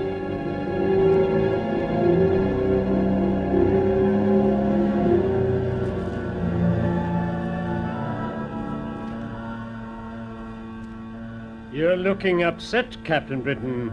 Does that surprise you? Yes. I expected you to show better self-control. Remember, you have only yourself to blame for the present situation. Hello, this is ship Unity 5 calling MHQ. Unity 5 bound from Earth to Moon headquarters. Are you receiving me? That's Gilbin. You speak to him, Neeson. Of course. Hello, Unity 5. This is MHQ answering you. The damaged projectile is now visible on my screen. Bearing QZ54TK7. Range 15,000. Its engines are stopped and its line of flight is steady. Good. Neeson, tell him to maintain his present course. I shall expect him to land here at 21:59. Very good. Hello, MHQ to Unity 5. Yes, I am listening. You will hold to your course and touch down at 21:59. There will be no deviation. Message understood. That is all. No, hold on. That ship could be diverted. It could intercept the projectile. For what purpose? Explain yourself. You know perfectly well what I'm driving at. No. In the matter of mind reading, you have the advantage, Britain. All right. Unity 5 could change course now, and by increasing its speed, it could meet the projectile at a point which, well, it can be worked out right away on the computer. But the projectile has ceased to be important. What sort of man are you? McClellan and Hicks must be taken off before it's too late. Gelbin is in a position to do that. This is the only chance we shall have. We? Are you now associating yourself with Unity? For the purpose of the rescue, yes, I am. That is not enough. You mean you're Do nothing to help those men out there? Really, Captain Britain, you are too naive.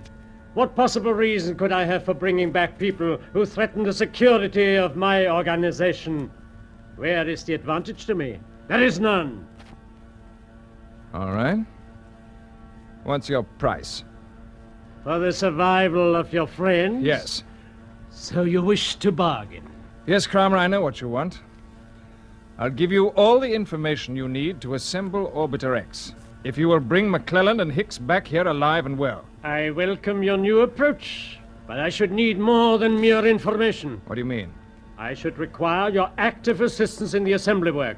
I should also require your solemn pledge to carry it out to the best of your ability. I give you my word on that. Are you quite sure? Yes. Very well. Neeson, turn the trackers onto the projectile. Yes, Dr. Kramer. There you see its course up to date, and the predicted course. Yes. Interception is still possible. Call Unity 5. Right, Dr. Kramer. Tell Gilvin to stand by for instructions. I shall work out his navigation details myself.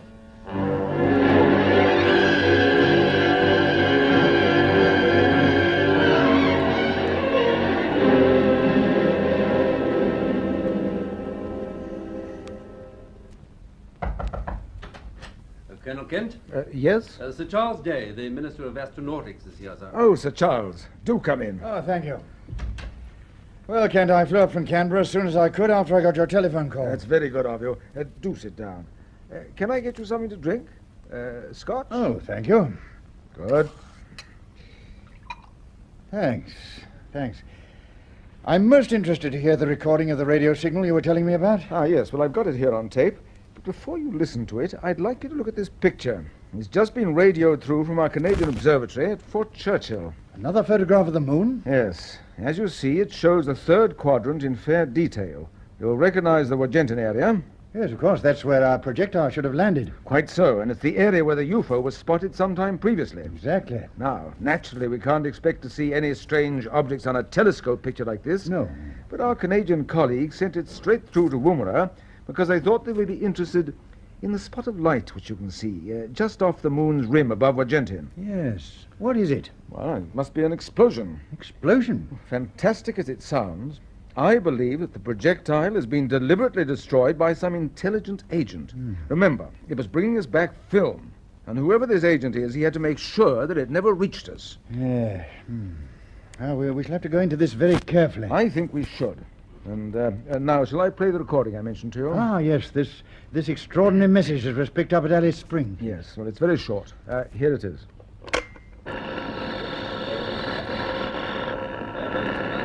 Wrong with the CSP ships. A hostile Unity. Take over Orbiter X as a preliminary. Is that all? Yes. Do you recognize the voice? Well, it was very distorted, but it seemed to me that it could have been Captain Britain speaking. Well, of course, now you're opening up a completely new line of thought.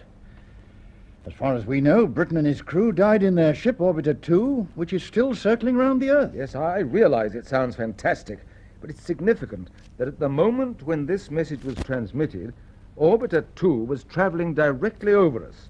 I've marked its position here on the astral chart. I see. I agree that the message doesn't make much sense as it stands, but I've tried filling in the blanks by putting in the sort of words that would fit the context. May I read you the result? Do, by all means. Right. Well, I think the message could read, "There is nothing wrong with the CSP ships.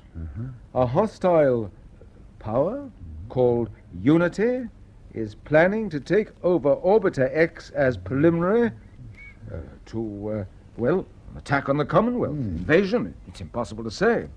I take it you've spoken to the communications department about this message? Yes, well, they say that technically it's quite possible that it did come from Britain's ship. Well, while we're in the realm of possibilities, we might as well go the whole hog. Looking at this chart, I noticed that at the time when our mysterious message was transmitted, the Earth, the ship, and the moon were in a straight line with one another. Yes? You suggest that the message was transmitted from the ship. But surely, from the technical point of view, it might equally well have been transmitted from the moon. Oh.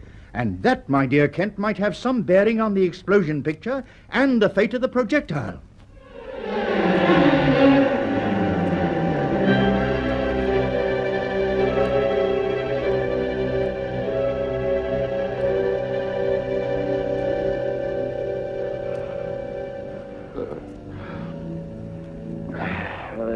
No doubt about it, Mac. Everything comes back to the automatic pilot inside this pressurized box. This is the joker that controls everything. Jets, stabilizers, inverters, the lot. Yeah. And the trouble is, if we break the seals and try to fiddle with it, we wreck the thing anyway. Yes. Can only work under pressure. We must think of something else. Mac, what's wrong? I'm okay, Hickey. No, you're not. Oh, don't worry about me. There's nothing you can do.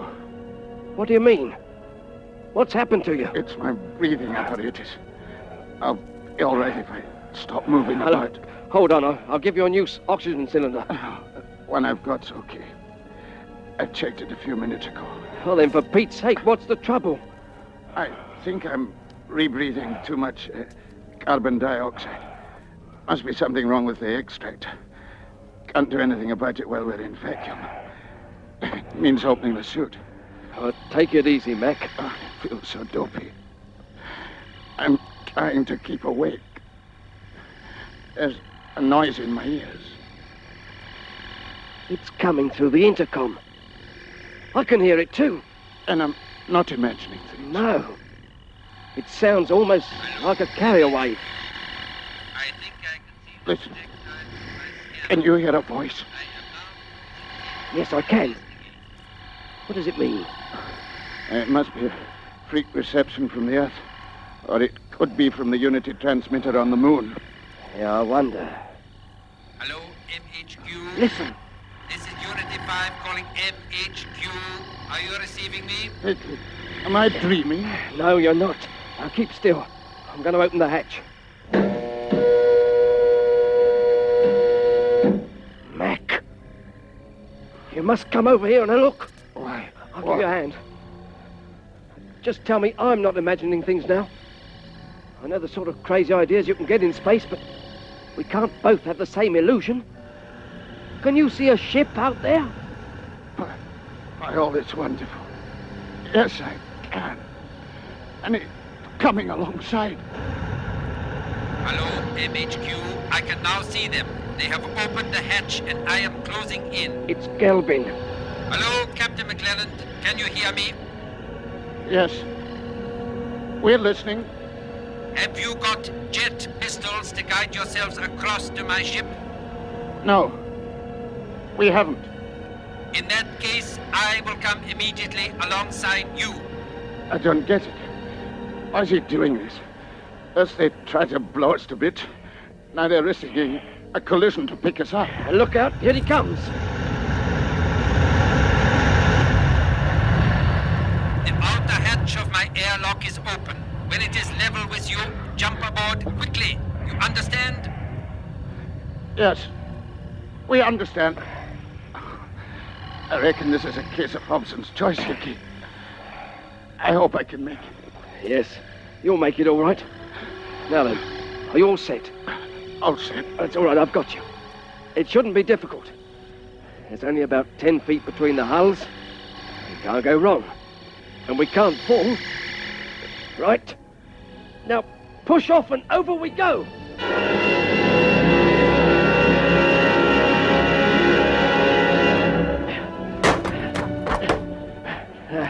Are you okay? Yes, just about. Good. You'll soon be breathing clear air again. Right now, into the lock. That's the stuff. Now I'm closing the outer hatch.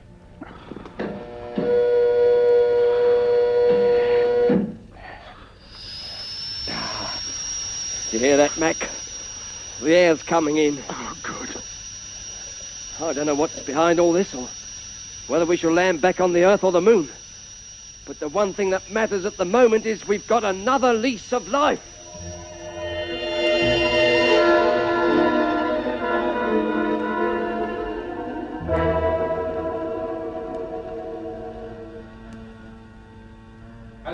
MHQ. Unity 5 calling MHQ. Hello, Unity 5. MHQ answering you. Mission completed. I have McClellan and Hicks on board and am approaching base. Good. Your course and rate of descent are correct. You will touch down on number 1 landing platform. Message understood. We are standing by. Neeson, have you made the preparations for immediate refueling? Yes, Dr. Kramer. The ground staff have been told. Well, Captain Britton, we've kept our side of the bargain. Yes, and I shall keep mine. Now that you have observed our efficiency at first hand, I hope that you will cooperate with good spirit. You certainly are efficient, Kramer. Of course. Every member of Unity is a specialist in his own particular field. And as you know, all over the world we have experts sending us up-to-the-minute information of scientific developments. Our technical progress is therefore not surprising. But now I imagine that you will wish to satisfy yourself that McClellan and Hicks are safe and well. Yes, I'd like to see them. So you shall, after the refueling is complete. In the meantime, you should check your spacesuit. We're going outside? Yes, we are going aboard Unity 5 as soon as it lands. Oh, why? The Commonwealth Space Project has spent a great deal of time and money training you for a specific job. We shall now see how effectively you can put your training into practice. You mean we're to start assembling the space station right away? That is exactly what I mean. As soon as Gelbin's ship is refueled and ready for flight, we shall take off for Orbiter X. In other words, the people at Woomera are now going to have their work done for them. But perhaps not in a way that they will appreciate.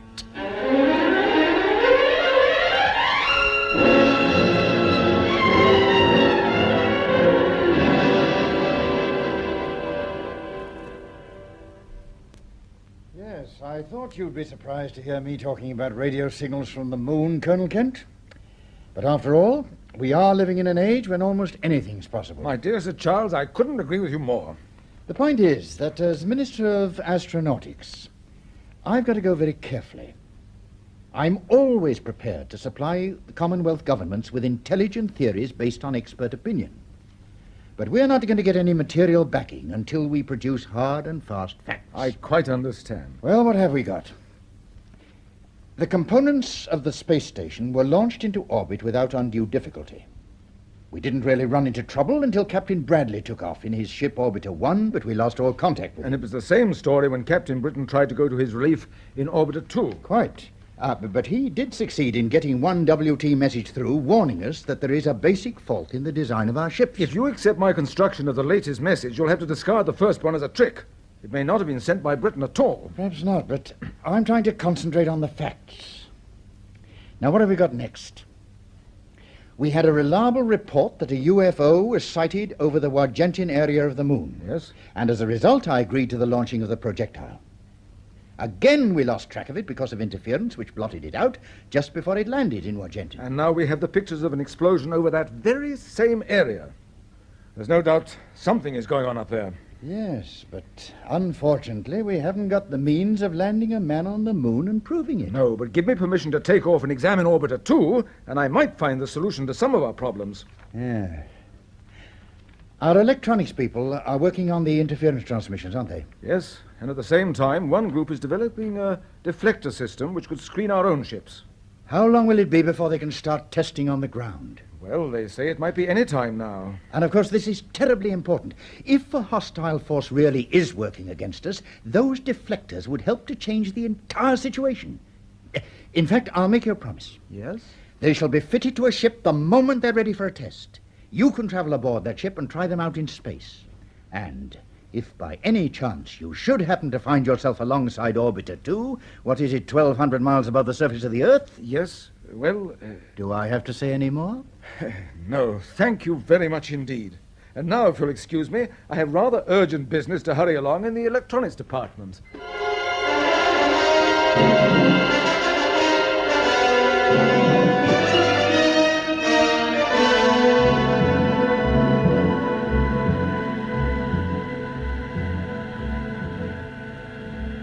There you have it, chaps.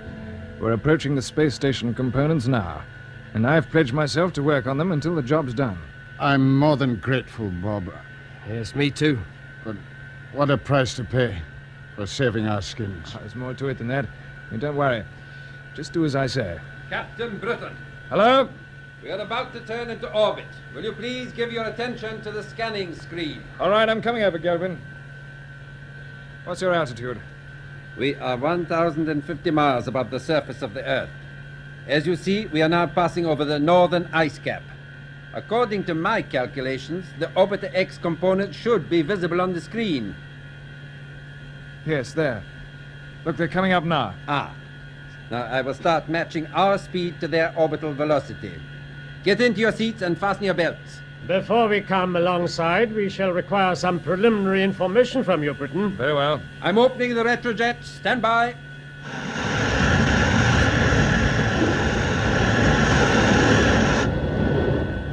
You can start talking, Britain.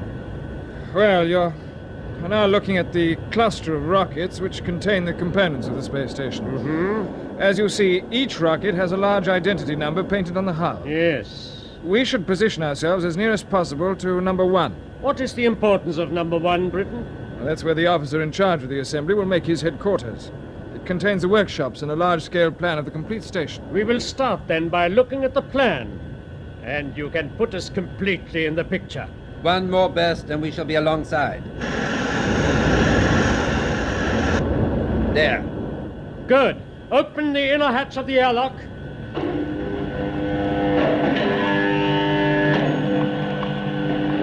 Now, you will cross over to the rocket, Britain, and bring the plan back to us here. Very well. Mac, Hickey, you better come with me. You can start setting up the workshop gear. Okay. I am glad to see that you are now all willing to cooperate. I take my orders from Captain Britain. Of course. Britain. Have any special provisions been made for radio communication between the workshops and the assembly crews when they start working on the other rockets? Oh, no, we decided to rely on normal helmet intercom. Setting up the radio proper will be a major job.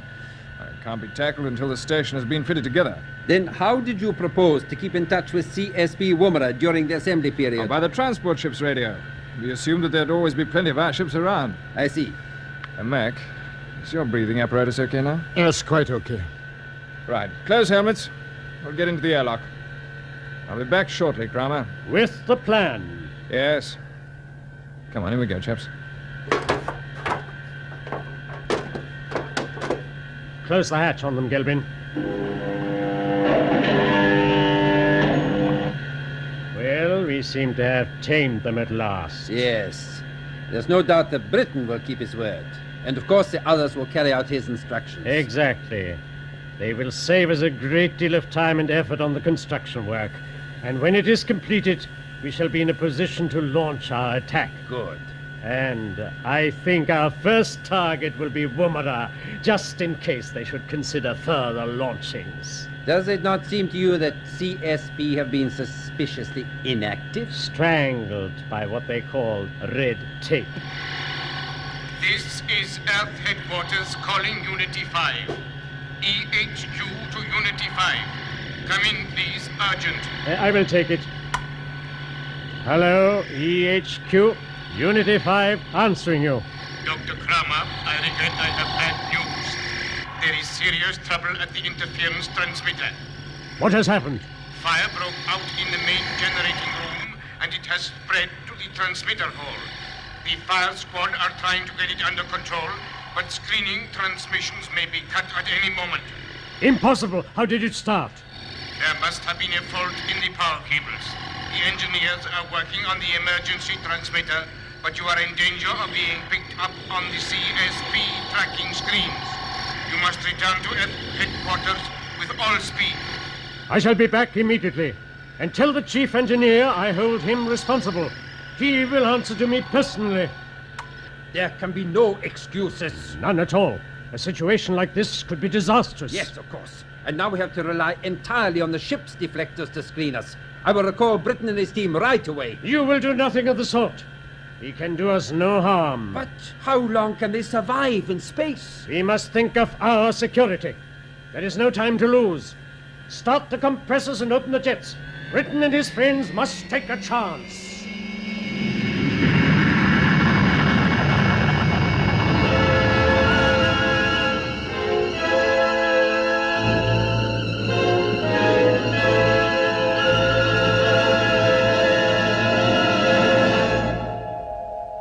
So ends the 7th episode of Orbiter X, an adventure in the conquest of space by B.D. Chapman. It was produced for the BBC by Charles Maxwell.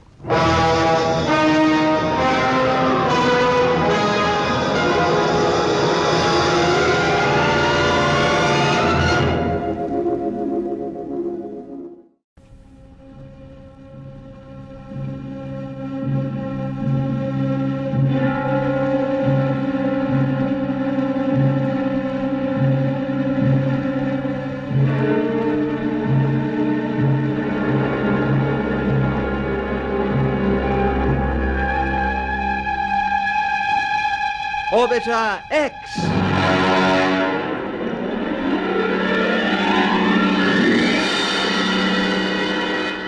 Episode 6, Breakaway.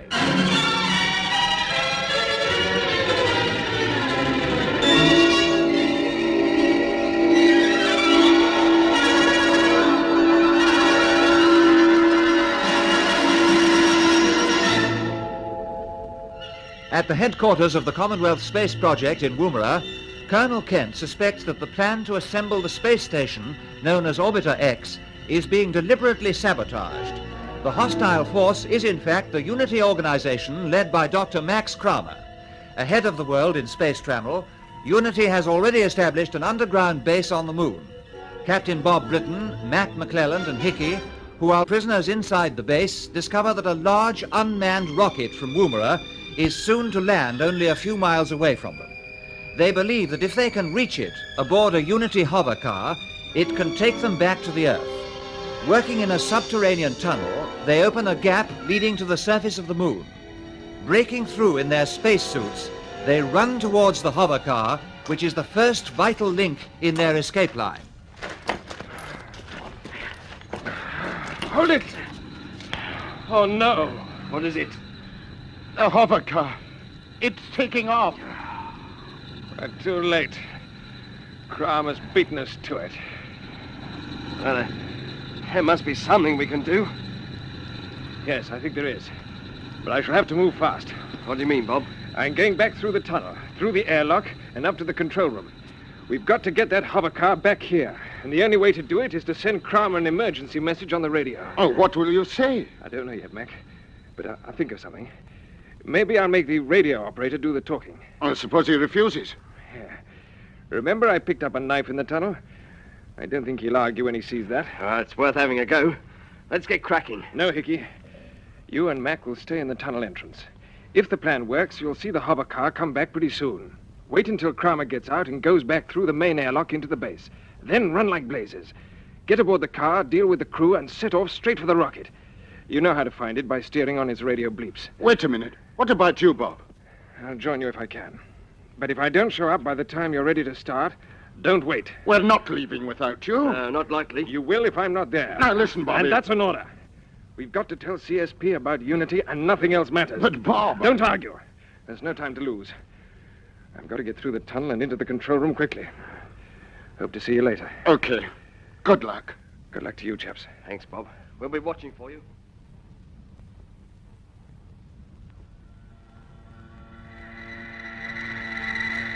Hello.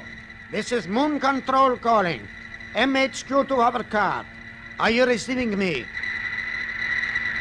Hello, MHQ. Yes, we are receiving. Dr. Kramer, this is radio operator Lettman. I have just received a signal from Unity Earth headquarters.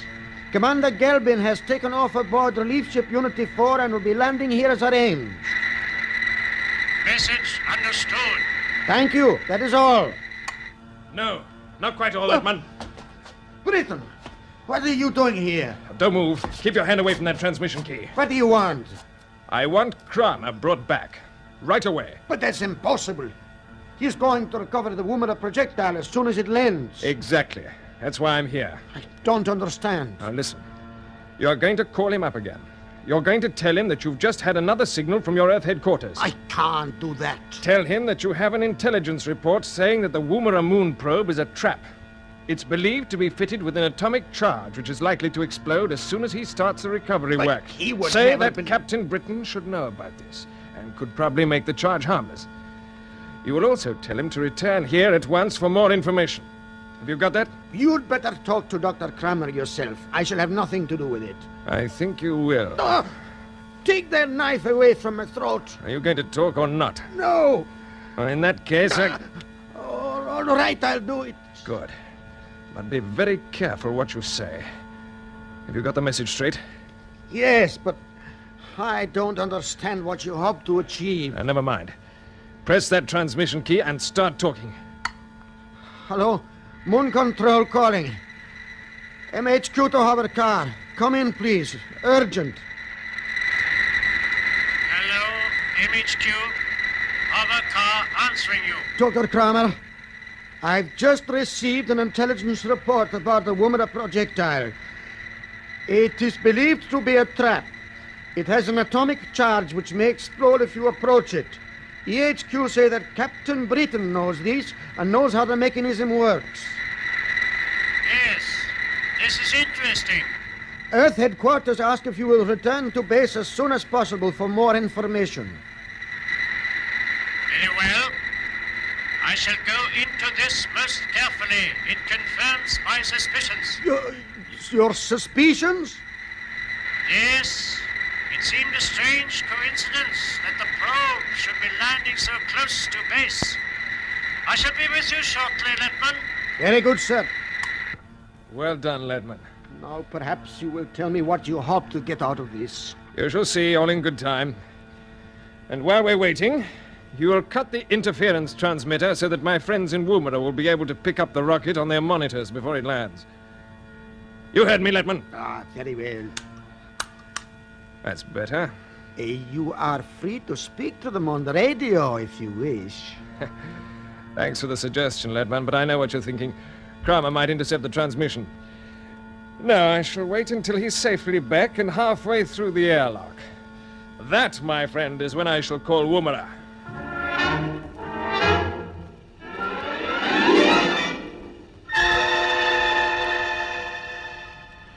Icky, listen. We're picking up the sound of engines on our helmet receivers. It must be the hover car coming back. Yes, you're right, Mac. Yes, look. There it is. So Bob's plan has worked. Yes, but where is he? He should be back with us now. What should we do if he doesn't show up? He's given us our orders. We carry them out. Yes, I suppose we must. The hover car's stopping outside the entrance to Moon HQ. Yes, so I see. Keep down. Kramer's getting out. So's his station commander. What's his name? Neeson. That's right. And the rest of the crew's following. Yes. We're in luck. All going into the airlock. Do you think we can get the hover car moving as soon as we get aboard? Yes, I watched exactly what Neeson did with the controls when he brought us here. I think I've got them taped all right. Good. I think I have to. Now, you all set? Yes. I hate going ahead without Bob, but there's no alternative. Come on. Run for it. Right.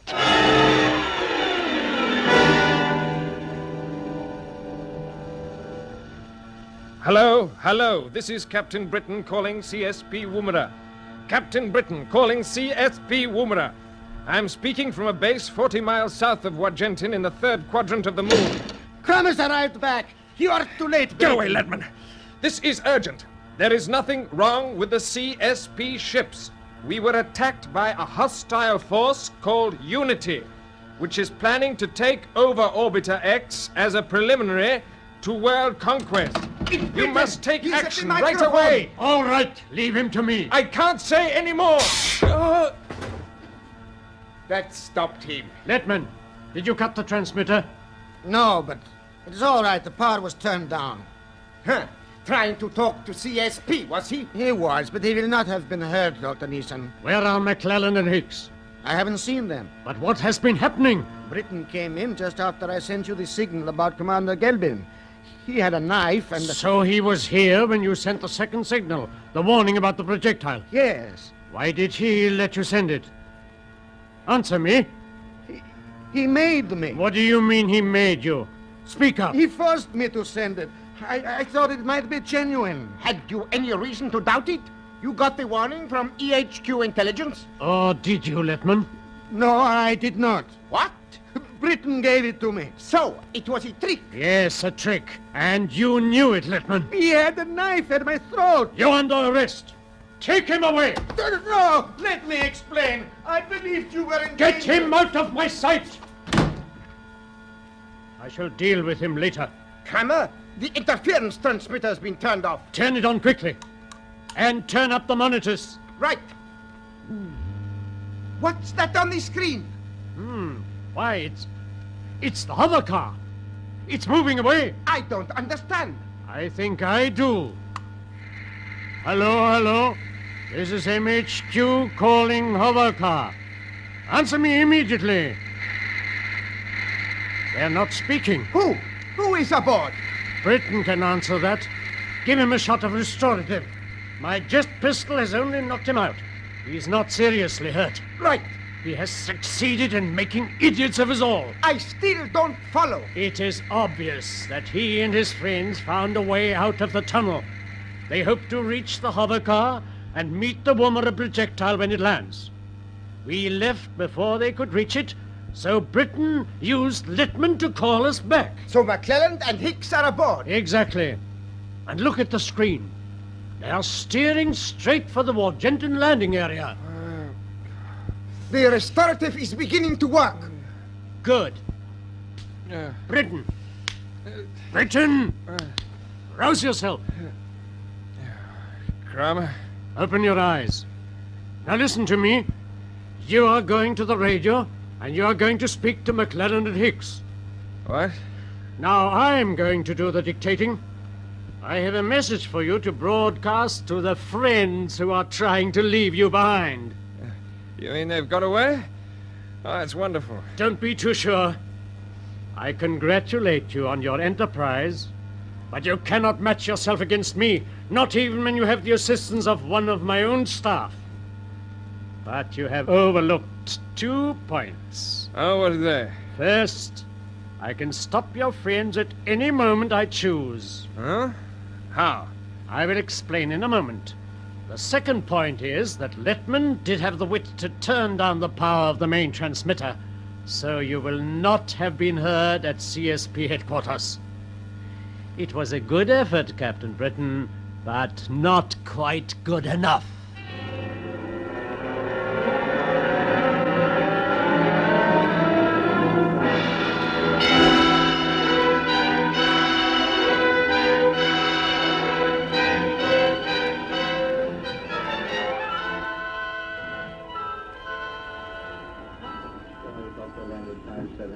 The monitoring station at Alice Springs should be coming through to us any moment now, Colonel. Oh, good.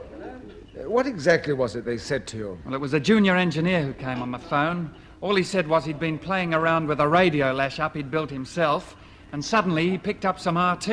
The signal was very weak, but when he heard CSP mentioned, he straightway flicked on the switch of his tape recorder. That was at 17:05. Smart boy. And you've arranged to have the tape played down to us over the radio telephone link. That's right. It only runs for a few seconds. There's probably nothing in it, but I thought we'd play safe. Of course. It's a tragedy that we should have lost touch with the moon probe just when it seemed to be more or less in the clear. Yes. I've checked up on the atmospheric conditions, sir, and the funny thing is that there's no evidence of any unusual sunspot activity and nothing really to account for the loss of reception. So my theory becomes more and more logical. I think it does. Yes. And if there is an intelligent agent working against us, it seems reasonable that he should screen his activities behind this interference. Hello, CSP Control here. Yeah? Okay, I'll switch it on. Alice Springs, sir. They're playing the tape over to us on Channel 7. Oh, good. Hello, monitor. Yeah, we're getting you okay. You can start the tape whenever you like. Okay, so long. Turn on the recorder and we'll take it down ourselves. You never know, it might be interesting. Right, sir. Here we go. Wrong with the CSP ships. A hostile unity. Take over Orbiter X as a preliminary. Do you recognize the voice, Brown? I wouldn't like to say, but it could have been Captain Britain. That's exactly what I thought. It looks as if that's all we're going to get, sir. Ask if they got any direction on the signal. Right. Hello, Alice Springs? Is that the lot? I see. Tell me, did your bloke get any DF on that? No?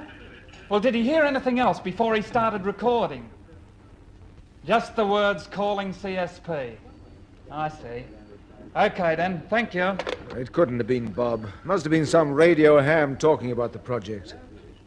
I wonder, what was the position of Bob's derelict ship when that signal was picked up? Oh, I can soon tell you that, sir. Here's the orbit chart here and the timings. Well, look here. This is Orbiter 2's course. Yes, and at 17:05 it would have been passing over us. That's right. It was more or less between us and the moon. But you don't think the signal came from Orbiter 2, do you? No, there can't be anybody left alive in the ship. Strange things do happen. Listen, I want to speak to the engineer who monitored that signal. I want to know everything about it, but everything. Right, sir. And I shall play the tape over to the minister. If Bob is still alive, I shall do everything in my power to help him, even if I have to take off a ship myself, with or without permission.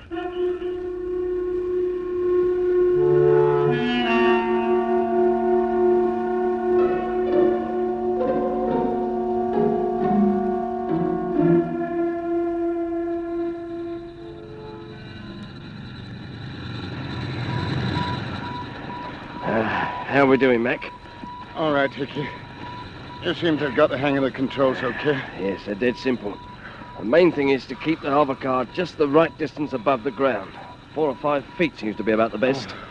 I wish I knew just how the lifting jets work. Well, they work on ionic drive. That's all we need to know, I suppose. Yeah. Turn to your left a bit. Keep on the signals. What's the probe doing now? Retrojets are firing. Yeah. There's no reason why it shouldn't make a safe landing. Do you think we were right to leave Bob behind? Yes, laddie. We were quite right. You know, when he left us, I think he knew he wouldn't be able to join us again. Don't be too depressed. And Bob's a tough customer. He knows how to look after himself. Yes, but now it's him against the rest. I wonder what's happening back there in MHQ. It's certainly strange we haven't heard from any of them. I'll turn up the radio again. Report to MHQ. What's that? I've got it. Listen. This is MHQ calling hovercar. Are you receiving me? What do we do about it, Mac? I'm going to answer them. We must know what's happened.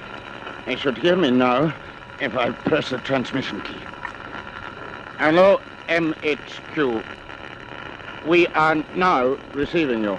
Captain McClelland, you will return to base immediately. You've done nothing of the sort, Mac. Bob. Hello, Bob. Are you all right? I'm fine. I want to tell you. Hello. McClelland, your position is hopeless. We know your intentions and you cannot get away. If you attempt to take off in the projectile, we shall launch missiles against you. If you return to base now, we promise you there will be no reprisals. We shall carry on. Do you agree, Hickey? Yes, we'll take our chance. Right. You can ease up a bit. Right. Look, there's the projector. It's coming down straight ahead of us. Look, you can see it through the windows now. Just like a falling star. It's making a perfect landing. It's touching down on hard ground. You can tell that because there isn't much dust being stirred up. How far away would you say it is? 2 or 3 miles. All right, then I'd better slow down a bit more. You're still clocking around the 60 miles. Yeah, it's okay. I know how to brake with the jets. I hope you do. Hickey. Is that the hatch beginning to move? Yes, it's opening out like a miniature drawbridge. All ready for the tractor to run down. Everything working beautifully, eh? Yeah. The tractor's coming out now. There it is. It's difficult to believe it's all automatic, isn't it? It's a wonderful piece of machinery. You can actually see the cameras panning round on top of the tractor. Yes. You know, and the one in the middle uses microfilm. Uh-huh. It's supposed to go on working for 12 hours until the tractor goes back into the ship and the whole bag of tricks takes off and returns to the earth. Yeah, but we'll be going instead of the tractor. And we hope. Well, I'm going to start braking, Mac. Okay. Draw up as close to the projectile as you can, but for heaven's sake, don't ram it. After we've stopped, I'll turn on the intercom again, and we'll try and have a quick word with Bob.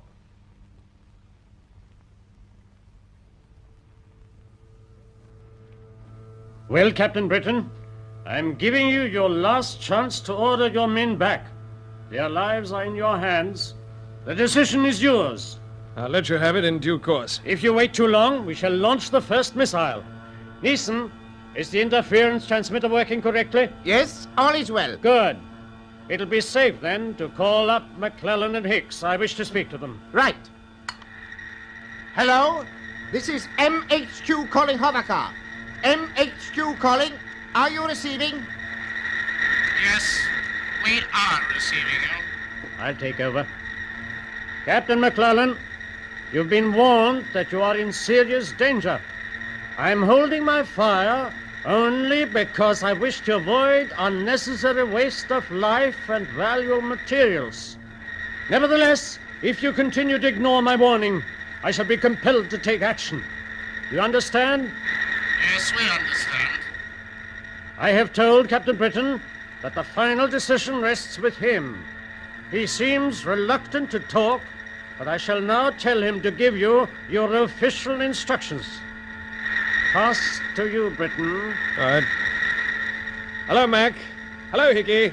Hello, Bob. Bob, what's been going on? I'm afraid I haven't made much success of things at this end, but you've done your job wonderfully well. Congratulations.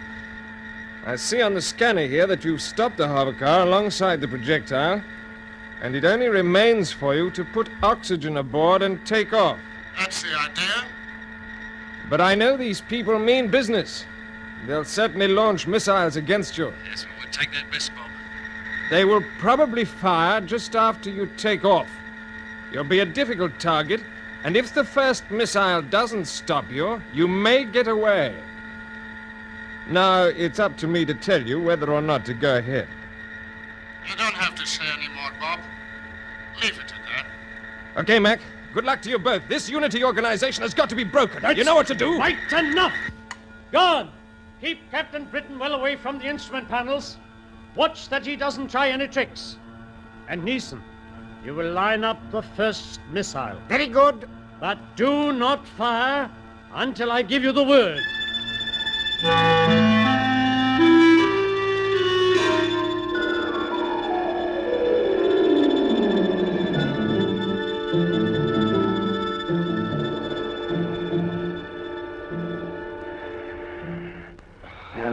Two full oxygen cylinders in the back of the hovercar, Mac. I reckon we better take both of them. Yes, we should be able to lift them all right. Yes, they don't weigh much in moon gravity. Ah, you're right. Right. Well, we'll take one each and get straight aboard the probe. Up the ramp, laddie. That's your stuff. In you go. We shall have to use our torches inside because there are no luxuries like lighting. Dump the cylinders down in the clamps that hold the tractor. Okay. Well, what do you think of your new home? It reminds me of the engine room in my last ship. Except this is vertical, that was usually horizontal. You'll find this is safer than those atomic subs of yours, Chief. Safer, eh? I suppose it might be all right if Kramer wasn't lining up his missiles for the Big Bang. Better not think about that. Well, I'm not worried. Not much, anyway. I bet he misses. Sure he will. Now, look, there aren't any seats in this machine, but I've got a couple of rubber mattresses here from the hovercar. They'll help us on takeoff. All right, fine. And we can strap ourselves down to those rings in the deck. Sure. There's no way we could control the jets at the moment, I suppose. No, I'm afraid not. After takeoff, the automatic pilot will lock onto woman. And 300 miles above the Earth, it should turn the ship into orbit. It shall start losing altitude until we reach about 200 miles. And that's when a tender will come out to collect the films and instruments. Whoever comes aboard is going to have a terrible shock, and he finds he's got us instead of the tractors and its instruments. I'll bet. And now, shall we get ready for the big moment? Yes, okay. And to close the hatch, all I have to do is to trigger off the compressors and move this lever. Here. Which I suppose is normally operated by the tractor as it comes back. Here it goes. Yes, the hatch is closing. And better strap ourselves down. Right. Compressors are working. So it won't be long now. Are you all right? Yes. What'd you say the thrust would be for the takeoff? About 5 or 6 G, I think. Not too bad. No, we can take that all right. Jets firing.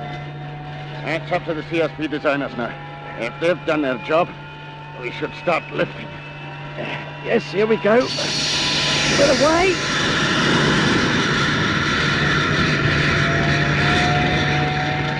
Yeah, all right by the feel of it. Yes, sir. It's a perfect takeoff. This is where we start counting the seconds. Yes, I expect the unitists are watching us on their screens.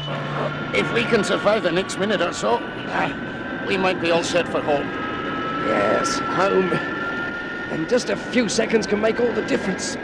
I feel I want to start counting. Well, we didn't have to wait long for missile number 1. No, it was nearly on target. Jets sound okay still, don't they, Mac? Yes, they do. Mac, what's the matter? I've just suddenly had a nasty thought. If I'm right, we're in real trouble. What is it, Mac? That explosion may have shifted us off course. Yes, you're right. But we can't check the course anyway, not without instruments. No. But if there's been any terrific change, we might see it if we look down at the surface of the moon.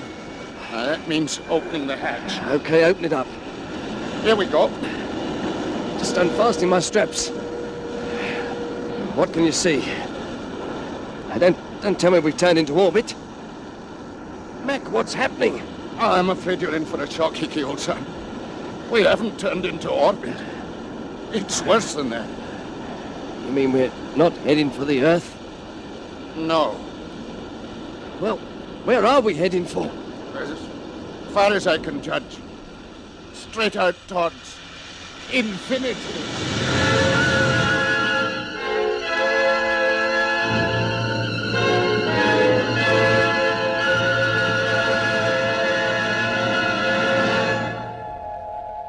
That was the 6th episode of Orbiter X, an adventure in the conquest of space by B.D. Chapman. It was produced for the BBC by Charles Maxwell.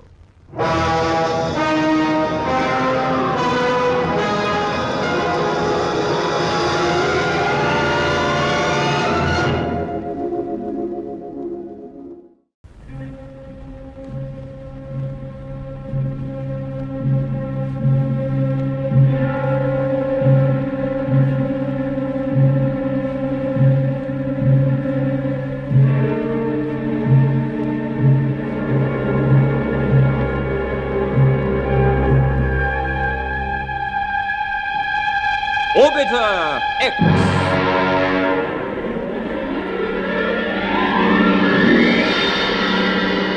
Episode 8, Marooned in Space.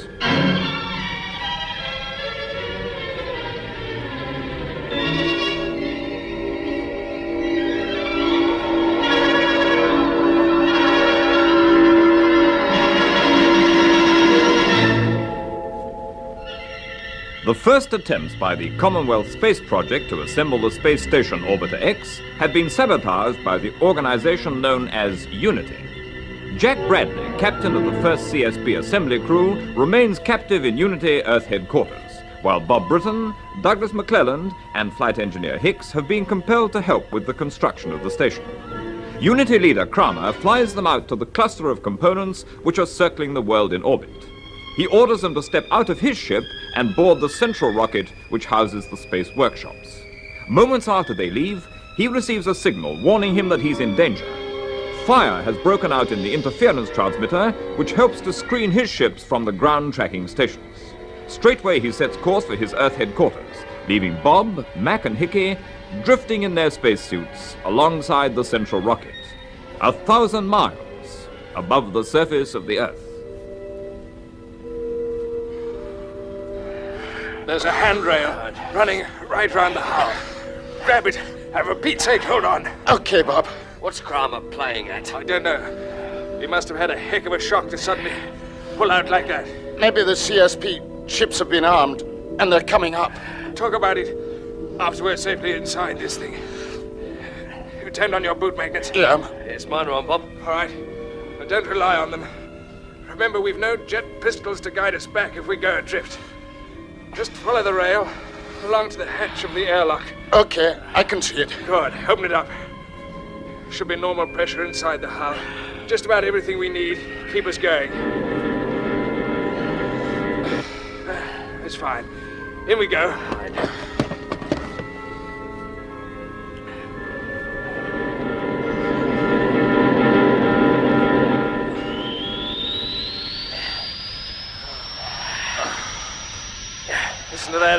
eh? Yes, that's my idea of sweet music. Yeah.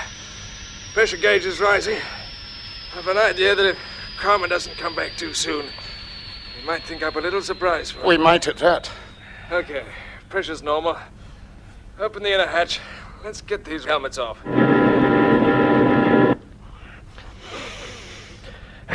It's a relief. The atmosphere's not too bad. No. We'd better get the air plant working right away. Yeah, and we need some light, too. Okay, just stay where you are. I know where the generator switch is. Good man. That's the stuff. Now we can see what we're doing. Yes, you can start the air plant. Right, Bob. Well, everything seems to be working. Shall I open the covers of the observation ports, Bob? Yes, we shall have to keep a watch out for Kramer. He'll be back sooner or later. No sign of the blighters yet. And there aren't any of our ships around either. No, I didn't think there would be.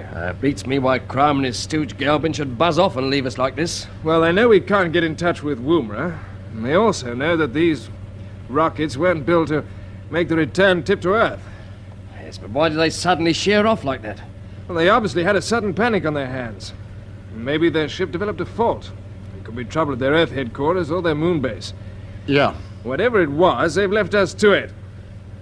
The moment Orbiter X was completed, it was up to us to see if they couldn't use it. But now, if they'll give us a little time, we might find a better way out. Anyway, try and relax for a couple of minutes. Let's see what our position is. I'll do a bit of thinking out loud, eh? Good idea. Right. We're more or less in the center of a cluster of 40 rockets which contain all the components of Orbiter X. Fortunately, we happen to have landed on the only one which can supply us with the essentials of life. Uh-huh. And there's a good food store up for it. And we've got oxygen, light, temperature control, and of course the workshop machinery. Yeah, bags of machinery, but what are we going to use it for? Well, we can assemble one of the space chariots to start with. All the parts are packed away in the stores, and it's fairly simple to take them out through the airlock, put them together. Yeah, I'm sorry, Bob. I only saw the chariot on the drawing board. What's it really like? Oh, it's pretty good. It's so simple. There's just a skeleton framework, rather like an old-fashioned car chassis, Hickey. And it's got 2 small thrust jets on one end to make it go, and a couple of retros on the front to stop it. Yeah, and it was designed as a means of transport between the components of the space station. I see. You ride it, Hickey, rather like the Roman gladiators used to ride their chariots. Hence the name. Well, I don't think I'd be much good at that sort of caper. In any case, where would it get us? I think I've got the answer. You have? And it might work. Well, come on, what is it? Bradley's old ship, Orbiter 1, and our ship, Orbiter 2, are still circling the Earth at more or less the same altitude we're at now. Yeah, but they're a couple of derelict wrecks. You think so? Well, of course. On Orbiter 2, the jet outlets are smashed, the starboard compressor's headed, the cabin pressure's down to zero, Yes, I know all that, but look around you here. We've got all the facilities for carrying out repairs in space. And if you look in the stores, you'll find all the replacements we need to get our ship working again. Yes, you're right, Bob. Spare jets, compressors, tools, we got the lot. And we can load them onto a chariot, fly them over to Orbiter 2. Yeah, it's a great idea, Bob. It may take a week to see the repairs through, but if we can get away from here before Kramer comes back, why, you'd never dream of looking for us aboard the old ship. No, he'll probably assume that we were either swept away by his jets when he pulled out, or he'll think we just drifted away in our spacesuits. Yes, which could easily have happened. Yes. Our problem is navigation. We're traveling in orbit over the poles, and Orbiter 2's course is inclined at an angle of about 45 degrees to the equator, as far as I can remember. 47.5, actually. Oh, you know that, do you? Yes, I remember what our course and velocity were when we bailed out. Oh, good for you, Mac. Well, I was in charge of the navigation. All right. And if you give me a little time, I can calculate just when she'll be at her nearest point to us. Yes, which is when we should pick her up with the chariot. Exactly. That's marvelous. If you'll start working on that, Hickey and I will sort out the spare parts and begin putting the chariot together. Okay, but all this is going to take some time. Kramer might just be back before it's finished. That, my boy, is a chance we've got to take.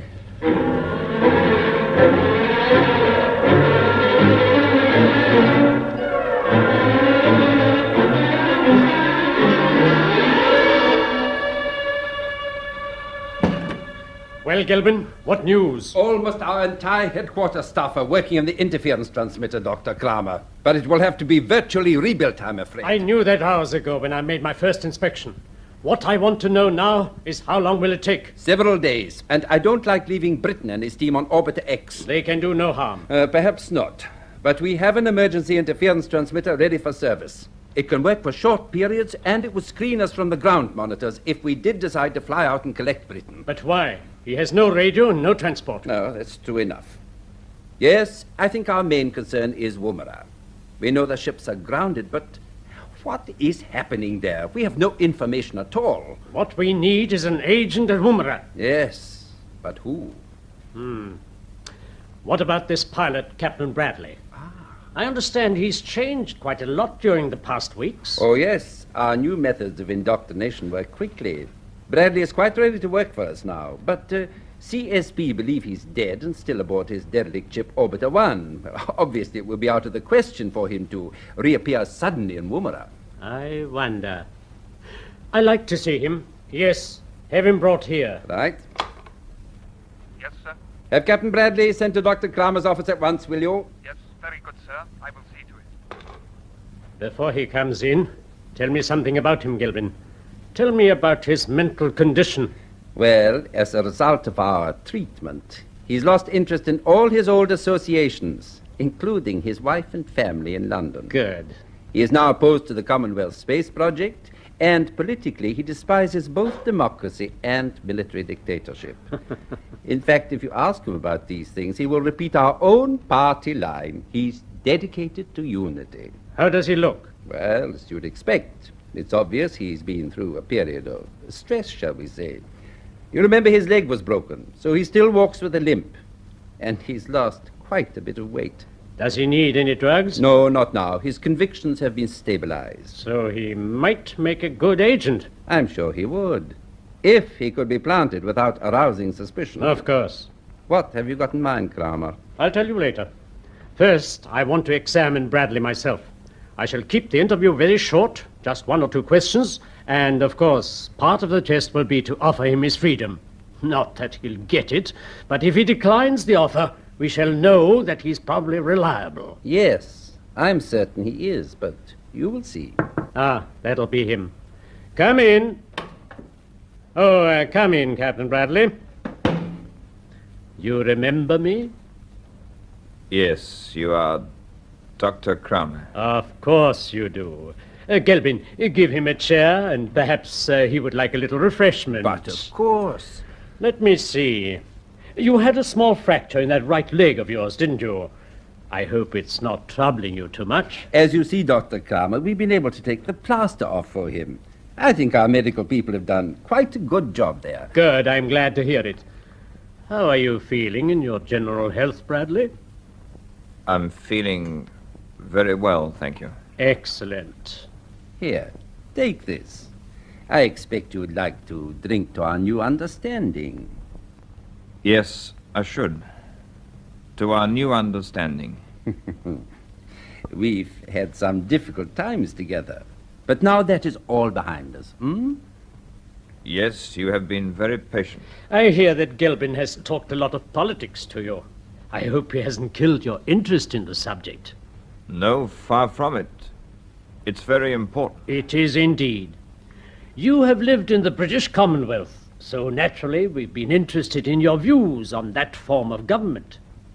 I believe you've developed some strong views. I see things more clearly now. That's most interesting.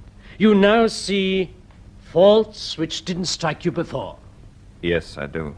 Well, we all have to learn. What do you think is fundamentally wrong with democracy?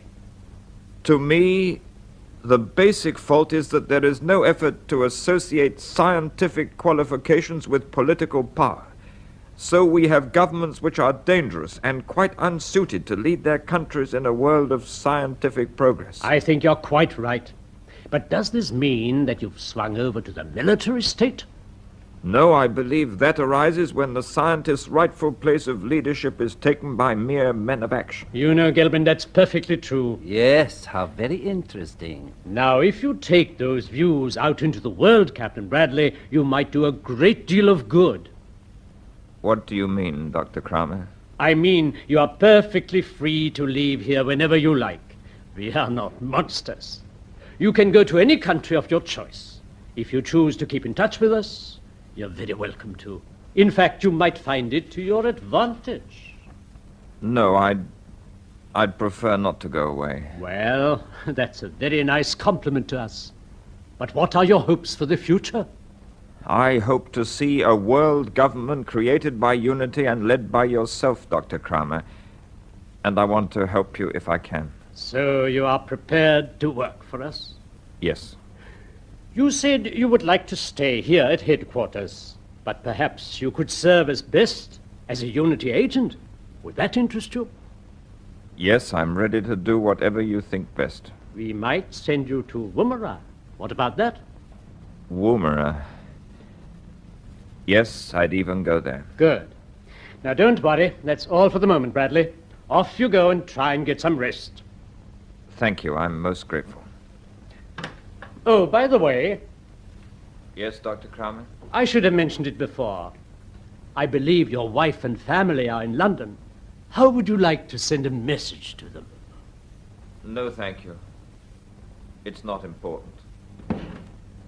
Well, Kramer, are you satisfied? Yes, we can use him. Good. But we won't let him know the location of these headquarters. He'll have to work through a contact. Now, you were saying that the emergency interference transmitter is ready for service? Yes, we can operate it for a limited period. Good. We shall only need it to screen a very short flight. You see, Captain Bradley is going back to Woomera. But where will you have him picked up? He's supposed to be... Exactly. Our CSP friends will pick him up in the most obvious place of all.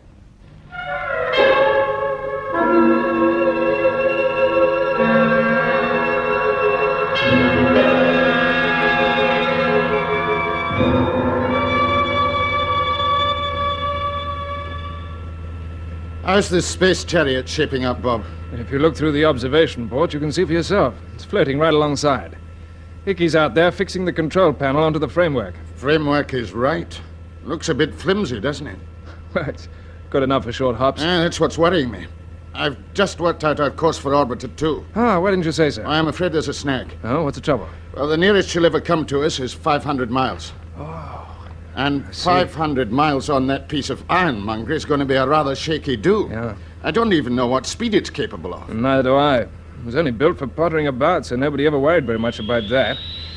In fact, the design is aimed at keeping the speed down as far as possible. Ah, Hickey's coming back through the airlock. Yes, I'll take him on a test run in a moment. Hey, tell me, Mac, how long have we got before Orbiter 2 closes into the 500-mile mark? About 8.5 hours. Hmm. So that gives Kramer plenty of time to come back and step on us. Yeah. Well, how's our flight engineer? Oh, dear. I'd like to meet the bright boys who designed that little lot out there. All right, Chief. Now, listen. I got a nice little surprise for you. Okay, I'll buy it. We're going 500 miles on that chariot. Oh, no. Oh, yes. And we've got about 8 hours to kill before we start.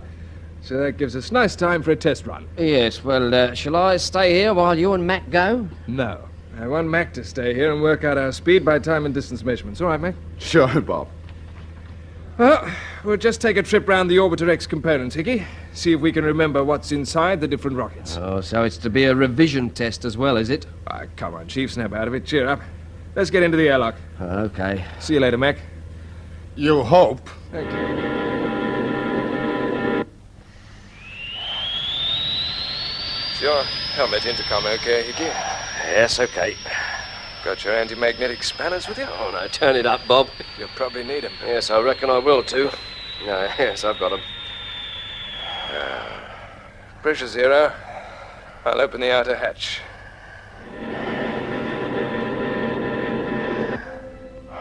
We're just about over the tip of South America. Look at the reflection of the sun on the water down there. Yes, and look at the space chariot right here. All right, jump. Step aboard. Your boot magnets on? Yes, they're on okay. We better check the mountings for the jets before we start them up. Well, the thrust jets are okay aft. Yes. Retros seem to be okay up in the front. How about the seats on the middle section? Are they secure? Yes, I made sure of them. Fine. Sit down and fasten your straps. Right. I'll start the compressors. That's a funny little joker, isn't it, eh? Certainly is. It works, anyway. You all set? Yes, all set. Then I'll open them up slowly. Right. We're moving. Riding through vacuum on an old car chassis. Oh, what a performance. Well, as a matter of fact, the performance seems to be extraordinarily good. Well, let's see how she turns when I open the starboard jet. Here she goes, round to the left. Now I'll turn the other way.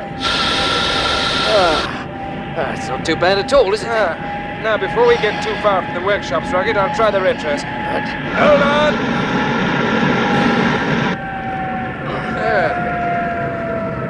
Oh, what do you think of that? There's brakes for you. Yes. Do you mind if I take over, Bob? Yeah, I hope so. Right. Here you get. Right, okay. Now then, steer for rocket number 2. You can see it almost between us and the pole star. Yes, I've got it. I must say, handle's all right. Changing your ideas a bit, eh? Can you remember what's aboard rocket number 2? Yes, now let me think. The middle section of the rocket itself will be part of the space station's central hub. And the station airlock is inside, already assembled. That's right. Yes. Now, open the jets and we'll cross over to the far side of the cluster, skim round the rockets over there. Right. I say that thrust doesn't half push you back into your seat, doesn't it? It certainly does. You better slow down or we'll be landing on the South Pole. As a matter of fact, you've got to be careful with this thing. It wouldn't be difficult to shoot right down into the atmosphere and burn up. You're right there. Make a turn round. We'll go back to the central workshops. Okay. The rest of the rockets are the really expensive ones. They're carrying the power plant, communications equipment, the laboratory apparatus, and... I say, what's your target? We're closing in fast. Right. I'm starting the retrojets. Now, come up alongside the workshop's hatch. Okay, you're the pilot. There we are. How's that? Yeah, well done. Well, what do you think of the space chariot well, now? I must say I take back everything I said. She may look like an ugly bit of hardware, but by gosh, she handles like a dream. Yeah, she certainly does. And if Kramer will just keep away a bit longer, we'll be aboard Orbiter 2 and back at Boomerang within a week. That'll be a shock for him. Quite a shock for Colonel Kent, too, I think.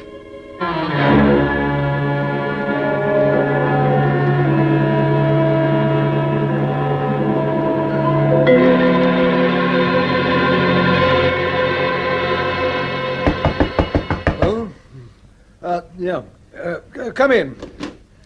Sorry to disturb you at this time of night, Colonel Kent. All right, I was only dozing in the chair. What do you want? Could you step into the control room right away? It's very urgent, sir. What's happened? Well, it's going to shake you, sir, and I'm not kidding. We're all wondering whether we can believe our ears in there. Well, come on, man, out with it. We're in contact with Captain Bradley. What? Where is he? I know it sounds unbelievable, but he's talking to us from Orbiter 1. Orbiter 1? His own ship? This isn't a hoax, is it? No, I assure you, sir. Right, come along. When did you first make contact? Only a couple of minutes ago. We had about an hour of strong interference, and when it cleared, we heard him. We thought it must be somebody playing a crummy trick at first, but then the monitoring station started ringing up in a heck of a panic, and they all say it's Bradley's voice. Have you alerted the direction finders? Yes, the report should be coming in now. Any more news, Arthur? Yes, direction finders say signals are definitely coming from Orbiter 1. It doesn't seem possible. I know it doesn't, sir, but you can talk to Brad yourself. Take my chair. The mic's on. All right. Hello? This is CSP Woomera calling Orbiter 1. CSP calling. Come in, please. He's there. We know he is. Hello, Orbiter 1. Are you receiving me? Hello, this is CSP Control. Hello, CSP. Orbiter 1, answering you. It is Brad. Yes, that's him. Brad, this is Kent here. Tell me, what's happened? Can't talk very much. Take your time. Is anyone with you? No, flight engineer Carter was killed by an explosion in the engine room. Wilson went out to inspect the hull. Never came back. I've been living on oxygen from the fuel tanks. Almost gone now. Can't hold out very much longer. Brad, after you first took off, you sent us a signal saying that your starboard jets were smashed. What happened? There was a collision. Don't know what caused it. A collision? What with? Brown, have a ship lined up on the launching platform for immediate takeoff and alert one of the pilots. Yes, sir. Call Captain Knight. Tell him we're going out to Orbiter 1. I'll be traveling with him. Okay, sir. Hello, Orbiter 1. Brad? Are you still listening? Yes, but reception intermittent. All right. I won't worry you with any more questions now. I'm coming out to pick you up. Don't risk your neck. There may be a fault in all our ships. Something wrong with the compressors. Listen, Brad, I'm not leaving you alone out there. Don't worry. I'll keep a check on the compressors. Just hold on a little longer and I'll be with you. You understand? Yes, I understand. Brown, put a call through to the Minister of Astronautics in Canberra. Tell him I know perfectly well that all ships are officially grounded, but this is an emergency and I'm taking a calculated risk. Got that? Yes, sir. Has Captain Knight been called? Yes, he's going straight down to the launching platform. I'll join him right away. I'll explain the position and see how he feels about it. As far as I'm concerned, Bradley is my personal responsibility. I sent him out, and it's up to me to get him back.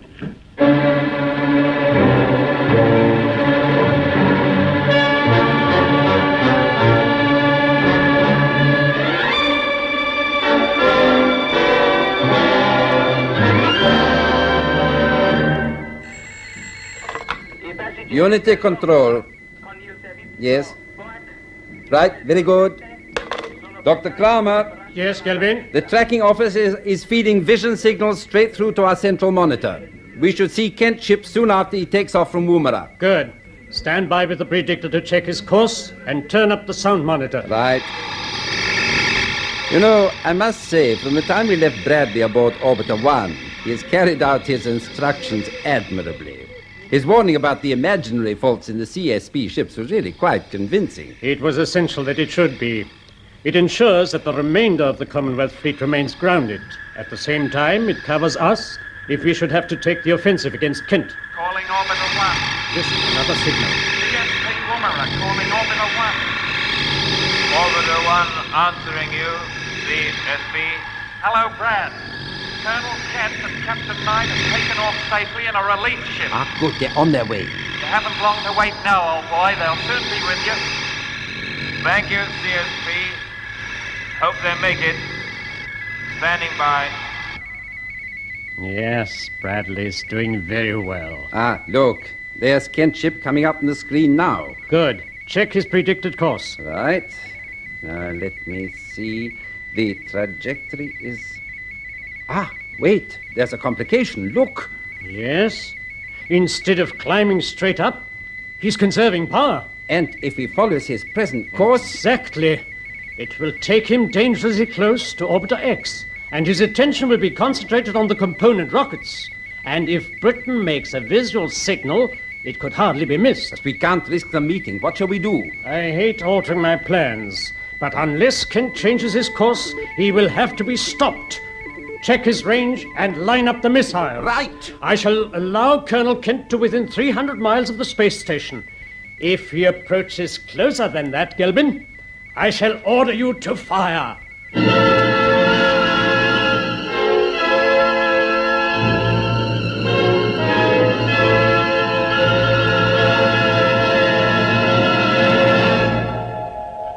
That was the 8th episode of Orbiter X, an adventure in the conquest of space by B.D. Chapman. It was produced for the BBC by Charles Maxwell.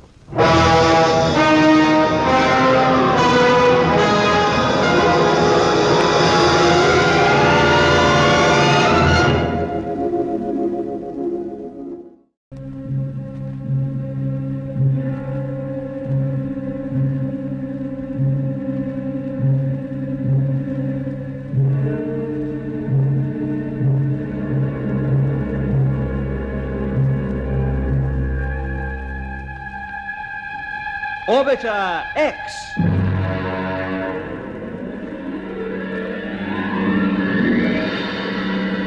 Episode 12. building the space station.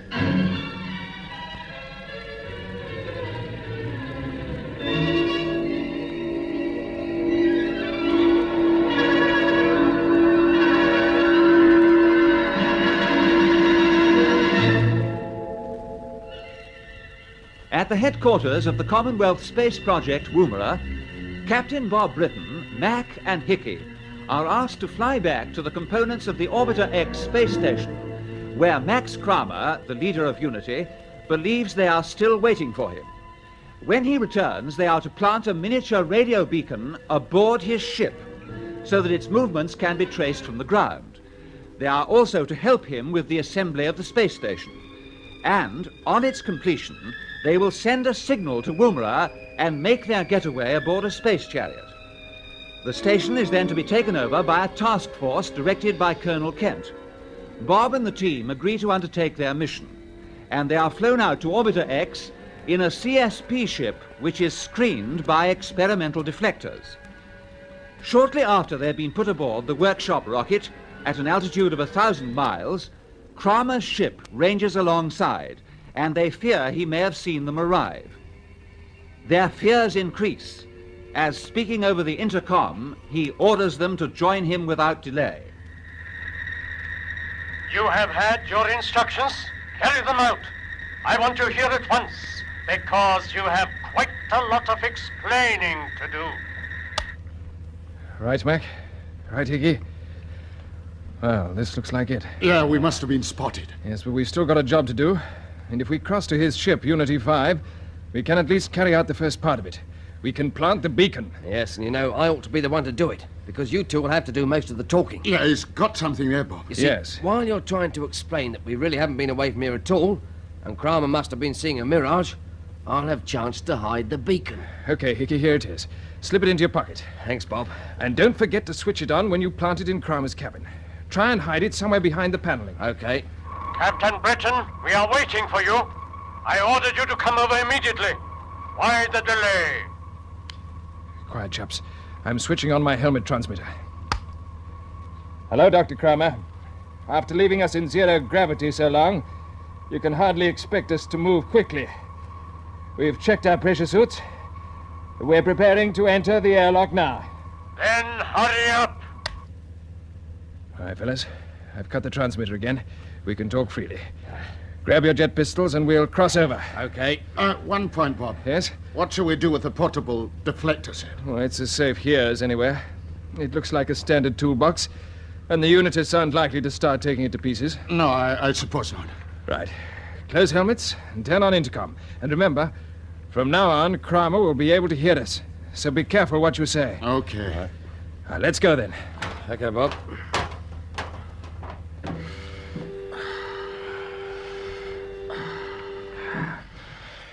Kramer's ship is pretty close, so we probably won't need to use our jet pistols to get across. Hello, Captain Britton. Yes, Kramer. You will not require jet pistols. You will leave them behind in the airlock. Very well, if you say so. Pressure zero, Mac. Right.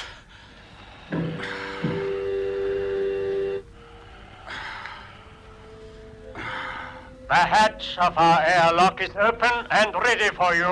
So I see. Oh, look at the Earth down there. The sun's just coming up over the coast of Africa. Never mind Africa, Hickey. Just concentrate on that open hatch. Are you ready? Yes, ready. Then, over we go.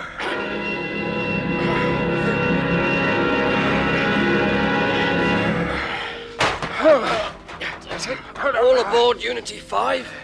Into the airlock. Close up.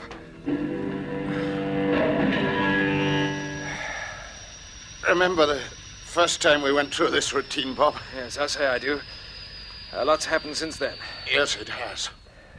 Pressure normal. Helmets off. Okay, Mac. Open the hatch. So, you are here at last. Yes, Kramer. And to begin with, I think you owe us an explanation. What was the idea of leaving us stranded for a week? There was trouble with our interference transmitter. We had to get back to Earth headquarters quickly. You could have told us, couldn't you? We didn't consider it necessary at the time, did we, Gelbin? No, we had more urgent matters to think about. I see. Well, what sort of explanations do you expect from me? Can't you guess? No? My dear Britain, you're not really stupid. You know perfectly well what we want to talk to you about. I haven't the least idea. Then why do you think we're here? Look at the vision screen. What do you see? The component rockets of Orbiter X. Well? Well? We want a description of their contents and the method of assembly. The assembly? You find that amusing, McClelland? No. Zero G's got me, don't worry. You had better control yourself. Go on, Gelbin. Now then, Britain. If you look at the tracking screen, you will see we are not alone. We are, in fact, being joined by 6 more Unity ships. Yes, I see them. They are carrying the assembly crews who will work with you on the space station. At the moment, they are forming up alongside us. When they are in position, you will give us all a general idea of the assembly program. Yes, all right. Now, what we say will be broadcast on restricted transmission to our other ships. So I want you to be brief and to the point. Okay. How many men are there on each assembly crew? 6 or 7. And as far as possible, we shall keep them together in teams. Yes, we can do that, all right. But with all these ships of yours so close to the Earth, well, surely they're bound to be seen. I know about your electronic screens, but what about visual observation, Kramer? There is no cause for alarm, Captain Britain. You see, our deflectors serve a dual purpose. To a limited extent, they affect radar reflections, and we use them in conjunction with the interference transmissions. But they also deflect light waves. Ah, so that's it. Yes.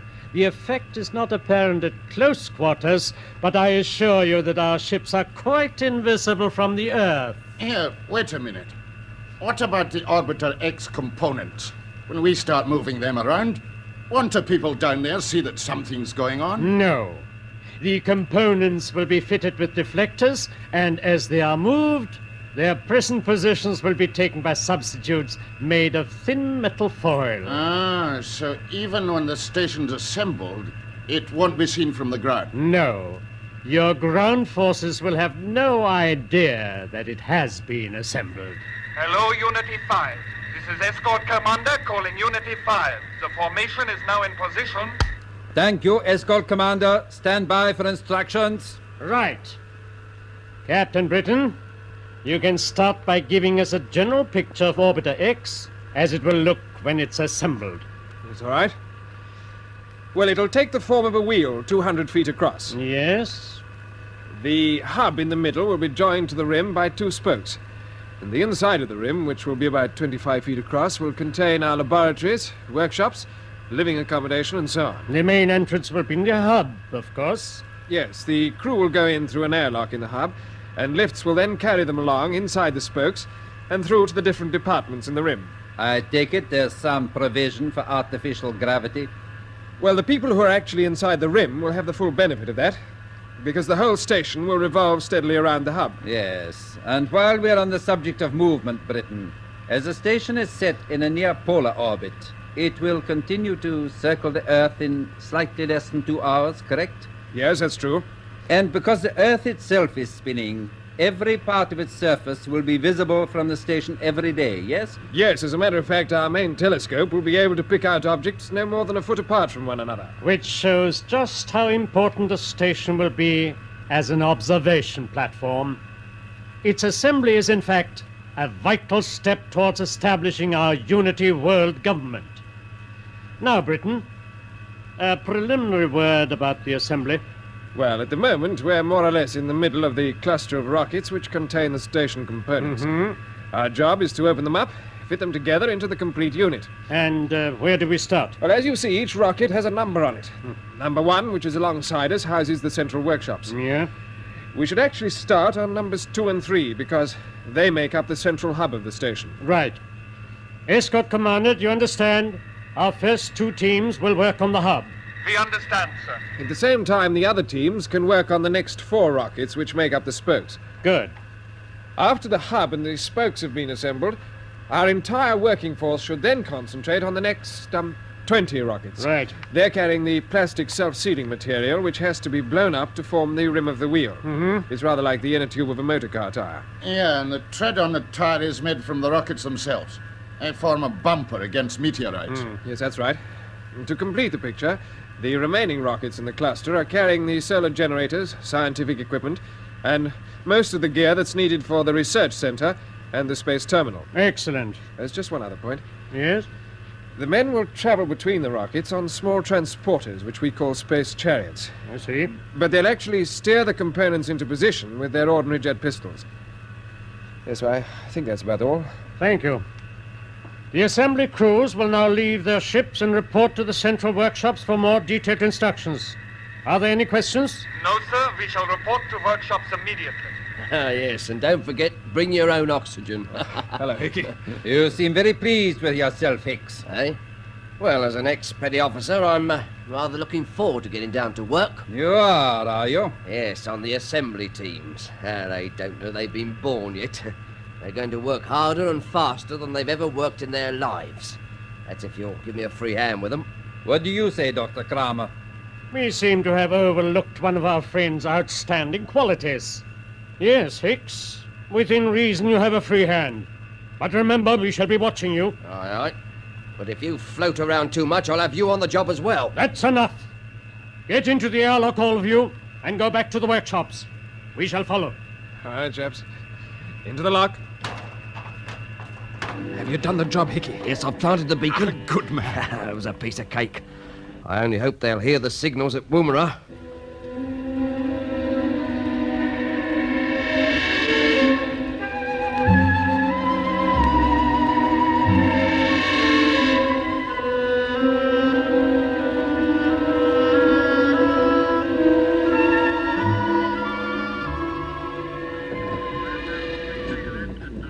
Report from number 1 landing platform, Colonel Kent. Yes? Captain Knight's coming straight along to the control room. Well, was his mission successful? Well, he told the platform officer he thinks it was. Well, doesn't he know? Apparently, he put Captain Britain and the others off close to Orbiter X, but he had to get away quickly. If anything's gone wrong, Sir Charles, I won't forgive myself for sending those fellows back. No. Perhaps we should have followed a more orthodox line of attack.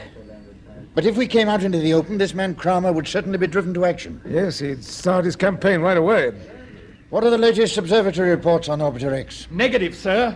There's no signs of any intruders out there. And yet the interference transmissions are going on? Yeah, they are. So these Unity people are obviously screening some monkey business. Sir Charles, if Britain has put the beacon aboard Kramer's ship, and if we're able to track the signals back to the Earth and find the location of the Unity headquarters, what then?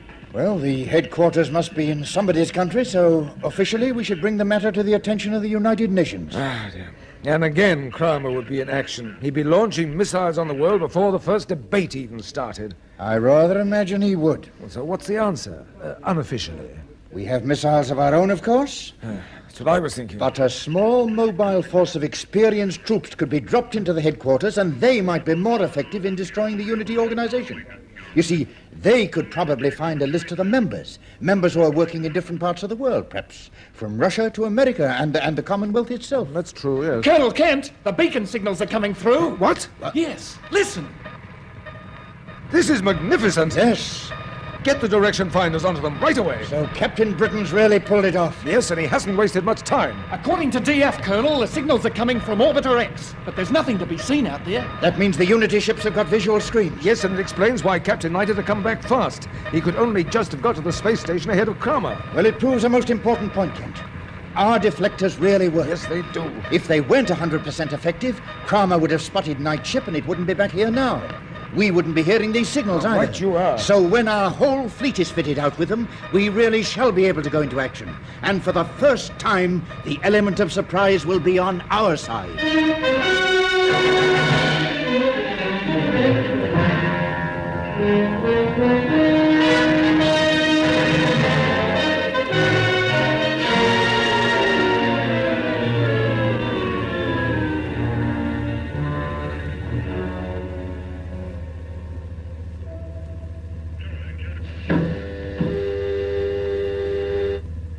Hello, Bob. Hello.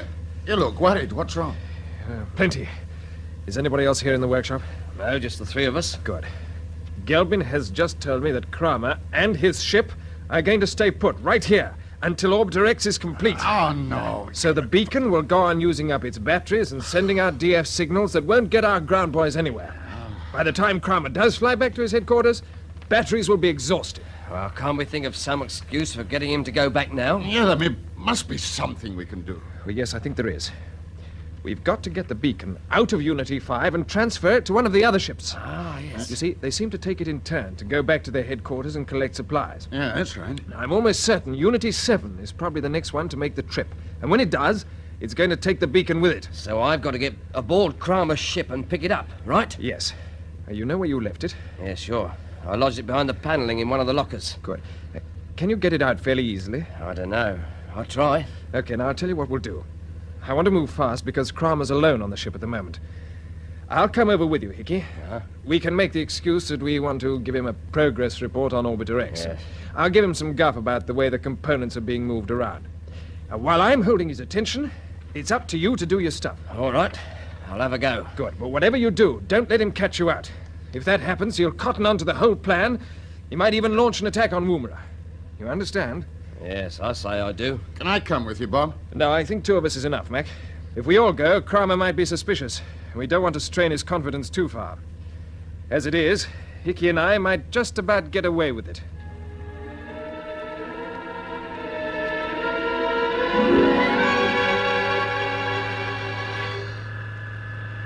I appreciate your enthusiasm, Captain Britton, but in future, you will make proper arrangements before boarding my ship. Yes, I'm sorry, Dr. Kramer. And come alone next time. Yes.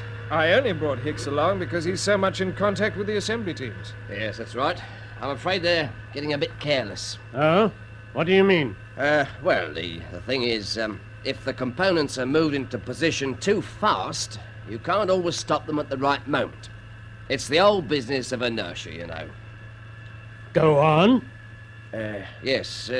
Well, the truth is, you see, the men have been pushing the stuff around much too fast. And the central hub of the station has taken some very hefty knocks from the spokes before they were locked into position. Was there any damage? No, not a lot, but if this sort of thing goes on... All right. I'll speak to the teams myself. We would appreciate it. If you could just come over here and look at the central monitor now. You'll see two teams bringing a couple of sections of the rim together. You may see the sort of thing that happens. Yes, quite. I understand. Of course, it's pretty uncomfortable working inside pressure suits, you know. I mean, for hours on end. So I can't altogether blame the men when they do misjudge their speed and distances. They're taking things steadily enough at the moment. Yes. Yes, I'm glad to see they are. We'll watch them carefully. What's happening? It's all right, don't worry. Hicks, what are you doing at that locker? The door was open. I just brushed against Come away! What have you got in your hands? Yeah, turn it up. Here, Hickey, what is it? Let me see. Britton, stand aside. Now, Hicks, show me what you've got there. What are you getting at, Kramer? Do you think I'm a thief? Now, take it easy, Hickey. Get out of the way, Captain Britton. Hicks, I order you to let me see your hands. Now, look here, I don't like being accused. Do as I say. All right. There you are. I've got nothing. Huh? I hope you're satisfied. I shall examine the locker. Oh, go ahead. If you think there's anything missing, you're wrong. Very well. Everything seems to be there. Of course it is. Now get out! Okay. And you, Britton, you can come back with your report. And come back alone. All right, I'll do that. I better get into the airlock, Hickey. Okay, Bob. You nearly gave me heart failure, chum. Did you get the thing? Yes, but the case sprang open. I had to let it go. It slipped behind the paneling. There isn't a hope of getting it now. No. Anyway, I'm afraid the beacon's probably busted.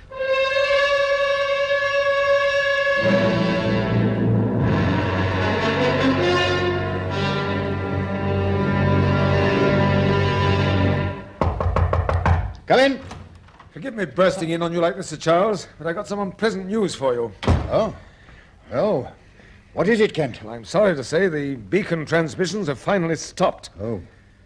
That's bad. I suppose the batteries have run out. Well, they shouldn't have yet. No, I think the gadget must have developed a fault. It could have been knocked.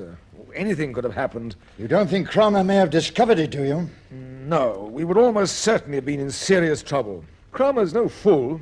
If he'd found the beacon, he would very quickly have put two and two together.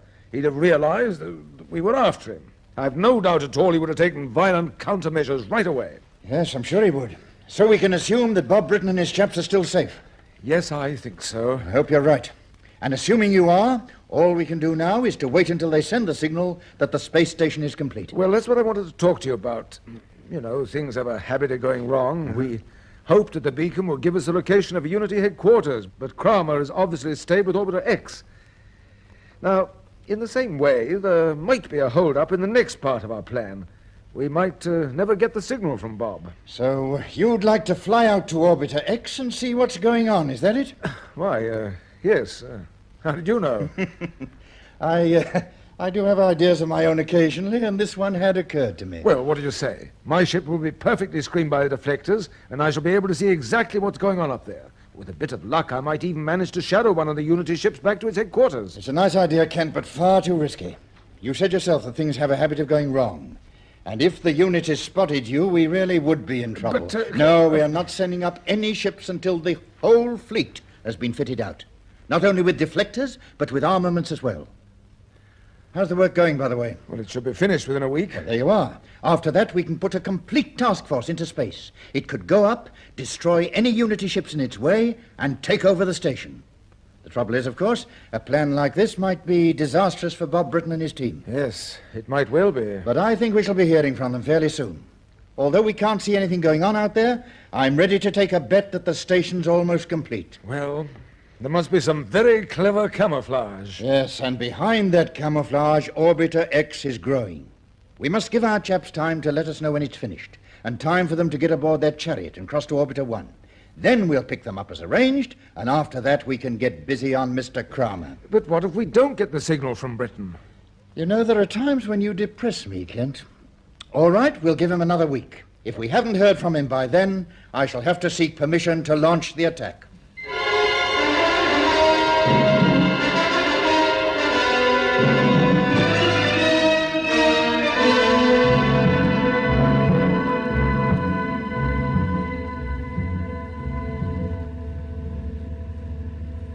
Well, chaps, what do you think of our space station now it's more or less complete? I can't say I feel very happy about it, Bob. Neither can I.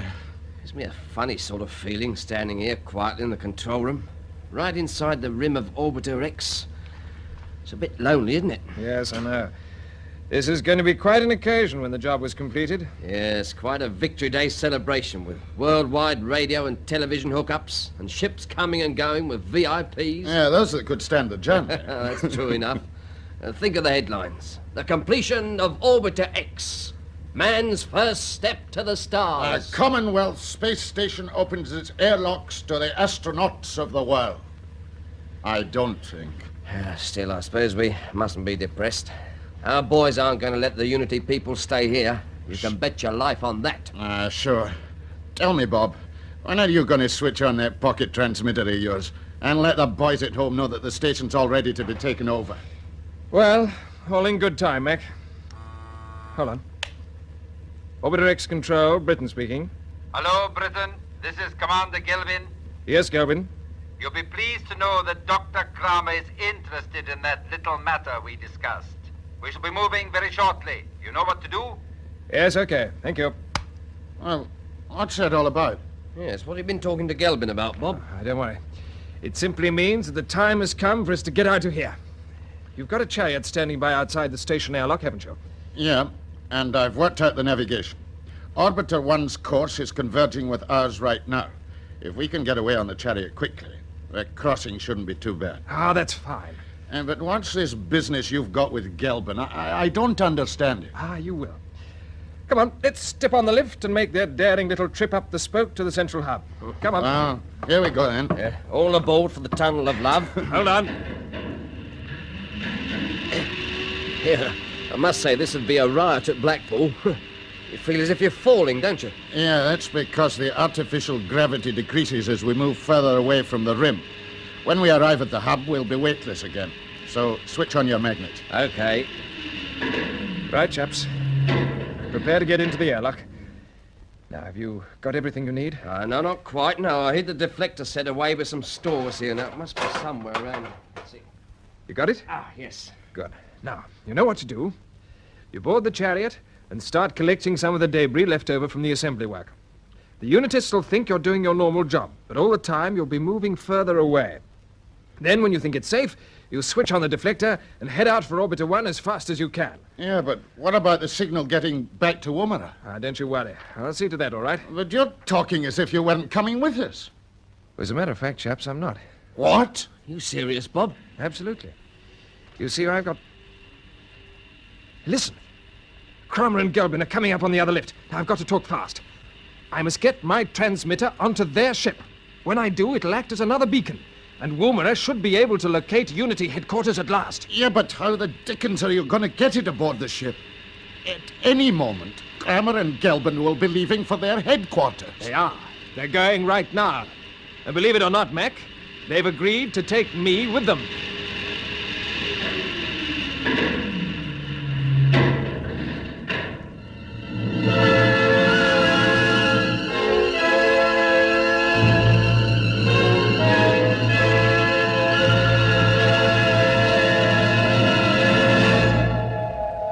That ends the 12th episode of Orbiter X, an adventure in the conquest of space by B.D. Chapman.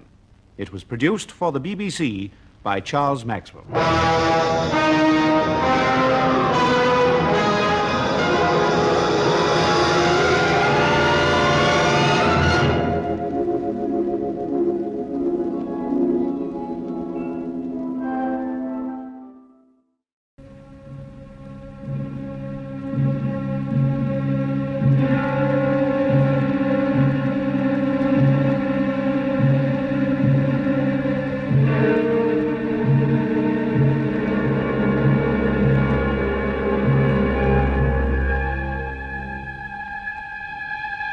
Orbiter X!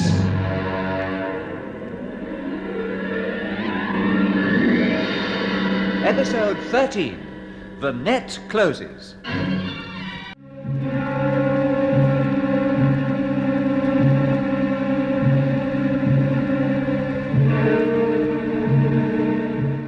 Aboard the space station Orbiter X, high above the surface of the Earth, Captain Bob Britton prepares to carry out the final stages of the mission entrusted to him by Colonel Kent and the authorities of the Commonwealth Space Project at Woomera.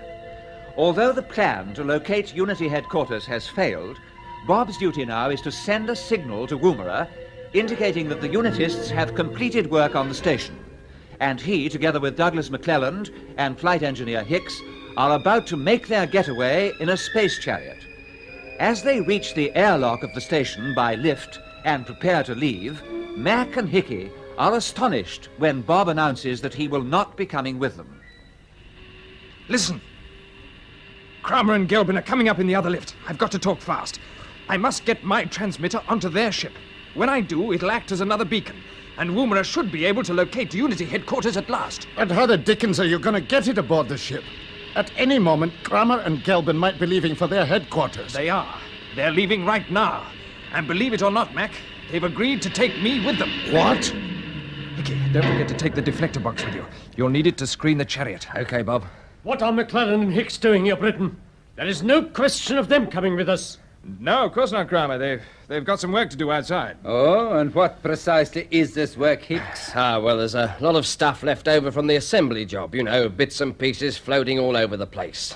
We're just going to trot around with one of the chariots and pick them all up. Very well. And after that, you will report to Captain Holst for further instructions. He will be in charge while we are away. And I may add, he will be keeping an eye on you. Protection, eh? Yes, what about that, Cromer? I take it you're leaving some guard ships with Orbiter X? Yes. One ship will remain here on duty. The remainder will return with us to headquarters to collect cargo. What sort of cargo? Armaments and equipment for the station. And as Captain Britton knows its construction so well, I agreed that he should help us with the selection of the gear. Now, open the airlock. In you go. If you men are going to the space chariots, you'd better come too. Okay. We're leaving now, are we, Gavin? Yes, Britain. We are crossing to our ship right away. Close your helmets and shut the inner hatch. Okay. Check helmet intercom, Gelbin. Right.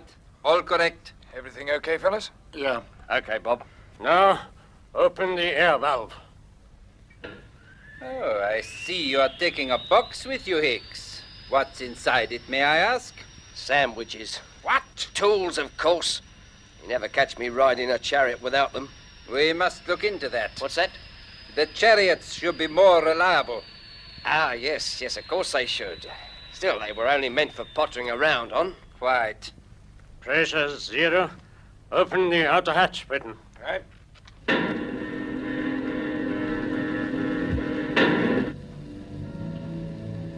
You know, Gelbin, great mechanical achievements never fail to stir me. Just look. Here we are standing in the hub of a great wheel, 1,000 miles above the surface of the Earth. And inside the rim of the wheel, a handful of men can live and work and shape the destiny of the whole world. Wonderful. And each day, they'll be able to examine every square foot of the globe down there. From now on, nothing can be hidden from the eyes of Unity. Nothing. Bob, have you any final instructions for us? No, I don't think so, Mac. Everything's clear, isn't it? Yes, our job's simple enough. Sure. We'll just go ahead. Good. We shall need our jet pistols to cross over to the ship, Britain. Are you ready? Yes, I'm ready. Sure, Mac. Bye, Hickey. All the best. See you soon, Bob. All right, Gelbin. All right, Britain. Here we go.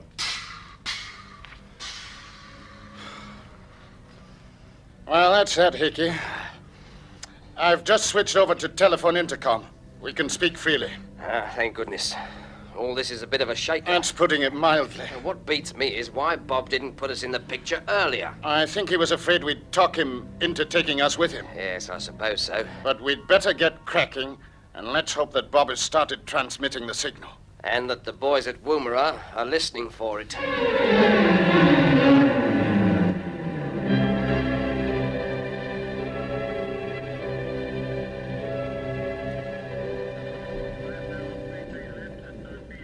How's the interference level, Brown? Just the same, sir.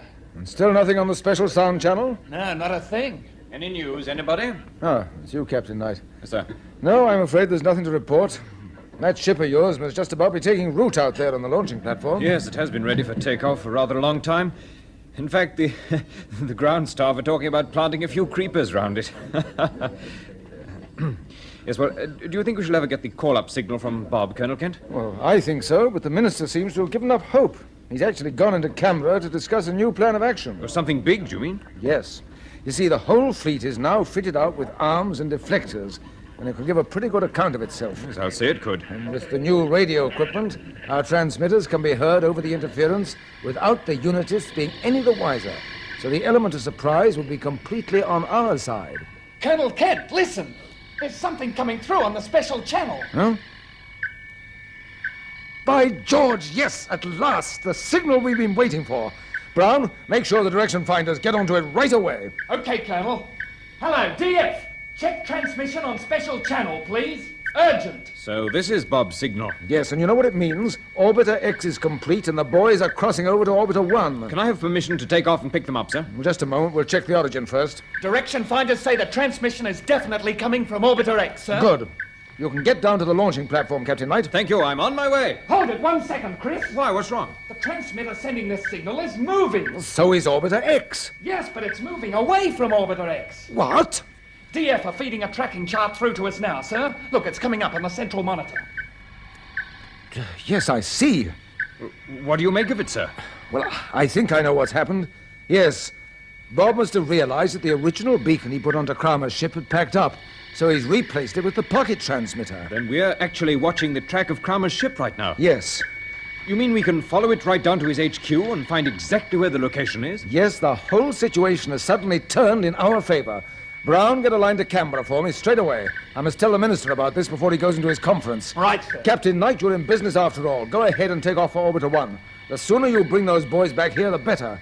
And don't forget to keep in constant radio touch on the special channel. I want to know exactly what's happening all the time.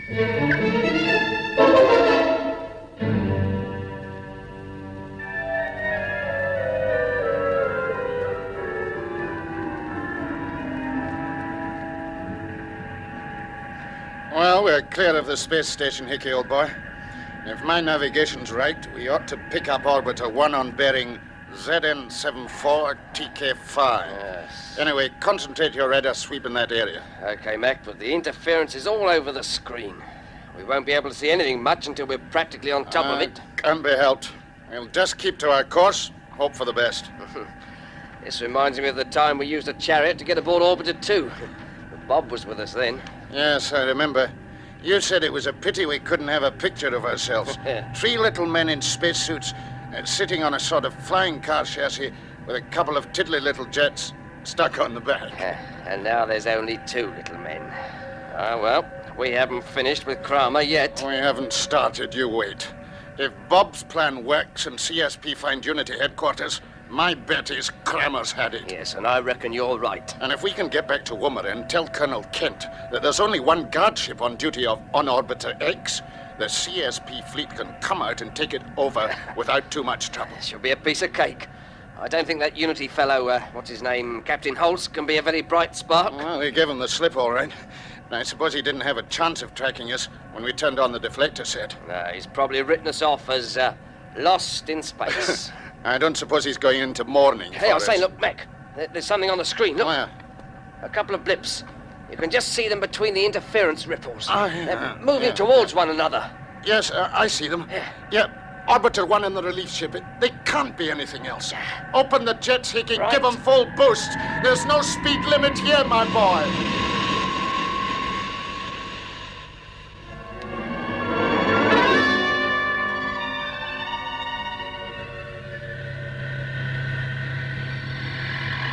Hello, CSP. This is Orbiter 3 calling CSP Woomera. Are you receiving me? Come in, please. CSP answering you, Orbiter 3. Yes, we are receiving you. Your new transmitter is loud and clear. Good. Colonel Kent, I've reached the rendezvous and 2 men aboard a space chariot are coming alongside my airlock. Only 2? Yes, I haven't been able to identify them yet. They've now entered the lock. We'll be through into the cabin in a moment. Stand by, please. Standing by. Keep your transmitter switched on. Right, sir, I will. Here they come. It's Mac and Hickey. Welcome aboard, fellows. Chris, hello. Good to see you, sir. It's good to see you. Colonel Kent's listening on the radio. Hello, Mac. Hello, Hickey. Once again, welcome aboard. Thank you, sir. I didn't expect to hear you. Thank you, sir. It's great to be here. What's happened to Bob? He's aboard Kramer's ship. He's what? I say, is it quite safe to talk on the radio? I mean, can't the unitists hear us? No, don't worry. We've got a new system of transmission. I don't understand the technical details, but it works on the same principle as the pocket transmitter that's Bob's using. Ah, so you know all about that? Yes, you see, the DF boys at Woomera are getting his signal all right, but we never guessed he was on the transmitting end himself. Why didn't he come with you? I'm afraid it wasn't possible. He knew the ship would get underway as soon as he went aboard. Colonel Kent, I want you to know that Bob knew what the consequences might be for himself, but that didn't stop him going ahead. Just what I would have expected of him, Mac. A very fine action, and it looks like succeeding. Our direction finders are following the ship down into the atmosphere now. It's made one complete circuit of the Earth, and if it follows its present course, it will land somewhere in South America. South America? We wondered if the headquarters might be there after we took off in Kramer's moonship. We hope to be able to pinpoint the HQ quite soon. That's marvelous. Mac, we take it that Orbiter X is completely assembled.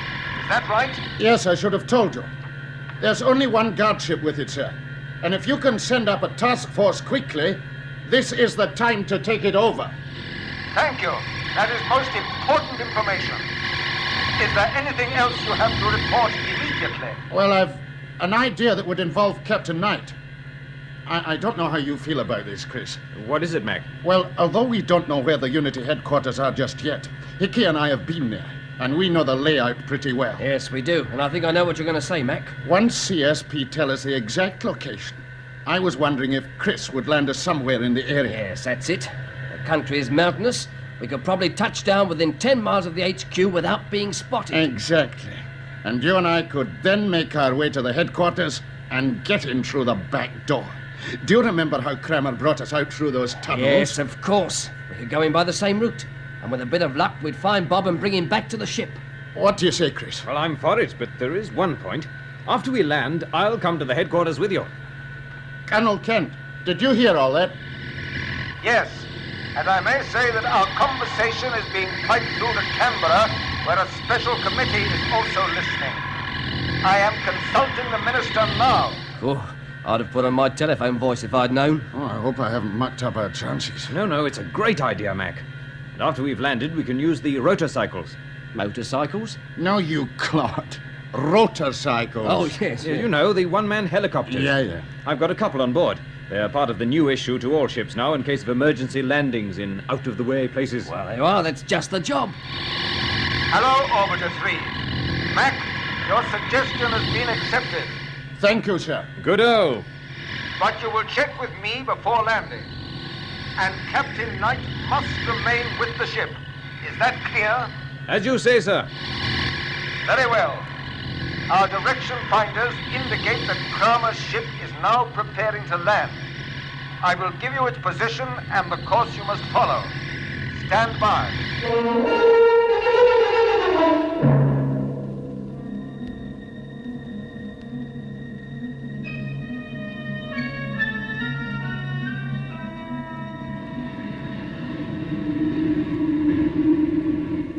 You seem very interested in our destination, Captain Britain. Obviously. I guess that your headquarters might be in South America, but I still can't see exactly where you're heading. We are heading towards the small republic of Kazala. Kazala? Oh, so that's it. Yes. When I founded the Unity organization, I realized that I should have to establish my headquarters in a small country whose government would be prepared to cooperate with me. I approached the president of Kazala and explained the position. Weren't you taking rather a chance? No. I knew my man, and I knew he valued his life. Also, he was interested in the fact that power no longer depends on the size of a country's population. With the help of science, a small country can lead the whole world. Check your safety straps. I am about to open the retrojets for the touchdown. Good. We are over Kazala now, Britain. As you see, it's almost entirely mountains and jungle. Yes. Perfect camouflage for the Unity headquarters.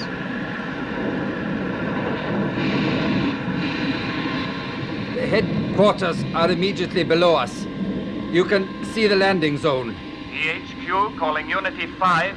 You are now on the approach beam. We are taking over your controls for landing. Thank you, EHQ. Over to you. The landing routine is now carried out entirely from the ground. I can't see much down there. No. The headquarters are mostly below ground. Only a few buildings are visible from the air. They're well camouflaged. We have no wish to draw attention to ourselves. What about the local population? There were a few Indians there, but they have been moved away. Prepare for touchdown.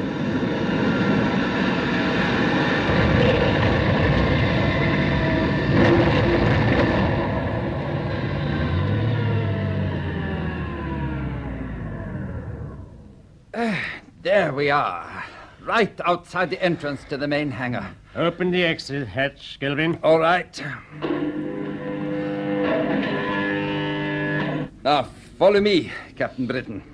Oh, the gravity's almost overpowering after being in space so long. We shall soon get used to it. Come into headquarters before our escort ships land. Their retrojets can be highly dangerous from the moment they begin their approach runs. Okay. You know, Kramer, I didn't expect you'd let me see all this. But we aren't taking any chances with you. In due course, you will be going through an examination which is designed to test your loyalty. Oh, what do you mean? We mean that you cannot become a member of Unity until we have looked into your subconscious mind and satisfied ourselves that you really are dedicated to the cause of unity world government. Now we turn into the main corridor. Ah, yes, I remember this. I remember the sound of the generators, too. Hey, tell me, when are you proposing to carry out this examination? Why? Are you worried? Yes, of course I am. What methods do you use? We don't disclose them until after the test. And we do not tell our candidates when the test is to begin. First, we will go into the information room. Ah, Dr. Kramer, Commander Gerpin. I am glad to see you back at last. In you go, Britain. And you have Captain Britain with you. Yes. Still here, I see, Dr. Ravel. Of course. As you know, Britain has been of some help to us.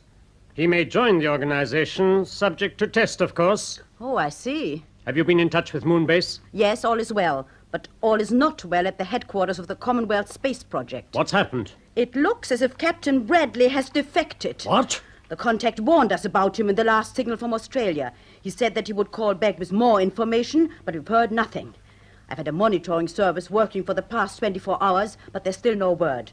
I'm afraid the contact may have been picked up by the Australian security people. Here, what do you mean by Bradley defecting? Where is he? Don't ask too many questions, Britain. It might be unwise at this stage.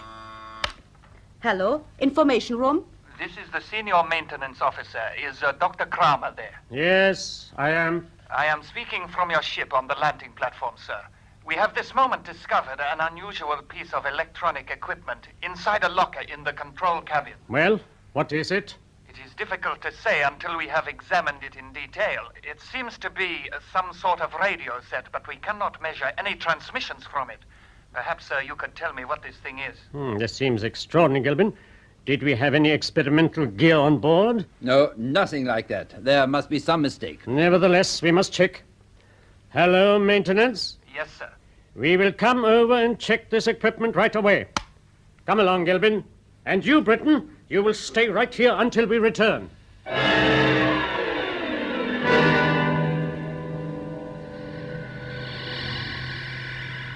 CSP, Woomera calling Orbiter 3. Orbiter 3 answering you, CSP. Listen carefully. Our direction finders have now tracked the beacon transmissions to Earth. Kramer's ship has landed in the small South American republic of Kazala. The bearings of his HQ from your position are QJ54TX9. Repeat, please. QJ54TX9. Mark that on the chart, Mac. Okay. You will see from the chart that the location is well concealed by the natural contours of the country. Yes, it is too. Yes, there seem to be mountain ranges all round it. I suggest that you land in the region of Mount Cassis. Will you check that, please? Mount Cassis. Yes, I've got it.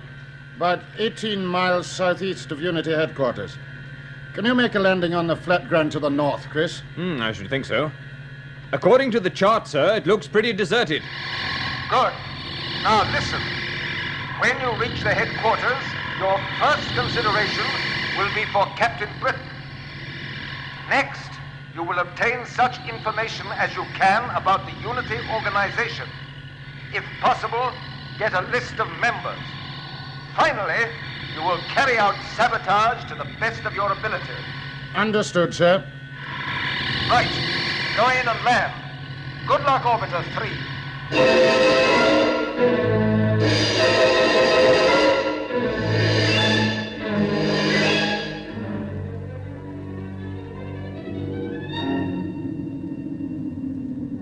Oh, what a dump you've brought us to, Chris. Everything's grey like slate, mountains and all. It's a bit chilly, too. Well, you'll soon warm up when you start moving. It's a bit of an effort to crawl at the moment. I feel like a heavyweight run to seed. Well, give me a hand with one of these rotorcycles. Okay. Right, I help. You're not telling me this thing can really fly. You know it can. I haven't used one before. Well, get it out and I'll explain how it works. I've got it. Good. We may as well heave the second one out while we're at it. Okay. Here it comes, Hickey. Right. Now, open up your machine, Mac. As you see, it consists of a seat with a small power unit behind it, and that drives the rotor blade which buzzes over your head. Yeah, I know all that. Just show me the controls. Okay, get into the seat. All right. Now, you've got one lever for elevation and turning. Yeah, simple enough. Throttle control here, and the starter button. Yeah. You got all that, Hickey? Yes, okay. Is that the lot, Chris? Yes, sure. And the machine can lift a couple of men at a pinch, so you can bring Bob back with you by air. Well. What's the ceiling? 12,000 feet. It's enough to get you through the mountains and over towards Unity headquarters. Yes, I know the bearing to follow, but we'd better stop about a mile before we get there, Hickey. Otherwise, those blighters will hear us. By cutting the engine, you'll find you can glide quite a way with the rotor spinning. What are you trying to do? Finish us off? Oh, well, of course. Anything for a laugh. Are you all right too, Hickey? Yes, fine. Right, now start up, both of you, and I'll be here waiting for you when you come back. Well, all the best, chaps. Thanks, Chris. We'll be back with Bob. Don't worry. Let's see if these things really work, shall we? Ah, yes, they do. Well, we're lifting. This is the way to travel. Follow me, Hickey, and watch out for trouble.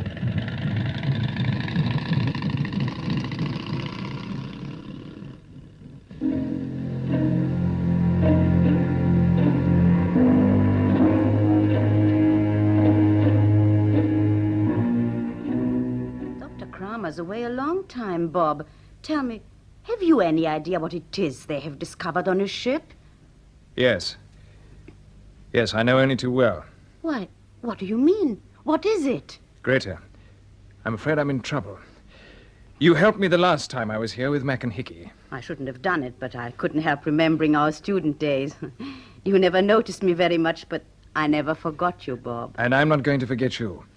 That's why I'll tell you about this thing they found on the ship. It's a radio transmitter. What? Yes, I used it as a radio beacon. My people at CSP will have been listening for it, and they'll have tracked it right here. But the interference... It makes no difference. The transmissions bypass it. Unity's finished, Greta. You must get away before it's too late. Oh, you don't know what you're saying. Yes, I know very well what I'm saying. There's a good possibility that these headquarters will be blown sky high. You must go while you can. You really are serious, aren't you? Yes, I am. And what if I tell Kramer what you just told me? It doesn't matter. As soon as he sees the transmitter, he won't need to be told what's happened. He'll know. And do you know the penalty you'll pay for this? I got a pretty good idea. You're very calm about it.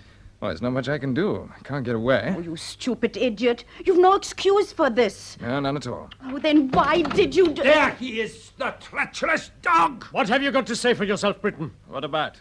You know perfectly well. Who gave you the transmitter? I have nothing to say. Leave him to me, Kramer. I know how to deal with traitors. Traitors? I've never become a member of your foul organization. That's enough! One moment, Gelbin.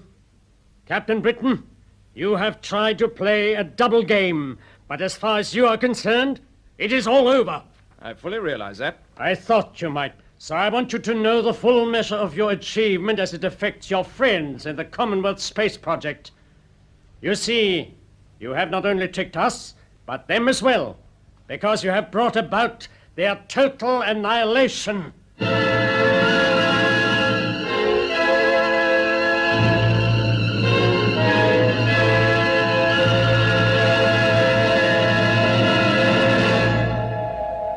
So ends the 13th episode of Orbiter X, an adventure in the conquest of space by B.D. Chapman.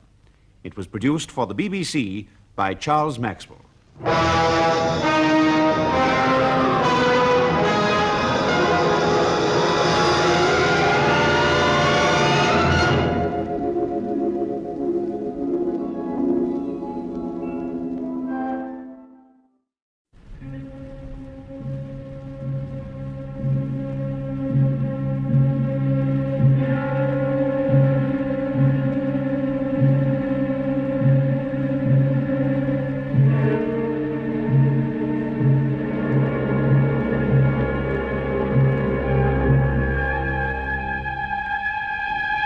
Orbiter X.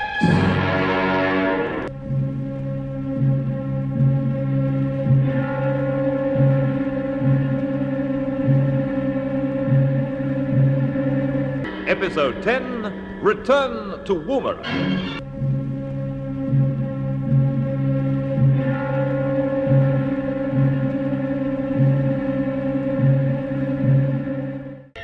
As a vital step towards establishing a world government, the Scientific Unity Organization is planning to take over and assemble the Commonwealth Space Station Orbiter X.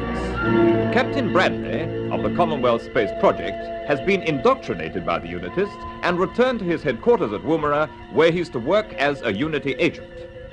Following his return, the monitoring staff in the central control room pick up the distorted image of what they believe to be an unidentified flying object.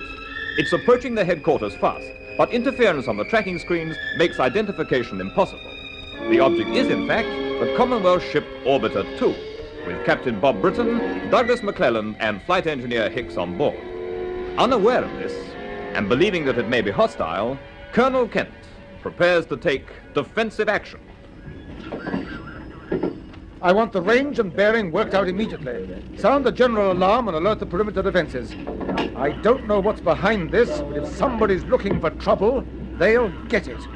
Oh, sir, the image on the screen is pretty bad, but the figures are coming through okay. Missile batteries standing by. Feed the predictor information straight through to them. Yes, Colonel. The UFO's bearing 209 EV27, range 951, altitude 75 miles. Still heading towards us. Order the missiles to line up. Right, lining up now. Keep tracking, Brown. Yes, Colonel. You're quite sure the UN Space Department knows nothing about any flights? Absolutely sure. We've checked. All the same, we can't open fire until we know beyond all reasonable doubt that the object is a projectile aimed at Woomera. Turn up the sound monitor. Right, sir. Yes, the interference is pretty bad, but I'll try making a call. I don't suppose we shall get an answer, but you never know. Hello. This is CSP Woomera calling unidentified flying object bearing 209 EV27. Announce your identity, please. This is urgent. Nothing there. No, just mush. Hold everything. The UFO seems to have leveled out. Yes, the altitude's going up to 80 miles plus. Look at that. It can't be a projectile at all. It must be piloted. It must be a ship.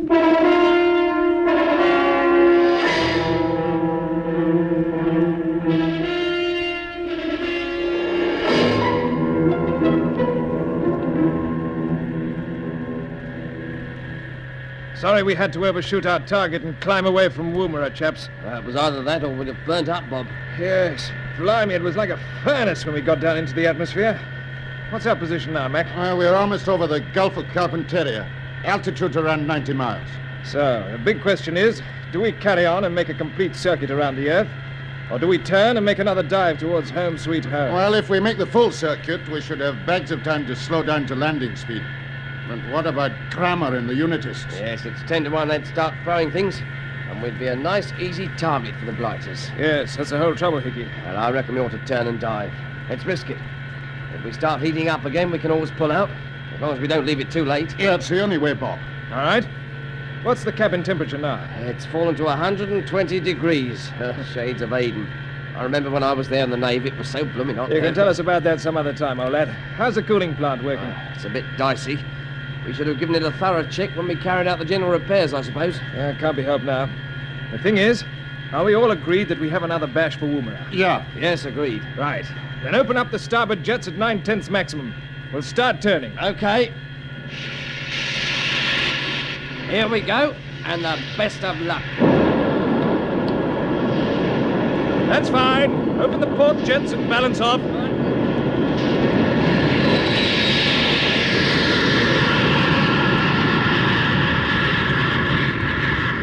Good. Cut all.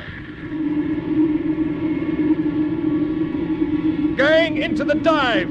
Check your straps. Okay. Keep her on bearing 312 EV19. Right. Accurate navigation's tricky without radio, but that should put us on course for HQ. Fair enough. We're going down fast now. You've said it. Look at the ceramic on the leading edges of the fins. It's beginning to glow red hot. And we won't start worrying until the hull begins to glow. Like it did on that last dive. Yeah, but we were traveling a lot faster then. That's true. Do you think the CSP tracking stations have picked us up yet? Not if Kramer's still got his interference transmitter working on low-altitude coverage. They should certainly see us by the time we get down to the 60 or 70 mile mark. And they could have heard us if we'd stopped to get the radio working. Yeah, so could Kramer. can't risk that. No, of course not. Hope they recognize us. Otherwise we'll get a blooming hot reception. Quite a little ray of sunshine, isn't he, Bob? Yeah. All the same, we want to give them a good chance to pick us up on the scanners. Better start braking again. I'll open the auxiliary retrojets. Hold on. The temperature's creeping up to the danger level already. Can't be helped. No turning back now. We'll just keep going. Hope for the best.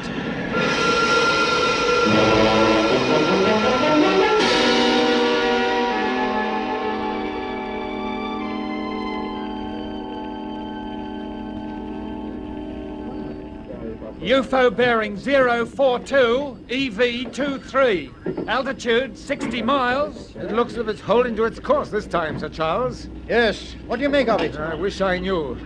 The picture on the monitor is bound to clear as the thing gets closer. Yes. That is clearing now. Yes, the object's beginning to take shape. It's obviously diving out of the interference zone. How about another call on the RT? I'll try. Hello, CSP Woomera calling UFO. Are you receiving me? Come in, please. Still no answer. Kent, look at the picture. Yes, I'm looking. Surely that outline's familiar. It's exactly like one of our own ships. Yes, it is. I say, sir, the tracking station at Mount Isa has just come through to say that UFO looks like Orbiter 2. And look at the screen now. I can't understand. Well, neither can I, but seeing's believing. Trackers report Orbiter 2 approaching on bearing 042, EV18, There must be a mistake. I was aboard the ship myself less than a week ago. It was derelict, empty, orbiting 1,200 miles above the Earth. It needed major repairs. Which seem to have been carried out. But who by? Perhaps we shall know the answer to that question quite soon. According to the predictors, the ship ought to touch down 25 miles to the west of our landing zone. But it may change course on the final approach. If it doesn't, will you take me out to meet it in one of the jet helicopters, Kent? I will. Do you think it's wise for you to come, Sir Charles? Well, why shouldn't I? You don't imagine we're going to find a crew of Martians waiting for us, do you? Well, whoever they are, they can't be our chaps. Not unless they've been helped by some outside agent. What do you mean by that? What I mean is, Britain, McClellan and Hicks left Orbiter 2. You know that because you went aboard. Yes? So if they returned to the ship and brought it home, we shall have to treat them very carefully. You understand? Yes, I think I do.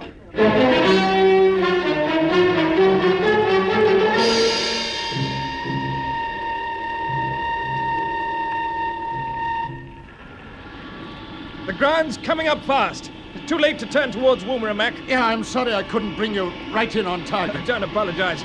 We're not far off, and the ground's smooth enough for landing. Our only trouble now is cutting down speed. I'm going to start leveling out. The G-force will hit us pretty hard. Are you ready for it? Yeah, all set, Bob. Right.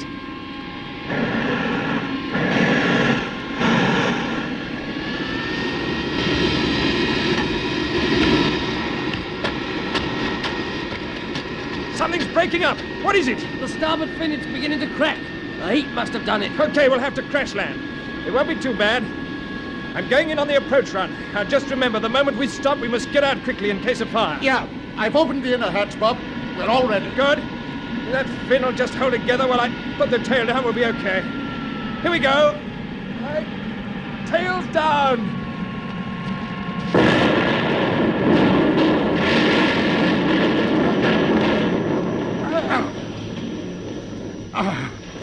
Well done, Bob. It was a nice bit of work, Bob.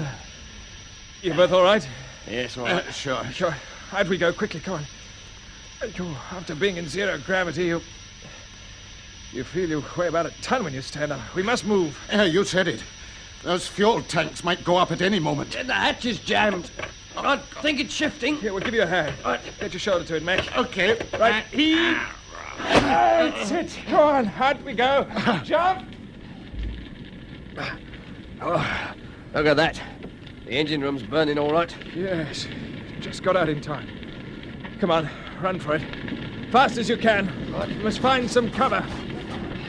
A dip in the ground will do. Anything to screen us from the blast when the tanks explode. There's a dip. Straight ahead.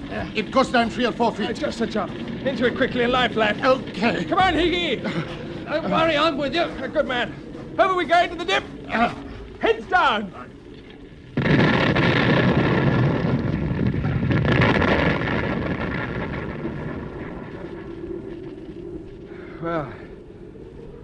Old ship saw us home, chaps. Yes, she did her job and she went out in style. I suppose all we have to do now is to wait for the Woomera boys to come out and pick us up. Yeah, that's about it, Mac. They shouldn't have any trouble finding us. You can bet your life they tracked us down. Now there's plenty of smoke to guide them in. As you said, plenty of smoke. It's blowing this way, too. Come on, let's move. Might as well start getting used to normal gravity again. Even if this isn't the ideal place to practice in. Oh, look at it. Sun and sands. Miles of blooming desert. I reckon it's hotter here than it was inside the ship. Not that I'm complaining. I shouldn't think so either. You'll be back in Portsmouth with your wife and kids in no time. Ah, Pompey, eh? That sounds like heaven now. You think I'm likely to get leave, though, Bob? Yeah. Yes, I'm sure you'll get a short break anyway, Hickey. What about you? Think you'll be getting back to those nice, cold Essex marshes of yours? Not until CSP decide what to do about the Unities, eh, Mac? No. As far as I'm concerned, I'm not even thinking of home yet. Glasgow's still a long way off. Away with you. You'll be staggering down Sauchiehall Street before you know where you are. I never stagger, Hickey. Well, then you're giving a lifelike imitation of it now. You know, it's about time you had a little bit of naval discipline again. Come here. No, thank you very much. Pack it up, you two. Come on. Listen. I can hear engines. Yeah, you're right. Yes, they sound like our jet helicopters. Look, there they are. There's two of them. See them just through the smoke there. Yeah, one of them's a flying ambulance, isn't it? Yes, there's no mistaking the white. I wonder who's in the other one. Oh, Colonel Kent, I'll bet you. Yes. Give him a wave. Hello there. They won't hear you, Hickey. Now look, they're circling. Now come on down, for goodness sake. They probably can't believe their eyes. They must have recognized us by now. Yeah. They're waving back. Here they come. You were right, Mac. There's the Colonel. Look, he's got Sir Charles Day with him. Let's go and meet them. Come on. I'm halfway there. Colonel Kent. Hello. Hello, sir. Hello. So it really is you. Aye, we're not ghosts. We're quite real. And it's good to see you. And you, Sir Charles. Hello, sir. Hello, Britain. It's very good to see you. Well, this is a moment we've been waiting for a long time. Yeah, I'll say it is. You're all right, are you? Oh, yes. Pretty good, thanks. Good. I expect you picked up the ship properly as soon as we got below the interference zone. Yes, it was just as well for you that we did. I must say you were pretty quick off the mark with the rescue party, sir. Congratulations. The predictors gave us your approximate landing point, and we took off before you actually landed. Sorry we couldn't make a better job of it, but things got a bit sticky, as you can guess. We've got quite a story to tell. You see, after we went out to find Brett... Captain Britton, we are most interested to hear your story, but perhaps this is hardly the place for it. You'd better come aboard the machine, and we'll take you straight back to Woomera. Yes, good idea, sir. Yeah, let's get out of the sun. Yes. Come on, Hickey. Up we go. Well, now, you obviously don't need the ambulance, so it can follow us back. Yes. All we need is a clean up and a little bit of rest. You'll have to have a medical check. We'll take you to the camp hospital to begin with, and you can start telling us your story on the way. Yeah, right, sir. We all aboard? Yes. Right. Then here we go.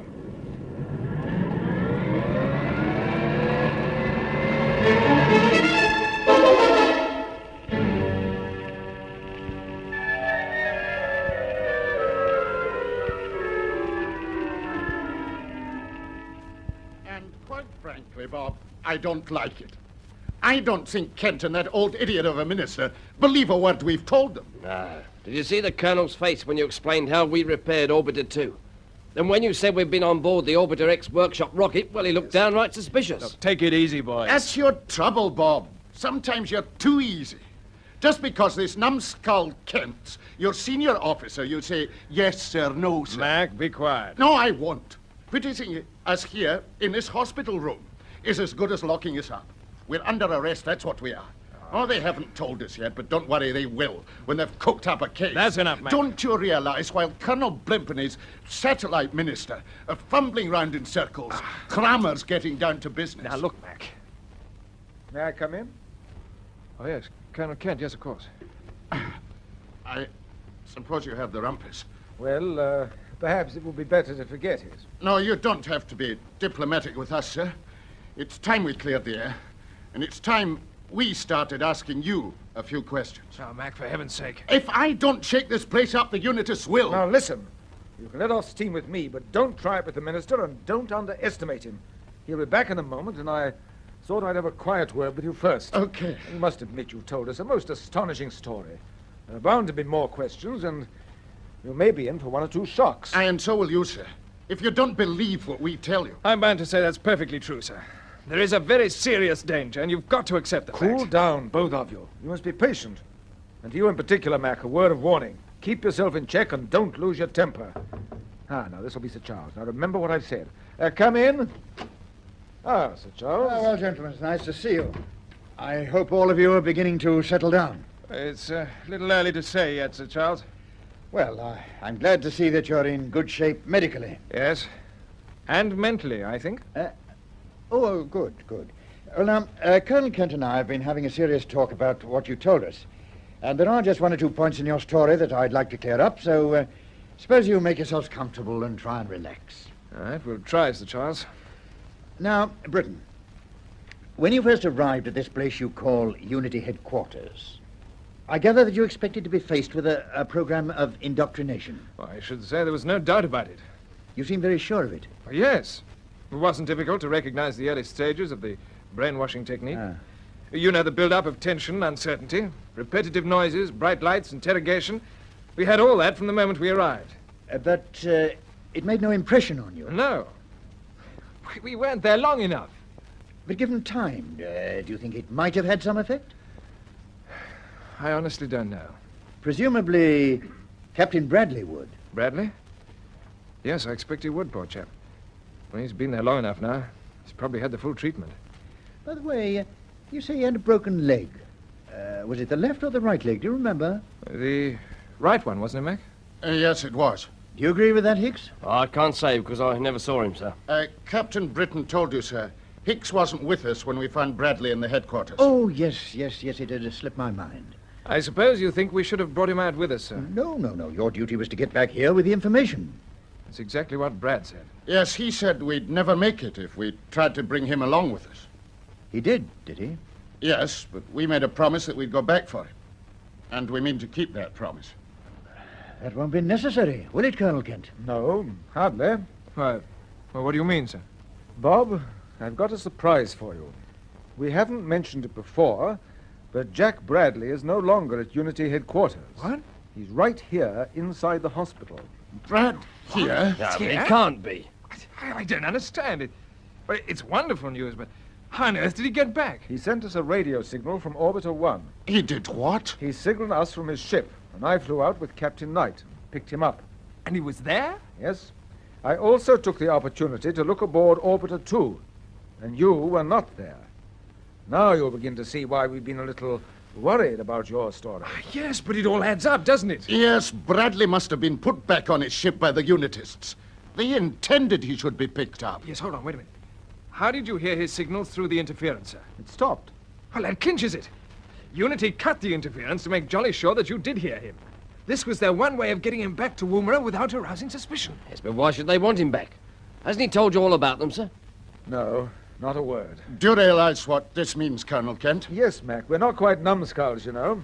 The Minister and I have decided that Captain Bradley has been through the brainwashing treatment, and he's here as a Unity agent. Yes, I'm afraid that is now obvious. Yes, it looks like it.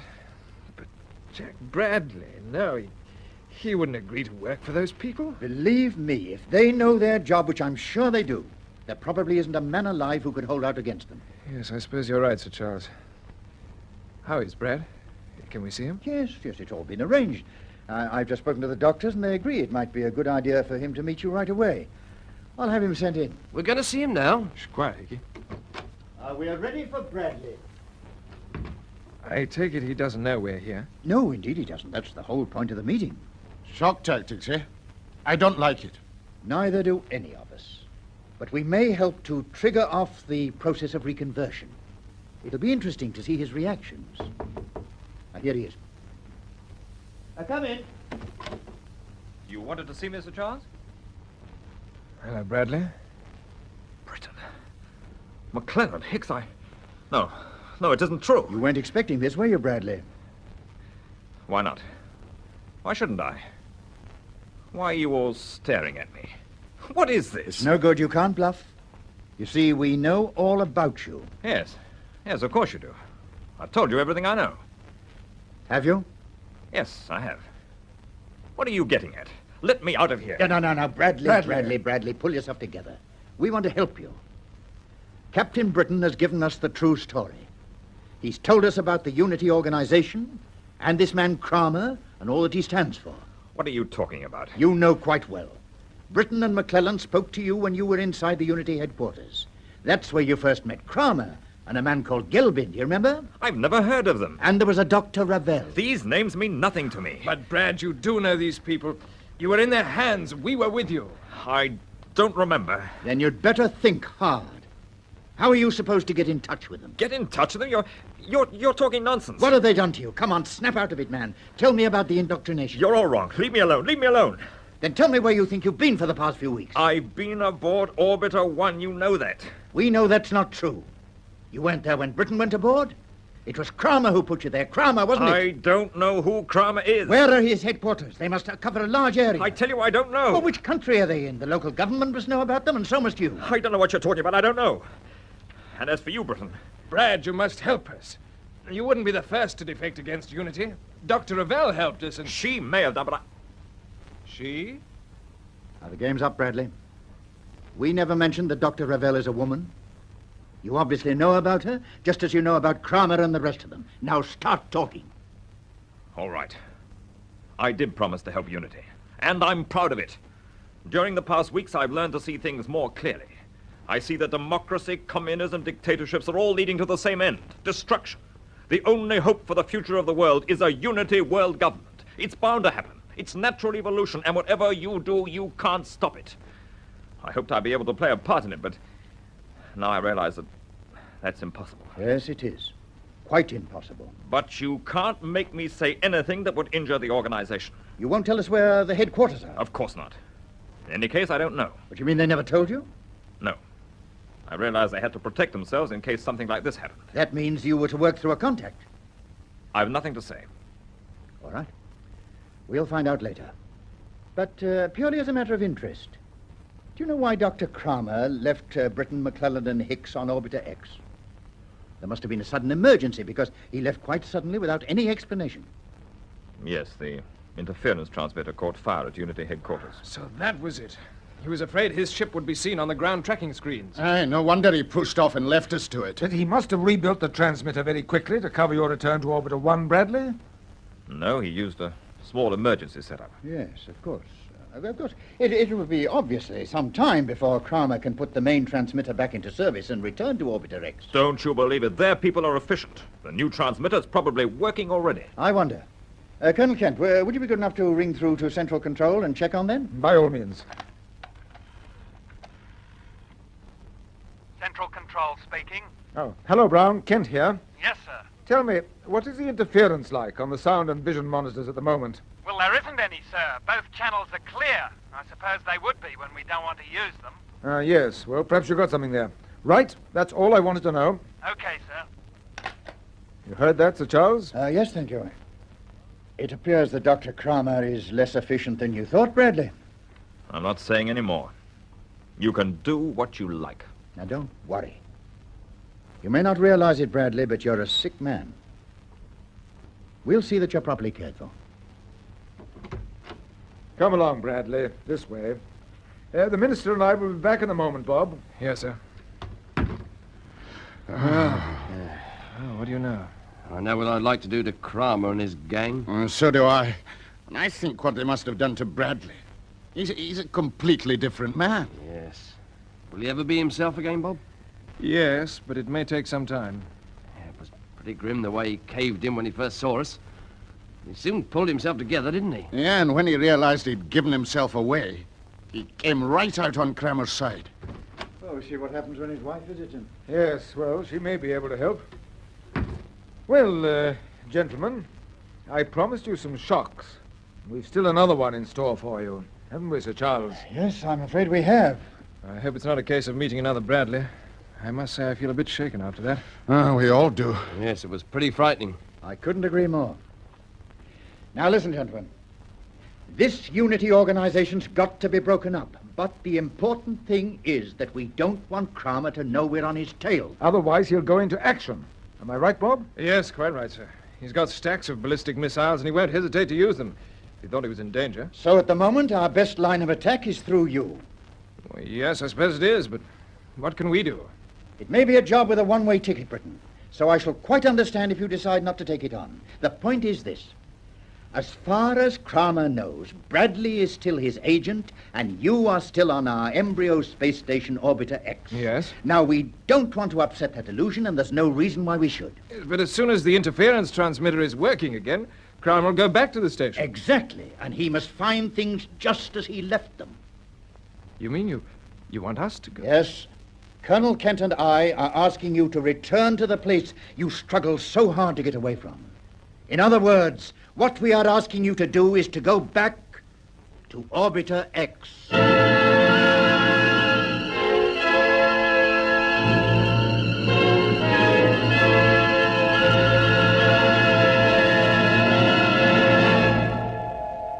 That ends the 10th episode of Orbiter X, an adventure in the conquest of space by B.D. Chapman. It was produced for the BBC by Charles Maxwell.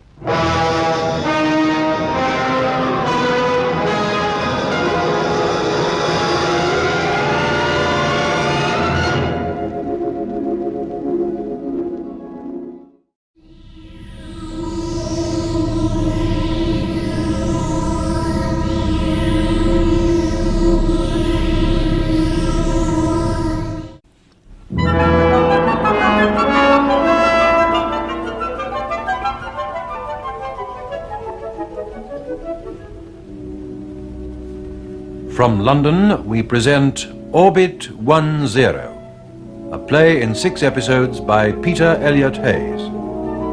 Episode 1, The Unseeing Eye.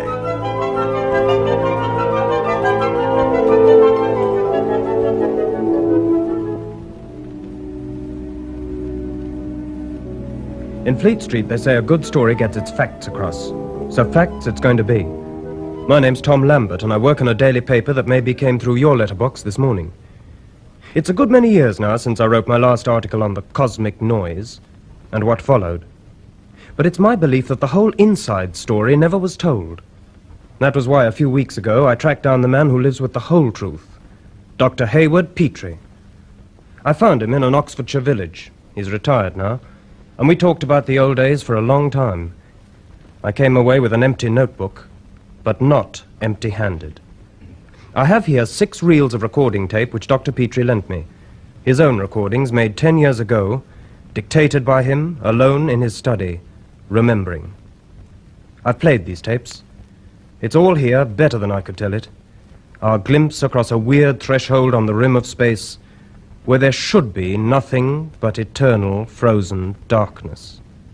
Yet where there was something more. You're going to hear the first of the Petrie recordings. For the moment, I need do no more than press the switch and let Dr. Petrie and the facts speak for themselves. Ready? Notes, first reel. My name is John Hayward Petrie. I'm a doctor of science, and my purpose in making these observations is to... Oh, hang it, I can't lecture to a machine. I'll do this my own way or not at all. Now, where to begin? I must go back. Kensington, London. Some years ago, the old Imperial Museum in South Kensington was turned into the Commonwealth College of Science. It worked well, the college. Some of the old vision of empire must have lingered, though, because there was a department to study a new potential empire, space. The School of Astrophysics. East wing, 3rd floor, quite handy for the canteen. I was its head in those days, and a keen crowd we were. It really began on a grey November day in the college's 2nd year. I was lecturing my course that morning, and among the heads bent dutifully over notebooks were 2 that, with me, were to experience things that would make us doubt our sanity. But none of us knew that then. To summarize, the effects of cosmic radiation, filtered by the Earth's atmosphere and observed in relation to botany and geology, are understood well enough. But the source of these radiations remains one of the best guarded secrets of the universe. That'll be all for today, ladies and gentlemen. We shall not now meet again until next January, by which time I trust I shall have received an admirably learned thesis from each one of you. Good morning.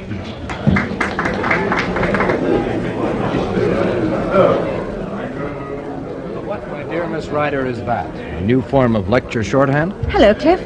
This? Yeah, Oh, just a doodle. some doodle. I've been watching it develop for the last half hour. Took me right out of myself and the lecture. Well, if anything, it represents the state of mind of a second-year student with 2 months to produce a thesis and who hasn't a clue for a subject. Sure, Liz, me too. Well, that wraps it up for this term. Do we drown our sorrows in canteen tea? I think we do. Let's go before the queue reaches halfway to Marble Arch. Don't forget your notes, Cliff. You're going to need them. Don't remind me.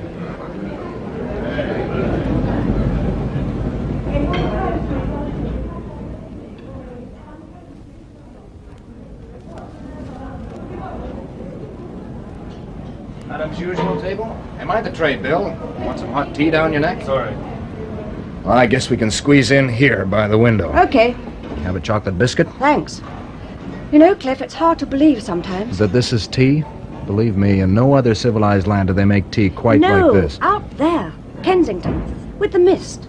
It hasn't changed in 100 years. And here we sit in the middle of 6 floors of electronics. And this is a science college, not a school for romantic lady poets. Now back to earth, Liz. Petrie won't accept a sonnet for a thesis. 10,000 words. That's a lot of words. And a lot of hours in my bedsitter in Chelsea. And a lot of shillings for the gas meter. You're not trying to get home for Christmas? Cliff, Daddy works for a copper mine. He doesn't own one. He paid my fare here from Rhodesia. And if I don't pass at the end of next year, well, I can see myself walking back. Look, if one of us is doomed to fail, Liz, it certainly won't be you. And Montreal is no bus ride away. My people run a hardware store. So I guess I sweat it out in the college hostel. We'll send each other Christmas cards. And you can take me to see the Christmas tree in Trafalgar Square. You've got yourself a date. Well, well. Now, why is our colleague from down under fighting his way over here? You'll make it, Whitey. Hi, Liz. Got a message for you two. The prof wants to see you in his study. Dr. Petrie? Yep, he's waiting. Don't rub him the wrong way, for Pete's sake. Many a good scholarship now hangs in the balance. Dr. Petrie is a pet. Maybe to you he is. There's a difference. We better go, Liz. Thanks, Whitey. Okay. What have we done to deserve this? Nothing, I hope. Come on. If we can carve our way through. We had to have a corner table. Excuse us, please. Don't block the gangway. Thanks, thanks.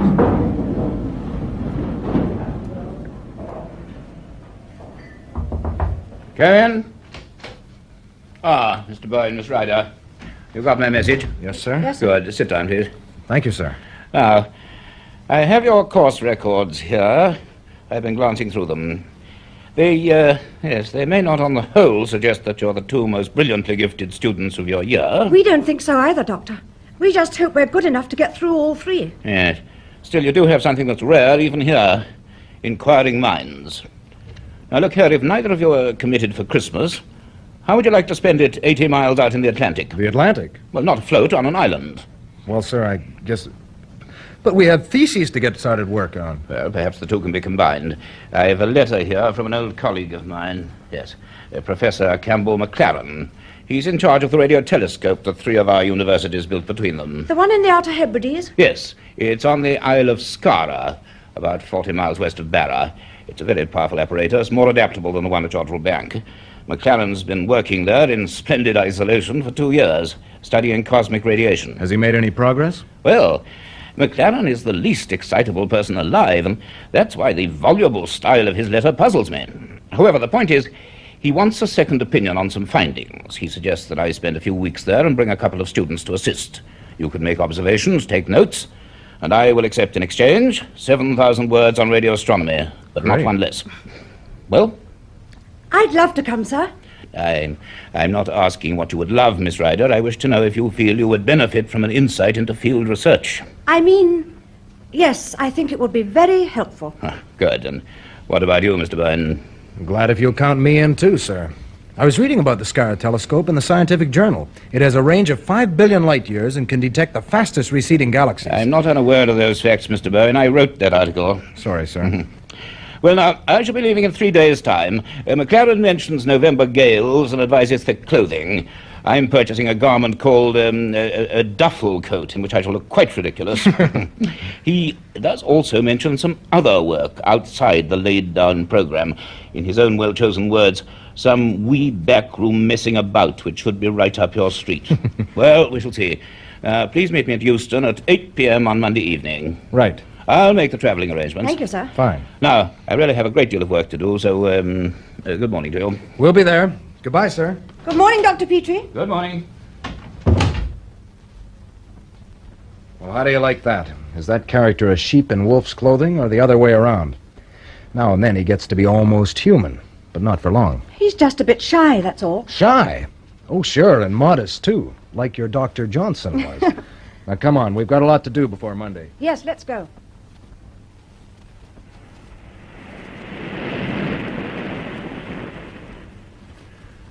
The Isle of Skara. A lonely tilted granite paving stone jutting out of the ocean. Even from the steamer we could see the radio telescope straddling the highest end like some enormous black crab, two towering pylons, and between them the reflector, a vast upturned bowl. We went ashore at Kirkuish, the only harbour, and the only village. The island's only taxi rattled us up steep lanes and across windswept moorlands, where sheep huddled behind crumbling flint walls. It left us at the very foot of the telescope, and then it scuttled away as if nervous of the brooding monster it had dared to disturb. The three of us gazed up in silence. The wind whined through the two tall lattice towers. Slung between them in a cradle of girders, the monstrous hollow eye gazed coldly at the leaden sky. Only this steel creature was blind. It saw by listening. It was almost a relief to see the homely, white-haired figure of McLaren trotting down towards us in a flapping overcoat. Hello there. Grand to see you again, Hayward. I saw the steamer put in. That's a big event here. Hello, Campbell. Yes, we were just paying homage to your creation. Rather like the popular idea of an invading Martian. Oh, don't be unkind to it.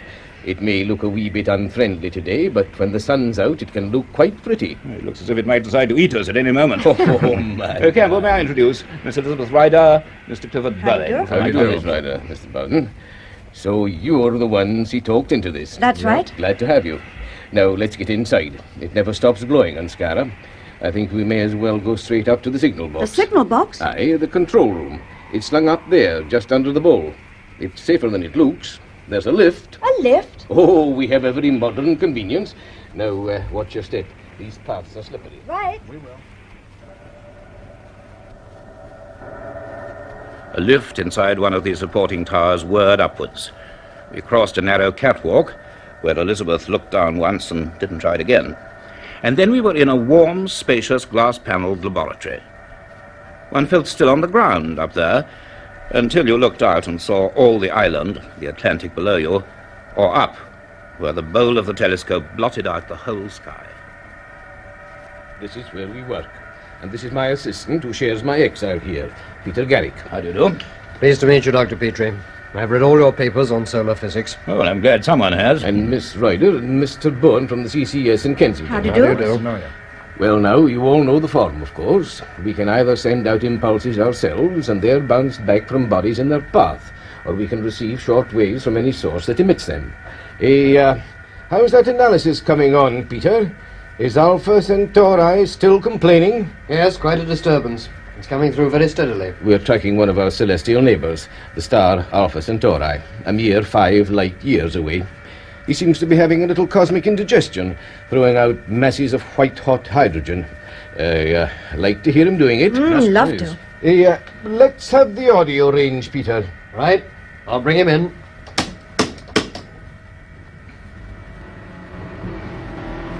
Aye, there he is. The sound of a furnace hot enough to shrivel the earth, but too far for any ordinary telescope to see.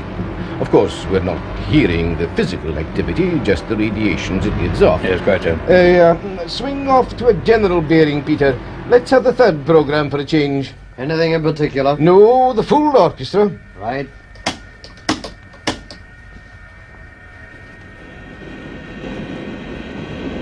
Well, look at that. The bowl up there's turning, and we're going with it. The whole structure is mounted on a circular track. There are 20 electric motors driving this lot. When we're observing, the whole thing creeps automatically. I see. It has to, of course, to counteract the Earth's rotation. Yes, quite. This bearing ought to give us a fair selection. Just a moment.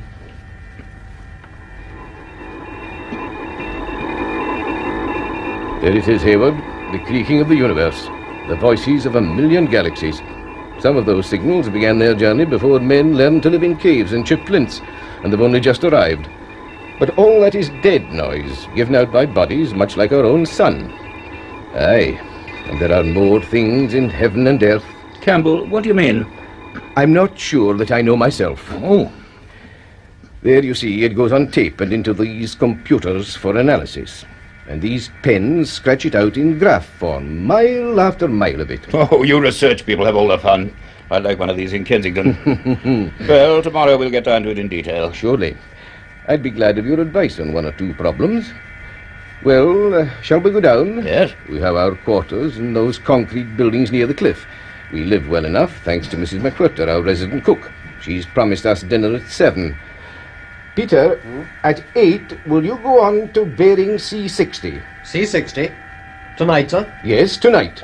Very good. I'd hang on to the handrail when you get outside. The wind seems to be getting up. One of our problems is the rain that collects in the bowl. On a bad day, the drainage ducts have to cope with something like 6 tons of water.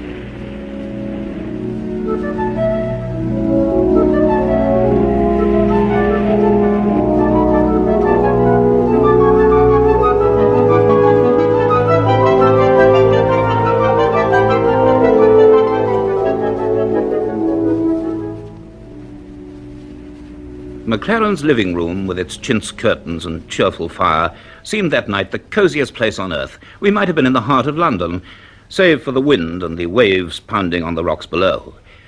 And all the time we were conscious of that vast steel monster towering into the darkness outside. McLaren himself seemed uneasy and kept glancing at his watch. And at 8:15, he said, Hayward, I've been doing a little work of my own, a sort of sideline. I think it might interest you. We could take a look now if you'd care to. I said I would. So McLaren led me out of the concrete block, and we dashed through the rain to another which housed the electric generators, then down some bare steps into a series of basement rooms. The last and largest was not as elaborately equipped as the signal box, but there were control consoles, a computer in a shiny grey cubicle, and another recording machine, its stylus scratching a jagged red line on a creeping roll of graph paper. And as soon as he closed the door, I realized that McLaren had only been keeping up his cheery manner with an effort. I dare say you're surprised to find another laboratory down here. The universities don't know about this yet. Well, I knew you were keen on investigating cosmic radiation, Campbell, but... No, this is something else. Aye. Now, where to begin? Look at that pen, Hayward. See the trace it's making? Yes, it seems fairly regular. Is it something the telescope is picking up? Aye. Garrick's on to a certain bearing. What do you mean? I'll put it in a nutshell. A year ago, we noticed that a very persistent signal kept breaking in on our other recordings. Oh? We put it down to meteor showers or the like. Then one day, for something to do, we focused accurately on them and recorded them for several hours. Garrick was curious about the results, so we fed them into the computers. The usual variations emerged. But this time, they were in the form of a regular pattern. No, but that's impossible. Cosmic emanations are either continuous or intermittent. There could be no system. Unless... Aye, unless what? Well, unless they were from some artificial source, in some way being, well, transmitted. We made more recordings and more. We analysed, compared sequences, and soon we had no doubts at all. There was form and system. No. There could be only one thing, a means of communication. Soon we confirmed something else, the position of the source and the range. Well, if they're coming from some distant nebula... They're not, Hayward. Huh? They originate somewhere on the edge of our solar system. We place the point of origin at a distance of no more than 500,000 million miles. You mean just beyond the orbit of the farthest planet from the sun, Pluto? Just so. The edge of outer space. Good. Listen to this. Hear it for yourself.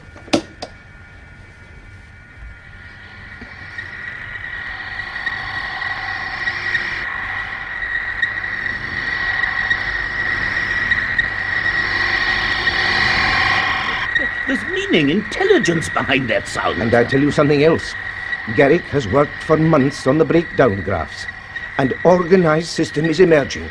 It's a code, and he believes he's on the way to breaking it. But good heavens, of course, any kind of common word language is out of the question. It'll have to be some other way of transmitting ideas. It could be figures, theorems, atomic numbers, the linear spectrum, things constant to all matter everywhere. Mathematics, after all, is a universal language. Just so. Good heavens, You know, if we're right, Hayward, this is an event of tremendous importance. But have you made any statements? No. Communication with some other intelligence beyond the Earth. We've got to be very sure. Campbell, this is fascinating. I must go over it with you in the smallest detail. Once we can find the basic key, that's a voice we are hearing, a small voice speaking to us across space. We must learn to understand it. We must.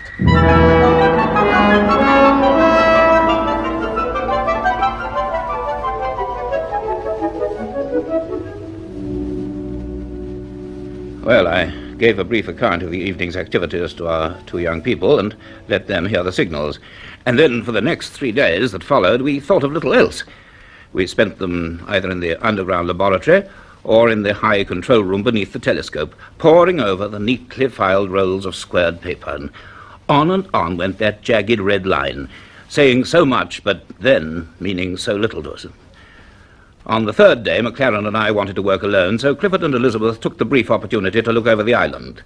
They explored the harbour at Kirkuish, took snapshots, and ended up in the evening at the small stone inn near the jetty.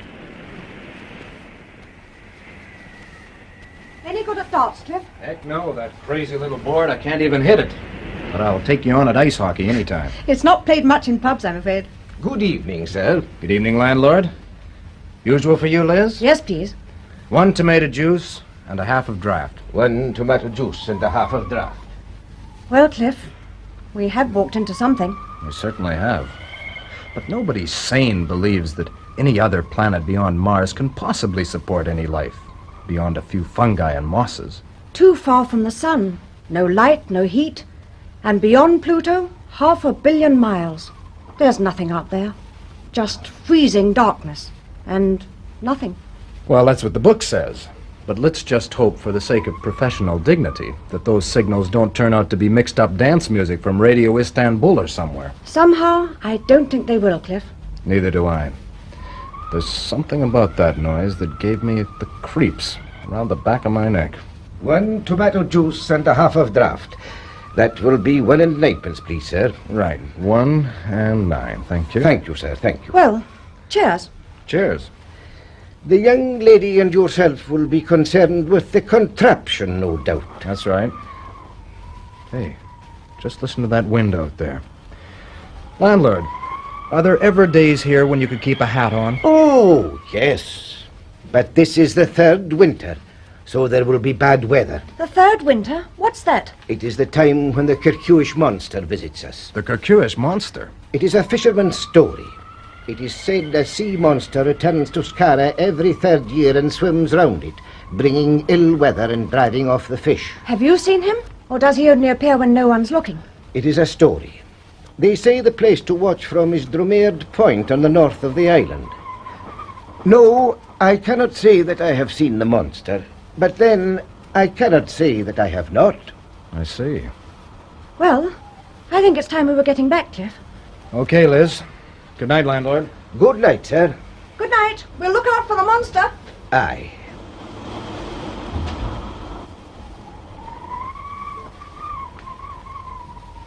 Seamus. Aye. I have been wondering, are the dead fish being washed in again? Yes, I had heard that they were.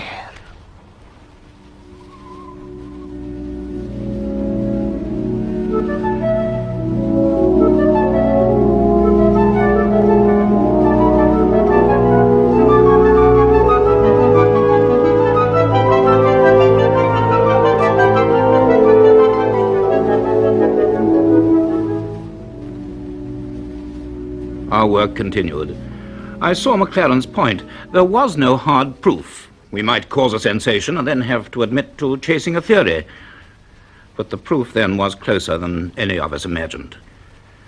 It was nearly a week later, on a grey afternoon, when Clifford and Elizabeth were following a cliff path on the north side of the island.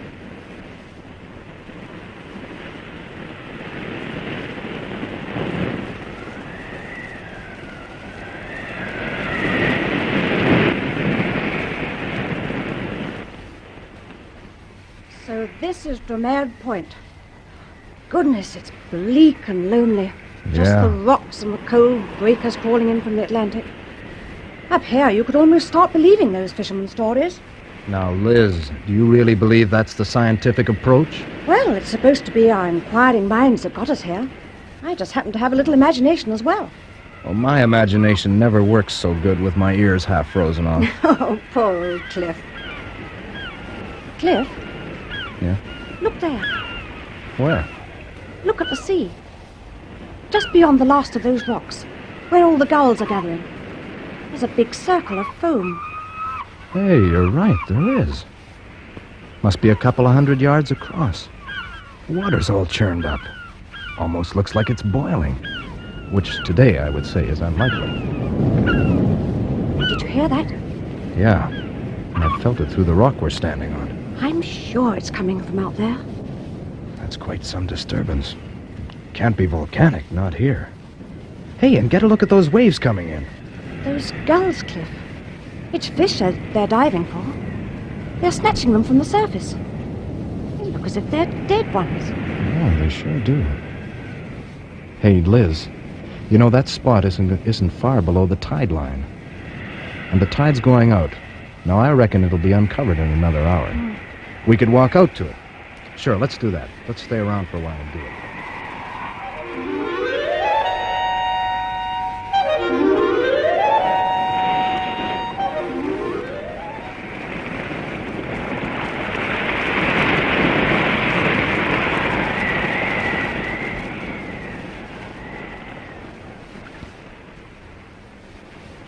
That big rock is just away to the right. I guess this was just about the place. But there's not a thing here now. Just firm, wet sand. And the gulls have gone. I've never seen such a lonely place. What could it have been, Cliff? Oh, maybe just an eddy, some freak local current.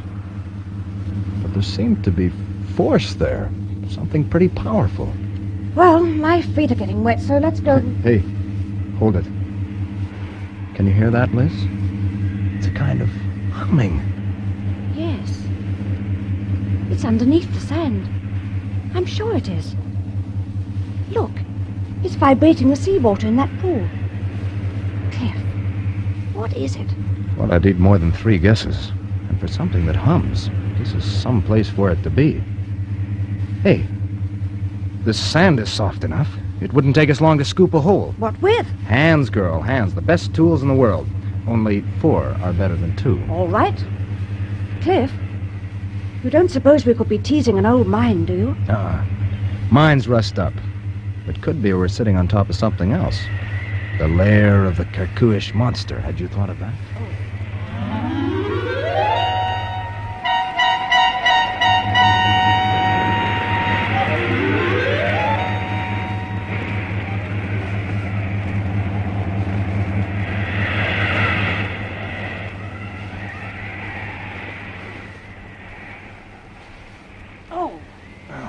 What is it? Oh, a great fat lugworm. Oh, it's hopeless. As fast as we make the hole bigger, it fills up with water. I'm getting soaked. We need spades. Well, it can't be down so deep. Try and keep going, Liz. Oh, there goes a nail. Cliff, I broke it on something hard. Hey, just let the sand settle. Yeah, do you see it?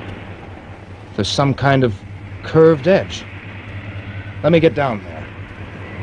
It goes down quite a way. It looks like a circular metal plate. It's covered with tiny shellfish. Yeah, marine crustacea. Sea deposit. Must have been submerged for years. Now we're getting to it, Liz. You feel that vibration? The thing's going like a dynamo. Cliff, don't touch it anymore. I don't like it. You can see what it is now, can't you? I guess so.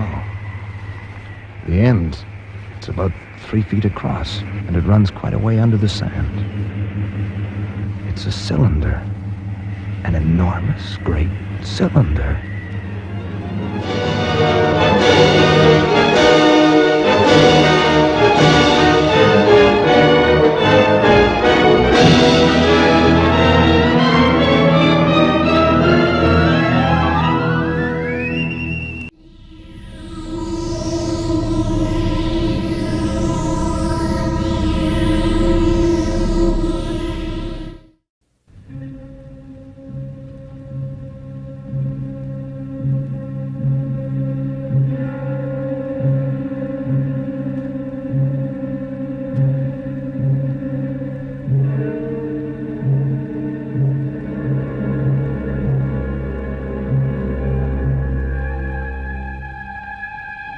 Orbiter X!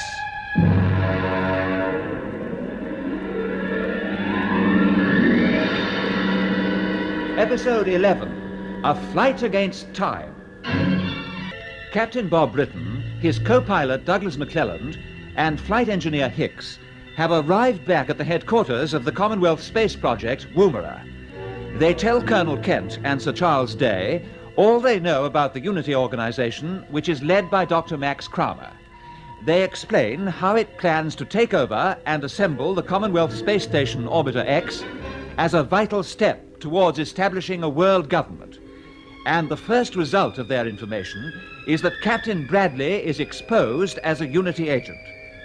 He gives away certain details about Kramer's movements and the interference transmitter which screens Unity ships from the ground tracking stations. Sir Charles then asks Bob if he and his team will undertake another mission. It may be a job with a one-way ticket, Britain, so I shall quite understand if you decide not to take it on. The point is this.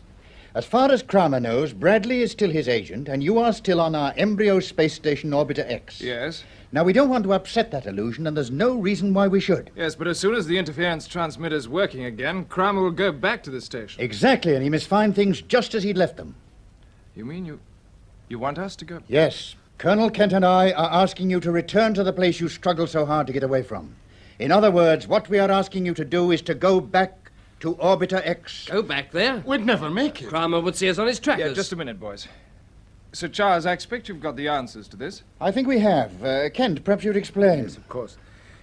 Not long after you left, I decided that the interference which was plaguing us on sound and vision was being produced artificially. Our electronics department got working on the problem, and although they haven't been able to find the source of the interference, they've found some of the answers to it. And they've also produced some screening devices of their own. You mean deflectors? Yes. When you fit them to a ship, they seem to screen it just as effectively as the interference transmissions.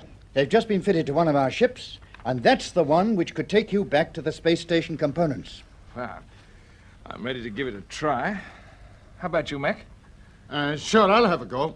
Yeah, so will I. I'm sorry about this as far as you're concerned, Hickey. I hoped you might have a chance to see your family before you started flying again. Yes, I did too. Still, can't be helped. Well, we're most grateful to you all. Yes, indeed. Now, Captain Knight will fly you out, put you aboard the Central Workshop's rocket, and then bring his ship back here to Woomera. So when Kramer returns to Orbiter X, he'll find us waiting for him. And he'll have no idea we've been away. None at all, we hope. And you should be in a strong position because you'll be working to a fixed plan. You'll have 1 or 2 mechanical aids to help you, and while you're busy at your end, the rest of the fleet will be armed and fitted with the new deflectors. Obviously, the fitting out is going to take several weeks, so during that time, we thought we'd let the Unitists go ahead and assemble the space station for us. With our help, I presume. Yes. That's what an idea. And then you take it over when it's complete. Naturally, but you don't have to worry about that side. You mentioned some mechanical aids. Yes, I think the Colonel can tell you all about them. Yes. What do you make of this, Bob? Let's see. Looks like a flat cigarette case. In point of fact, it's a radio transmitter. Transmitter? That's very neat, isn't it? Very. Actually, it's a radio beacon. It transmits automatically at regular intervals. I've got a midget receiver here, so you can listen to the signals yourselves. I'll turn it on. Yes, well, it works. Yes. And there are 2 very important points about these transmissions. First of all, they should be heard through the Unity interference screen. And secondly, they can only be picked up on a special receiver, so the Unitists won't hear them. Oh, that's excellent. Now, if you can possibly manage it, we want you to plant this gadget inside Kramer's ship. Oh, I see. If you succeed, it means that wherever the ship goes, it'll be tracked by our direction finders.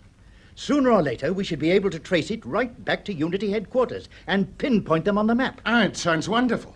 How long can the beacon go on working? The batteries are supposed to last for up to 3 months. Fair enough. But what happens after you've located the headquarters? Well, that'll be a matter of higher policy. Yes, you needn't worry about that. Your job is to plant the beacon and help the Unitists to put the space station together. Yes. But how will you know when it's complete?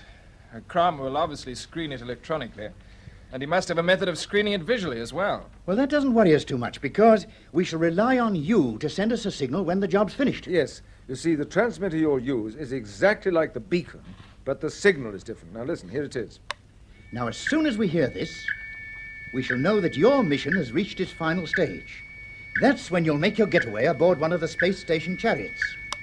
We'll give you a small deflector set, which will screen you from the Unitists, and one of our ships will come out, pick you up, and bring you back here to Woomera.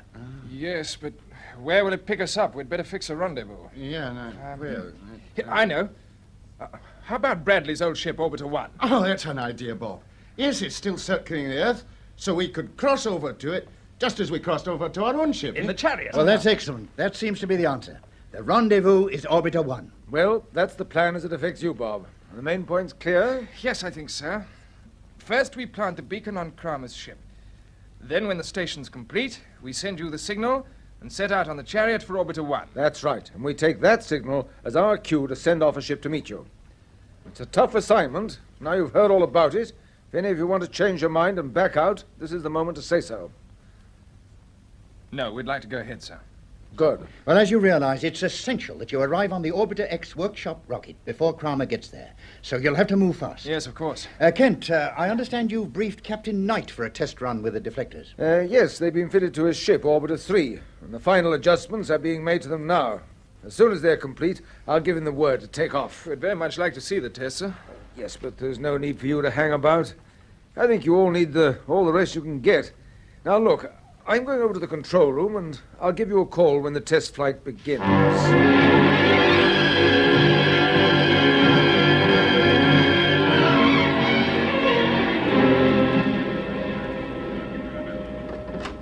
Here we are, Bob. Come right in. Come in, all of you. Thanks. Sir. Hello, that's a familiar sound, isn't it?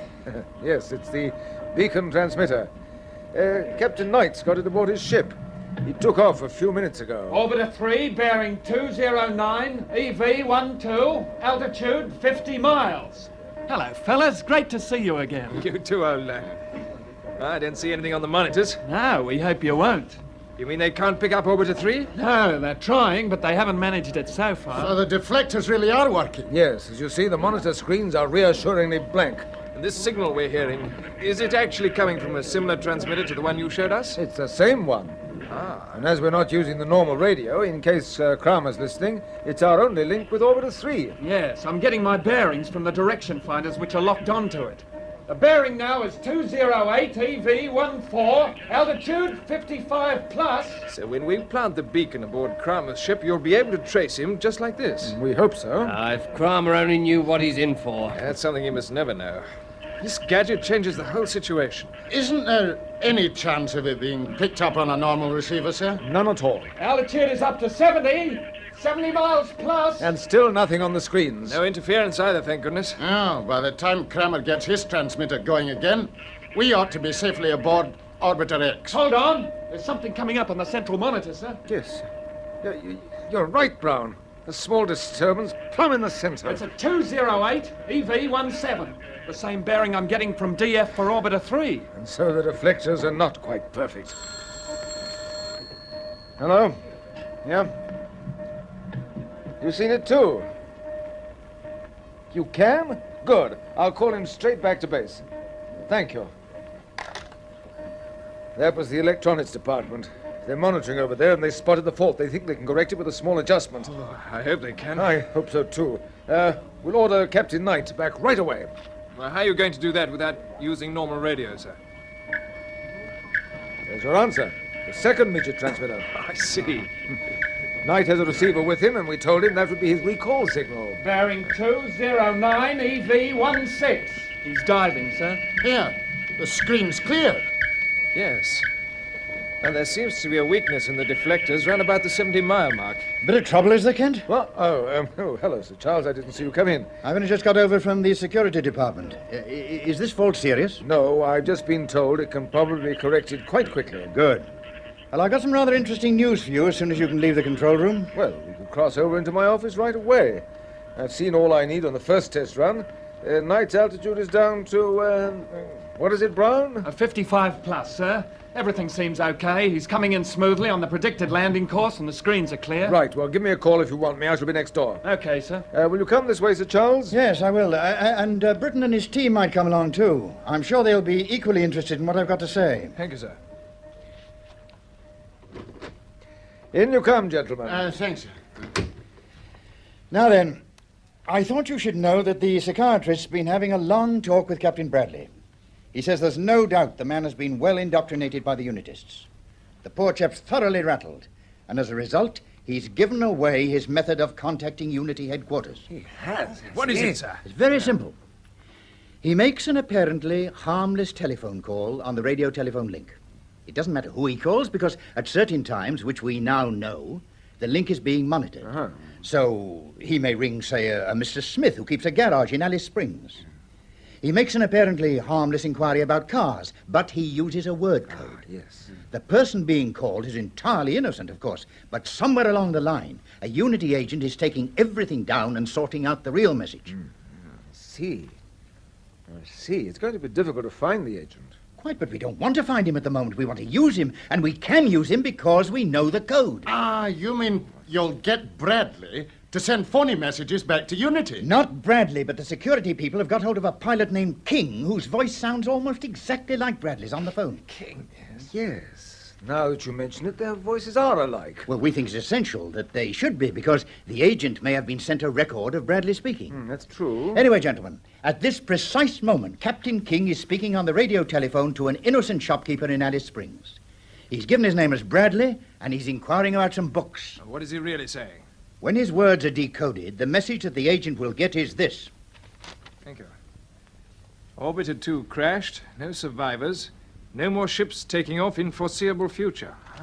Well, I think that should make Kramer feel reasonably secure. Yes. And at the same time, it'll satisfy him that Bradley's doing his job. Ah, it's wonderful, because then Kramer won't feel he's got to hustle things along. And this is just the start. As a Unity agent working for us, Captain Bradley, alias King, should be very useful. Yes, I think he should. Oh, excuse me, Colonel. The interference has suddenly started again. What? Oh, that's done it. Right, well, we'll come through to the control room in a minute. Right, sir. Oh, and Captain Knight, he's just coming in to land now. Good. Well, Kramer's obviously got his main interference transmitter working again. So he'll be on his way back to Orbiter X any time now, Britain. Yes, we got to beat him to it, sir. You have. Take the midget transmitter now, Bob. Here it is. Right. The portable deflectors for the chariot will be put aboard the ship. Well, it looks as though we'll have to skip those adjustments to the ship's deflectors. Oh, no, you won't. They'll be carried out during refueling. This could turn out to be a race between you and Kramer, but you're not going to throw away your chances of success before you start. Orbiter 3 coming in on number 1 platform, sir. Right. You better get down there as quick as you can, Bob. We'll feed the details of your course straight into the ship's automatic pilot. You'll take off as soon as the ground staff give us the all clear. Very good, sir. Okay, you all set, Mac? You, Hickey? Yeah. Yes, I'm ready, Bob. Good luck to you. Thank you, sir. Off you go, then, and the best of good luck.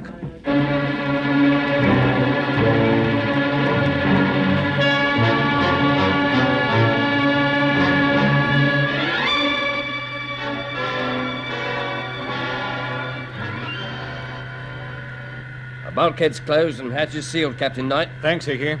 Tough on you having to take off again like this, Chris. All in a good cause, Bob. It's great seeing you fellows again anyway. And you, Chris. Better check your safety straps. Right, okay.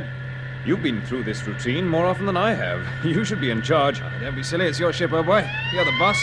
1 minute to 0. Control calling Orbiter 3. Check your stabilizers. Oh, they're okay. Gyro's turning at 2,000 revs. Good. Orbiter 3 answering your control.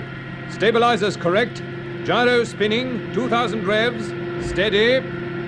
Right, Orbiter 3. Check your fuel taps and stage 1 compression. All correct. Hello, control.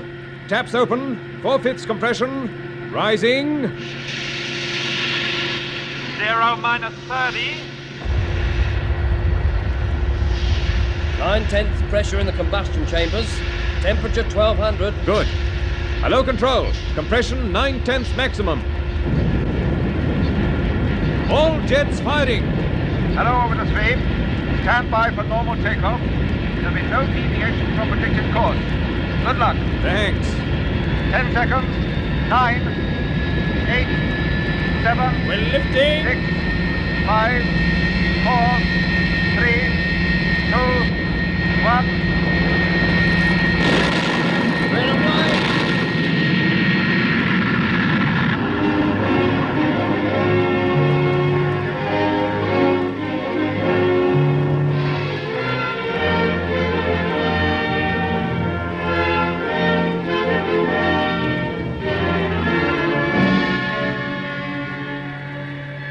Well, Chris, let's hope the deflectors are doing their job. Well, if they're not, we won't get any warning until it's too late, so why worry? Yes, why indeed. What's our position now, sir? We're flying over central China. The altitude's 954. We should rendezvous with Orbiter X just after we've crossed the Arctic Circle. Ah, jolly good. You know, I've been thinking, when the whole fleet is fitted with these deflectors, it could go straight in and wipe up the Unity headquarters. And the rest of the world wouldn't be any the wiser. Yes, of course. But it all depends on whether we can plant the beacon aboard Kramer's ship. If we don't succeed, we won't know where the headquarters are. You chaps have got quite a responsibility. We don't want to slip up. What would happen if we did, Bob? What, to us, you mean? No, that's painfully obvious. No, what would happen at Woomera? Well, they'd go ahead and get the fleet armed and screened anyway. Then, if they don't hear from us, they'll probably come out and tackle the Unity ships in space. And that would really make Kramer go into action. Yes. He'd probably launch his general attack on the world. But our people couldn't sit back and wait for him to strike first. No. As Chris says, we've got quite a responsibility.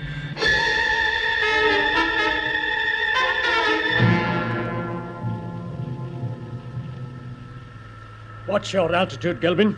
Hold it steady at 900 miles until we pick up the space station components on the scanner. Steady at 900, Kramer. That's Earth headquarters calling. All right, I take it. EHQ to Unity Ship 5. Are you receiving me? Yes, Unity 5 answering you, HQ. The new interference transmitter is working well. Screening correct. You are covered from normal tracking monitors. Good. Keep checking. We will. And we have just had an intelligence report from JB Australia. Yes? What is it? It reads as follows. Orbiter 2 crashed. No survivors, no more ships taking off in foreseeable future. Message ends. Thank you, EHQ. Understood. Captain Bradley appears to have made a promising start, Kramer. Yes, but he should have told us who was in Orbiter 2. Obviously, it was the repair squad who were put aboard by Colonel Kent. Quite. But I like to have names. Never mind, the information is useful. I know you were worried that the Woomera people might let the apparent success of Kent's flight go to their heads. There is no danger of that happening now. Nevertheless, I shall keep sweeping with the radar scanner. Of course. That is a standing order. Look, Kramer. The Orbiter X components are coming up on the screen. Yes. Range 2,500. Right. You can call EHQ and order our assembly crews to take off. Very well. Unity 5 calling EHQ. Are you listening? EHQ answering you, Unity 5. You should have 6 escort ships lined up on the launching platforms. Check. Correct. Ships are ready for takeoff. Go ahead with launching procedure. Repeat, go ahead with launching procedure. Rendezvous is Orbiter X. Thank you, Unity 5. We are going ahead. We shall have 40 men, wasn't it, in the total assembly crew, Gilbin? That is so, Kramer. I shall divide them into teams. Yes. We must work out a program of operations. To begin with, Britain will give us the main outline of the assembly work. I see. One team will be drafted to each section of the space station, and as the sections are completed, They can be welded together under my personal supervision. You mean you are going to remain on the job until it is finished? Yes, I don't think it would be wise to leave Captain Britain in charge. If he is still there. We assume he has survived, but we cannot be sure. Oh, yes, he will be waiting for us with his team. You're very certain. Hello? There's a small mark on the scanner, near the bottom of the screen. Do you see it, Kramer? Yes. It's moving towards the components. Now it's fading. It must be the interference breaking through on the vision channel. Yes, it seems to have cleared. I must check on the circuits. I do that when we arrive. In the meantime, keep watching. I don't anticipate any trouble, Gelbin, but you never know.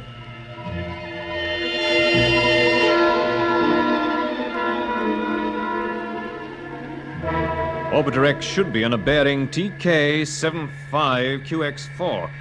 Can you see any signs of it on the screen yet, Bob? Hold on, I'll pan round. Now, let's have a look. Yes, there are some marks. You can just see them through the interference band. They're the components, all right, Bob. Whole cluster of them. What's the range? 350. You better start braking, Chris. Okay, I'll start the inverters. Hold on.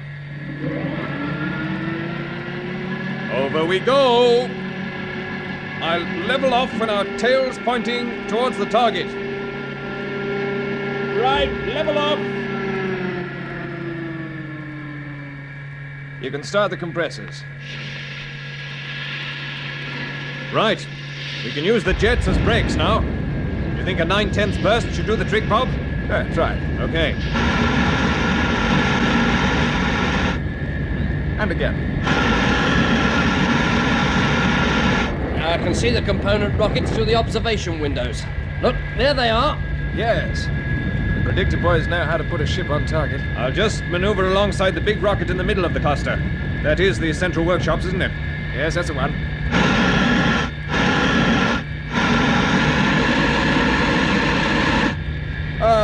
Lovely, Chris. You can leave it at that. But we're still about 100 yards away from the thing. I can get you closer. Oh, don't worry. We'll step out here. A little trip in our spacesuits will do us good. Certainly. We got all that stuff? Yeah, all checked and ready. Beacon, midget transmitter, deflector set, all correct. Okay. Oh, thanks for the ride, Chris. Safe journey back to Woomera. Thanks. Good luck, all of you. I hate leaving you like this, but... Hey, look at the screen. What is it? Look, there's something there. You can just see it through the interference pattern. You're right, Bob. It's something solid. I can't make out what it is. We're not waiting to find out. It could be Kramer. Blimey, let's get going. Into the airlock, quickly. It's closing in. Look sharp, fellows. Open the jets and get away as soon as we're out, Chris. Okay, Bob. And the best of luck. Close helmets and localize your intercom. Right. Okay. Do you think that thing on the screen was Kramer's ship? I don't know. It was too far off to be able to say. It could well have been. Escher 0. Open the outer hatch. Now, careful as you use your jet pistols. We must keep clear of one another. Okay? All right, come on, let's get out. Here we go. Over the edge. There's no time to panic now. And no time to feel sick either. Remember to keep your legs still. Watch your target. There's the workshops rocket, straight ahead. Why doesn't Chris open his jets and get away? He's afraid of catching us with the blast. He must move. There he goes. The jets are firing. You can probably identify that thing on the screen by now. If it is a Unity ship, this will really put the deflectors to the test. Yes. They aren't better than the Unity version. The game's up. Chris will have been spotted. I've lost sight of him now. Watch your target, Mac. You're drifting to your left. That's better. Only another 50 yards to go now. Oh, Kramer can't turn up now. Not when we're so close. Don't think about it. Concentrate all your attention on the rocket. You can see the hatch. It's a point to aim at. Watch your speed. Look, watch it. If you overshoot, it'll take more time to get back. You're right. More haste, less speed. We're doing fine. One short burst should be enough now. Fire in your own time. Here's a hatch. Grab hold. Now we've made it. Talk about crash landing. Yes. Hold on to the handrail while I open the hatch. Right, into the airlock, quickly. All okay? Yeah. Yes, I'm closing up.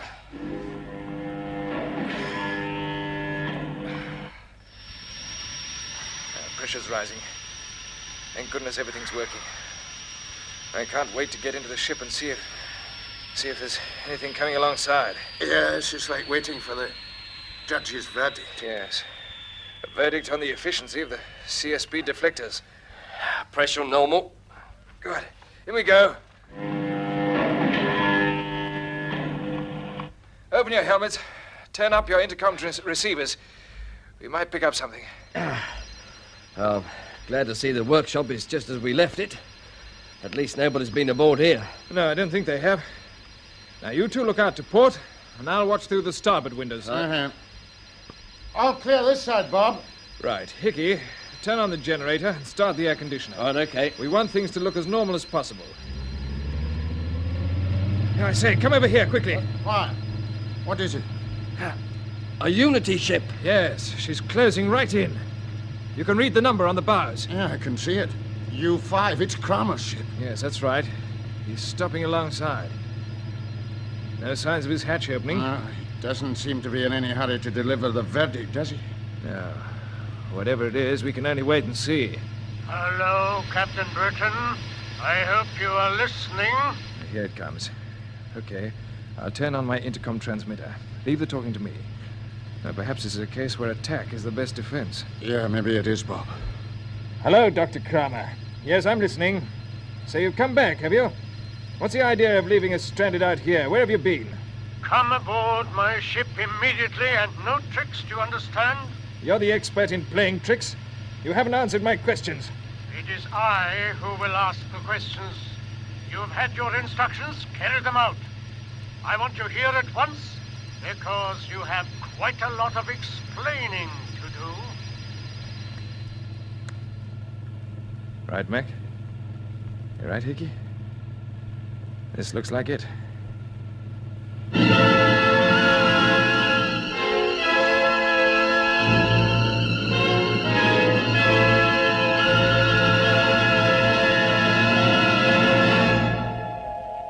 So ends the 11th episode of Orbiter X, an adventure in the conquest of space by B.D. Chapman. It was produced for the BBC by Charles Maxwell.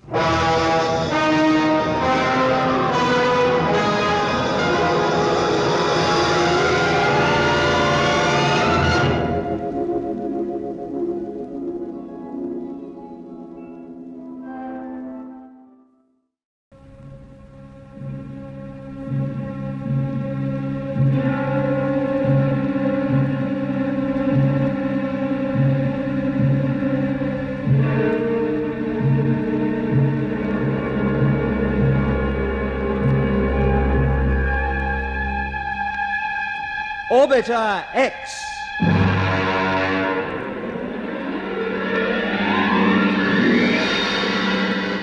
Episode 14, The Final Round.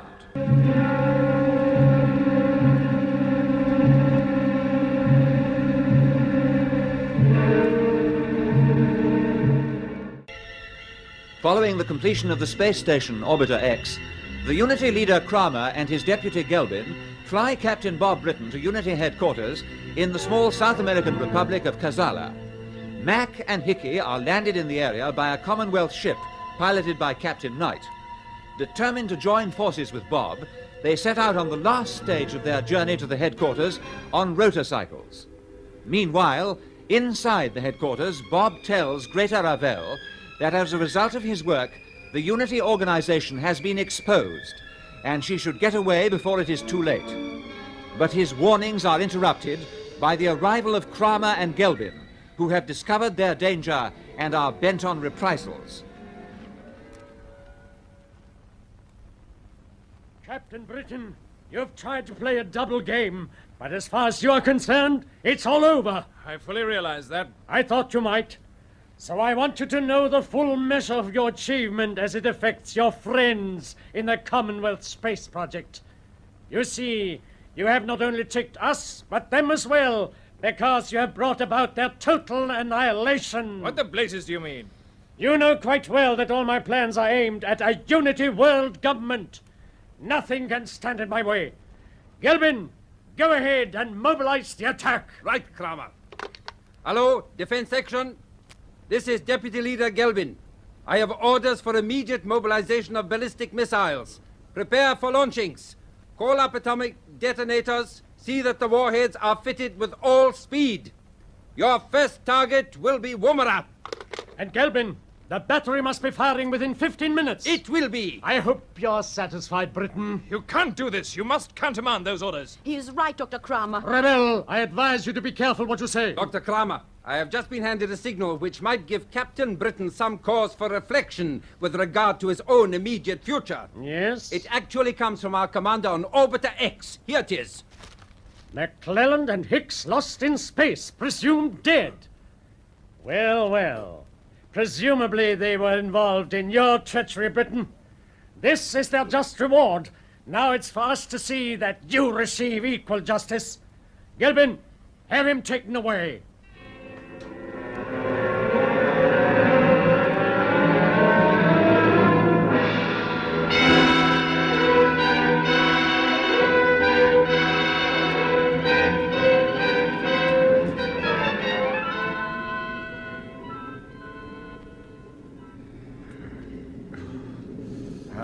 It's getting too dark to see very much now, Mac. But that's the headquarters, all right. Like an enormous stadium cut into the mountains. Yeah, and there seems to be something going on way over on the far side. There's a whole gang of people working under those lights, but I don't know what they're up to. Whatever it is, it leaves the coast clear for us. We better dump the motorcycles here. Hide them between the rocks. All right, okay, Mac. There we are. That's it. Now, if we skirt round the foot of the cliffs, we ought to come to that small entrance. The one Kramer brought us out of when we went on the moon trip. Yes, that's right.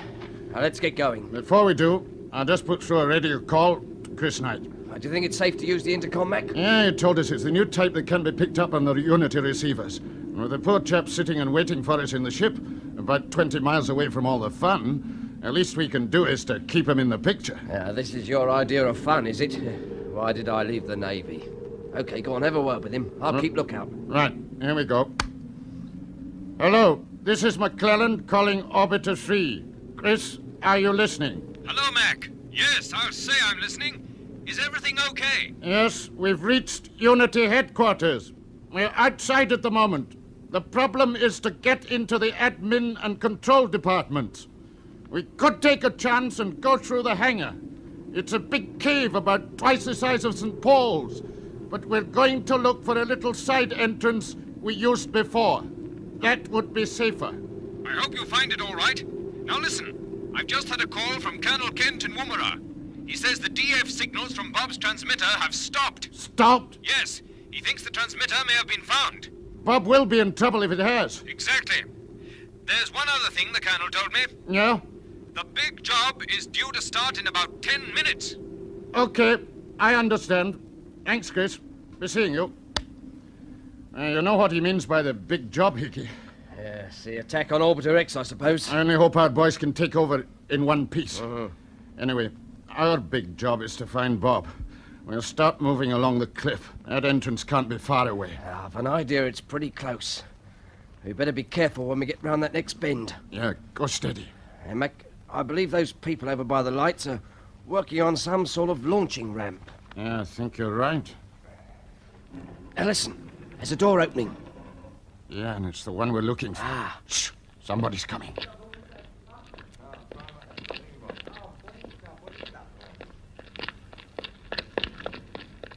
Couple of guards, eh? Yeah, come on. We're in luck. Through the door quickly, and with a bit more luck, we'll give Mr. Kramer the surprise of his life. In we go.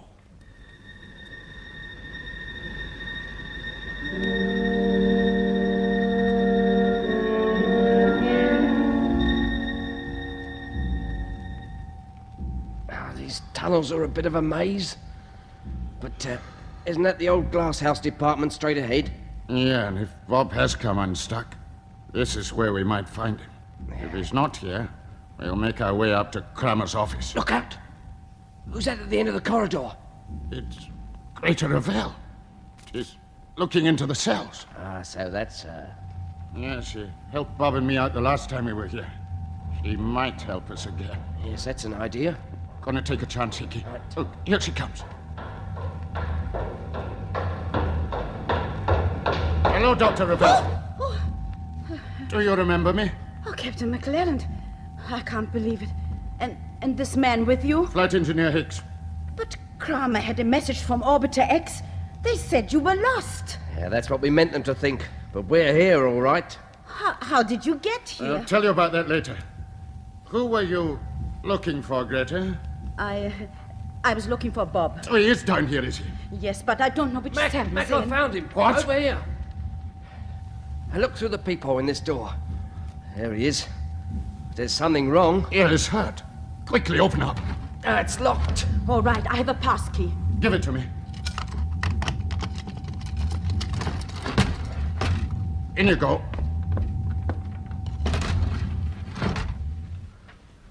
Bob, wake up. It's Mac. What? Who is that? It's Mac. Mac? Yeah, Hickey's here too. What happened to you? I had a bit of a tussle with the guards, but how did you get here? We got away from Orbiter X just as we planned. Chris Knight picked us up, and your transmitter told us where you were. Oh, so it worked. Yeah. Chris flew us to within 20 miles of HQ, and we finished the journey by rotorcycle. Oh. He's waiting for us to take you back to the ship now. If Kramer knew this, he'd go mad. Yeah, I'm sure he Greta, would. What are you doing here? My head's clearing. Yes, I remember. Kramer's going to start his attack. What? He's preparing to launch missiles against Woomera. That's only to be the first target. He must be stopped. Greta, do you know about this? Yes. Then why didn't you tell us before? Because there's nothing you can do. We'll see about that. We must go up to the control room.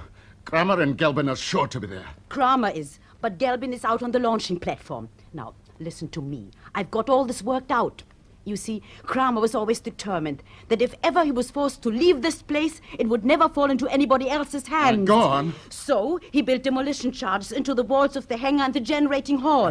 What? They can be set off by a master switch, and I know where it is. You do? This is the answer. By cutting the power, I can make the machinery on the launching platform useless. And there need be no loss of life because the alarm bells will ring a minute before the charges explode. Well, that's all right, but surely when the staff hear the alarm, they'll know what's happened and turn off the switch. No, apart from myself, only Kramer and Gelbin know where to find it. And Gelbin could never reach it in time from the platform. What about Kramer? Yeah. Couldn't he get to it from the control room? Yeah, I think he could. Okay, then we'll see that he doesn't. Now, where is this master switch, Greta? Out in the hangar. I'd like you to go with her, Mac. I'll take Hickey with me. All right. Where shall we meet after the balloon goes up? What about the entrance we came in by just now? Yeah. Okay. Do you know the small entrance in the cliff, Greta? Yes, I know it. Will it still be there after the explosion? Yes. Right then, that's our meeting point. I don't know how long we've got before the Unity attack starts, but we'd better get going. Okay. All right, let's start. I've just remembered, Bob. Colonel Kent asked if we could get a list of the members of Unity if it was humanly possible. What about that, Greta? Can you help? Yes, you'll find a list in Kramer's office next to the control room. Oh, that's fine. We might just manage to get hold of it before the alarm goes. Is it all clear in the corridor, Hickey? Just a sec. It's all clear. Good. Off we go. You turn to the right, Bob. Captain McClellan, I'll go to the left. Okay. We'll see you both later. Good luck. And thank you, Greta. Good luck, Bob. Come along, Mac, this way. Quickly. You're really doing this for Bob, aren't you, Greta? I suppose I am in a way, but during the past months I've learned a great deal about Unity that I didn't know before. It beats me how you ever fell for it in the first place. Oh, you wouldn't understand. You grew up in a very different world from mine. To me, Unity seemed to be the answer to everything. Now I've discovered the truth. Oh, what are you going to do with yourself when you get away from here? Oh, I haven't thought about it. Perhaps I won't get away. You will. We'll see to it. Now, quietly. Here's the safety door to the hangar. You better keep back when I open it, in case we run into somebody on the other side. Okay. All clear. You can come through. That door ought to keep back the blast of the explosion. Oh, I say. It looks as if the whole Unity fleet is in here. Yes, except for one ship on duty at Orbiter X and one outside on the launching platform. Yeah, it was getting dark when we came in. I didn't see it. Oh, it's of no importance. It's Kramer's ship, U-5, and it was going to be rearmed with some new weapons when the trouble started. So when this lot goes up, Kramer's as good as finished. Yes, I certainly hope so. Now for the switch. Where is it? Behind this panel. There, do you see? Yes, I see. This is where you can leave the rest to me. I'm not going to turn this switch until I see you safely out through the main entrance. But why? There's no immediate danger. We'll have a whole minute to get away. You never know. Don't argue now. Off you go. Run for it!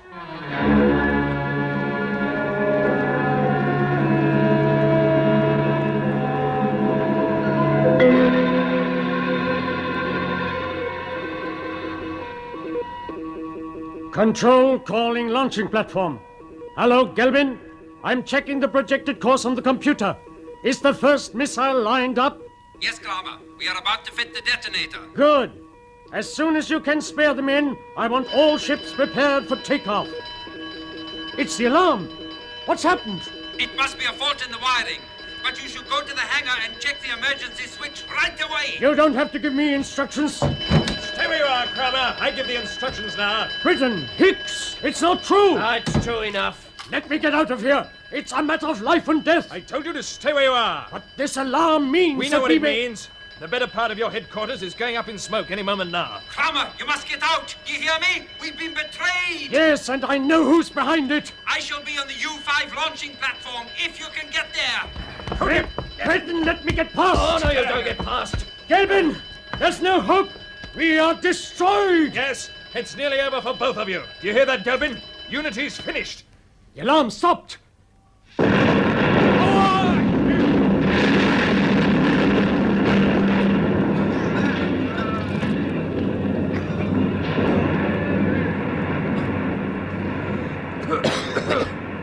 Oh, the lights have gone. I thought the whole roof was coming in. Turn on your torch. Okay. Quickly, come on. It won't work. Bang it. It's better now. We lost Kramer. Look, the door must have been blown open. He mustn't get away. Just go after him. Right. You've got that list of names from Kramer's office, haven't you? Yeah, sure. Well, at least that's something. Keep going. Can't see through the smoke. Follow the wall. We'll never find him in this, Bob. No. But the best we can hope for is get out before we're choked. We must move faster. Come on.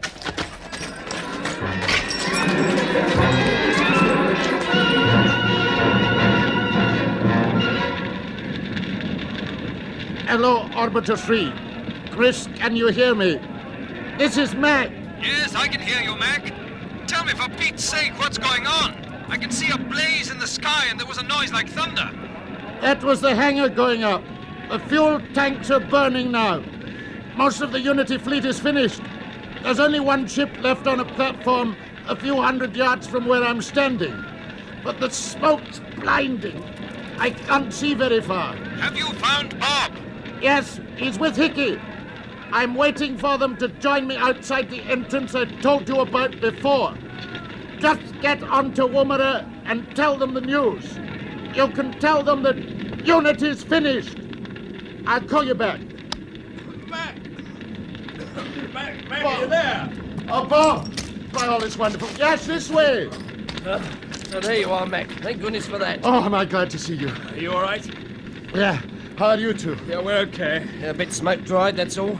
You and your lady partner certainly started something. Where is she, Mac? I don't know. I sent her out of the hangar before I set off the charges. Haven't seen her since. Now, what about Kramer? We lost him too. Gelbin spoke to him on the intercom and said he'd see him on the U-5 launching platform.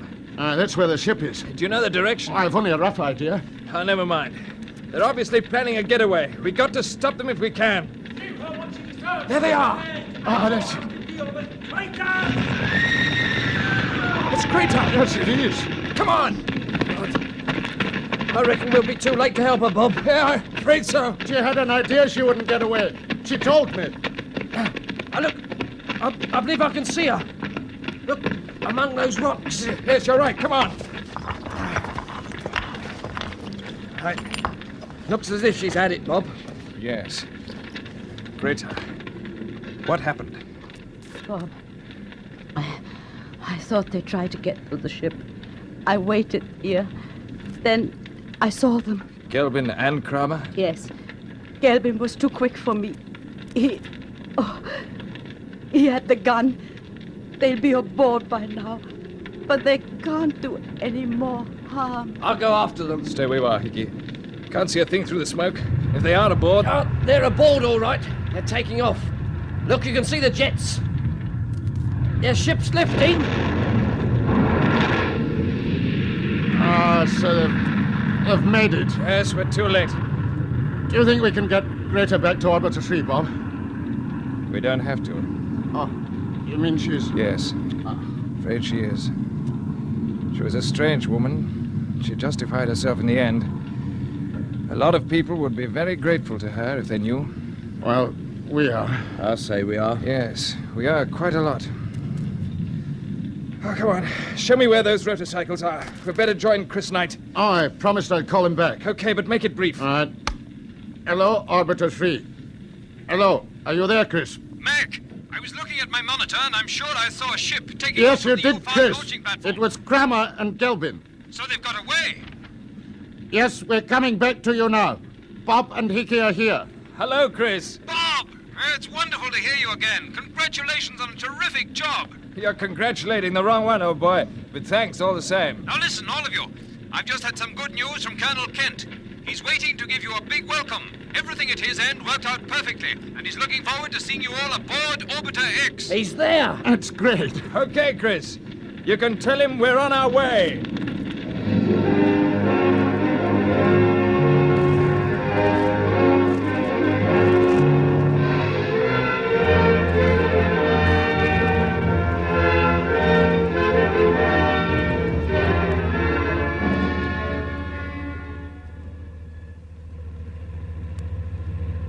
This is Orbiter X control room calling CSP Woomera.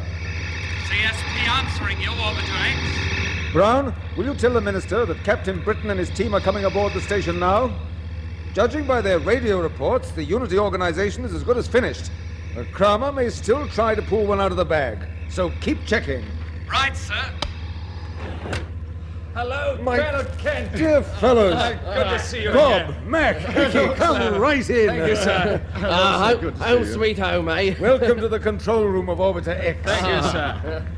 Well, Hickey, first of all, you'd better give Colonel Kent that list of Unity members. Oh, yes, of course, sir. Oh. Here it is, sir. Excellent, excellent. This should make interesting reading, especially for the Minister. How is Sir Charles? Like a dog with two tails. All the Commonwealth Prime Ministers have been sending in messages of congratulation, and many of the heads of other governments, too. Oh, good. The space station has given our prestige a tremendous boost already. Oh, it's marvelous. CSP Woomera calling Orbiter X.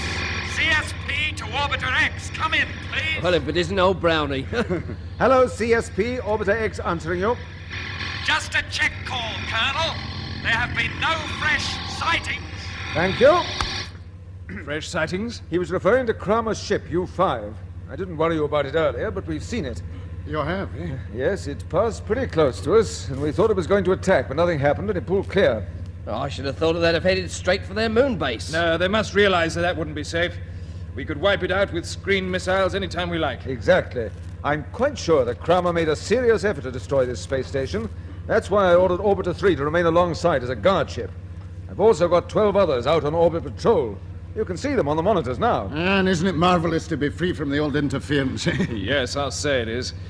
Are they the ships that took over the station, sir? Yes, with their deflectors working, they were alongside before the Unitists knew they were here. They disposed of the Unity guard ship, and the people on the station gave in like lambs. They would. CSP Woomera to Orbiter X. Urgent. Come in, CSP. The ground tracking stations have picked up U5. It's traveling fast at an altitude of 1,000 miles. It's in your orbit, but it's moving in the opposite direction. What? It's heading straight towards you, What's sir. he doing? Range 950 miles. What's Kramer's game? Do you think he's going to ram us? It could be. Look, his ship's coming up on our central monitor now. Orbiter X calling CSP patrols. Are you receiving U5 reports from Woomera? All receiving, sir. Good. I'll leave our transmission key down so you can also hear us in station control.